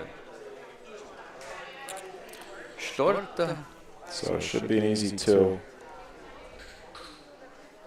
for Julian Batula.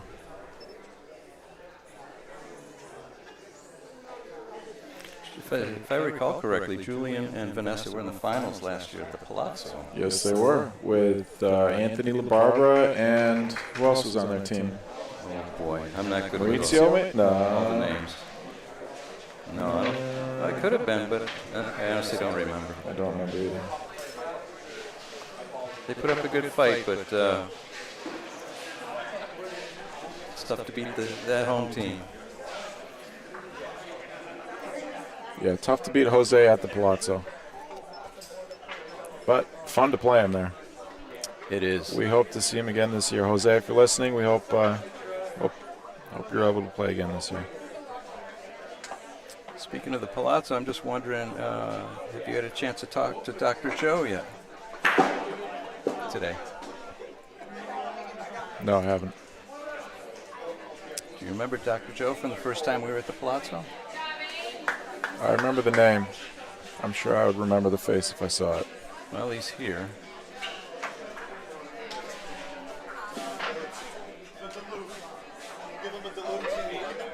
Oh, okay, yeah. What's Joe's last name again? Masternick.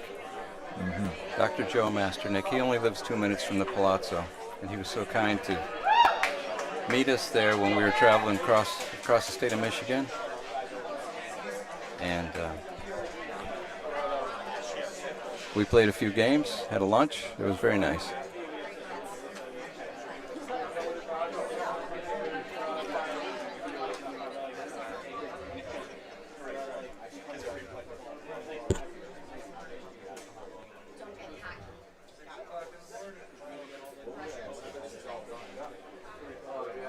Novena Bernardi coming around the right side. Yeah, looks like she got it. Nice ball. It's in the volo zone and it's not Bersaglio. Julian stepping up the volo.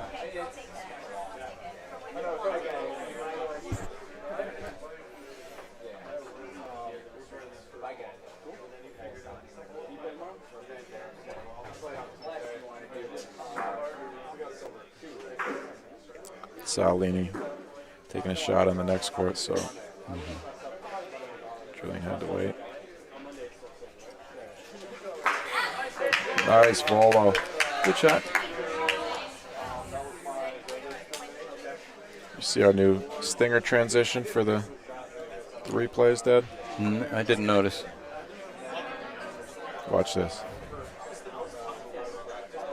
You didn't notice it that time either, did you? What am I looking at? I'm looking at the whole screen. Never mind. The transition. Yeah, I understand. I was watching. Well, you didn't see it somehow. Well, there was a stripe in the middle. I saw that. All right, Dad. All right. And why is it called a stinger? Nice. Wow, 2 volas from Julian Batula. That's just what it's called. I didn't name it. Oh, okay. Yeah, I saw it. All right, I guess it's not that great then. Almost took out the other ball too, so this will be the last ball to frame for the Bernardis. And it's another good ball. Dario did it again. Vanessa's beside herself. Plenty of room for her though, the way she points. She's gonna come down the left side. Let's see if I can get this all in the frame again.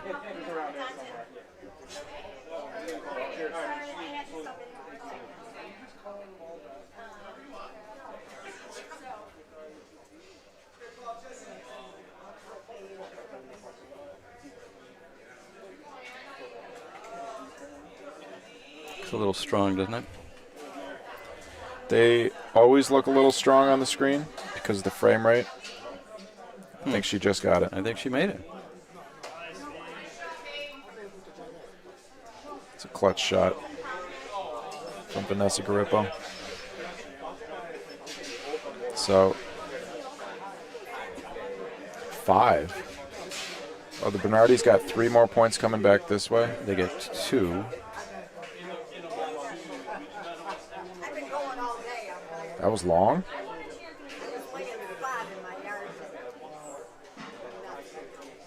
No, they just rolled Paulina, so I think our score on the scoreboard is wrong. Yeah, you're right. It should be reversed. Probably my fault. Sorry.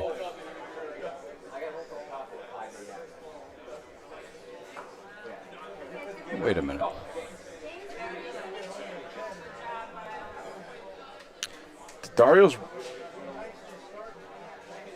Did the Bernardis roll the first ball last frame? I thought Novena rolled the first ball.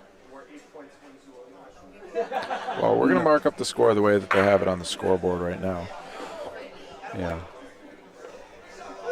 Why don't you go back in here? Go back a little bit and see last frame.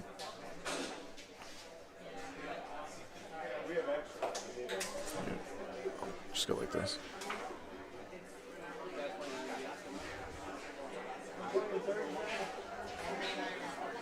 That's the second ball. That's the second ball. Yeah.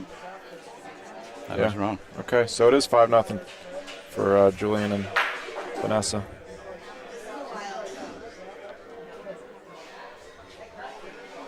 Well, Vanessa's rolling now. And tapped her own ball.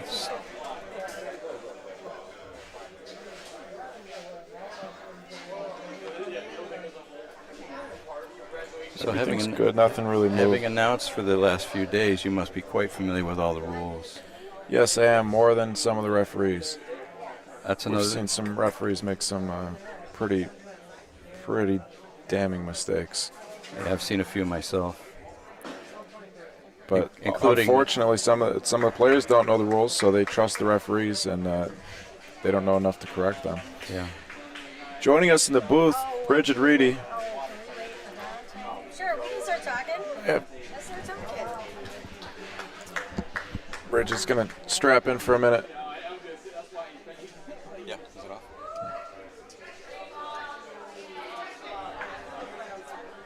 Go, kiddo. Don't go far, Dad. Appreciate ya. I said, don't go far. All right. I won't go far. My drink's here. Bridget, Hey, Mikey. you want to walk us through the end of that last game? Oh, boy. I blacked out a little, so here's what I remember. Yeah. Dante and I knew we had to make moves. He shot his heart out.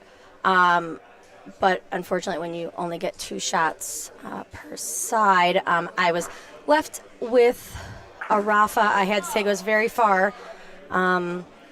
And I was a bit riled up because I'm sure you guys saw there was a bit of a ruckus. But I turned to Coach Alex. Quite a bit of a ruckus. Oh, boy. I turned to Alex and I said, if now is the time to be a shooter, you're going to be a shooter. Almost didn't what call Alex the told you? shot. Yeah, no, that's what I told Alex. I'm a good student. Alex says shooters got to shoot. I'm usually not a shooter, but I was. Yeah, and I hit the Rafa, and then everything kind of went black for a second. I think we were in for about a second, and then the red ball rolled back in for points. It looked like an amazing shot, and it was an amazing shot. It was just a bad break. It was a bad break. I don't know. I'm so proud of Dante for kind of being an amazing partner, an anchor, teammate. He crushed it. We crushed it. We came in as America's team, just wanting to have fun. We wanted to, get our first PRV match under our belt, and what better way to enter the water is by diving into nationals. So, And what were you hearing during that break when we had to wait for the official rule? And what were you hearing? Were you hearing both sides? That people saying that should be that the frame started, that the game should play out, and people saying that some people arguing that the game should be over. Yes, I heard a lot of it, and then I turned on Casey and JoJo All My Life in my head and kind of just danced it out until Leo made his final call. Being the down team, right, we wanted to keep playing. It's always been our understanding that when the Polino releases, it's live. But then what probably will end up as the Broco rule, it went out of bounds, right? Apparently that's this like a never ruling happened in the before. Supreme Court now. Yeah. Now there's a new rule. It's going to be named after that game. The Broco. But you know me and Dante, we like a little bit of excitement in our games. I think that's how we honestly challenge ourselves to be better. Maybe You guys turned it on there. Ooh, 4 good shots, that friend. Yeah. 4 good balls. Yeah, it was awesome, heartbreaking. My first nationals, to kind of play a game that felt like a finals was invigorating. So I'm not done. I got a lot to learn, and you'll see me back here. I'm sure we will. You're only getting better every time we see you. Thanks, Mikey. And that was your first, you said that's your first PRV? I did women's doubles yesterday. Besides? Yeah. Yeah. It's first 24 hours of PRV tournaments. That's fun. Yeah. You got any? I'm playing my first PRV tournament tomorrow. You got any advice? Go to bed tonight. I tried that last night. Okay. Does help doing the broadcast. Been able to get used to a lot of the rules. Yeah. Yeah, you got it. You're going in with fresh legs. Fresh legs. That helps. Maybe legs. I've been sitting a lot. Yeah. The rest of my body is not so fresh. Yeah. So, let me ask you now. I think I know what the answer is, but are you rooting for or against Julian here? Oh my goodness, Julie! Vanessa is my girl crush. I am saying this on. Am I rooting for them? Did I say Vanessa and Julian? Yeah, That's no. what I said, right? Yeah. I think so. I knew what you meant, regardless. I look up to V so much. I think she is the most graceful player. So to play against her, to learn from her, it's incredible. Julian is just a gem of a human being. You hate to be in that situation with people that you love and adore, but that's the game. So, long way of saying, yeah, V and Jules all the way. Nice.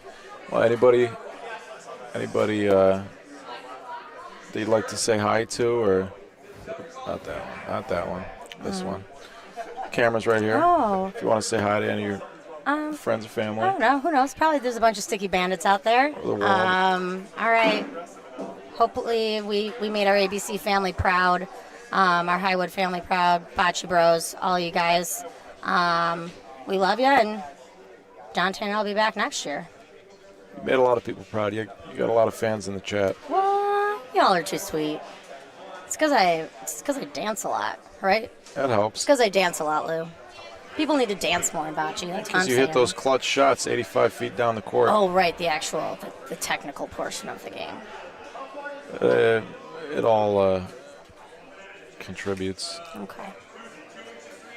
Okay, well, I have a bottle of limoncello with my name on it.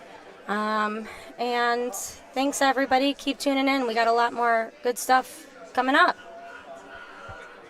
Lou, this is all you. Thanks, Bridget. Oh, my sweaty ears are all over this thing. You got Lysol wipes for these? You're crushing it, Mikey. Thank you. Love you. Bridget Reedy of American Bocce Broco. Her and Dante were just eliminated in a heartbreaker over on court 4.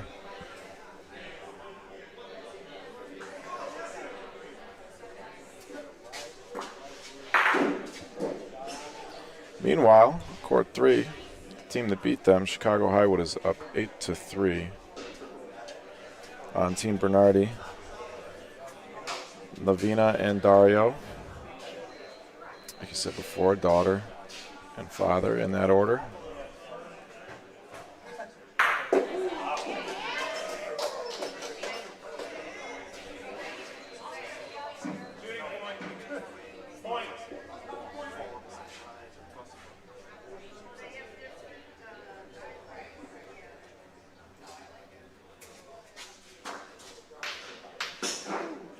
Julian thinks it's fast. Look at it back there. That's a good ball. That's a real good ball.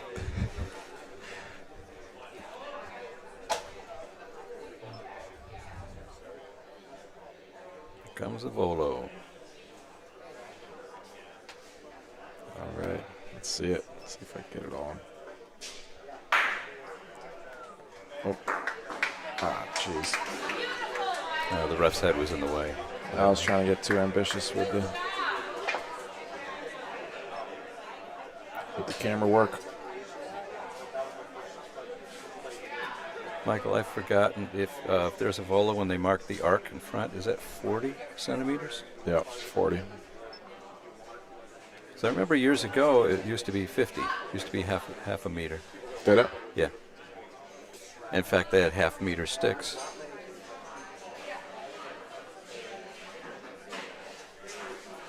So you're familiar with PRV from years ago, but you've never played? No, it wasn't PRV. It was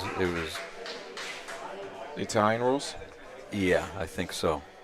It was 40. Danny was explaining yesterday, I think you heard, right, that the Italians actually have different rules. Yes. Julian's dialed in. He sure is. That was a nice follow, and he's got a decent second point. Beautiful.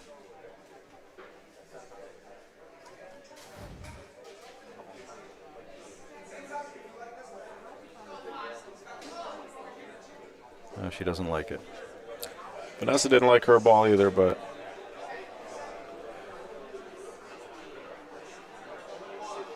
so yeah, she cut down. She's second best now. She cut 1 point out.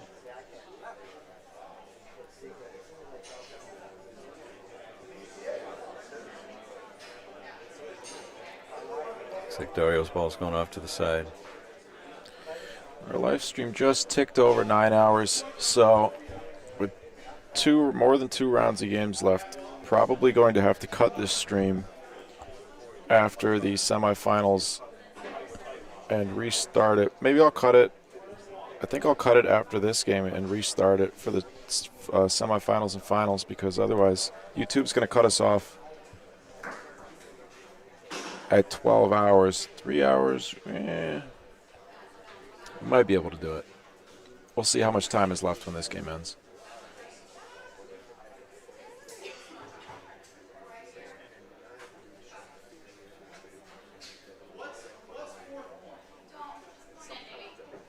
Yesterday we had to cut the stream before the women's shooting. Otherwise, YouTube would have cut it off during the finals.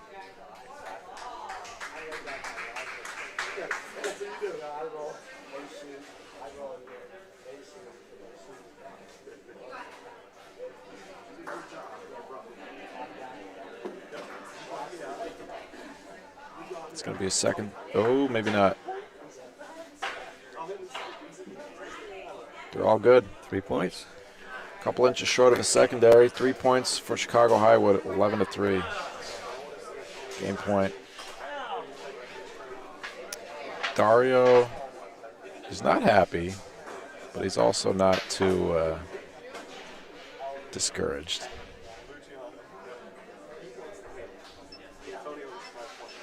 Dario and Novena are both used to competing at the highest level. So I'm sure they got 27 minutes left on the game clock. I know that they feel like they're not out of it, even though they're staring down the barrel of game point. This is one thing that I've noticed that some of the refs are missing. This ref is not. See how he's watching to see if it hits up a sideboard. Yeah. Yeah, Vito is very attentive as a ref. Yeah. But I've noticed a couple refs have not seen a ball hit a sideboard. Vito takes his job seriously. Oh, yeah. He told me you and he had a couple games the other night. Yeah, they invited me down to one of the ABC leagues at Log Cabin. Yeah. Out in Des Plaines, Illinois. They got 3 stone dust courts out there. We're going to see another volo from Julian. Must have been fun. Was there a bunch of people or? Volo Bersaglio is the call. Okay.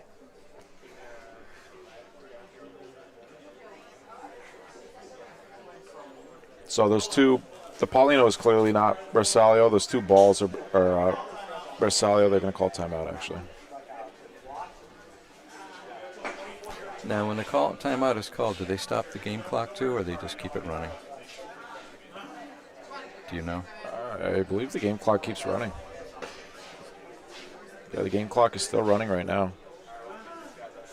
But calling timeout gives them the opportunity to cross half court, to cross the E line. Looks like they're receiving some input from yesterday's gold medalist, Lauren McDermott. Looks like she's coaching them for the rest of the night. She won a gold and a bronze, right? A bronze for shooting? Mm-hmm.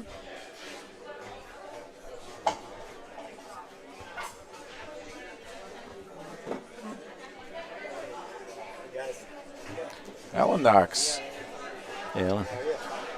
We've got our whole ABC Open team in the room right now. Did Jessie get her jersey? You know, I started walking to get the jerseys, and I ran into somebody that I talked to for about a half an hour. That's how it usually goes here. By then, she was back on the court, so she hasn't gotten them yet. Yeah, Jessie and Milan. So, meanwhile, in our other games, on court 1, we got Anthony LaBarbera and Courtney Strickland up 11-3 over Jack Balancha and Gene Godin. We got Nick Emo and Teresa Pasali up 7-1 over Sal and Domenicalini. We got a volo incoming on court 3 from Julian Batula. Oh, I'm sorry, Rafa Paulino. Oh, look at that point.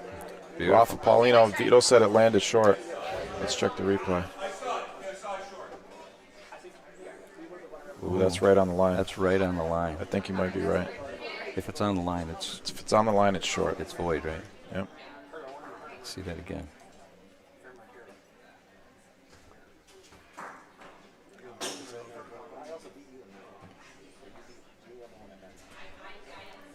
What do you see, Alan? What do you think?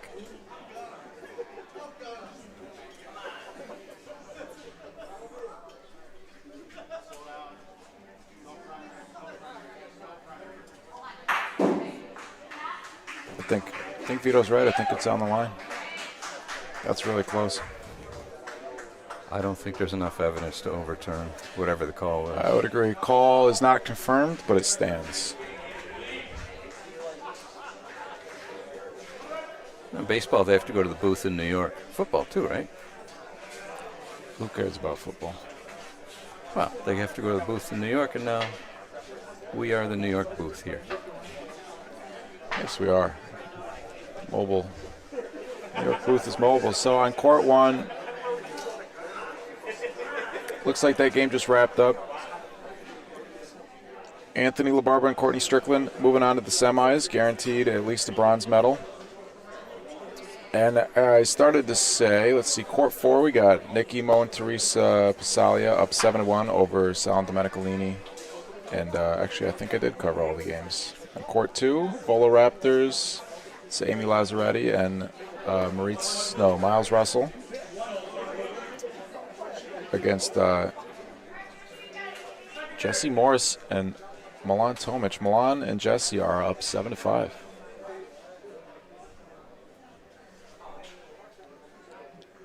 Julian Batula.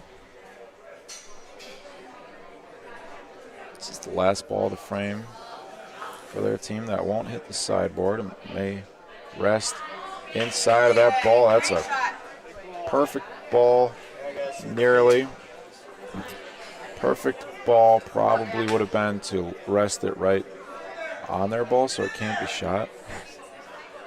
Rafa Paulino got it. You got the Paulino.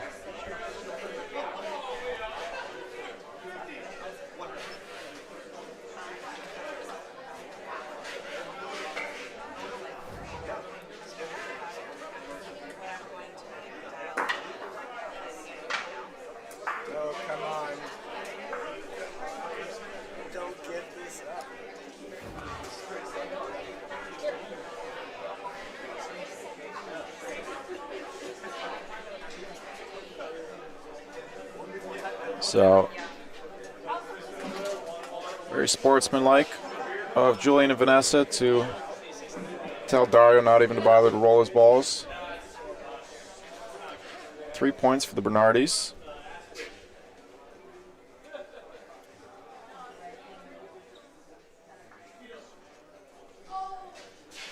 Oh. Again, she doesn't like the roll. She didn't like it at all. Yeah.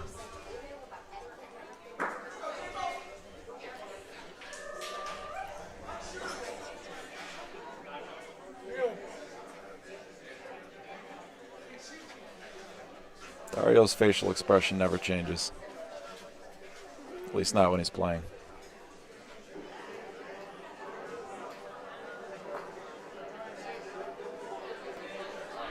Earlier, he and I were talking about his trip to New York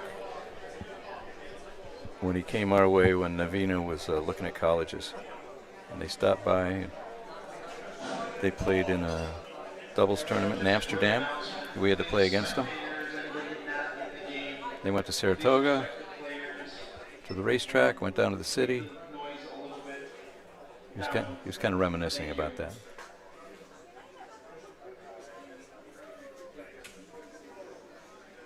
Mentioned Pete Russo. Wanted me to say hi to Pete. If you're watching, Pete, Dario says hi.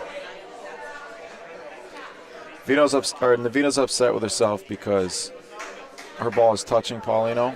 So, in the Arboresalio, Julian will Rafa her ball. Paulino's going a little bit to the left, coming straight at us Straight at the booth, yeah. in the broadcast booth. She's upset with that because if Julian hits this, I mean, her ball is going to go down too, but so is Julian's. Yeah, Julian's ball didn't even go down, so that worked out well for the Bernardis. I think Novena feels better now. She should. That's a great point. Now with the new rule, if you roll on that and a ball touches the backboard, it's out, right? Right. It's void. The ball that was rolled is void, right? Right. It's equivalent to primary. Right. Even if it's only a couple inches from the backboard.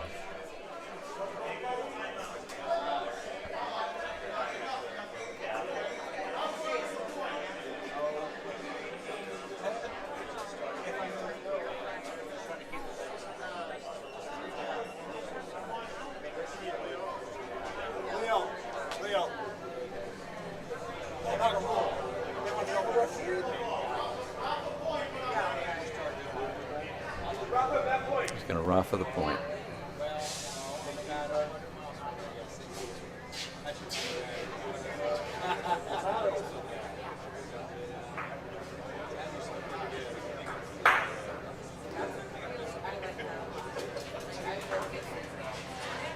Got it. Nice shot.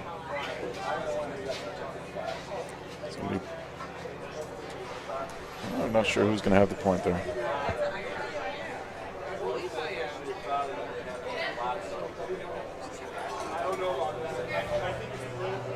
It looks blue to me from my... There we go. We got a real, well, semi-real tape measure.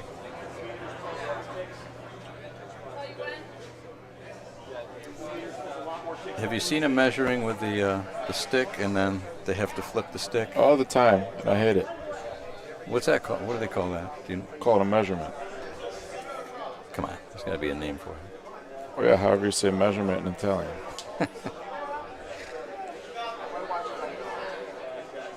17 minutes on the game clock. Over on court 2, it's 8-5. Jesse and Milan are still up on Amy and Miles. And then over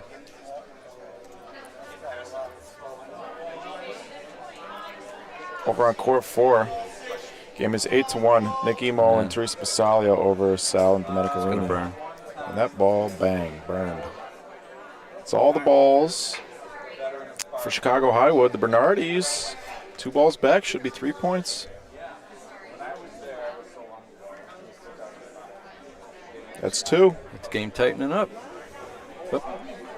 It's That's okay. 2.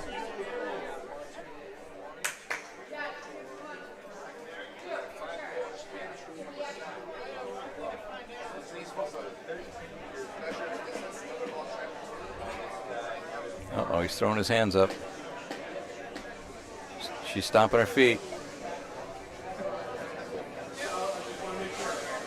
Burned. Yeah. 2 points. 2 points.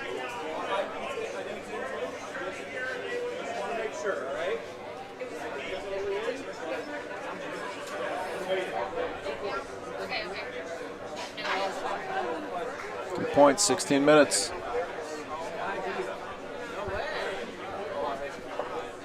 $11-8. Getting interesting. Julian and Vanessa trying to settle down, close this game out. It was 11-3.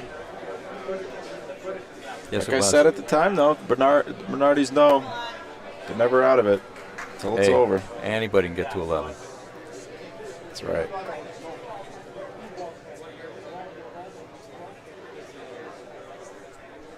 This is a big ball. Yeah, this is a very important ball. She's not complaining about it. She must like it. Oh, now she's starting to stomp her feet. Yeah, she doesn't want it to be Bersaglio. That is going to be Bersaglio. Julian's going to Rafa Bersaglio. Vito will take his time checking. And there's the circle. Rafa Bersaglio.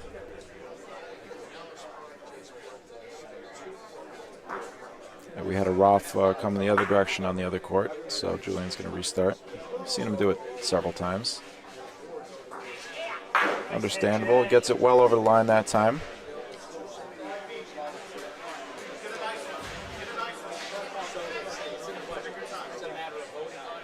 No argument from the ref. Good shot.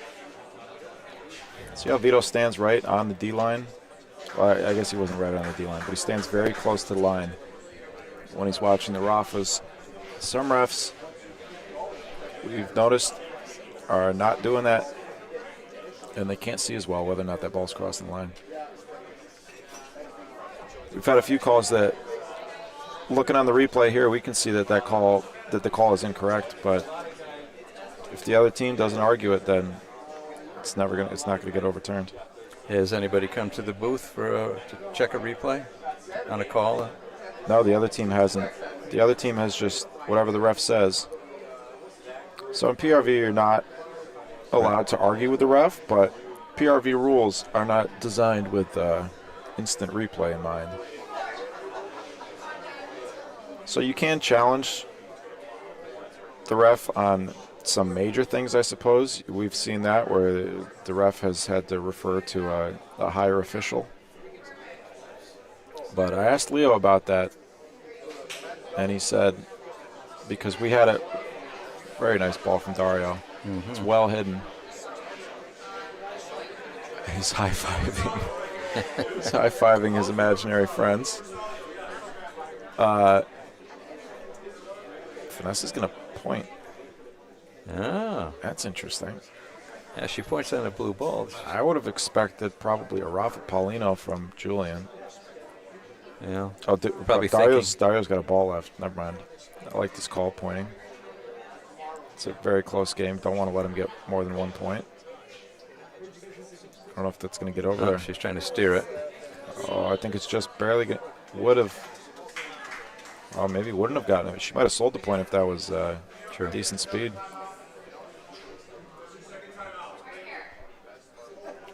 Another timeout.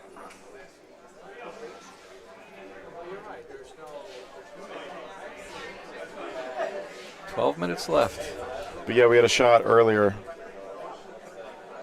in one of Alan's games, actually, that to us in the booth, we thought that it had hit not the target ball first.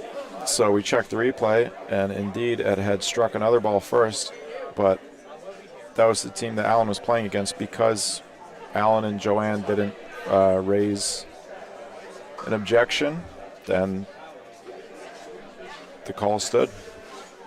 Cost them a point.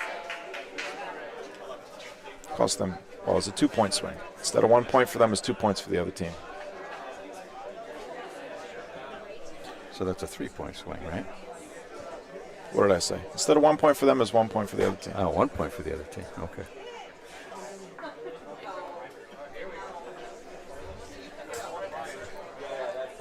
It's a good-looking ball.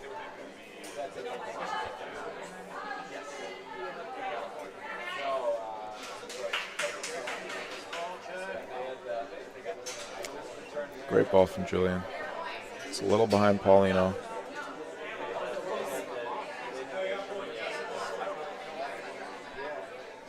Dario's going to roll on it. No stomp from Novena. Perfect, she says. There's a stomp. Beautiful ball. 11-9. That was 2 points, wasn't it? No, that was 1. Oh, sorry.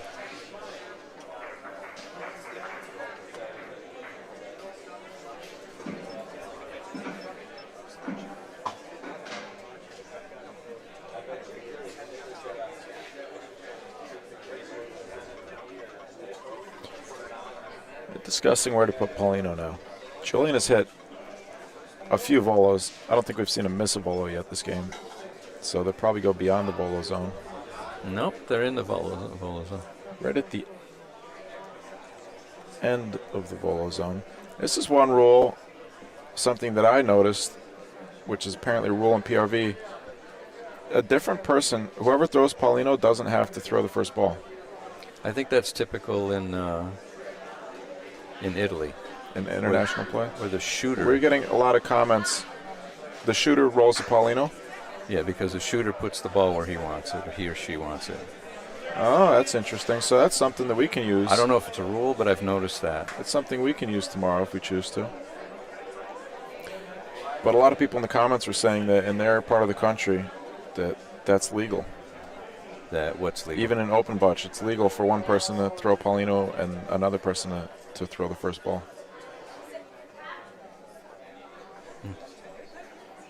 Oh, I think that's going to be real close. No good.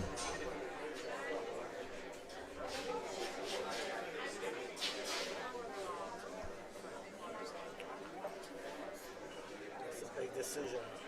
It is. It is a big decision. Alan's here. Yeah. The way Julian's been voloing. There she is. He has confidence in Vanessa. She's got a good ball. Oh, that's close. I think she's in. I think so, too.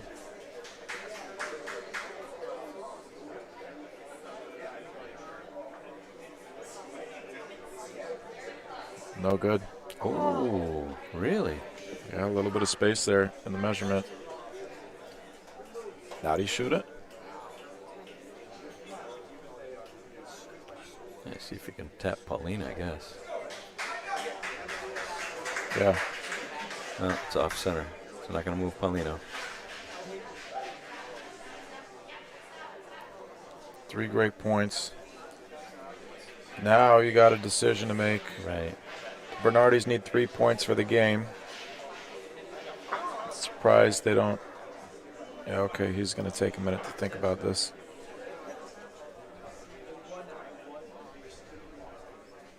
Yeah, like you said, gotta leave a ball in front here. So it's going to be, that's a great ball. Yep. Even though it's not a point, that's a great ball. That may be better that it's not the point. If it's the point, they shoot Paulino. Then they probably Rafa Paulino. I think you do that anyway. I think so too, and I think that's what we're going to see. Rafa Paulino is the call. Nope. Now, if you're Julian and Vanessa, they're going to keep it. Wow, they're going to keep it. That's a wow. Now 2 balls, 1 ball each, one for Dario, 1 for Novena. And does that ball come out? No, they elected to keep it. They elected to keep everything. Yeah, now they've got a ball down there, sure. Yep, so they got a ball down at the end. They got 3 points sitting there. What do you do here? You Rafa Paulino again? No, they're going to roll. That's 3 game points. I think I might shoot the point ball, the first point ball. You got to volo it. I think I'd Rafa Paulino. Just line up Paulino as much as you can in front of that point ball. And Novena's going to beat the point. Great ball. Novena Bernardi. Wow. This could tie the game.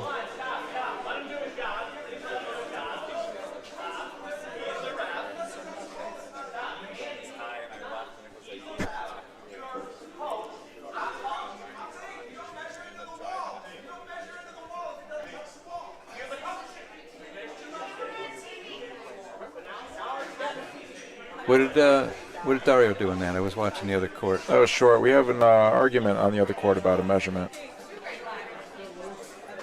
I guess the ref measuring the chain into the wall, even though the ball didn't go all the way to the wall. So Andy has a point. As a coach, you got to stick up for your players. We got 5.5 minutes left on the game clock here. This is going to be the last frame. I mean, either way, the Bernardis need this frame, so doesn't really make a difference in the strategy.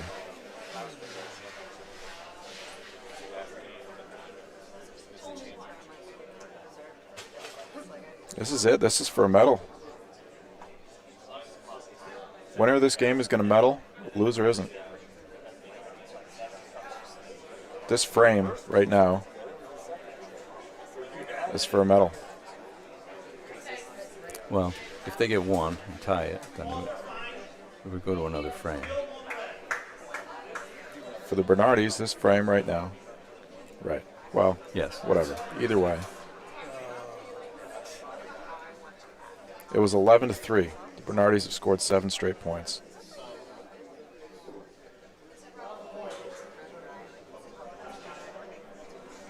And winner of this game, Nick and Teresa beat Escoli over on court 4. That's a point from Vanessa. Winner of this game will advance to play Nick Emo and Teresa Pasalia. Over on court 2, Milan and Jesse are up 9-6 on Amy and Miles.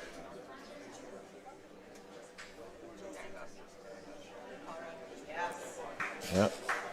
Vito confirms that's a point. It's in the volo zone. It's in front of Paulino. That's a tough point to deal with. I think Novena's going to roll on the left. She's going pretty straight at it, though. Even if she just barely touches the opponent's ball, opens it up from in front of Paulino. I don't. I don't think I see that. Up to Rondina. Down on their ball.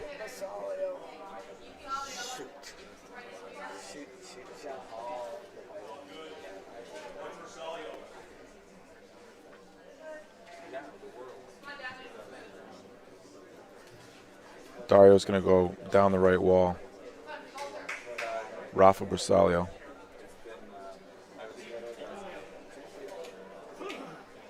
Right down the wall. Got it. He's got it. Great shot. Where will they lie? So Dario and Novena are going to be down to their last ball. Dario's going to shoot one of these balls. If he shoots one of these front two, though, he's got to volo it. Or he can raffle the ball in the back.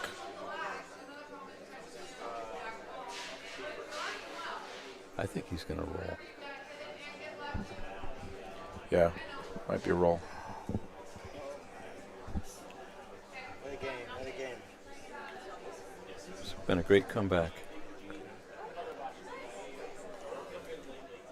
Comes Dario's ball. It's short. He doesn't like it. It's well short. Game.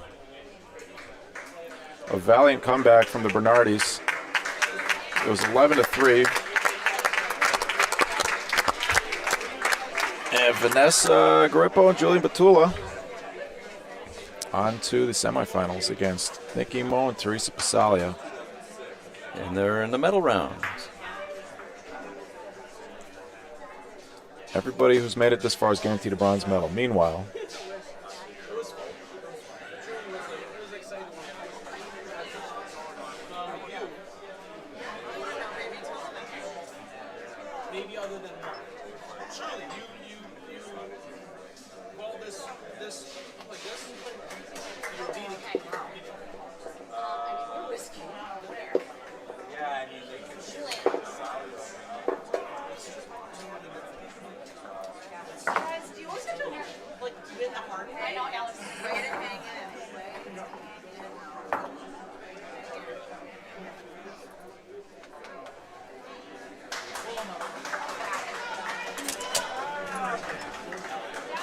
it might have been 3 points, I think.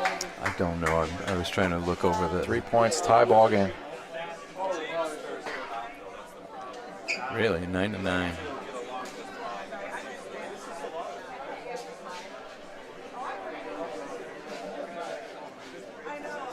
So I believe that Jesse and Milan were the red team. Were they? I think so. Doesn't matter right now. We'll wait till the end of the frame. Yeah. This is the last frame. This is it. 1 minute left. Yeah. 90 seconds on the clock.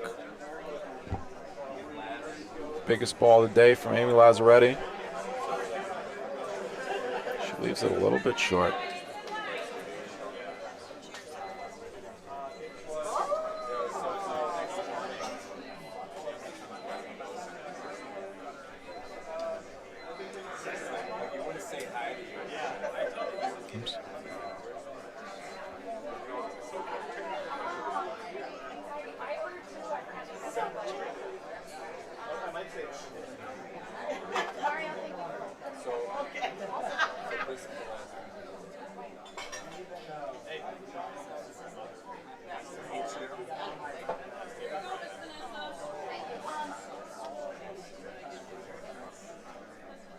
That's a little long from Jesse.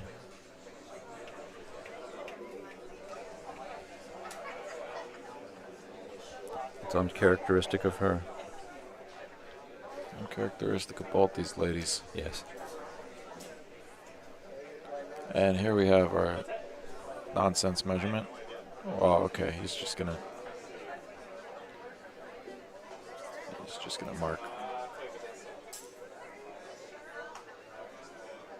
No, he's not.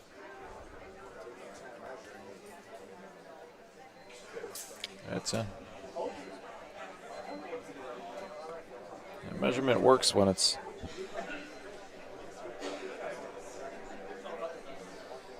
not super close, but I mean, it was close. I don't get it. Amy's going to give him 2. Although, nope, that's a bad foul. That's going to be a primary. Her ball's going to come out of the court.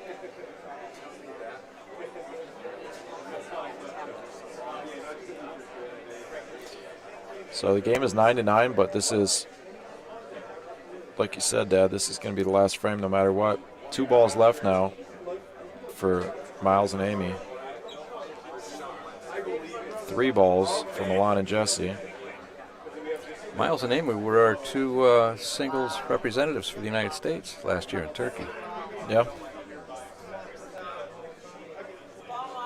Good recovery. I imagine we'll see Milan raw for this. Got a fighting chance.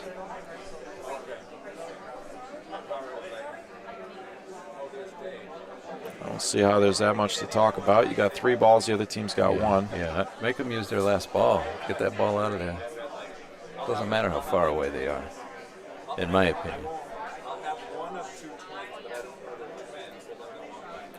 Could go wrong. They could get a bad combo on the Paulino, Yeah. but you have to hit it just right for that. It's like Milan's holding a ball. Can't tell whether or not he's handing it to Jesse. You gotta trust the accuracy of your shooter. Jesse can definitely point this in, but maybe Jesse's feeling more confident than Milan. I don't think that's it, though. I think they just... Whatever. I said it before. Chicago teams sometimes. Nobody likes to shoot as much as we do in the Northeast. No. The default is to roll. Yeah, great roll. Now, if you hide one in there, you can't shoot it. It'd be a tougher shot.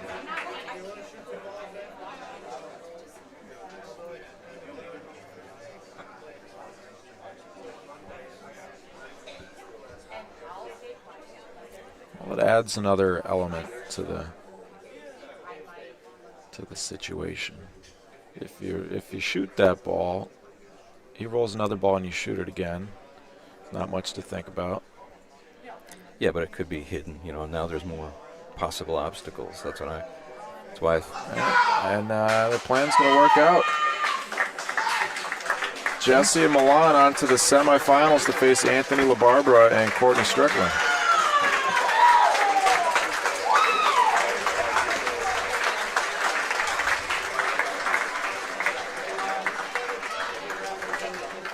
So, good call. Do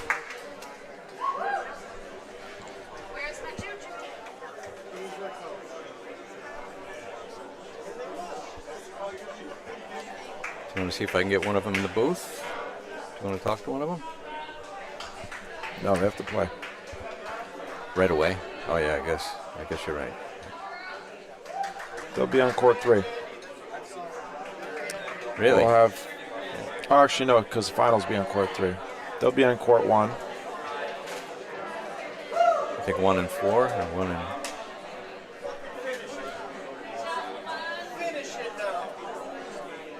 Oh, they put them on court 3? They do, bud. They put them on court 3 and we'll have the finals on court 2.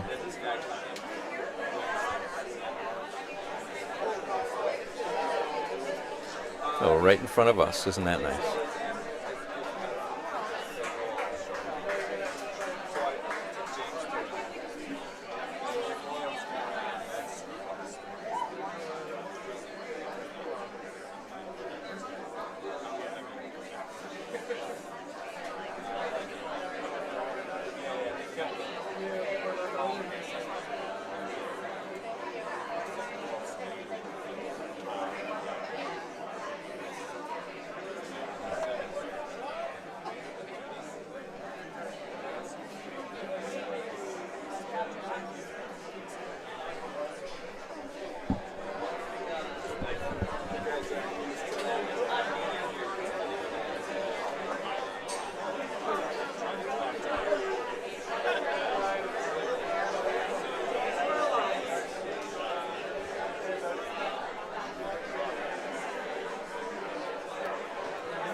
So here's what our bracket looks like.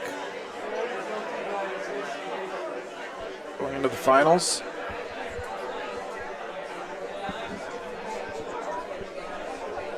And then there were 4. You got the 9 seed and the 5 seed playing against each other, and the 2 seed against the 11.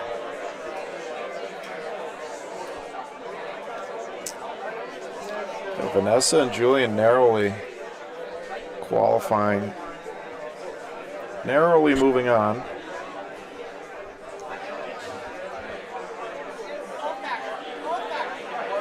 And very narrowly escaping the game against the Bernardis with a win. Michael, do you know if they're going to take a break before the final like they did? Nope, finals is scheduled for 8 o'clock and it's 7:52.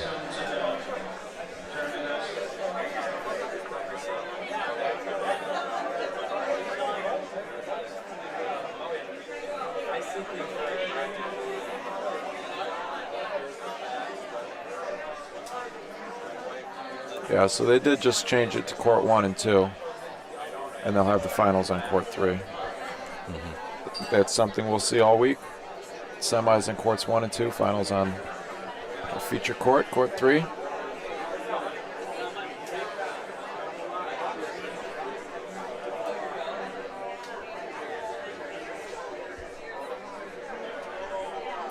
Well, after talking for about 36 hours so far over the last 3 days, I think I have nothing to say, so.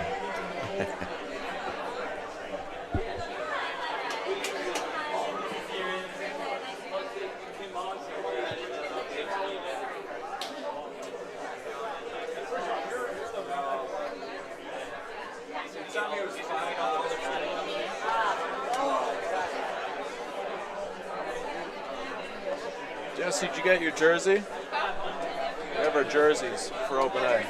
You didn't get it? I didn't get it. Where'd you put it? He's got it. Dad didn't give them to me. Want them now? I'll get them later. I'll be up here tomorrow too, so. I came to get them to you, but you were on the court. I would like to know if it's okay if we play the championship game, not this one, on court 2. Why on court 2? I think it's.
Guys.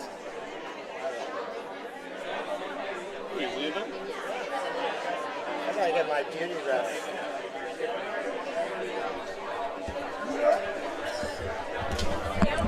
I'm gonna watch you on there, okay? I like to watch you on TV. You're a lot thinner. Tomorrow, what time do we have to be here? You gotta be here about 8:30.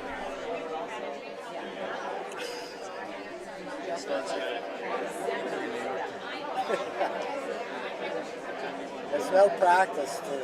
No practice. Practice from 6 to 8, right? I never heard that. I know you are. Let's see you guys.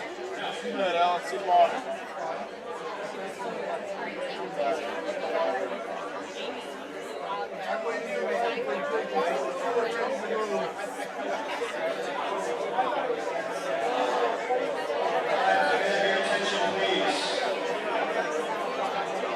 We'd like to announce our semifinalists.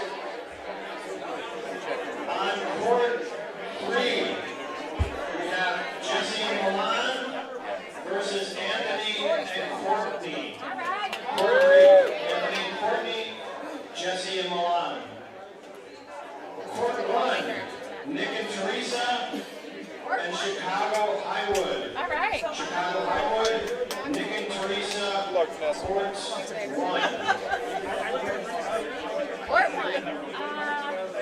Yes, that's what you went. Balls.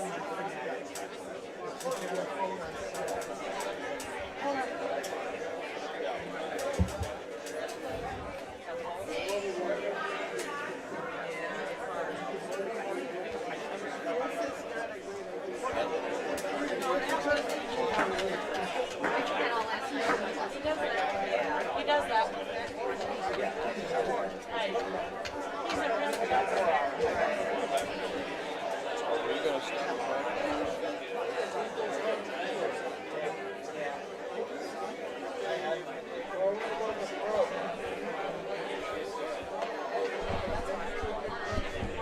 Actually, I might. Coming up on 10 hours on the broadcast. We have 2 rounds of games left. It's going to be a tight squeeze. I may have to get it in before 12 hours. I may have to stop and restart the broadcast. I think I'm going to do that. I am going to do that right now. I'm going to stop this broadcast, and then I'm going to, I have to set up, put all the, I have to set up the next broadcast. I have to put in all the info and stuff, but I'm going to stop this broadcast and then set up a new one and restart it. We'll be back up in 4 minutes maybe. Oh yeah. Yeah, we'll be back up in back on the air in 4 minutes. I'm going to stop this broadcast and restart another one. Just stay on the BBN YouTube page, subscribe to it if you haven't already, and please like this video, and please like the next one too. Because our finals games get fewer likes because the video is shorter. And yeah, so anyways, I'm going to stop this stream right now and start another one. Take me about 3 minutes to set it up.